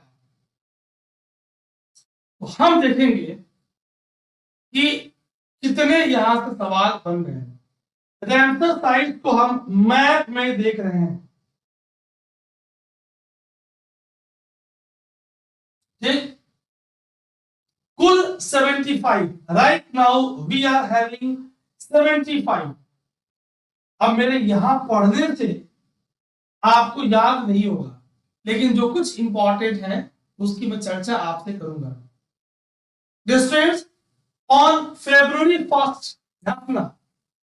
ऑन February 1st 1982, बहुत ध्यान सुनना, इंडिया रेटिफाइड रैमसर कन्वेंशन। जो पहले रैमसर ईरान में 1972 2 फेब को हो चुका था, हमने 82 में ज्वाइन किया। Why? To prevent, to conserve water fowl habitats. Okay, so target is to prevent, conserve wetlands. और फिर हम रूल्स की बात करेंगे। आइए एक एक पॉइंट को देखते हैं। आपसे सवाल पूछा जाएगा, विंध्यवास वाइल्ड लाइफ सेंचुरी कहां पे है, हरिके कहां पे है, सुरिंसर मंसर कहां पे है, दीपोर बेल, लोकटक लेक जो कि मॉन्टेक्स, कल कहता है आपसे मॉन्टेक्स रिकॉर्ड में भी मेंशन है, भरतपुर बर्ड सेंचुरी केवलादेव जो कि मॉन्टेक्स रिकॉर्ड में भी मेंशन है। बिहार में कौन सी रैमसर साइट रिकॉग्नाइज हुई है? आप देख पा रहे हो, नवाबगंज, पार्वती, अलगा, कांवर ताल, सांडी, समान, हैदरपुर, सुल्तानपुर, ये सब आपको क्रम से दिख रहा है। मैं बिल्कुल साइड जा रहा हूं, आप आराम से स्क्रीनशॉट इसका ले सकते हैं। आइए देखते हैं क्या क्या संभावित प्रश्न होंगे। Wetland rules बता रहा, permit notification of all wetlands regarding or regardless of their location, science ownership by industry or ecosystem services values, with exceptions of river channel, paddy field, man-made water bodies, especially built for drinking water, aquaculture, salt production, recreation, irrigation, and wetlands located in areas covered by Indian Forest Act of 1927. Forest Conservation Act of 1980, Wildlife Protection Act of 1972 and Coastal Regulation Zone of 2011. लगभग India की बात करें तो 7 lakh wetlands and 4.5% of country's geographical area. Out of the 7 lakhs, 75 are finally totally recognized under Ramsar sites. हमने इन 75 को recognise किया है. ठीक. The Wetland Conservation and Management Rules 2017 set forth regulation for wetlands. India there are 74 Ramsar sites. फरवरी 2023 तक की बात हो रही है. ठीक. मॉन्टेक्स रिकॉर्ड इसमें से 2 अभी हमने रिवाइज किया, केवला देव और लोकटक. अब गाइस बहुत ध्यान करेंगे. Now very very important for you my dear friends. कई बार मैच द फॉलोइंग बनेगा. अब मैंने 75 नाम पढ़ने से आपको याद नहीं होगा, लेकिन कई बार इंस्ट्रक्शन चीजें याद हो जाती हैं. कमुड़ी केरला, भोज मध्य प्रदेश, चिल्का पहले कभी मॉन्टेक्स रिकॉर्ड में था उड़ीसा, दीपोर बेल असम, हरिके पंजाब, कंजली पंजाब आप देख पा रहे हो, भीतरकनिका उड़ीसा, व्यास पंजाब, अष्टमुड़ी पंजाब, चंद्रताल हिमाचल, दीपर बेल असम, लोकटक वेरी इंपॉर्टेंट मणिपुर, कोलेरू आंध्रा का क्वेश्चन क्या था हमने, Keoladeo Montreux record Rajasthan, Keshopur Miani community reserve Punjab, Nawabganj Parvati Arga Uttar Pradesh आपको दिख रहा है, पॉइंट कैलिमर वाइल्ड लाइफ और bird sanctuary Tamil Nadu, Pong Himachal, Nandur Madhmaheshwar Maharashtra, Nal Sarovar bird sanctuary Gujarat. Revision instruction is very important. अब आप बताओगे please do write in comment segment. जिसका मैं नाम लूंगा आप देखते जाओ. ठीक. Rudra Sagar please do write in comment. आप नंबरिंग करना. 25 से क्या है 26. ठीक. Sambhar lake 28, Sasthamkotta 31, Tsomoriri 33, Vembanad Kol 35, Vembanad Kol 35. आइए आंसर देख लीजिए आप.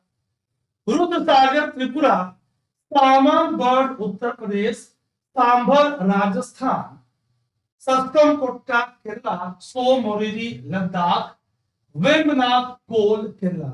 हम देख पा रहे हैं. My dear friends, कई बार which of the following is not matched और मैच के नाम से क्वेश्चन आपसे पूछते हैं. वूलर जम्मू कश्मीर, सुंदरबन वेस्ट बंगाल, आसन बैरेज उत्तराखंड, काबर ताल बिहार के बेगूसराय में. कल हमने विक्रमशिला डॉल्फिन ऑब्जर्वेटरी भागलपुर की बात की थी. सुर सरोवर उत्तर प्रदेश, लोनार लेक महाराष्ट्र. ठीक. शोकार वेटलैंड सुल्तानपुर गुरुग्राम, कल हमने इसकी बात की थी आपसे. बिंदवास झज्जर बदवाना वडोदरा गुजरात, थोल लेक महसाना गुजरात. कई बार आप एग्जाम में चीज सुनते हो ध्यान से, जब ऑप्शंस आते हैं तो रिकॉल करते हो. ठीक. Pichavaram Tamil Nadu very important. Koonthankulam bird sanctuary Tamil Nadu, gulf of Mannar marine biosphere reserve Tamil Nadu. Rich in marine biodiversity 21 islands हैं और इंडिया का फर्स्ट मरीन बायोस्फीयर रिजर्व. ठीक. Vedanthangal bird sanctuary Tamil Nadu. आप देखो लाइन से तमिलनाडु की आपको दिख रही है. देखिए आप तमिलनाडु तमिलनाडु तमिलनाडु. क्वेश्चन कैसे बनेगा? Which of the following is not Ramsar site of not Ramsar site of Tamil Nadu? Twelfth दे दिया, गल्फ ऑफ मन्नार, पीचावरम, वेम्बनाड कोल, है ना, खिजारिया वाइल्ड लाइफ सेंचुरी। इस तरह के ऑप्शंस आपसे पूछेंगे, ध्यान रखेंगे आप। ठीक, फिर आगे देखिए, नंदा लेक, चपरा लेक, हीराकुड, अनसुपा, उड़ीसा के आपको क्रम से दिख रहे हैं, यशवंत सागर, चित्रागुंडी तमिलनाडु, सुचिंद्रम तमिलनाडु, वदुवर तमिलनाडु, और कंजीरंकुलम तमिलनाडु। लाइन से आप देख रहे हो, यानी फोकस, सवाल ऐसा बना, which state is having maximum Ramsar sites, तो आप उसके आंसर निकालने का प्रयास करोगे। थाने क्रीक, महाराष्ट्र। ठीक, clear guys. Hygam wetland conservation reserve, Jammu Kashmir, Shallabug wetland conservation reserve, Jammu Kashmir. तो आप 75 लिस्ट देख रहे हो। एक बार मैं साइड हो जा रहा हूं, आप ध्यान से देखें, एक बार में याद नहीं होगा, लेकिन आप इसका स्क्रीनशॉट ले सकते हो। मैं आपको टाइम दे दे रहा हूं, 1 to 11, फिर 12 to 22, फिर 23 to 35, फिर 36 to 46, 47 to 59, 60 to 72, and their friends up to 75. Very important for your examination. अगर हम टॉप 5 की बात करें, सुंदरवन वेटलैंड वेस्ट बंगाल, वेम्बनाड कोल अभी पूछा था केरला, चिलिका उड़ीसा, कोलेरू आंध्रा, भीतरकनिका उड़ीसा। याद रखेंगे आप, ठीक है। So according to very important question come on now, India's national policy on biofuels, which of the following can be used as raw material for production of biofuels? Very important.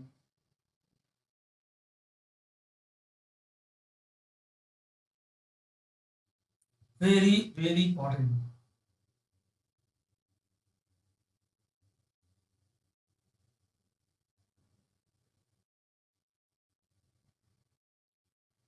अभी हमने जून 2022 में इसके पॉलिसी में guys amendment किया है।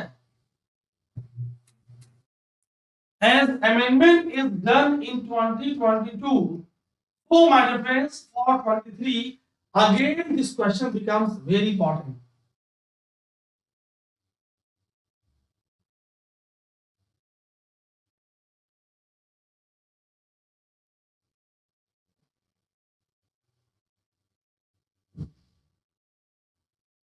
कर लिया? Dear friends, कैसावा देखा है आपने? भाई जिनके पास सुगर स्टार्च प्रेजेंट है, सो कैसावा इज करेक्ट। ओके, अभी दिखाऊंगा आपको। डैमेज व्हीट ग्रेन्स, ठीक है। ग्राउंडनट के पास फैट है, हॉर्स ग्राम के पास प्रोटीन है, रोटन पोटैटो ठीक है, शुगर बीट ठीक है। 1 2 5 6 आप शुगर, कार्बोहाइड्रेट, स्टार्च कंटेंट देखते हो, ठीक।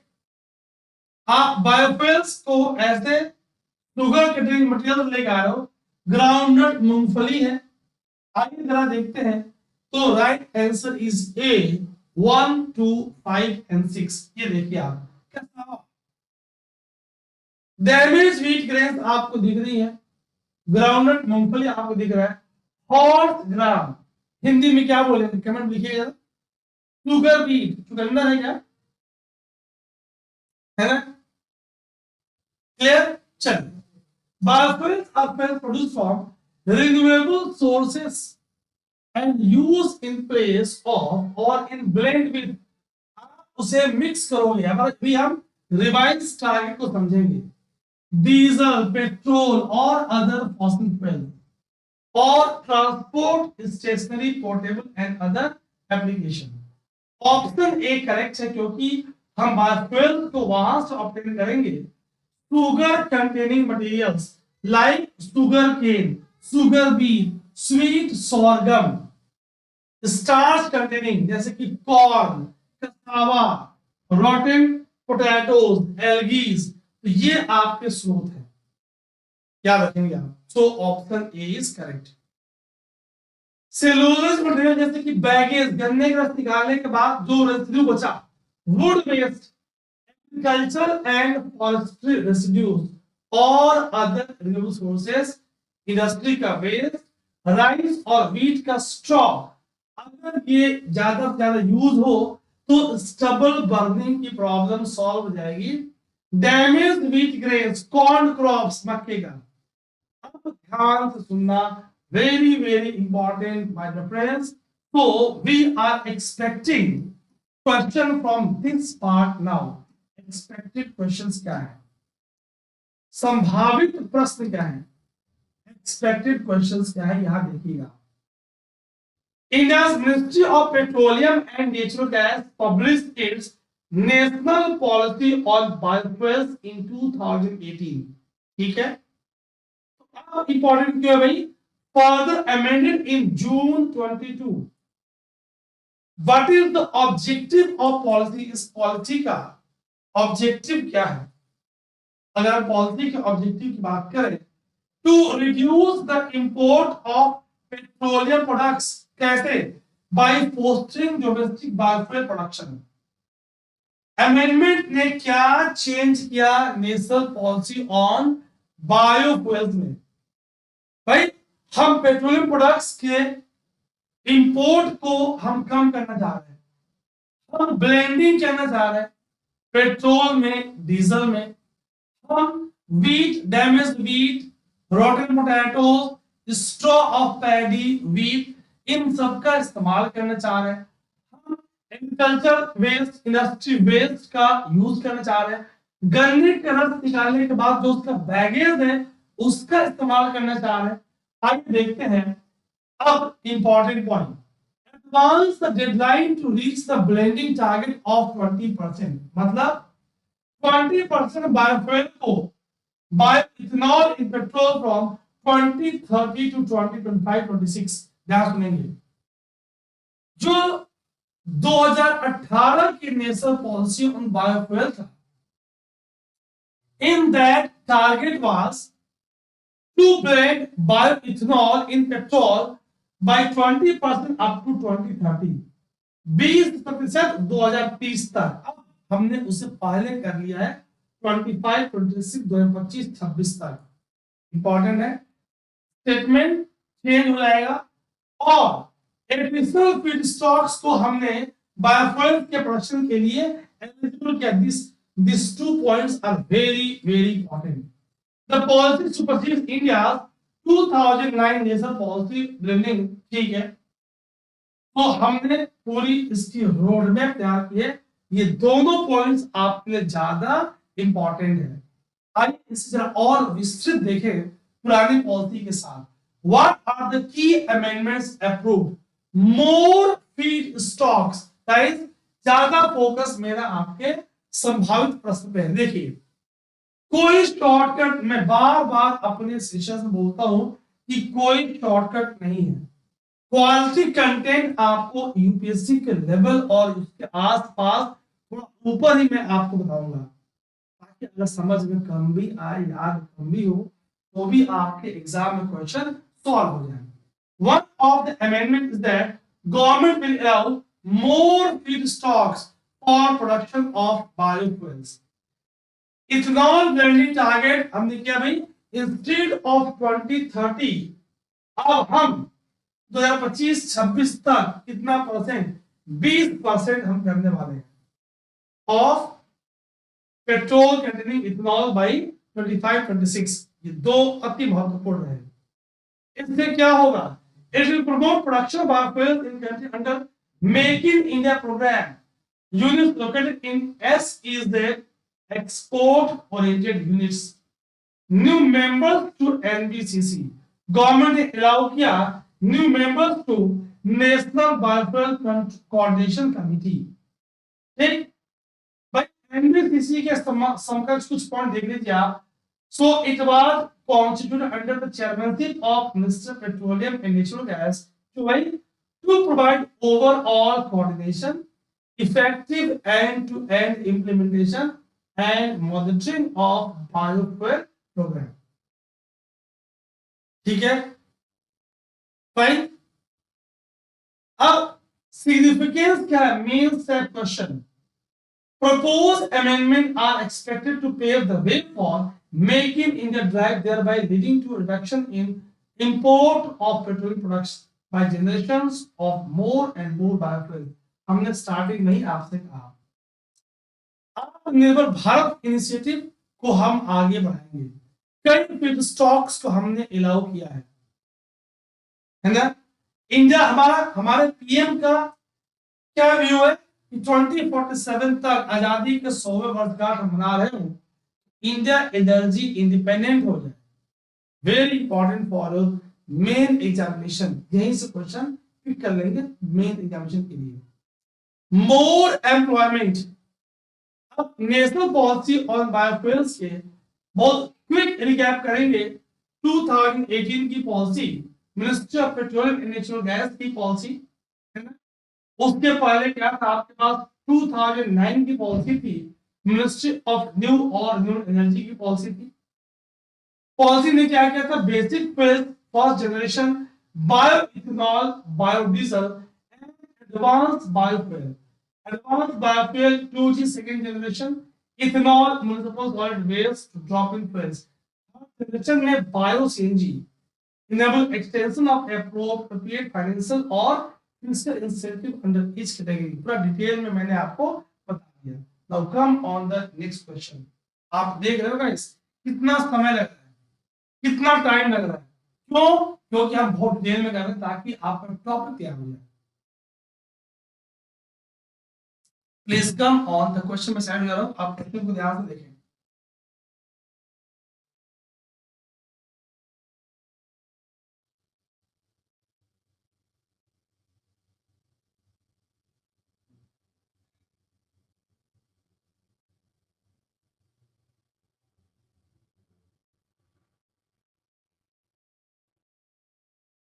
ऐसे क्वेश्चंस आपके कॉन्फिडेंस चेक करते हैं।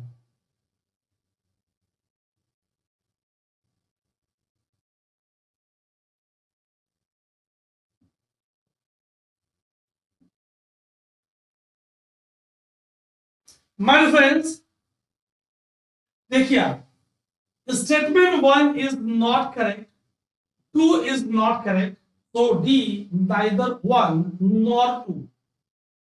आइए देखते हैं। वाइल्ड प्रोटेक्शन एक्ट 1972 के पास 6 शेड्यूल है, ठीक, जिसके पास varying degree of protection to the wild life, activities like poaching, smuggling, illegal trade of animals, schedule 1 से 4 तक they are prohibited।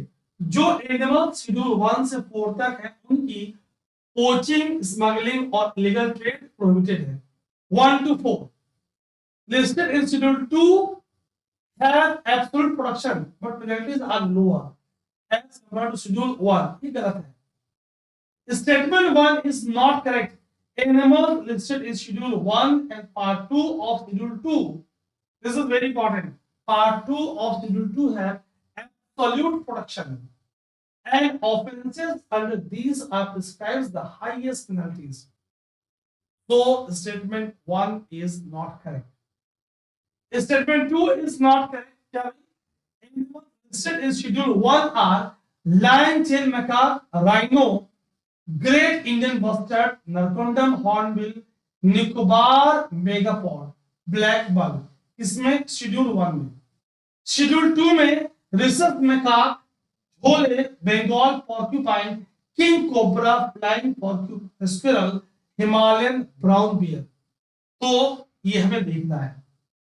अब क्वेश्चन में आपने देखा वो उल्टा था, है ना। क्वेश्चन में क्या कहता है, उन्होंने उल्टा कर दिया था आपसे निकोबार मेगापोड को बारे में पूछा था और ये शेड्यूल 1 में है। इट इज इन शेड्यूल 1 और यहाँ क्वेश्चन में शेड्यूल 2 दिया हुआ था। ठीक, शेड्यूल 2 को भी, शेड्यूल 2 के पार्ट 1 की भी उतनी प्रोटेक्शन है जितनी कि शेड्यूल 1 की है। तो नाइदर 1 नॉट 2, दोनों स्टेटमेंट्स गलत है। Which among the following plant species have been extinct from India? अजीब अजीब नाम वाले प्लांट हैं।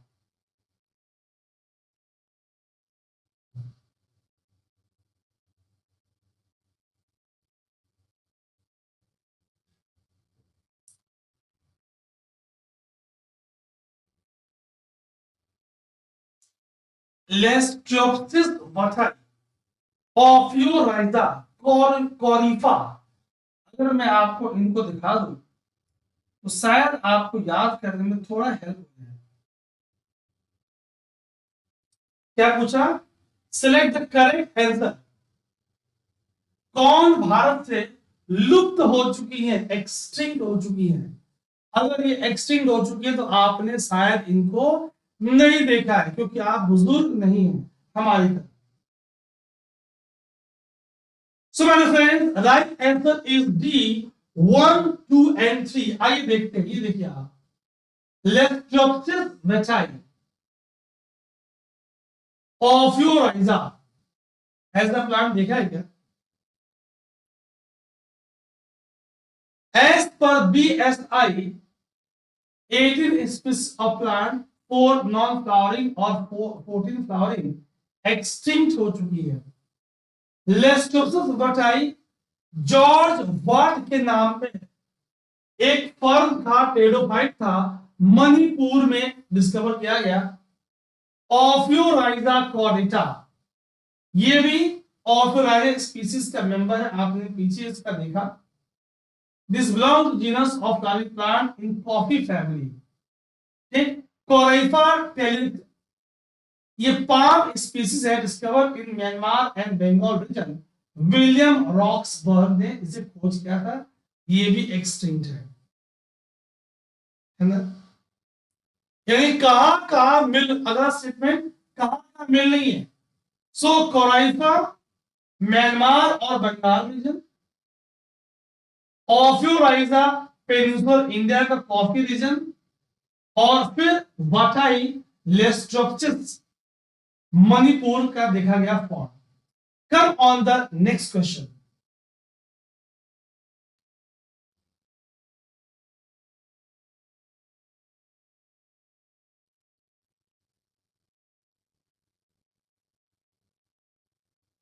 आपको करेक्ट देखना है, करेक्ट कौन सा है।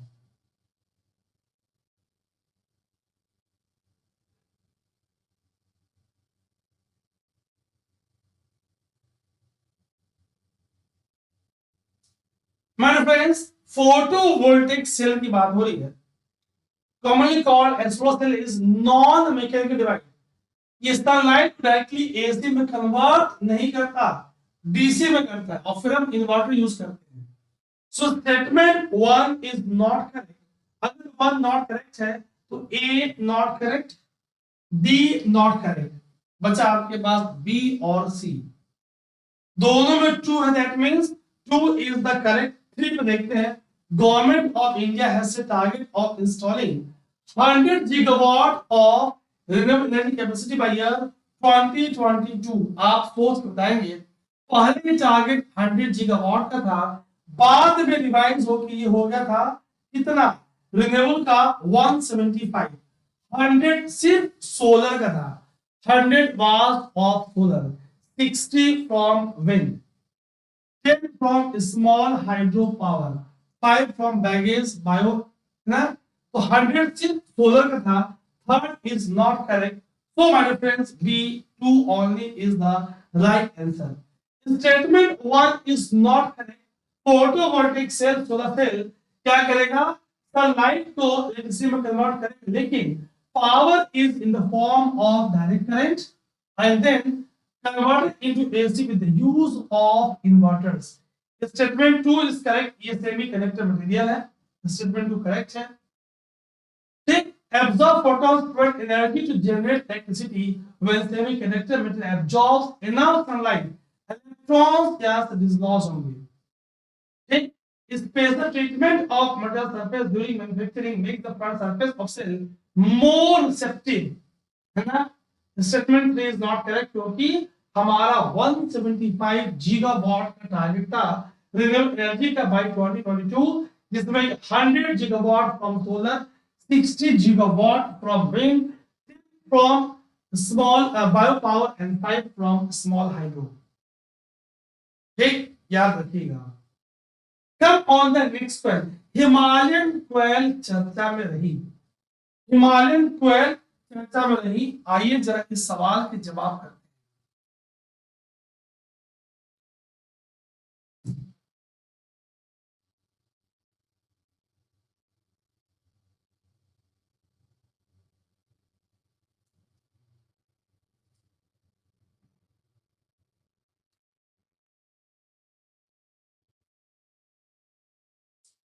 Statement 1 is correct. Native to India, found only in the Western Ghat. अब बात करें उत्तराखंड, नॉर्थ वेस्ट हिमालय का रीजन, तो स्टेटमेंट 2 करेक्ट नहीं है। अगर 2 करेक्ट नहीं तो dear friends be not correct, be not correct. First कर चुके, थर्ड देखते हैं, फोकस करते थर्ड पे। Schedule 1 of Wildlife Protection Act or critically endangered by IUCN. It is correct. C is the right answer. 1 and 3. Himalayan quail एक medium size bird है, pigeon family का। आप देखना चाहोगे दिखा दूंगा। रेड और yellow bill, long covered tail, एक मेल डार्क ग्रे है with black streaks. Statement 1 is correct and 2 is not correct. It is native to India and found in mountainous region of Uttarakhand and North-West Himalaya. तो दूसरा statement सही नहीं था। ये आपको Himalayan quail दिख रही है। फिर था कि भाई ये IUCN के और WPA में कहां मेंशन है। मसूरी, नैनीताल हिल स्टेशंस में इनको देखा गया था, है ना। ये हाइट पे रहना प्रेफर करती है, नाम ही हिमालयन क्वेल है। Schedule 1 of wild life protection act, it is critically endangered by IUCN, ये भी करेक्ट है। तो थर्ड हमने करेक्ट किया था। लास्ट साइटिंग इन कहां देखा गया था? Before 1877 Mussoorie and Nainital station पे देखा गया था, है ना। Statement 3 is correct. By Schedule 1 of Wildlife Protection Act 1972 and critically endangered by IUCN list. Come on the next question. Fire corals.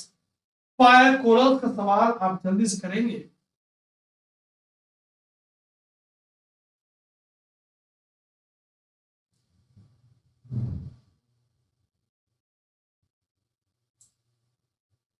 Corals, coral की टेम्परेचर टॉलरेंस कम होती है। ये जेली फिश की तरह फायर कोरल्स दिखती हैं, है ना। दे आर स्टीनो, अगर टेम्परेचर टॉलरेंस कम दिया स्टीनोथर्मल, ये स्टीनोथर्मल है। So statement 1 is not correct. Mangroves वनस्पतियां होती यूरिथर्मल। Guys, if 1 is not correct, see, not सब में 1 है, so 2 only. आइए फिर और समझते हैं। They are collected for decoration and jewelry trade. ठीक, so तीसरा स्टेटमेंट आपको गलत साफ साफ दिख गया। आइए इसे और समझते हैं। Fire corals are more closely related to jellyfish than corals. On contact, one usually feels a burning sensation.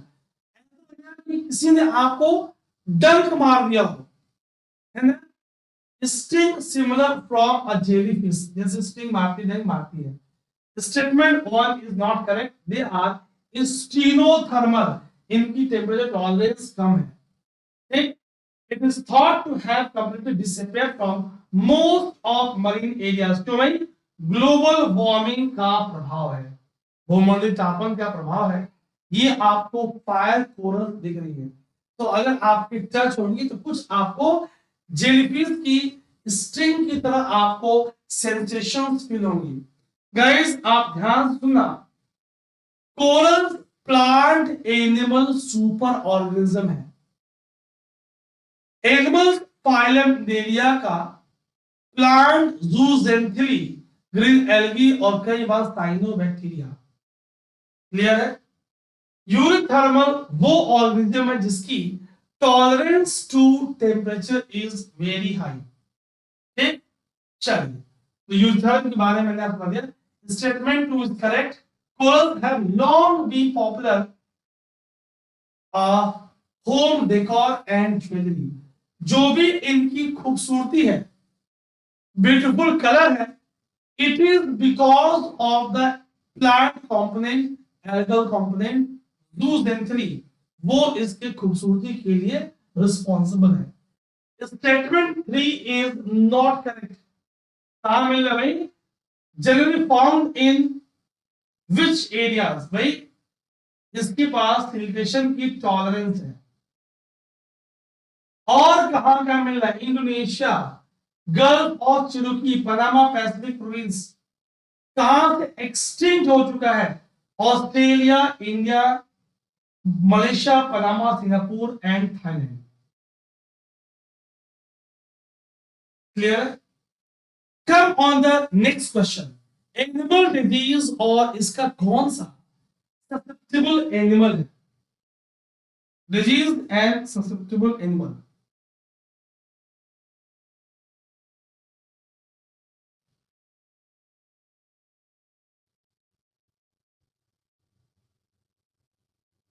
Well done Prakash, Riya, keep on working. Answer करते रहेंगे। The more you interact the more you learn. कोई shortcut नहीं है, there is no shortcut.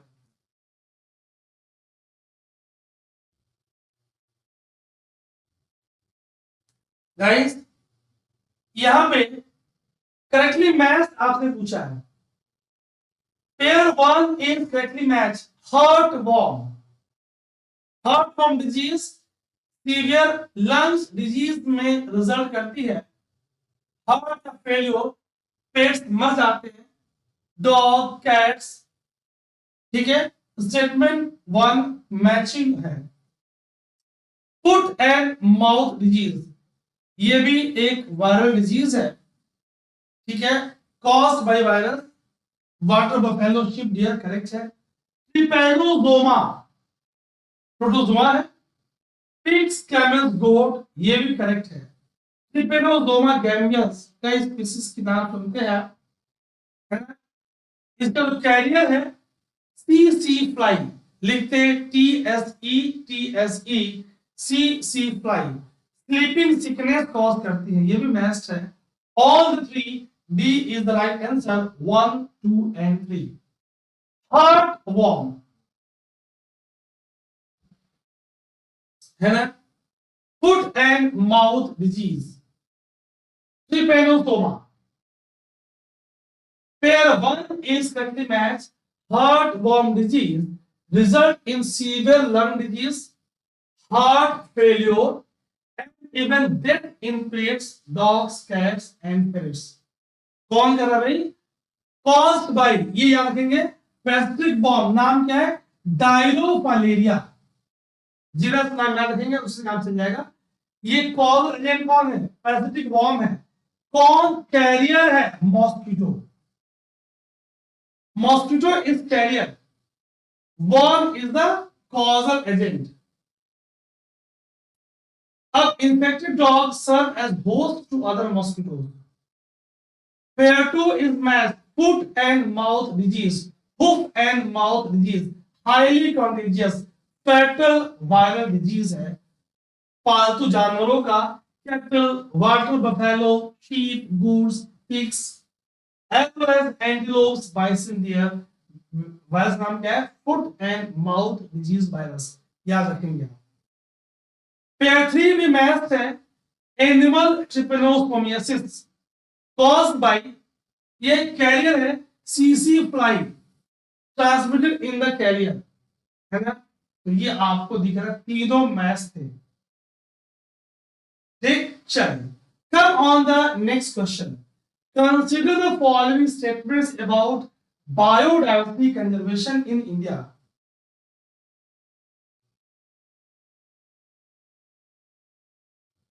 Good evening, welcome.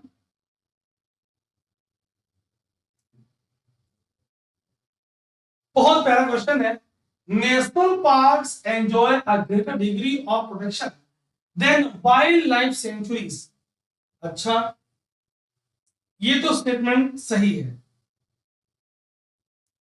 आप national park में पूरी habitat को बचा रहे हो। Wild sanctuaries can be gated from particular type of species.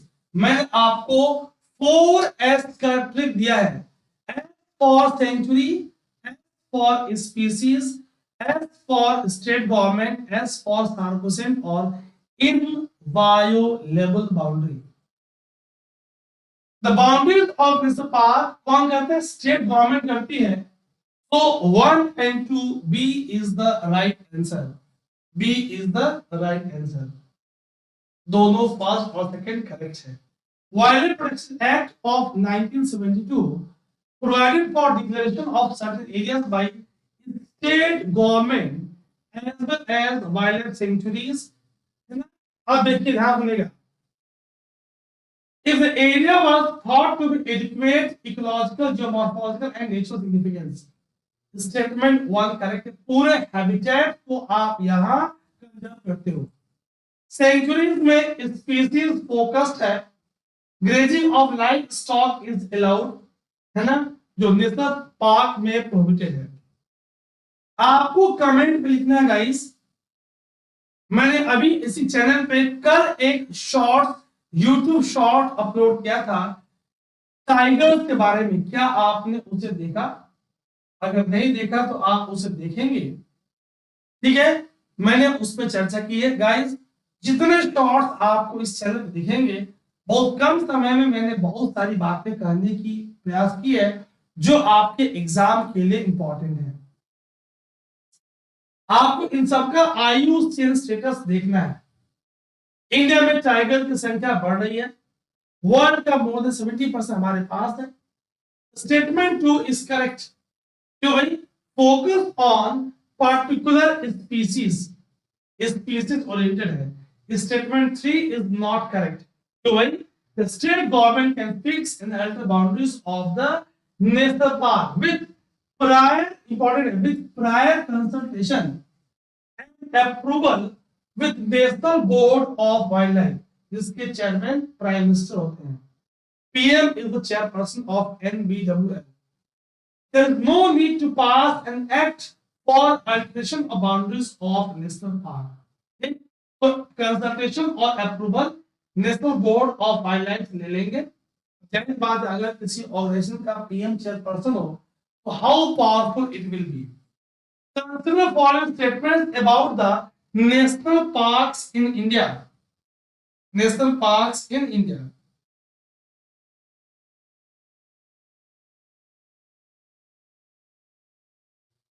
बिल्कुल। Union Territory of Puducherry has no national park. Guys, आप मंडे से फ्राइडे, फिर मंडे से सैटरडे रोज हमसे मिलेंगे आप। Don't miss sessions.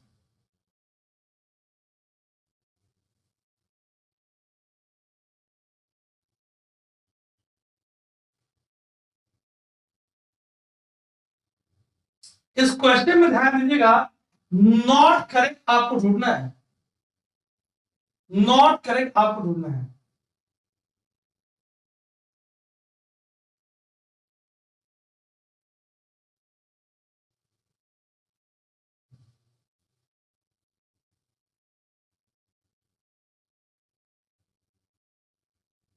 ठीक, देखिए आप, difference, right answer is B.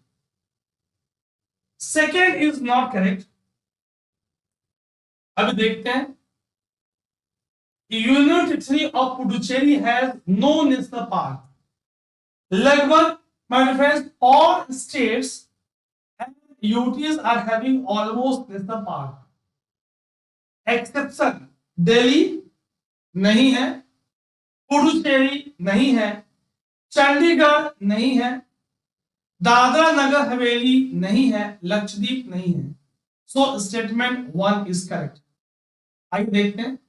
So right answer is, Bihar में कौन सा है, आप कमेंट में लिखकर बताइए, अभी तुरंत मैं आपको आंसर बताने वाला हूं। B is the right answer, क्योंकि पूछा है नॉट करेक्ट। ठीक है, first correct, third correct, second is not correct. So Puducherry has no national park. Puducherry कहां का है, माहे करिकाल पुडुचेरी जन्म। Bihar has only one national park. मैंने आपसे कहा कि जो नेशनल पार्क बिहार के पास है, क्या आप उसका नाम कमेंट सेगमेंट में लिखकर बता सकते हैं? आइए देखते हैं। So statement 1 is correct. Almost all states in India have at least one or two of national park except few. हमने वही दिल्ली, पुडुचेरी, चंडीगढ़, दादरा नगर हवेली और लक्षद्वीप ये हमने देखा। ठीक, statement 2 is not correct. 104 national park, 1.33% of geographical area. MP के पास maximum number of national park है। बिहार के पास सिर्फ वाल्मीकि नेशनल पार्क है। आपको कमेंट लिखना है, where is this Valmiki national park. Come on the next question. Arrange the following north to south, मतलब क्या लिख रहा है, आपको मैप में चीजें समझनी भी है। नॉर्थ टू साउथ आपको इनको अरेंज करना है, अरेंज करना है नॉर्थ टू साउथ। सबसे ऊपर कौन है, फिर कौन है। आपको स्टेट का आइडिया हो, थोड़ा सा लोकेशन का आइडिया हो, तो आप आंसर निकाल सकते हो। सबसे नॉर्थ कौन होगा? ग्रेट हिमालयन नेशनल पार्क सबसे नॉर्थ में है। वैली ऑफ फ्लावर 1 आ गया, फिर जिम कॉर्बेट 3 आ गया, फिर आपका नाम दफा 2 आ गया। That means D is the right answer. जो हम में से फ्रेशर्स है, बिगिनर्स है, आइए जरा आप देखिए, लुक ऑन स्क्रीन, ध्यान से देखिए स्क्रीन पे और इनको पहचानने का प्रयास करिए। ग्रेट हिमालयन नेशनल पार्क आपको यहां दिख रहा है। वैली ऑफ फ्लावर्स आपको यहां दिख रहा है। नाम दफा,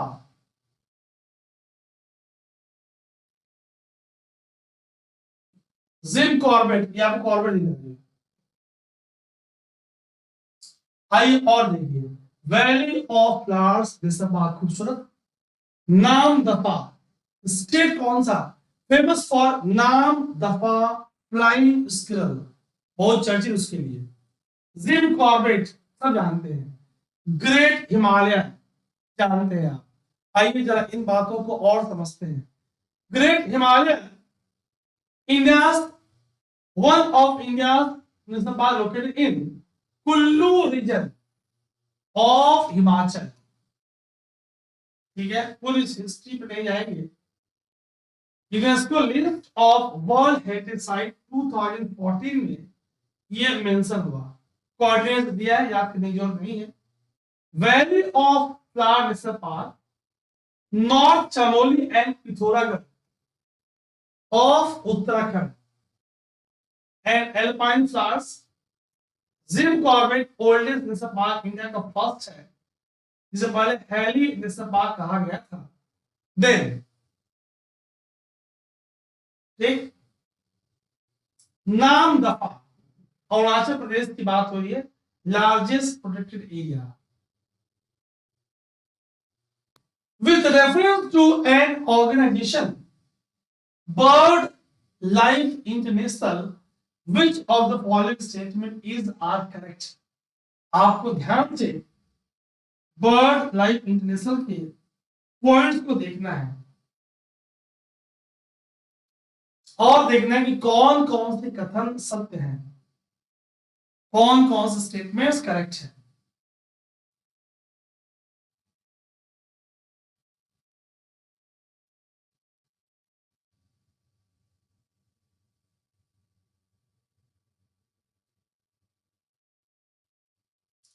मेरे फ्रेंड्स, हमने इसी सीरीज में आपसे बात की है कि concept of hot spot Norman मायर का है, बर्ड लाइफ इंटरनेशनल का इससे कोई लेना देना नहीं है। So second is not correct. अगर सेकेंड करेक्ट नहीं है तो theory of elimination B not D not. Clear? Statement 1 is correct. It is a global partnership of conservation organization. ठीक है, अभी इस बात करेंगे। ठीक भाई, हॉट स्पॉट में नाम कंजर्वेशन इंटरनेशनल का आता है। Conservation, conservation international, conservation international का नाम आता है। ठीक।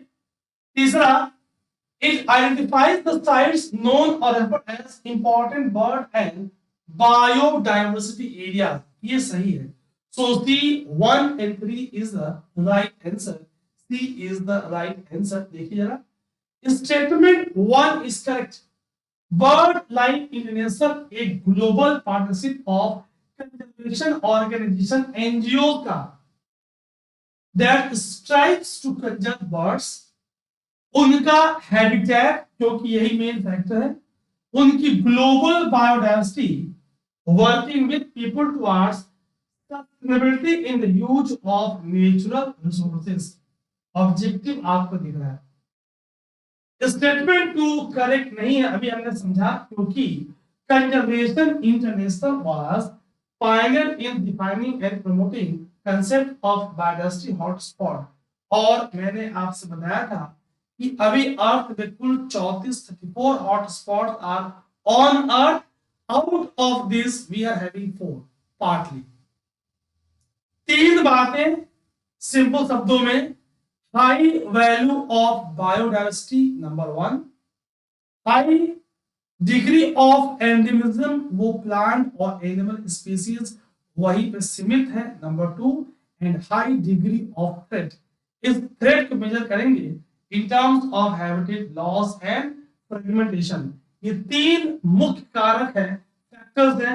These three are the main factors responsible for deciding whether a given area is hot spot or not। चलिए, नॉर्मल मैथ की बात मैं आपसे कर चुका हूं। Statement 3 is correct. Late 1970s, bird life partnership has worked collectively to identify, document and protect the places of greatest significance for conservation of bird called important bird and biodiversity areas। ठीक है, तो 3 is correct। Come on the next question। Great Indian Hornbill बार बार लगातार चर्चा में रहा है। आप question को देखिए, इसका नेचुरल हैबिटेट कहां पे है?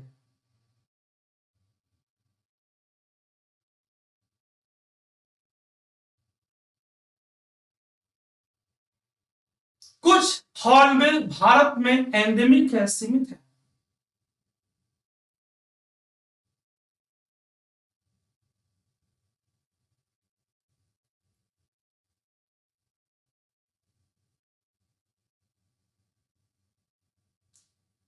हरे गाइस फास्ट।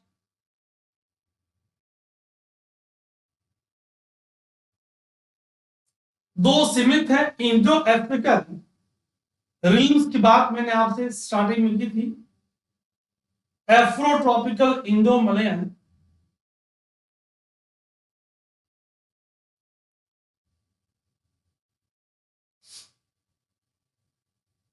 चलिए सो जल्दी से आंसर लिखिए, मैं आपका वेट कर रहा हूं। इन्हें बोलते हैं farmers of forest, My friend, D is the right answer. D is the right answer. India is home to 9 species of hornbills, जिसमें कि 2 एंडेमिक है. ठीक, India is positioned between two biogeographic regions, Afrotropical and Indo-Malayan. North east region की बात करें, highest density of hornbill 5 species वहीं पे है. तो number of sympatric species are not as high as in the south east Asian forest. Great hornbill कहां का? North east and south India, apart from Nepal, Bhutan and Bangladesh. ये सब आपके एक्सपेक्टेड क्वेश्चन बनेंगे. Hornbills are found in Western Ghat. They are fondly called as farmers of the forest. Okay? Because of the great distance to which they help disperse seed, दूर दूर तक बीजों का dispersal करेंगे. 4 species of hornbills in the Western Ghat. Prominent among them is Great Indian Hornbill, Malabar Pied Hornbill, common grey hornbill and Malabar grey hornbill. तभी हमने western घाट को of किया. गुजरात के तापी के पास लेकर कन्याकुमारी के टिप तक western Ghat. With reference to India's biodiversity, Ceylon frogmouth, coppersmith barbet, great chinned minivet and white throated redstart are. ये अजीब अजीब से नाम वाले जो आपको स्क्रीन पर दिख रहे हैं, ये कौन है?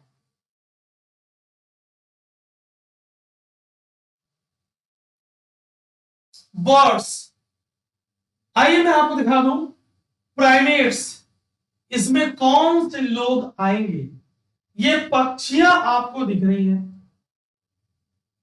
प्राइमेट्स, इन्हें आप कलेक्टिवली बोलते हो. ठीक. रेप्टाइल्स, ये आपको कुछ एम्फीबियंस रेप्टाइल्स आपको दिख रही हैं. आप स्क्रीन पे देख लीजिए. वापस birds, primates, reptiles, amphibians. Ceylon frogmouth, coppersmith barbet, great chinned minivet, white throated redstart. A is correct है ना. ये बर्ड्स है. Ceylon frogmouth, coppersmith barbet, great chin minivet and white throated redstarts are bird. Coppersmith barbet एक short stocky bird है, leaf green body that allows it to remain well camouflaged in the canopy. पत्तियों के रंग का खुद को छुपा लेगा. फलों, अंजीर के फल, बरगद के पेड़, पीपल, है ना.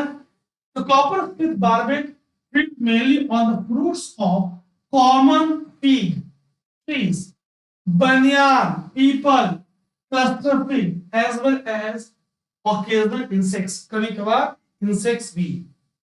White throated red star is found in Indian subcontinent and Southeast Asia and some adjoining areas. Ceylon frogmouth, copper Smith barbette, हमने अभी कॉपर स्मिथ बार्बेट की बात की है, इसकी बात की है.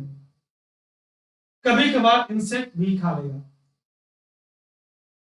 सिलोन फ्रॉगमाउथ, फ्रॉग नहीं है, लोग फ्रॉग समझ के एल्फीबन समझ लेंगे.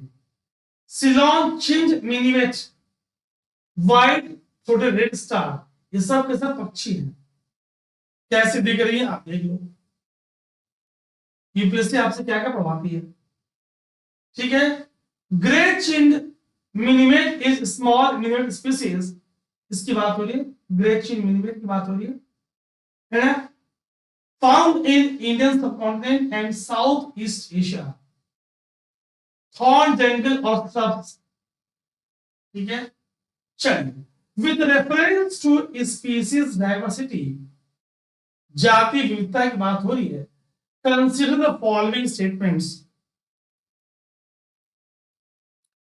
with reference to species diversity consider the following statements। आपको करेक्ट स्टेटमेंट ढूंढना है।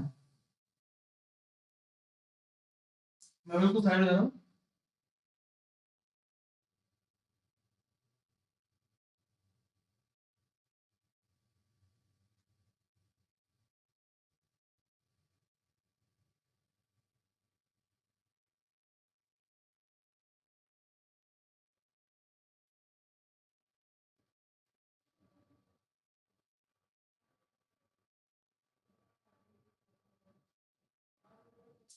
गाइस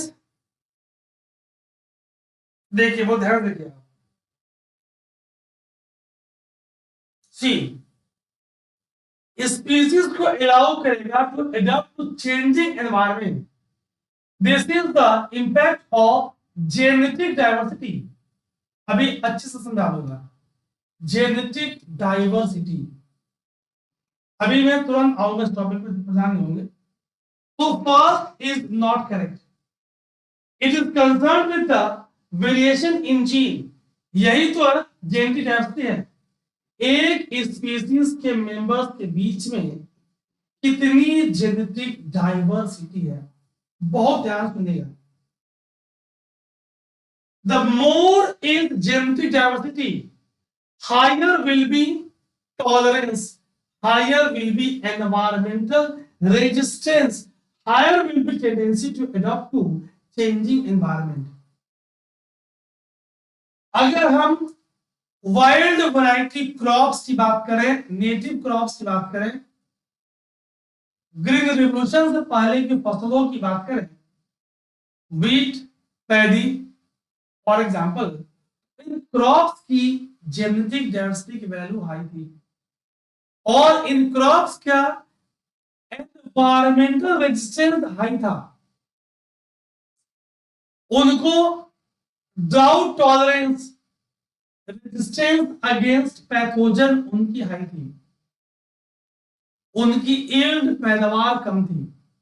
आज भी अगर हमें क्रॉप्स में टॉलरेंस लानी है, रेजिस्टेंस लानी है, तो हम उनकी वाइल्ड वैरायटी से ब्रीड कराते हैं। इवोल्यूशन हुआ, हमने क्या किया, ब्रीडिंग और कराई। हमने हाई यील्डिंग वैरायटी के चक्कर में उनकी जेनेटिक डाइवर्सिटी कम कर दी। फोकस प्रोडक्शन और यील्ड पे है, दोनों गलत है। Species diversity is ratio of one species population over total number of organisms across all the species। D is the right answer।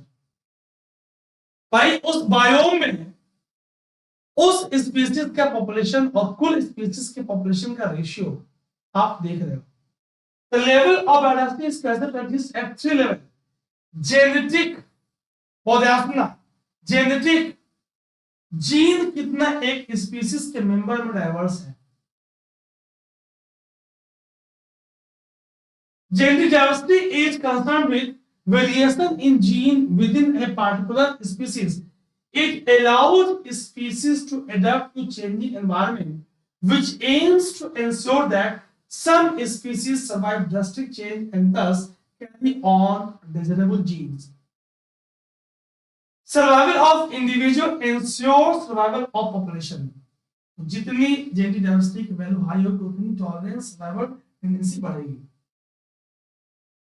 अगर हम बात करें, genetic diversity gives beautiful butterflies, roses, parakeets, corals, ठीक है।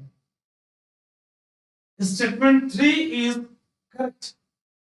अब ध्यान सुनना, इकोसिस्टम में तीन तरह की बातें होंगी, अभी आऊंगा। Number of species that live in a certain location is called species richness. जितना स्पीसीज रिचनेस होगी उतनी बायोडाइवर्सिटी ज्यादा होगी, उतने फूड चेन वेब कॉम्प्लेक्स होंगी, उतनी स्टेबिलिटी हाई होगी। रिमूवल ऑफ एनी वन और फ्यू स्पीसीज का इकोसिस्टम पे एडवर्स इफेक्ट नहीं होगा। इकोसिस्टम डाइवर्सिटी से संबंधित ही अगला प्रश्न है। आप उस प्रश्न को कर लेंगे, इसीलिए अभी मैंने आपसे जेनेटिक डाइवर्सिटी और स्पीशीज डाइवर्सिटी के बारे में चर्चा किया है। नेक्स्ट क्वेश्चन में हम अभी तुरंत इकोसिस्टम डाइवर्सिटी के 3 पार्ट है, अल्फा, बीटा और गामा, उसी पे आपका नेक्स्ट क्वेश्चन है। So dear friends, have a look on screen.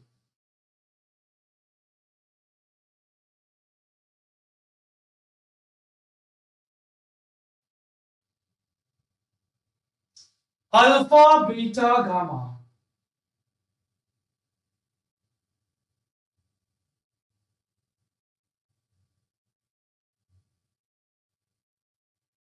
Whittaker ने कैसे दिया था alpha diversity, beta diversity, gamma diversity.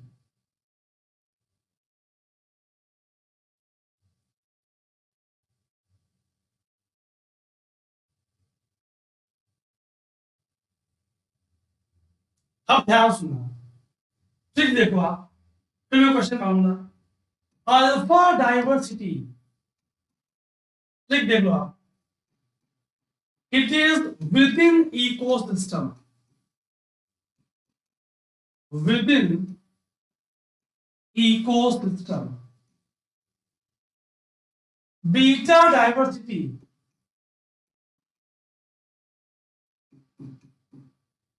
Between ecosystem.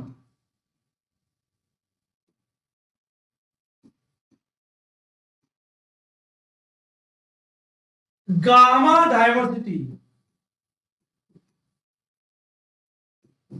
Gamma is overall. ये की वर्ड्स हैं, these are the key words to memorize. Alpha within ecosystem, beta between ecosystem, gamma overall। ध्यान सुनना,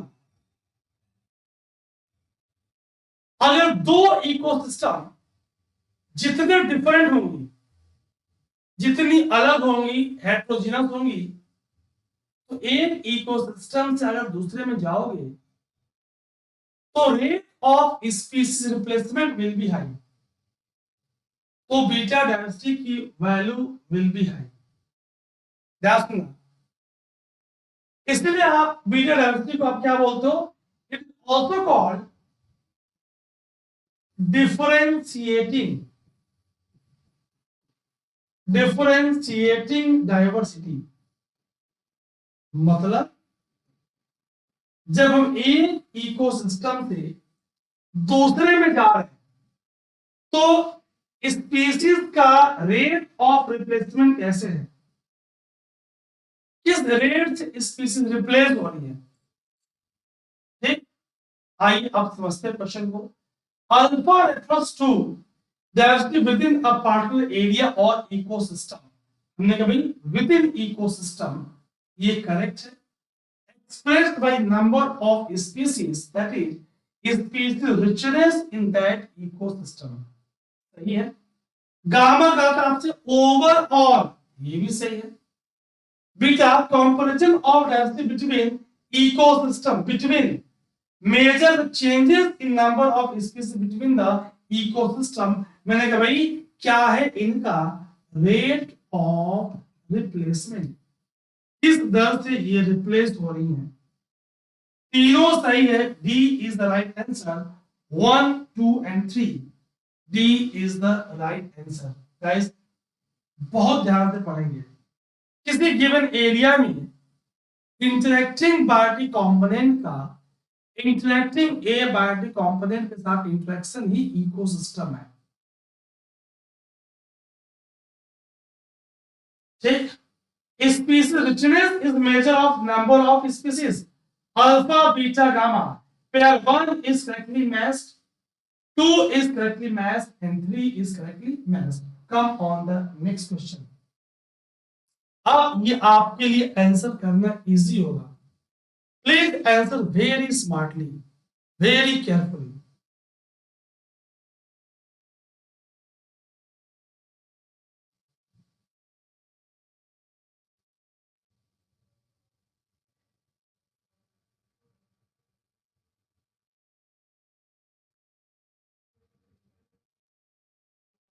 fast, हरी guys.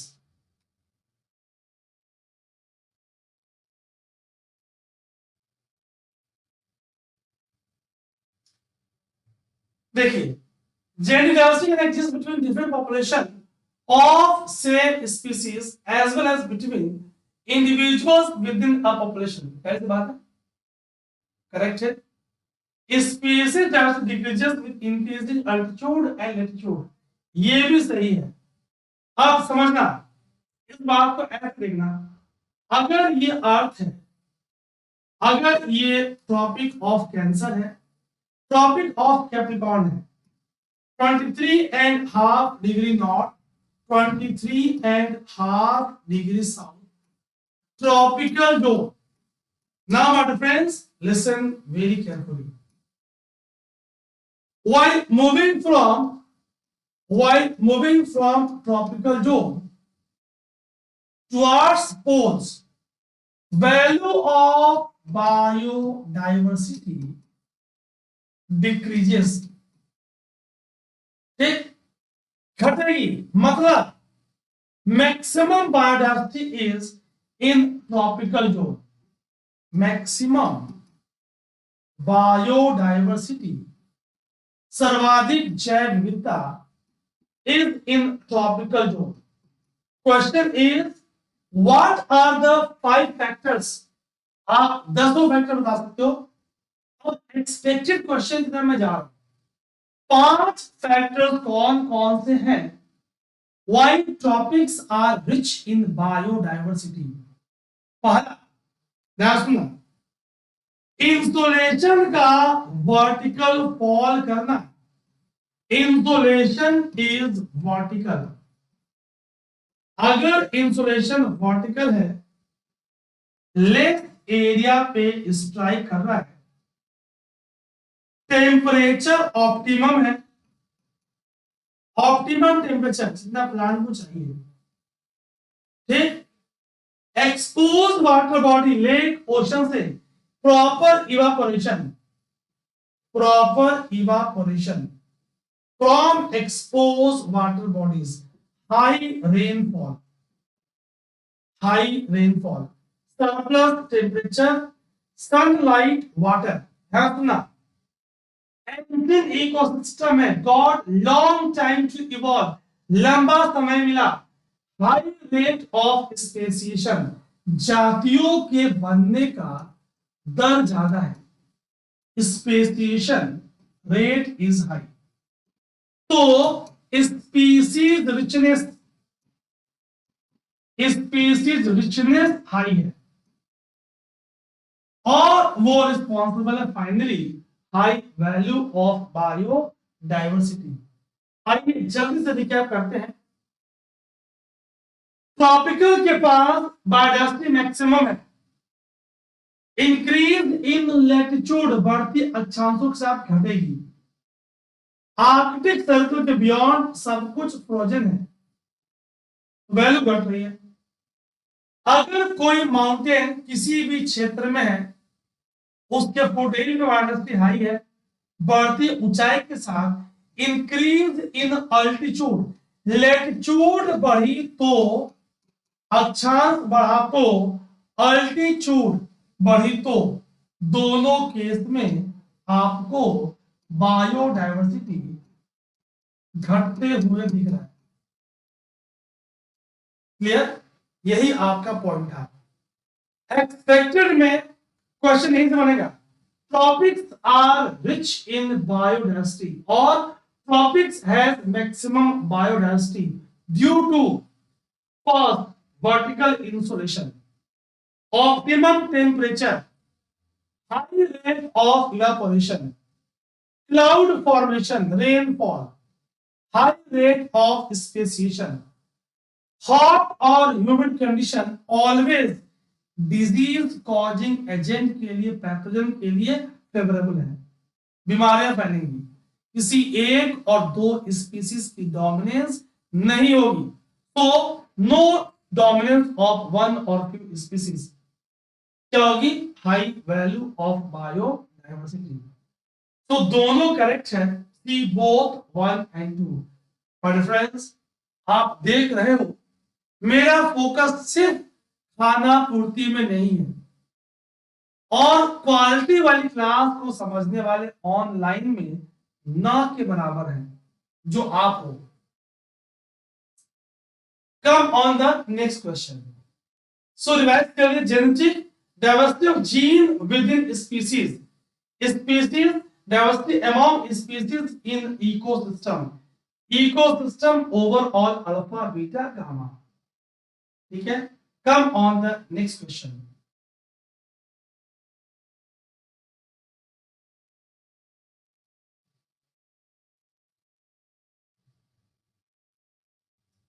कोई स्पीसीज डोमिनेंट स्पीसीज कब होगा?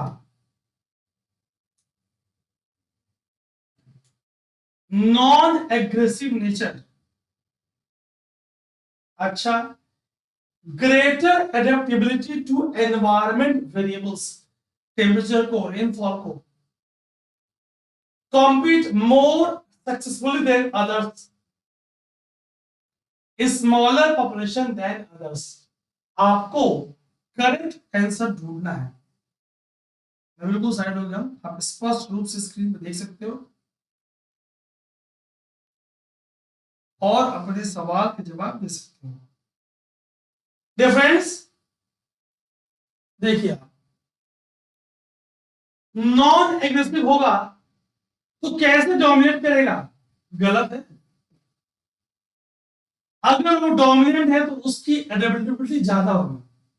अभी मैं एग्जांपल एक समझाऊंगा।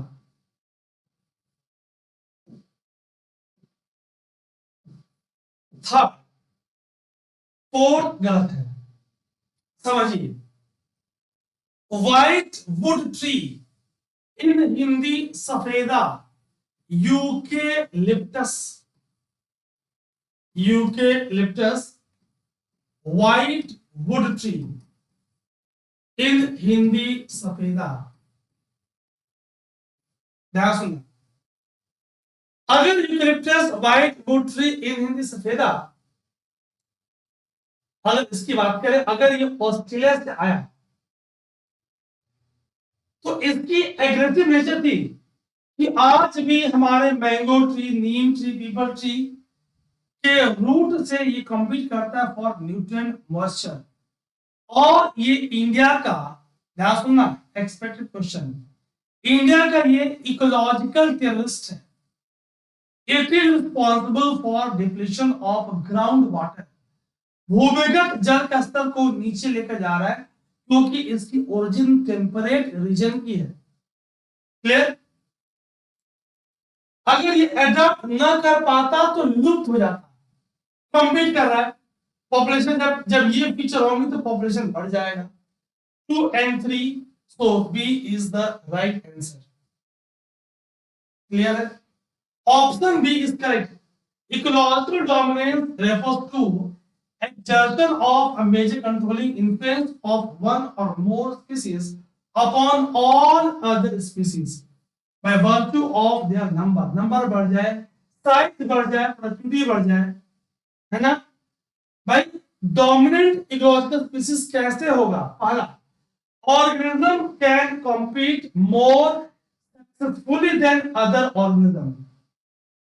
nutrition, habitat, greater adaptability to environmental variables।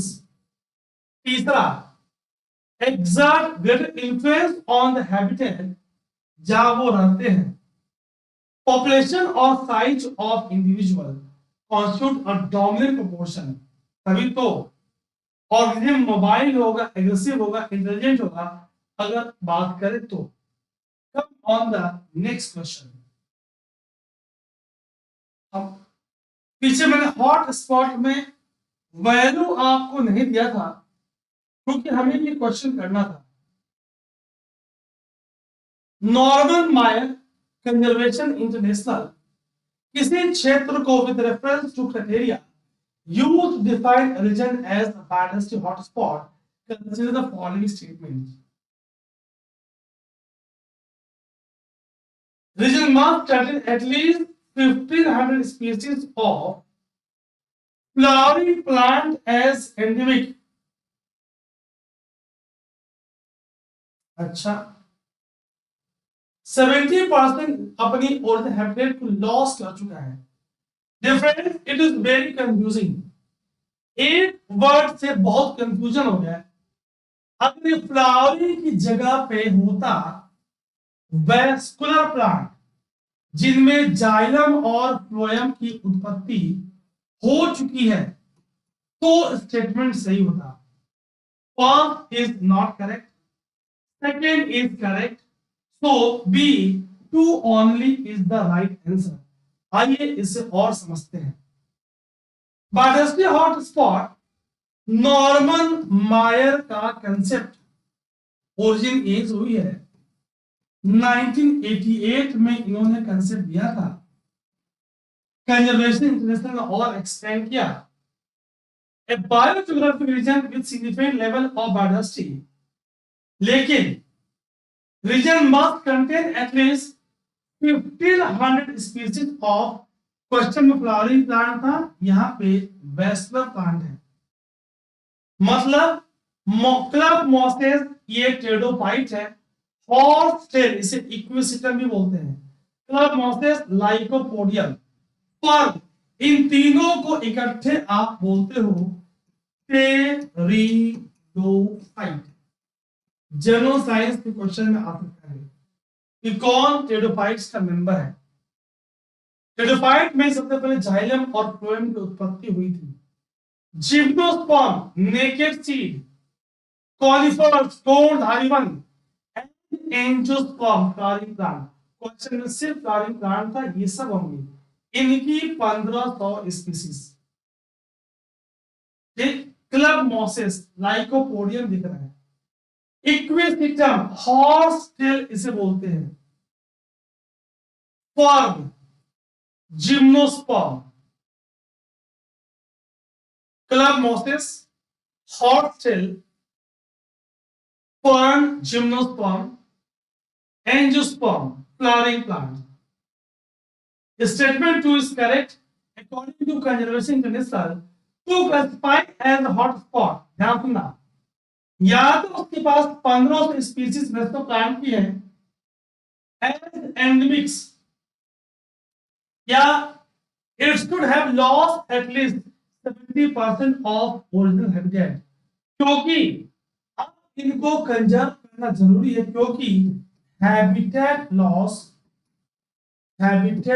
loss is main factor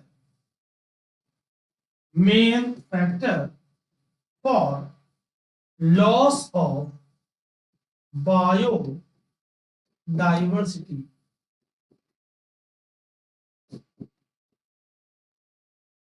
clear? चलिए, come on the next question, last question of the day. कौन सा इंडिया का हॉट स्पॉट ऑफ बायोडायवर्सिटी है? वेस्टर्न घाट, या इंडिया मेंशन नहीं है, लक्षद्वीप, इंडो बर्मा और Indo Myanmar reason.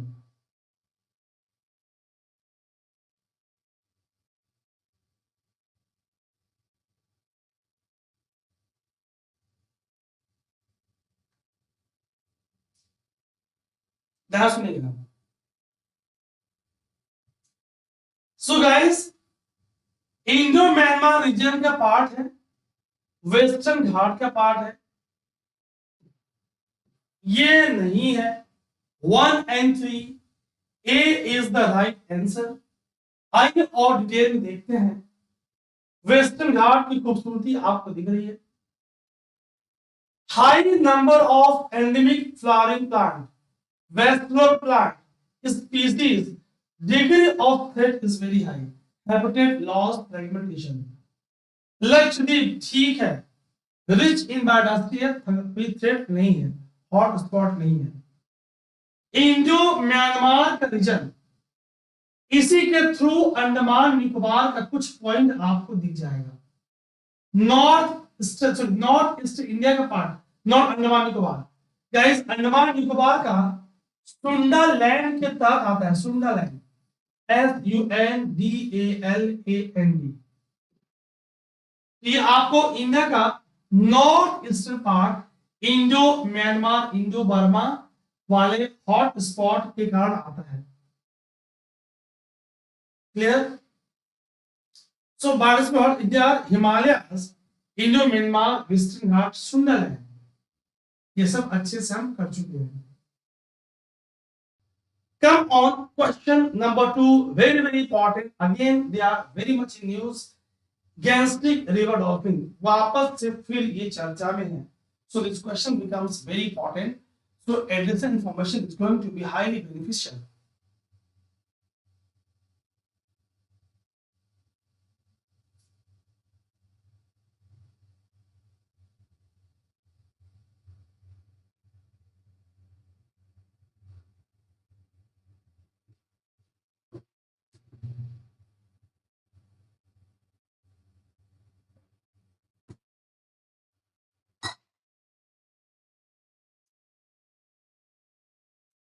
Reasons for decline in population.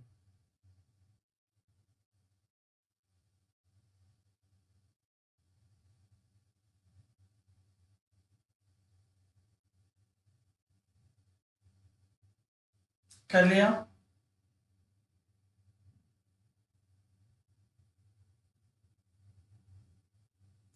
My friends, construction of dams and bridges. This is responsible for habitat fragmentation. Responsible for habitat fragmentation. ध्यान से सुनना.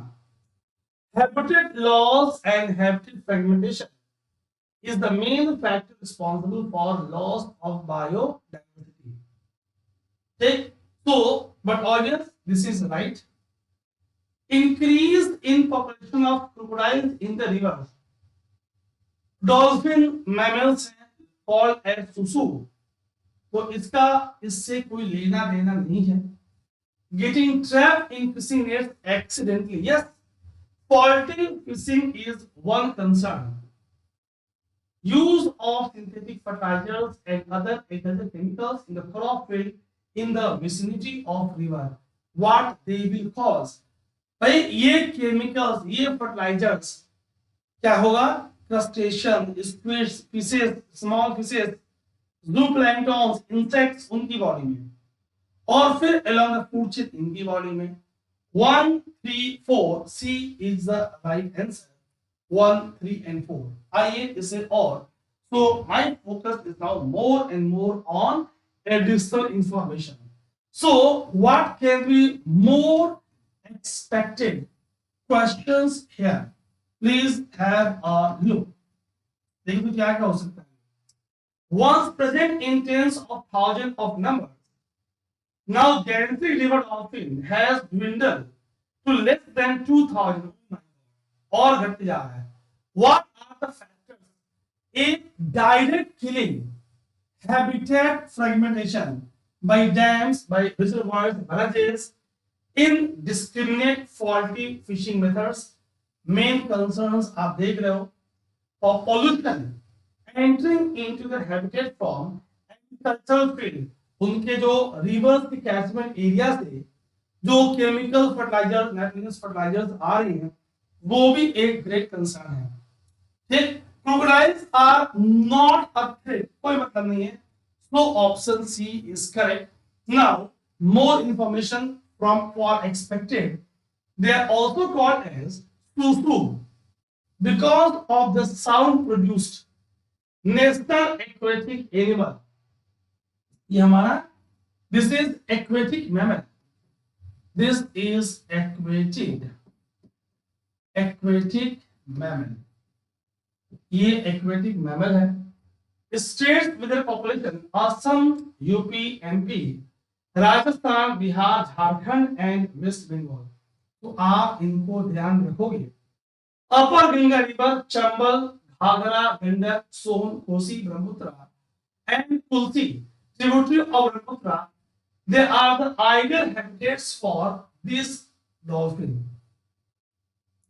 Habitat देख लीजिए आप. तो नदियों के नाम चंबल, घाघरा, गंडक, सोन, कोसी, ब्रह्मपुत्र, इसके tributary. Ideal habitat for Gangetic river dolphin. अगर हाई ट्रॉफिक लेवल नदी में मौजूद है but obvious it will behave as indicator. So, under Wildlife Protection Act, they are mentioned under Schedule 1.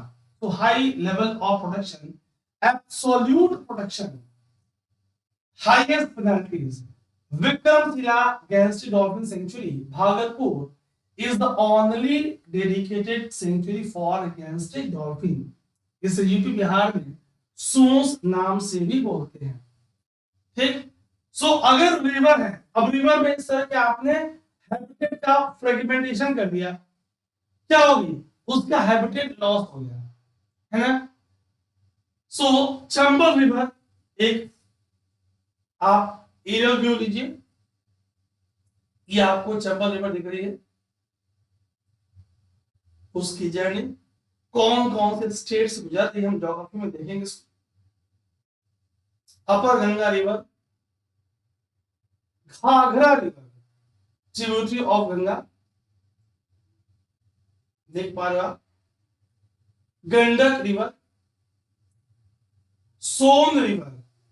All target is कि आपके दिमाग में पिक्चर्स बैठ जाए और आप एग्जाम में रिकॉल कर पाए। कोसी, सौरो ऑफ बिहार, ये आपको बिहार में एंटर करते दिख रही है। सो हमने चंबल, हमने घाघरा, हमने सोन, हमने कोसी देखा।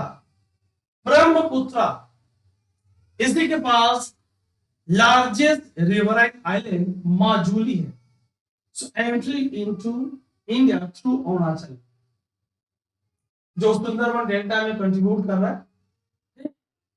तुलसी रिवर, ट्रिब्यूटरी ऑफ ब्रह्मपुत्र। आगे बढ़े, चलिए guys, have a look on screen. आइए आगे देखते हैं। ये आपको यहां तुलसी दिख रही है, Tulsi river, this is the Tulsi river. ठीक, तुलसी विलेज भी है यहां पे। चांदूबी lake,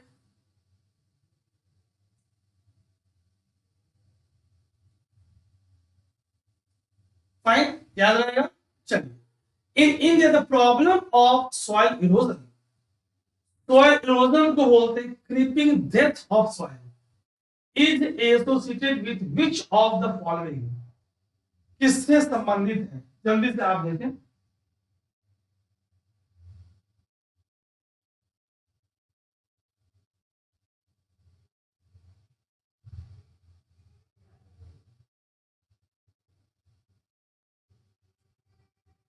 terrace cultivation, deforestation, tropical climate,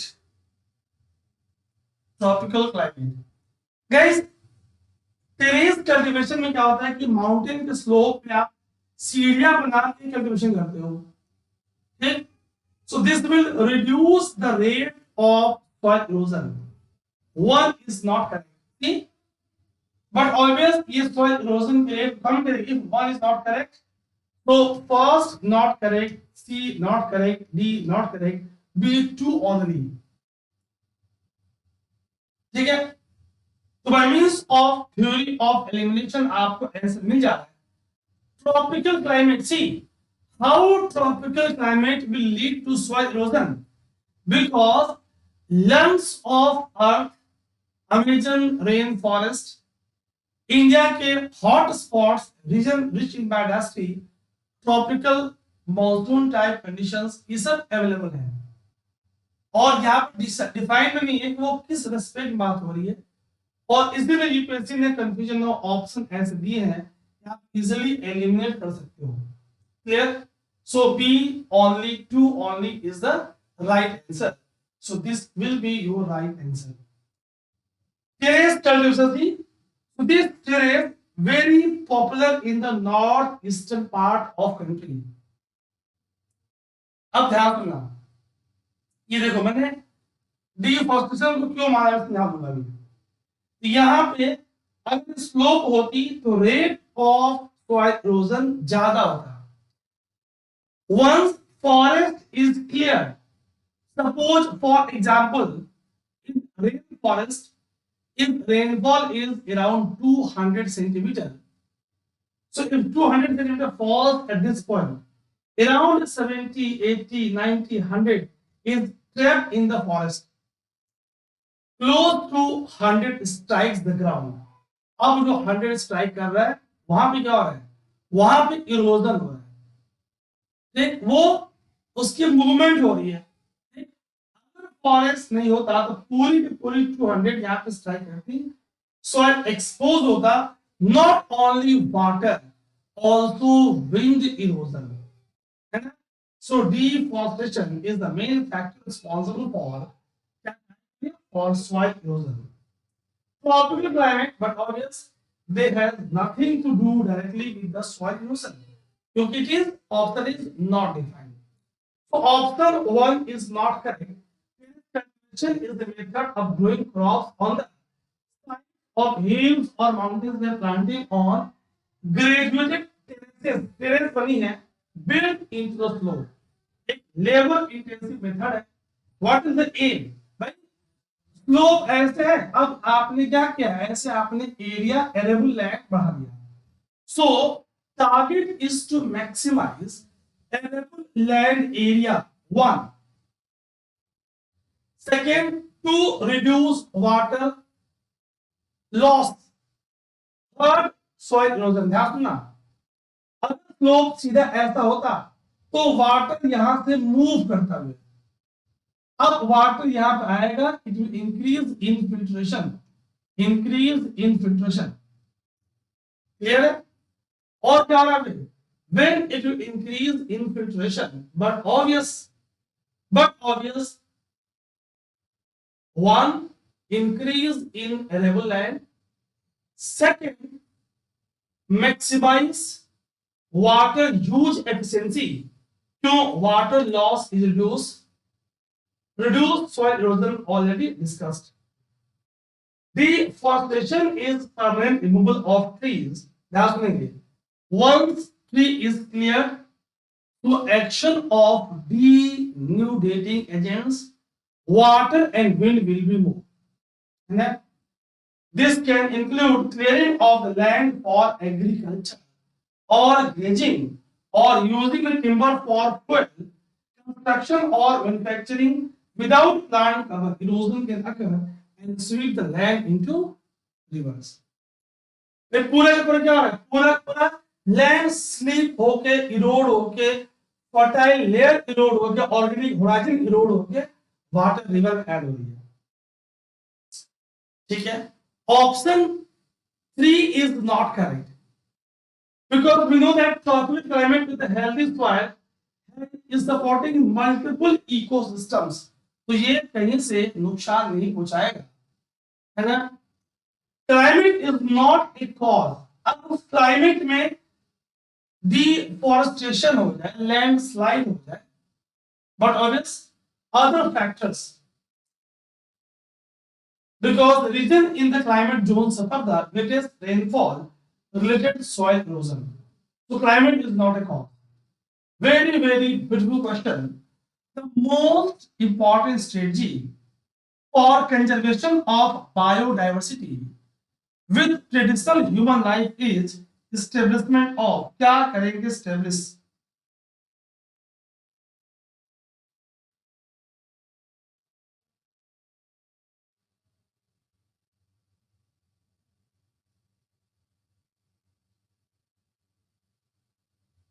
keyword is conservation of ecosystem with traditional human life.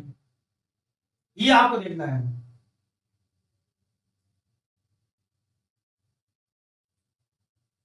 So dear friends, आप ध्यान से देखिए,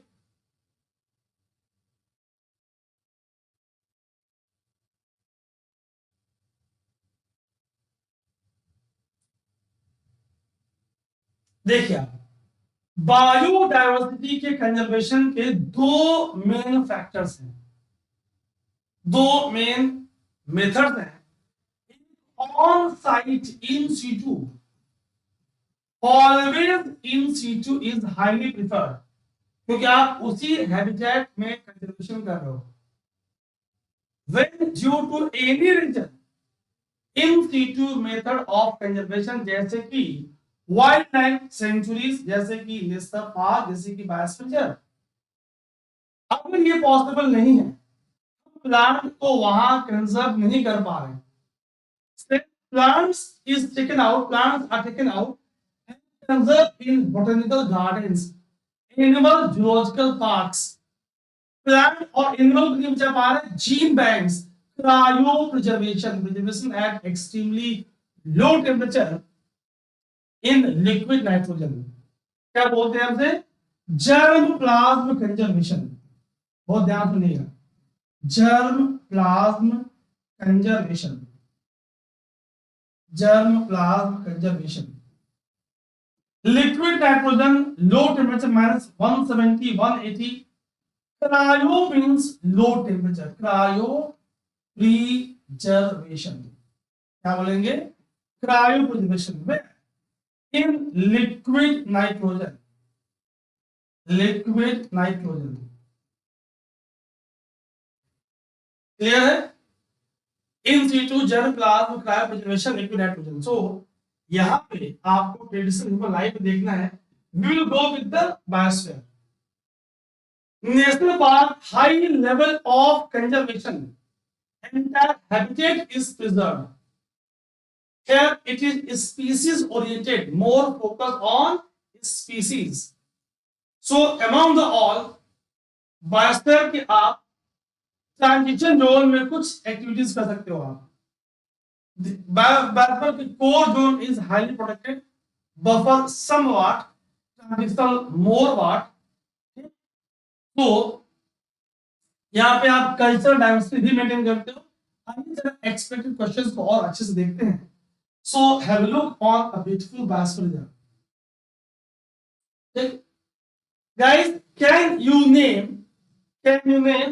the program under which UNESCO program under which biosphere was launched?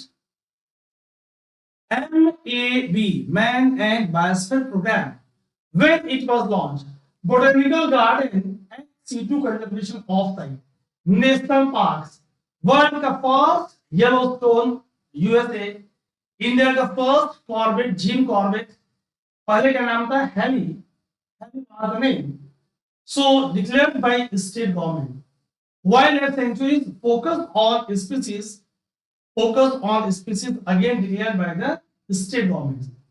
So biosphere reserves are learning places for sustainable development, sites for testing interdisciplinary approaches to understanding and managing changes and interaction किसके बीच में? Social and ecological system, conflict prevention and management of biodiversity, involves local community key points and all interested stakeholders in planning and management. Very important point. Integrate three main functions. क्या भाई? देखो ध्यान से, conservation of biodiversity and cultural diversity, economic development, that is socio-culturally and environmentally sustainable, logistic support, underpinning development through research, monitoring, education and training. तो आप इसे देख पा रहे हो, आप लोकल कम्युनिटीज को लेके भी चल रहे हो, कल्चर डाइवर्सिटी भी मेंटेन कर रहे हो, है ना, और socio culturally environmentally sustainable economic development भी कर रहे हो. Come on the next question.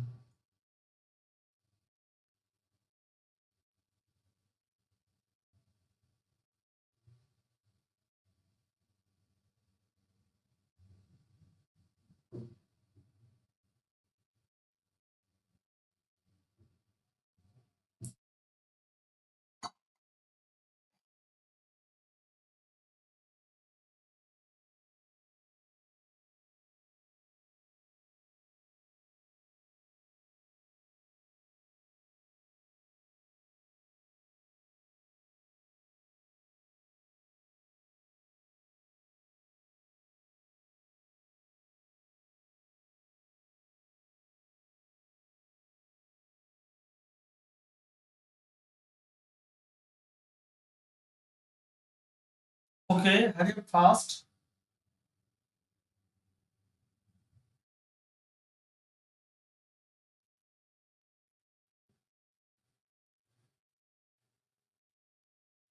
Guys, statement 1 is not correct. हम बात करेंगे how it is not correct. Statement 2 is correct. Global initiative है that focuses on drawing attention to economic benefits of biodiversity. नाम क्या? The economics of ecosystem and biodiversity.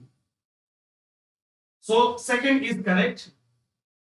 It presents an approach that can help decision makers recognize, demonstrate and capture the value of ecosystem and biodiversity. ये भी सही है. So C 2 and 3. आइए देखते हैं first में गलत क्या है. How statement 1 is not correct. आइए देखते हैं. The economics of ecosystem and biodiversity is a global initiative focusing on making nature's values visible. और देखना अब यहाँ पे expected question. All those benefits and services which is provided by nature or natural ecosystem free of cost. Keyword is free of cost. Comes under natural capital. Comes under natural capital or ecosystem services or ecosystem services. ये आप समझ लो. Natural capital और ecosystem services. ठीक है. So statement 1 is not correct. How not correct? Launch at G8 meeting of environment minister Germany में. ठीक. Major international initiative was funded by. इसके बाद यूरोपियन कमीशन, जर्मनी, यूके इन्होंने फंड किया था. Norway, Netherland, Sweden and managed by UNEP as a part of Green Economy Initiative. मैं repeat करूंगा, एक बार ध्यान से देखेंगे आप. Initiative was launched at G8 meeting, Environment Minister की 2007 जर्मनी में. Major international initiatives was funded by European Commission, Germany, UK, Norway, Netherlands and Sweden, managed by UNEP as a part of Green Economy Initiatives. तो ये UNEP, WEF और IMF नहीं है. Clear? Highly clear. Statement 2 is correct. हमने discuss किया था. It draws attention to global economic benefits of biodiversity. कैसे? To highlight the growing cost of biodiversity loss, ecosystem degradation, and to draw together expertise from the field of science, economics and policy to enable practical action moving forward. ये भी correct है. Aim is to achieve the goal. कैसे भाई? एक structured approach. ठीक है? To valuation that helps decision makers recognize the wide range of benefits provided by ecosystems and biodiversity.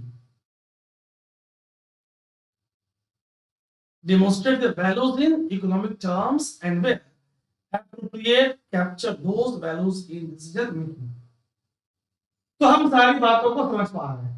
1 was not correct, 2 and 3 is correct. Come on the additional information. The economics of ecosystem and biodiversity team India की बात करें. Government has launched economics of ecosystem and biodiversity Team India initiative. And the Team India initiative to highlight the economic consequences of loss of biodiversity and associated decline in the ecosystem services. अभी मैंने सुनाया था कि आपको natural capital nature आपको free of cost में कौन कौन सी सर्विसेज दे रही है. होता है भाई, फॉरेस्ट लॉस हो गया, नेचुरल फॉरेस्ट है, डिग्रेड हो गया, फॉरेस्ट फायर हो गया. आम जनता सोचती है हमें क्या. वो ये नहीं सोच पा रही जो वो एयर इनहेल कर रही है उसमें जो O2 की क्वालिटी है, जो O2 की फाइन क्वालिटी है, that is maintain by the forest.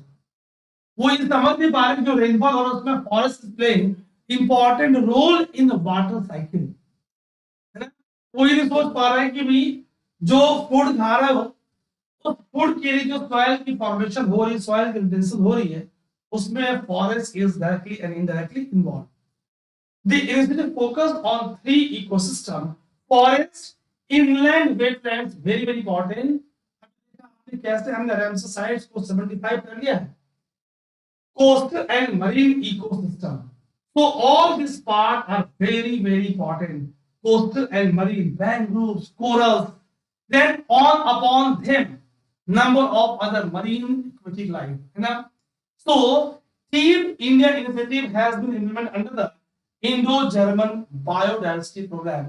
Question बनेगा कि इनका सपोर्ट है यूएसए, जर्मनी। आजकल सिंपल क्वेश्चन भी पूछ देते हैं।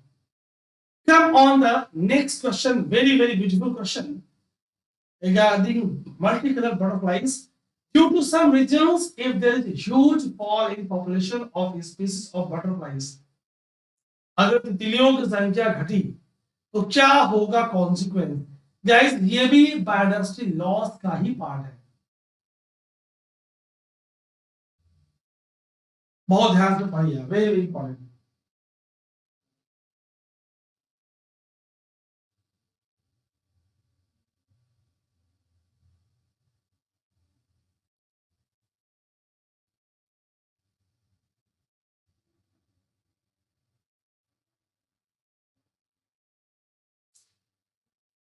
Okay,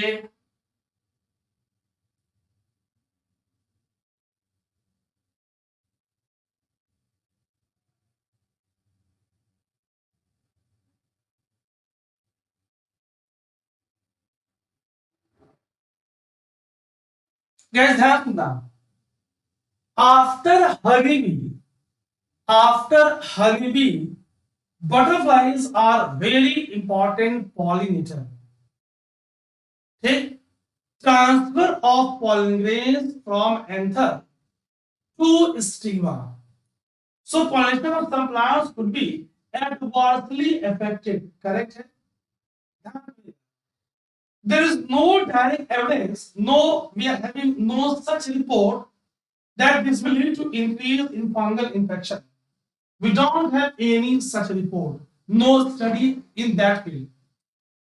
Fall in population of some species of wasps, spiders, and birds. That's it. For they are predators. For them, butterfly is prey. If population of prey will drop, अगर prey की population घटेगी, but obvious this will lead to fall in, this could lead to fall in population of predators, है ना, possibility है। तो 1 and 3 C is the right answer। आप देख रहे हो क्वेश्चंस कितने कंसेप्चुअल आ रहे हैं। Western Ghat along with the Himalayas, countries north east region, Andaman Nicobar Island, home to butterflies unique to India। हमने देखा था some states have declared in the previous series of this section of this series 1800 known species and subspecies। Okay, हम के हमारे पास India के पास global diversity का 10% butterflies है। They are crucial pollinators and contribution to global ecosystem but only next to honeybees. भाई अगर pollination नहीं होगी तो फर्टिलाइजेशन नहीं होगा, तो फ्रूट की फॉर्मेशन नहीं होगी। Fruit means in the terms of agriculture, in terms of biology, wheat, maize, paddy, pulses, vegetables, all these are fruits। जहां भी फ्लावरिंग होके फूल से फल बने, from this flower ovary is modified into fruit and ovule into seed। Statement 3 is correct। A fall in the population would also lead to fall in their predator, whereas spider bird। 2 is not correct। समझा हमने, हमारे पास ऐसा कोई evidence नहीं है, ऐसी कोई report नहीं है ना। चलिए, come on the next question.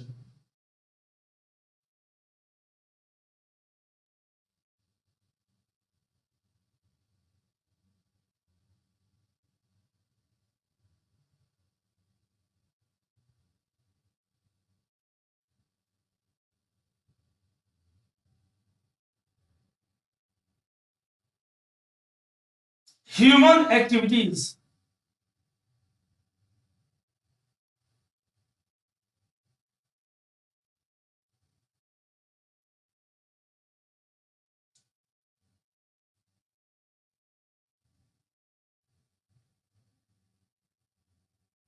Black Sea, Aral Sea, Lake बैकार।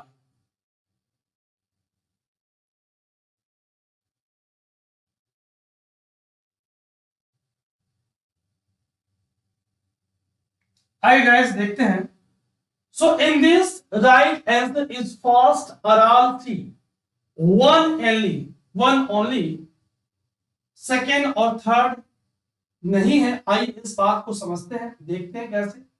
उसके पहले कुछ आप लवली विजुअल्स देखो। आप अराल सी,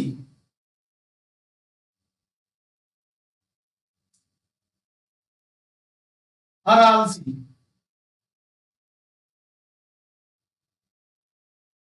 है ना।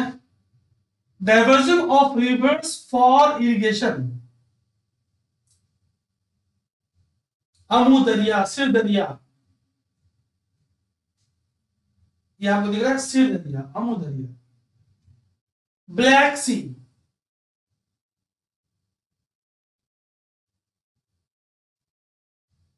है ना। कौन कौन से कंट्रीज इनको सराउंड कर रही हैं?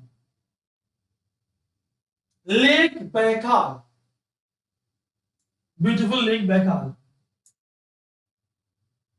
Lake Baikal. अब आइए, option one is correct. Decades एगो Aral Sea was the world's fourth largest body of inland water. It has shrunk immensely due to by terrorism, diversion of rivers for irrigation. In 60s, Soviet Union undertook major water diversion projects on river Sirdarya and Amudarya. Okay? Capturing water that once fed into Aral Sea. अब क्या हो रहा है भाई? आपने water के source को cut कर दिया। Dust blowing from expose lake bed क्या कर रही है? ये सॉइल को डिग्रेड कर रही है। Further water diversion effect to revive them. Loss of Aral sea's water influence regional climate. Oh my god, देख रहे हो आप, human impact making winters even colder and summer much hotter. भाई आप अगर इकोसिस्टम पे प्रभाव डालोगे तो इकोसिस्टम भी तो आपको रिटर्न गिफ्ट देगी। दिया, आप देख रहे हो, हमें मिल रहा है। सो 50 years later lake virtually gone. Option 2 not correct. Past 60 years, oxygen rich top layers of Black Sea decreased from 140 meters to 190 meters deep, which amounts to 40% deep in habitable waters. क्या इसके कॉजेस हैं? abundance of nutrients, nutrient enrichment, eutrophication का phase, algal bloom, great consumption of water, oxygen, global warming, temperature rise करें क्या होगा? जितना temperature rise करेगा water की ऑक्सीजन होल्डिंग कैपेसिटी घट जाएगी। With warming winters, lower volume of dense water created, and this lowers the oxygen content. Warmer winters also mean sea is not able to accumulate less dissolved gas including oxygen.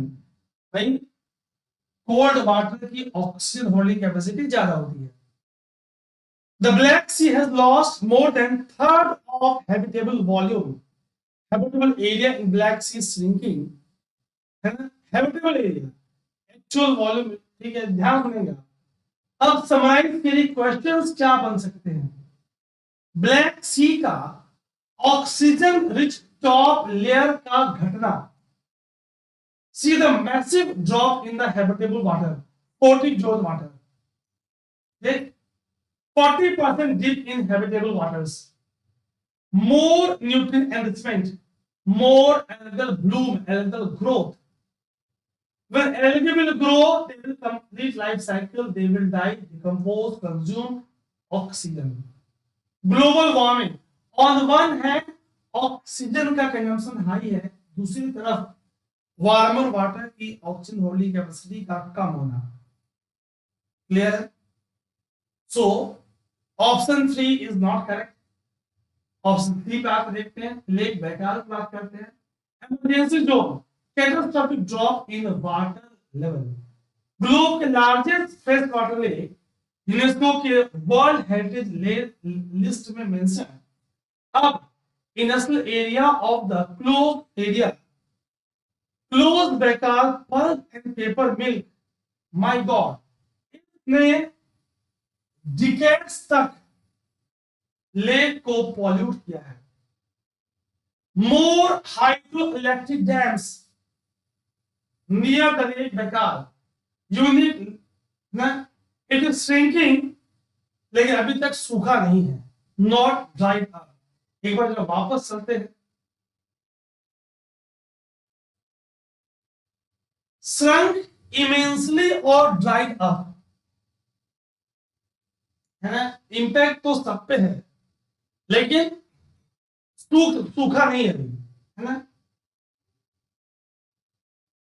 अब और यहां से question expected बन सकते हैं। The term sixth mass extinction or sixth extinction is often mentioned in news.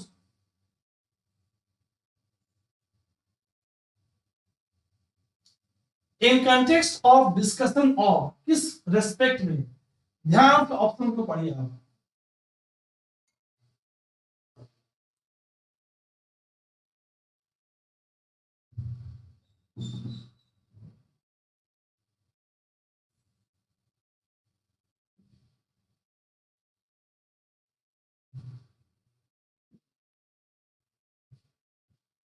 कई बार लंबे options आपको परेशान करते हैं।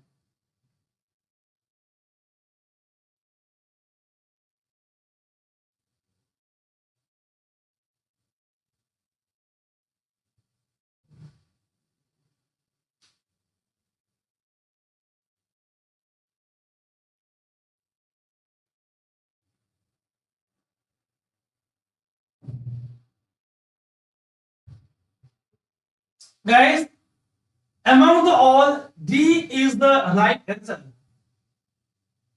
Mankind's over exploitation or misuse of natural resources, fragmentation, loss of natural habitats, destruction of ecosystem, pollution and global climate change,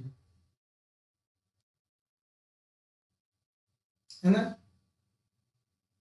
Mass extinction refers to substantial increase in degree of extinction when Earth loses more than 3/4 of its species, when 3/4 species वो lost कर रहा है in very short period of time। बहुत ध्यान सुनिएगा, है ना? That means rate of extinction बहुत फास्ट है। पूरे अर्थ की हिस्ट्री में 5 बार मास एक्सटिंक्शन हो चुकी है, 6th इज गोइंग ऑन। इसे हम बोल रहे हैं it is because of our effect anthropozoological, Anthropocene, it is called age Anthropocene extinction. अभी चल रहा है, अभी झील के सूखने की देखिए आपने केस, फॉरेस्ट का देख रहे हो आप। The difference is in the rate. The current species extinction rate are 100 to 1000 times faster than in pre-human times. Oh my God. Who is responsible? We are responsible. So option D is correct. The accelerated rate of species extinction that the world is facing now are largely due to human activities. क्या कर रहे हैं हम कर रहे हैं habitat का loss, fragmentation, हम कह रहे हैं ओवर एक्सप्लॉइटेशन, हम 12 लाख स्पीशीज का invasion. This is the second main factor, introduction of exotic species बाहर से आई जाती हैं। फर्स्ट मेन फैक्टर ये है This is the second main factor, introduction of exotic species, alien species, invasive species, non-native species, and then co-extinction, soil, water, atmospheric pollution भी है. Which of the following is are possible consequences of heavy sand mining? बहुत चर्चा का विषय है. In river beds. भाई illegal mining हो रही है, heavy sand mining river beds में हो रही है, क्या उसके पॉसिबिलिटी होंगी?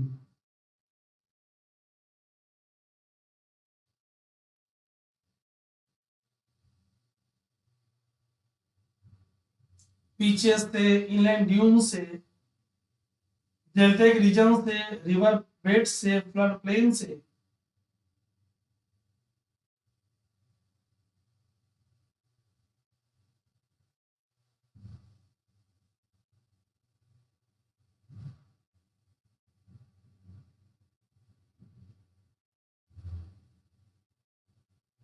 क्या ये ग्राउंड वाटर पोल्यूशन करेगा? यस. सी माइनिंग से रिड्यूस सैलिनिटी, सैलिनिटी पे प्रभाव नहीं पड़ रहा है ना. Second is correct, third is correct. आइए समझते कैसे. तो B 2 and 3 is the right answer. Let's discuss how it is correct. See, salinity, more evaporation of sea water, filtering of sea water. क्या करेंगे जी? Precipitation of rain also will decrease salinity. Melting of ice, इसका effect होगा. So some will increase, some will decrease. फिलहाल pollution of groundwater, number of causes, lowering of water level. आइए समझते हैं. Sand mining is a practice that is used to extract sand from various environment, beaches, inland dunes, drains from ocean beds, river beds of deltaic region. Sand is very vital for survival of river, sustenance of river, several impact on river environment. It disturbs and completely removes the habitat from mine zones. Increases the velocity of flow in the river, which destroys flow rhythm, eventually erodes the river bank. Sediment in the mining site, if contain toxic material, long time it may cause ground water pollution. Second statement को support करना है ना. River becomes dry. Exposure to solar radiation decreases surface and ground water, lowering of water table. So option 3 is correct. Depletion of sand in the stream bed causes deepening of rivers and estuaries, enlargement of river mouth and coastal inlets. ठीक है, चलिए. तो यहाँ पे it leads to saline water intrusion. एक case दिया आपको कि अगर माउथ डिपेंड हो जाए, कोस्टल इनलेट्स में सलीन वाटर का इंट्रूजन हो जाए, तो इस सैलिनिटी को बढ़ा देगा. एक केस दिया है. क्वेश्चन में क्या था देखो, डिक्रीज सैलिनिटी, कोई मतलब नहीं इसका. कम on the next question. Prosopis जूलीफ्लोरा चर्चा में क्यों है?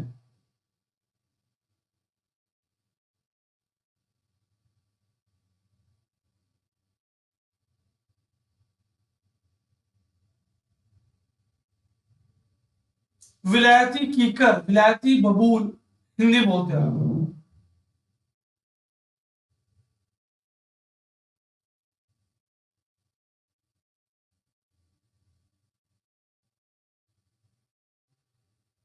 मैंने हिंट दिया आपको, विलायती कीकर, विलायती बबूल.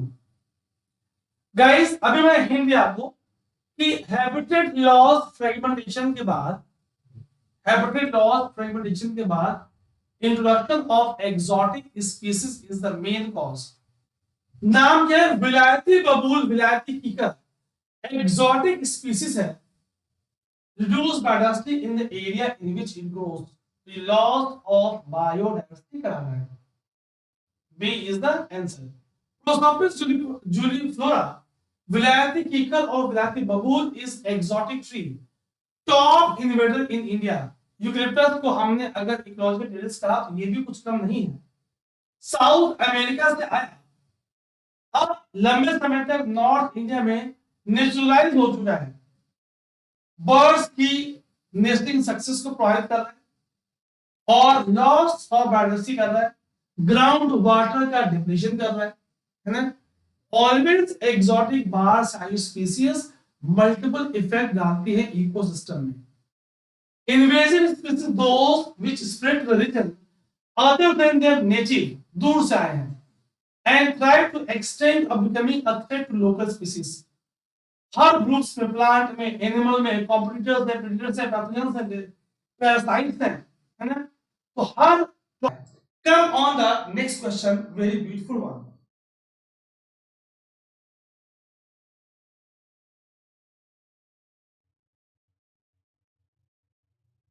Agricultural soils releases nitrogen oxides into the environment. Cattle releases ammonia into the environment. Poultry industry releases reactive nitrogen compounds into the environment। अब आपको देखना है कि कौन सा स्टेटमेंट गिवन अबव इज और are correct.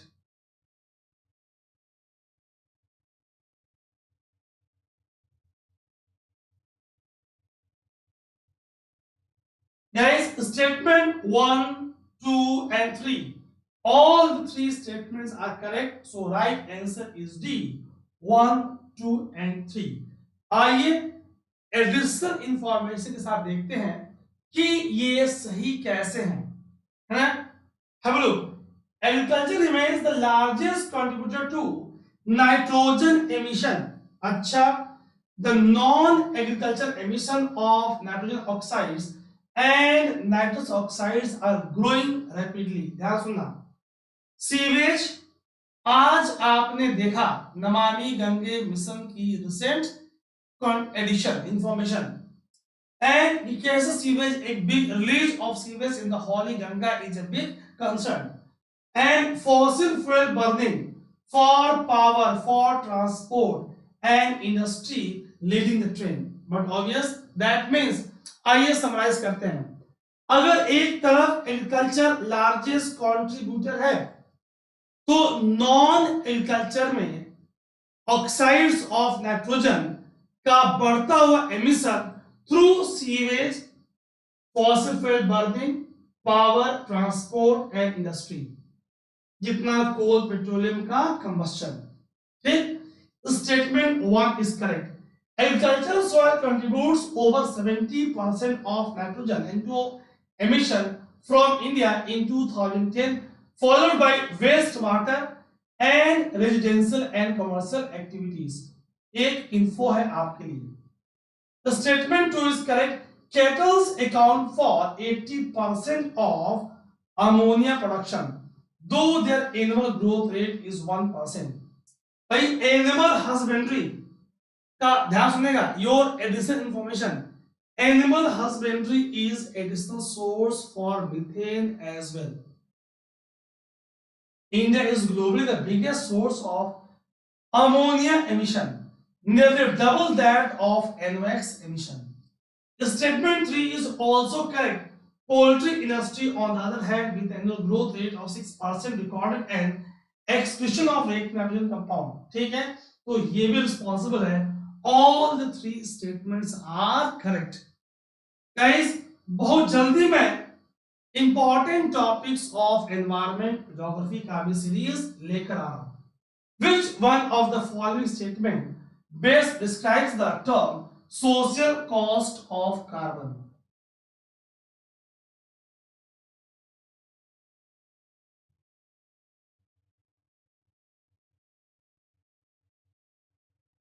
Social cost of carbon।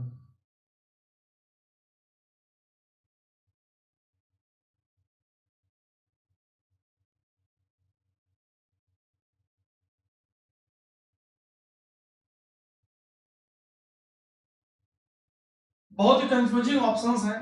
A, long term damage done by a ton of CO2 emission in a given year. B, requirement of fossil fuels for a country to provide goods and services to its citizens based on burning of those fuels. C, efforts put in by a climate refugee to adapt to live in a new place. Contribution of an individual person to carbon footprint on the planet Earth. Dear friends, right answer is A. A is the right answer. आइए देखते हैं.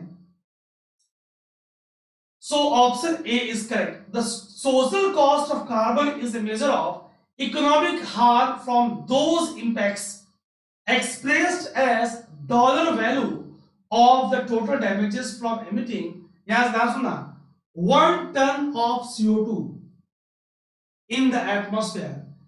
Take carbon dioxide emissions are costing the Indian economy up to $210 billion every year. Likely to suffer highest economic damage from climate change after US. देख रहा, the country level social cost of carbon for India alone is estimated to about 86. देख रहा, $86 per ton of CO2. My God. For US, it is $50 billion per ton. This means that nearly 5 billion metric tons of CO2 the US emit each year is costing the US economy about $250 billion. Value पे नहीं जाएंगे आप समझेंगे। अगर आप ले रहे हैं क्लाइमेट क्राइसिस, क्लाइमेट चेंज का आपके जेब पे असर नहीं है तो आप समझ सकते हो। आप इसे लो लेवल पे समझ लो भाई, क्लाइमेट मॉडरेट है, आपके एसी का टेम्परेचर नॉर्मल है। क्लाइमेट एक्सट्रीम में आप एसी को चिलिंग कर रहे हो, है ना, बिजली का बिल, कार्बन एमिशन, सब कुछ बढ़ा रहे हो, ठीक है। टेम्परेचर हाई है, इरिगेशन में वाटर की इस्तेमाल ज्यादा, पंपिंग सेट्स में एनर्जी का कंजम्पशन ज्यादा, सब कुछ लिंक्ड है। सो चलिए फिलहाल कम on the next question. Which of the following phenomenon takes place when hot water is dumped into an aquatic ecosystem? अगर हम गर्म पानी lake ecosystem, pond ecosystem, river ecosystem, aquatic ecosystem में रिलीज करें तो क्या होगा? तो what will happen? That means we are promoting thermal pollution. हम यहां पे थर्मल पॉल्यूशन बढ़ा रहे हैं, हम यहां पे थर्मल पॉल्यूशन बढ़ा रहे हैं। Sudden increase in temperature of natural water body को क्या हम डंप कर रहे हैं। बट ऑब्वियस ग्रीन एलगी की डेथ होगी और उनके कॉस्ट पे साइनोबैक्टीरिया ये सर्वाइव करेंगे। Statement 1 is correct. लेकिन the solubility of DO in water will increase, it will decrease, ये घटेगा। Statement 2 is not correct. So A1 only is the right answer. आइए इस पे और एडिशनल कंटेंट, एडिशनल इंफॉर्मेशन लेते हैं। Thermal pollution is defined as, यहां से क्वेश्चन बन सकता है, sudden increase or very important decrease in temperature of natural body of water। pollution increase हो जाए sudden, decrease हो जाए sudden, तो दोनों केस में इस पे ध्यान देना। This normally occurs when a plant or a facility, say thermal power plant, nuclear power plant, takes in water from natural resource and puts it back with altered temperature। भाई cooling के लिए cooler के रूप में आपने water को use किया और इस हॉट वाटर को उस लेक इकोसिस्टम, उस पॉन्ड, उस एक्वेटिक इकोसिस्टम में रिलीज किया, सडन टेम्परेचर आपने राइज कर दिया। देख, statement 1 is correct. With thermal pollution अब उसका एक्वेटिक इकोसिस्टम के कंपोनेंट चेंज होंगे। Green algae, cyanobacteria, blue green algae, नीले हरे शैवाल से रिप्लेस्ड होंगे, ठीक, उनकी टॉलरेंस ज्यादा है। Statement 2 is not correct. क्यों? Change in temperature impacts organism by decreasing the level of dissolved oxygen in the water body। Cold water की ऑक्सीजन होल्डिंग टेंडेंसी हाई होगी। ध्यान सुनना, वेरी वेरी कंसेप्चुअल। जितनी वार्म वाटर होगी एक तरफ उसकी ऑक्सीजन होल्डिंग कैपेसिटी कम, दूसरी तरफ वार्म वाटर पे एरोबिक ऑर्गेनिजम्स का rate of decomposition, rate of respiration, metabolic activity बढ़ जाएगा। So they will what will happen? So they will consume more and more oxygen। अब क्या हो गया? अवेलेबल ऑक्सीजन घट गया। क्या हो गया? डीओ की वैल्यू, डिजॉल्व ऑक्सीजन की वैल्यू घट गई। तो इफेक्ट क्या हुआ? फाइनली अब decrease in rate of decomposition of organic matter. जब याद करिए, जब हमने यूट्रोफिकेशन पढ़ा था और हमने पढ़ा release of industrial effluent, sewages from emissions from industries, factories, है ना, फिर न्यूट्रिएंट का enrichment, nitrate, phosphate, algal boom, green scum, harmful algal bloom, clogging the expose surface. याद आ रहा? सारे कंसेप्ट्स हमने समझे हुए। The discharge of warm water in a natural water body increases metabolic rate of aquatic animals and results in consumption of more food in shorter time। Increased metabolic rate results in food source shortage, sharp decrease in population, bottom up approach। भाई food limiting तो high trophic level का slowly limiting होना normal सी बात है। Come on the next question.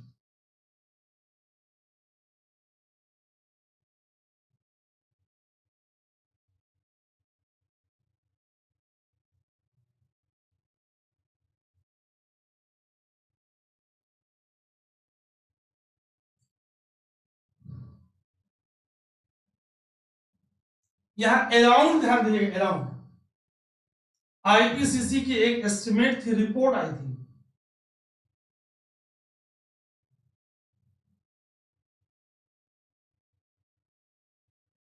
Dear friends, statement 1 बहुत define नहीं है।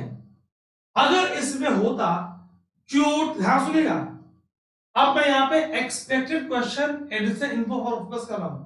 अगर यहां होता Kyoto recognized, Kyoto recognize green house gases, अगर ये होता तो स्टेटमेंट 1 गलत होता। अगर ये होता तो, क्योटो मेंशन नहीं है तो स्टेटमेंट 1 सही है। ध्यान सुनना, मीथेन और नाइट्रस ऑक्साइड ये दोनों क्योटो रिकॉग्नाइज्ड है। Listen very carefully. Ozone, ozone which is present in troposphere, ozone which is present in troposphere, यहां देखिए, this ozone is called negative, this ozone is called bad, this ozone is called toxic, this ozone is called low ozone। Clear है? This is component of, अभी आगे use करेंगे, ध्यान सुनिए आज ही, photochemical smog. This is component of Los Angeles type of smog. This is component of oxidising smog and it is harmful, it is greenhouse gas, localized in distribution, it is harmful, it causes photo oxidation of chlorophyll, damage to chlorophyll। so statement 1 is correct। so my dear friends, आगे और समझेंगे। एक IPCC intergovernmental panel on climate change का estimate था, if all green house gases are taken out from the lower atmosphere, temperature of earth surface and lower atmosphere will drop to -15 to -20 degree Celsius depending upon localized concentration of greenhouse gases. Intergovernmental panel on climate change का एक अनुमान था कि अगर निचले वायुमंडल के सारे हरित गैसों को बाहर निकाल दें तो उनके कंसंट्रेशन के according temperature will drop to -10 to -15 to -20 degree. So statement 2 is also correct. C both 1 and 2 आपके लिए राइट आंसर है. डियर फ्रेंड्स, बहुत ध्यान सुनना, डिस्कशन में से क्वेश्चन आपके एग्जाम में आएगा. So greenhouse gases वो है all of you know as we have discussed in the earlier sessions. जो नए उनके लिए greenhouse gases are transparent for incoming solar radiation. सन से आने वाली रेज को वो अलाउ करेंगी, they are transparent. But when these rays are coming back from the earth surface, they will absorb them. So take statement 1 is correct. और greenhouse gas आप देख पा रहे हो HFCs, CFCs, black carbon and brown carbon. Black carbon, brown carbon ये indirect है, direct नहीं है. Clear? So listen very carefully and we are now going through expected question. 3-4 lines बोलूंगा, बहुत इंपॉर्टेंट है. For tropical region between tropic of cancer to Capricorn, water vapor most important natural greenhouse gas not recognized by Kyoto. Second, for tropical region methane is most important greenhouse gas recognized by Kyoto. तीसरा, globally CO2 is most important greenhouse gas because of maximum concentration. ठीक, with ozone present in troposphere not found in the form of layer as a component of PCS smog, oxidizing smog is greenhouse gas. आगे और बात करेंगे. सो आपको ये green houses दिख रही हैं.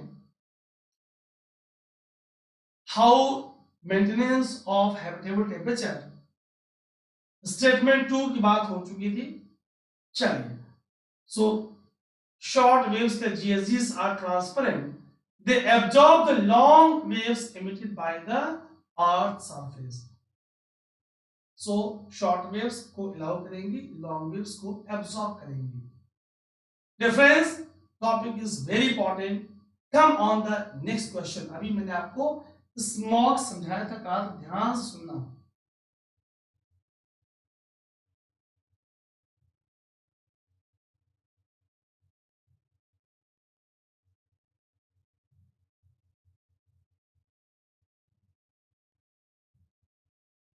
Ozone is the primary component of the photochemical smog. Okay, let's see. Heavy traffic, low temperature and breeze are the early condition for formation of smog. It is common in both urban and rural areas. हम smog को fog, FOG, fog से confuse नहीं करेंगे. ठीक, my friends, have a look here. Be ultra attentive. Ozone is a component of PCS. Yes, statement is correct. अभी लिख दूंगा. Heavy traffic, photochemical, that means high light, high temperature. ठीक है. Breeze, no, stagnant air, move करेगी, wind motion में होगी तो smog formation नहीं होगी. ध्यान सुनना, लो टेम्परेचर पे क्लास, ध्यान सुनना, B alternative, London type of smog, reducing type of smog. ध्यान सुनना बिल्कुल, London type of smog, reducing type of smog, classical smog 1950-52 London, coal के जलने से विंटर्स में अर्ली मॉर्निंग आवर में रिपोर्ट हुआ. तो लो टेम्परेचर में क्या पॉसिबल है? रिड्यूसिंग लंदन और क्लासिकल स्मॉग. लेकिन वहां पे, अगर वहां पे भी जाए हम तो breeze no. So statement 2 is not correct. यहां पे फॉग हो, स्मॉग नहीं, क्योंकि smog equals to smoke plus fog. This works का पीछे बताऊंगा आपको on the next PPT. So this is also not correct. So D1 only is the right answer. आइए और डिटेल में देखते हैं। Smog, photochemical smog is created when sunlight reacts with certain airborne pollutants. कौन कौन से इसके component? Volatile organic compounds, particulate matter, NOx, SOx, more and more in the class smog. ठीक?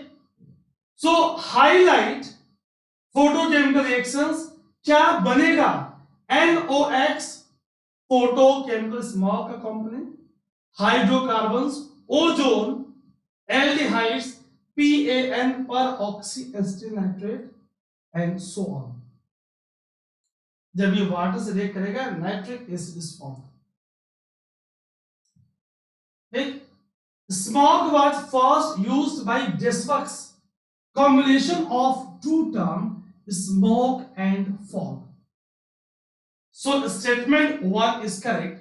Photochemical smog is produced when sunlight reacts with the nitrogen oxides and at least one volatile organic compound in the atmosphere. Nitrogen oxides comes from vehicles, traffic, car exhaust, coal power plants and factory emissions. And VOCs कहाँ से? Gasoline, paint and many cleaning solvents. और इनका reaction कितनी बार आप देखोगे आजकल तो कई शहरों में गर्मी का मौसम है, मई जून का महीना है, लंबा ट्रैफिक जाम है ना, इंटेंस सनलाइट है, व्हीकल्स का एमिशन है, फोटोकेमिकल रिएक्शंस हो रही है, पैन की फॉर्मेशन पर ऑक्सी बेंजोइल नाइट्रेट की फॉर्मेशन, आंखों में जलन, पैन कॉजेस और आपको ब्रीदिंग प्रॉब्लम, इस तरह की बेचैनी हो रही है। Clear? More vehicles, VOCs containing products, volatile organic carbons. Ground level ozone is tropospheric ozone. तो सनलाइट इनसे रिएक्ट करके ozone is the primary component. The statement 2 is not correct. Smog refers to hazy air, breathing condition को difficult करना, है ना? यहाँ पे breeze नहीं, यहाँ पे स्टेगनेंट एयर है। Smog is common in big cities with lot of industries and traffic. Los Angeles, California, Mexico, हमारा दिल्ली भी कम नहीं है ना? Come on the next question, बहुत प्यारा क्वेश्चन है, वेरी कंसेप्चुअल क्वेश्चन है।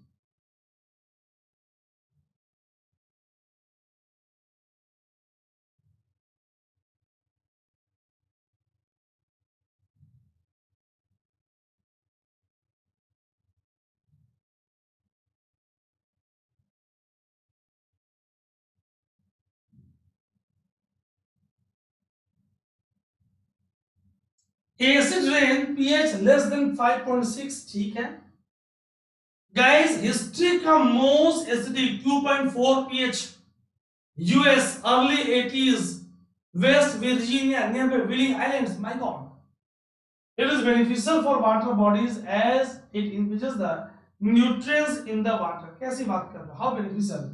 Always occurs in the wet form, no, dry form का इंपैक्ट ज्यादा है। एनसीईआरटी क्लास 12 बायोलॉजी बहुत अच्छे से पॉल्यूशन के चैप्टर में समझाया हुआ है, ठीक है। सो 2 is not correct, 3 is not correct, A1 only is the right answer. Statement 1 is correct, 3 is not correct, but obvious 2 is also not correct. Acid rain or acid deposition is a broad term. Any form of precipitation with acidic component pH less than 5.6, sulfuric acid, nitric acid, है ना? This can also include wet form or dry form, rain, snow, fog, hail, even dust, forest के ऊपर। The statement 2 is not correct, but obvious it will increase acidity. तो always ये fresh water ecosystem को damage पहुंचाएगा, harmful to the fishes, algaes, aquatic life. Acid rain में देख पा रहे हो, dry deposition is also there when reacts with atmospheric moisture, sulphuric acid, nitric acid. अब हाइड्रोक्लोरिक एसिड और डाइल्यूट कार्बोनिक एसिड भी इसका कंपोनेंट है। ठीक, चलिए ये आप देख पा रहे हो, how dry form, how they react with the moisture. Come on the next question. Acid rain increases the quantity of friendly nutrients in the soil. Okay, ध्यान से देखना। Enhances the fungal disease in aquatic life and forest. Impact of acid rain is less on soil in India because Indian soils are mostly alkaline. देखते हैं क्या करते हो आप।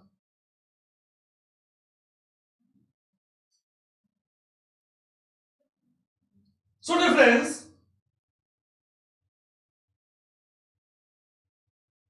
how acid rain will increase the quantity of friendly nutrients.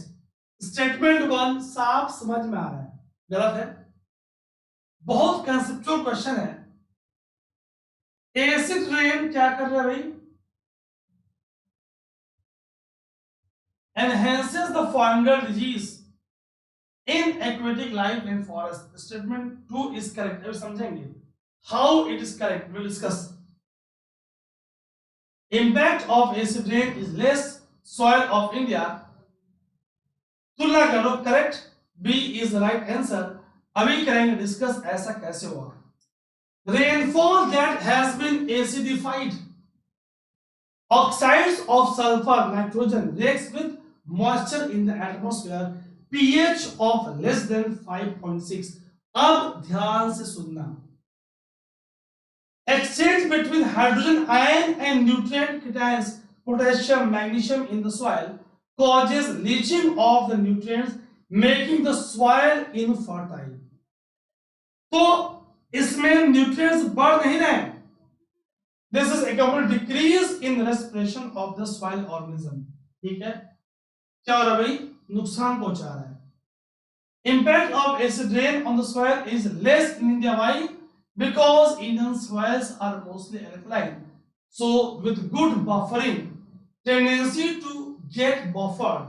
Statement 3 is correct, 2 is correct। बहुत ध्यान सुनना, optimum pH for most bacteria and protozoa is nearly neutral। अच्छा, most fungi prefers acidic environment, blue green algae bacteria prefers alkaline environment। तो acidic होगी तो bacteria, cyanobacteria की growth न के बराबर और फंगल ग्रोथ बढ़ेगी। जनरलाइज स्टेटमेंट है, but this line is very important. For bacteria and protozoa around 7 pH, for algae 7 point something, for fungi less than 7।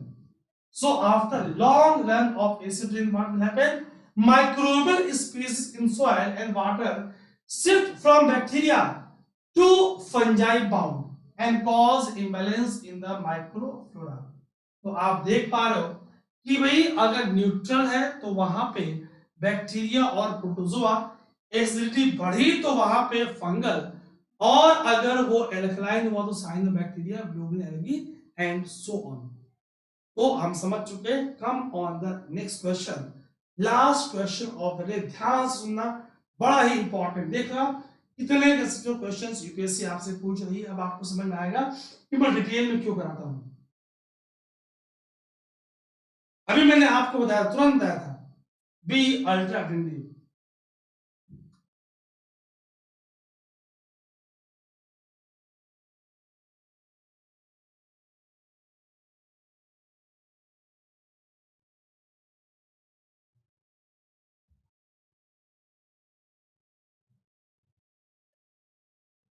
Process by which radiation from planet's atmosphere warms the planet's surface to a temperature above what it would be without this। ठीक है, अगर atmosphere ना होता तो long waves को absorb कौन करता?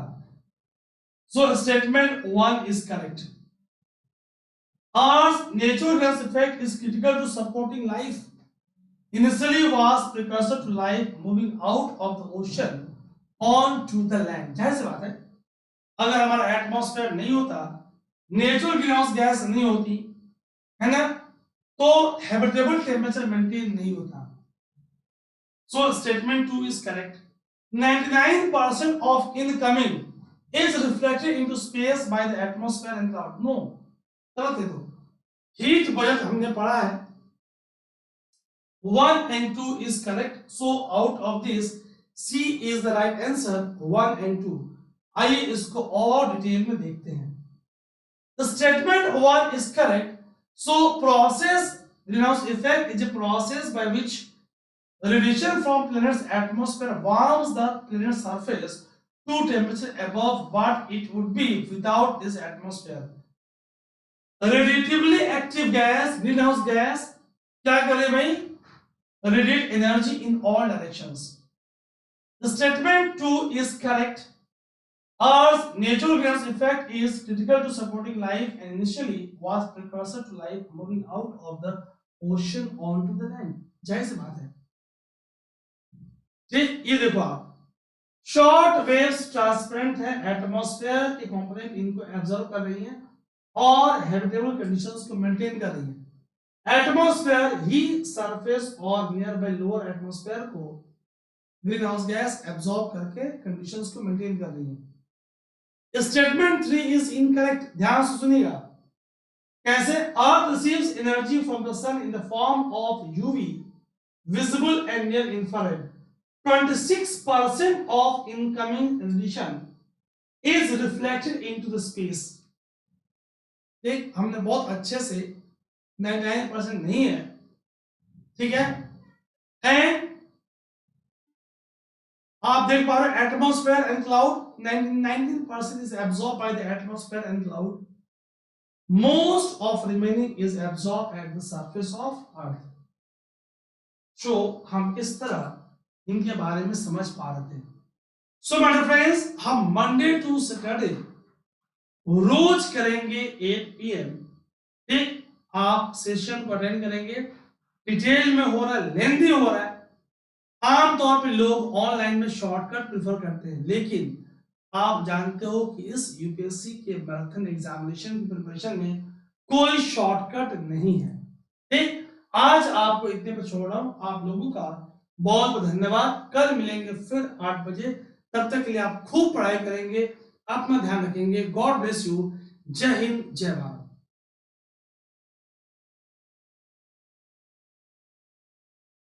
So guys, आप लोगों का बहुत बहुत धन्यवाद जो आप लोगों ने ऑसम झमाझम परफॉर्मेंस दी है। और मैं आपको बिल्कुल याद दिला दूं कि स्क्रीन पे आपको लिंक्स दिख रही हैं, फाइन, और नीचे डिस्क्रिप्शन में टेलीग्राम चैनल का लिंक है। बहुत सारे आपके लिए कंटेंट्स, क्वेश्चंस यहां मिलते रहेंगी, आप उसे ज्वाइन कर लेंगे। और अपना बहुत ध्यान रखें guys.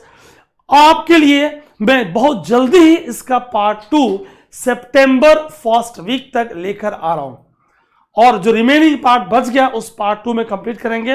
And guys, very soon, last week of August 2023 हम लोग महा marathon geography more than 30 years previous series के लेकर आ रहे हैं। That will be more than 12 hours. जितनी मैक्सिमम यूट्यूब अलाउ करेगी उतना हम लोग मैक्सिमम लॉन्गेस्ट वीडियोस पे अपलोड करेंगे। God bless you. इसी तरह वीडियो को लाइक शेयर कमेंट करते रहेंगे। आपके लिए एक इन्फो है, have a look on screen. ये मैं आपको नहीं बता रहा कि आपको ये भी करना है। Okay guys, thank you.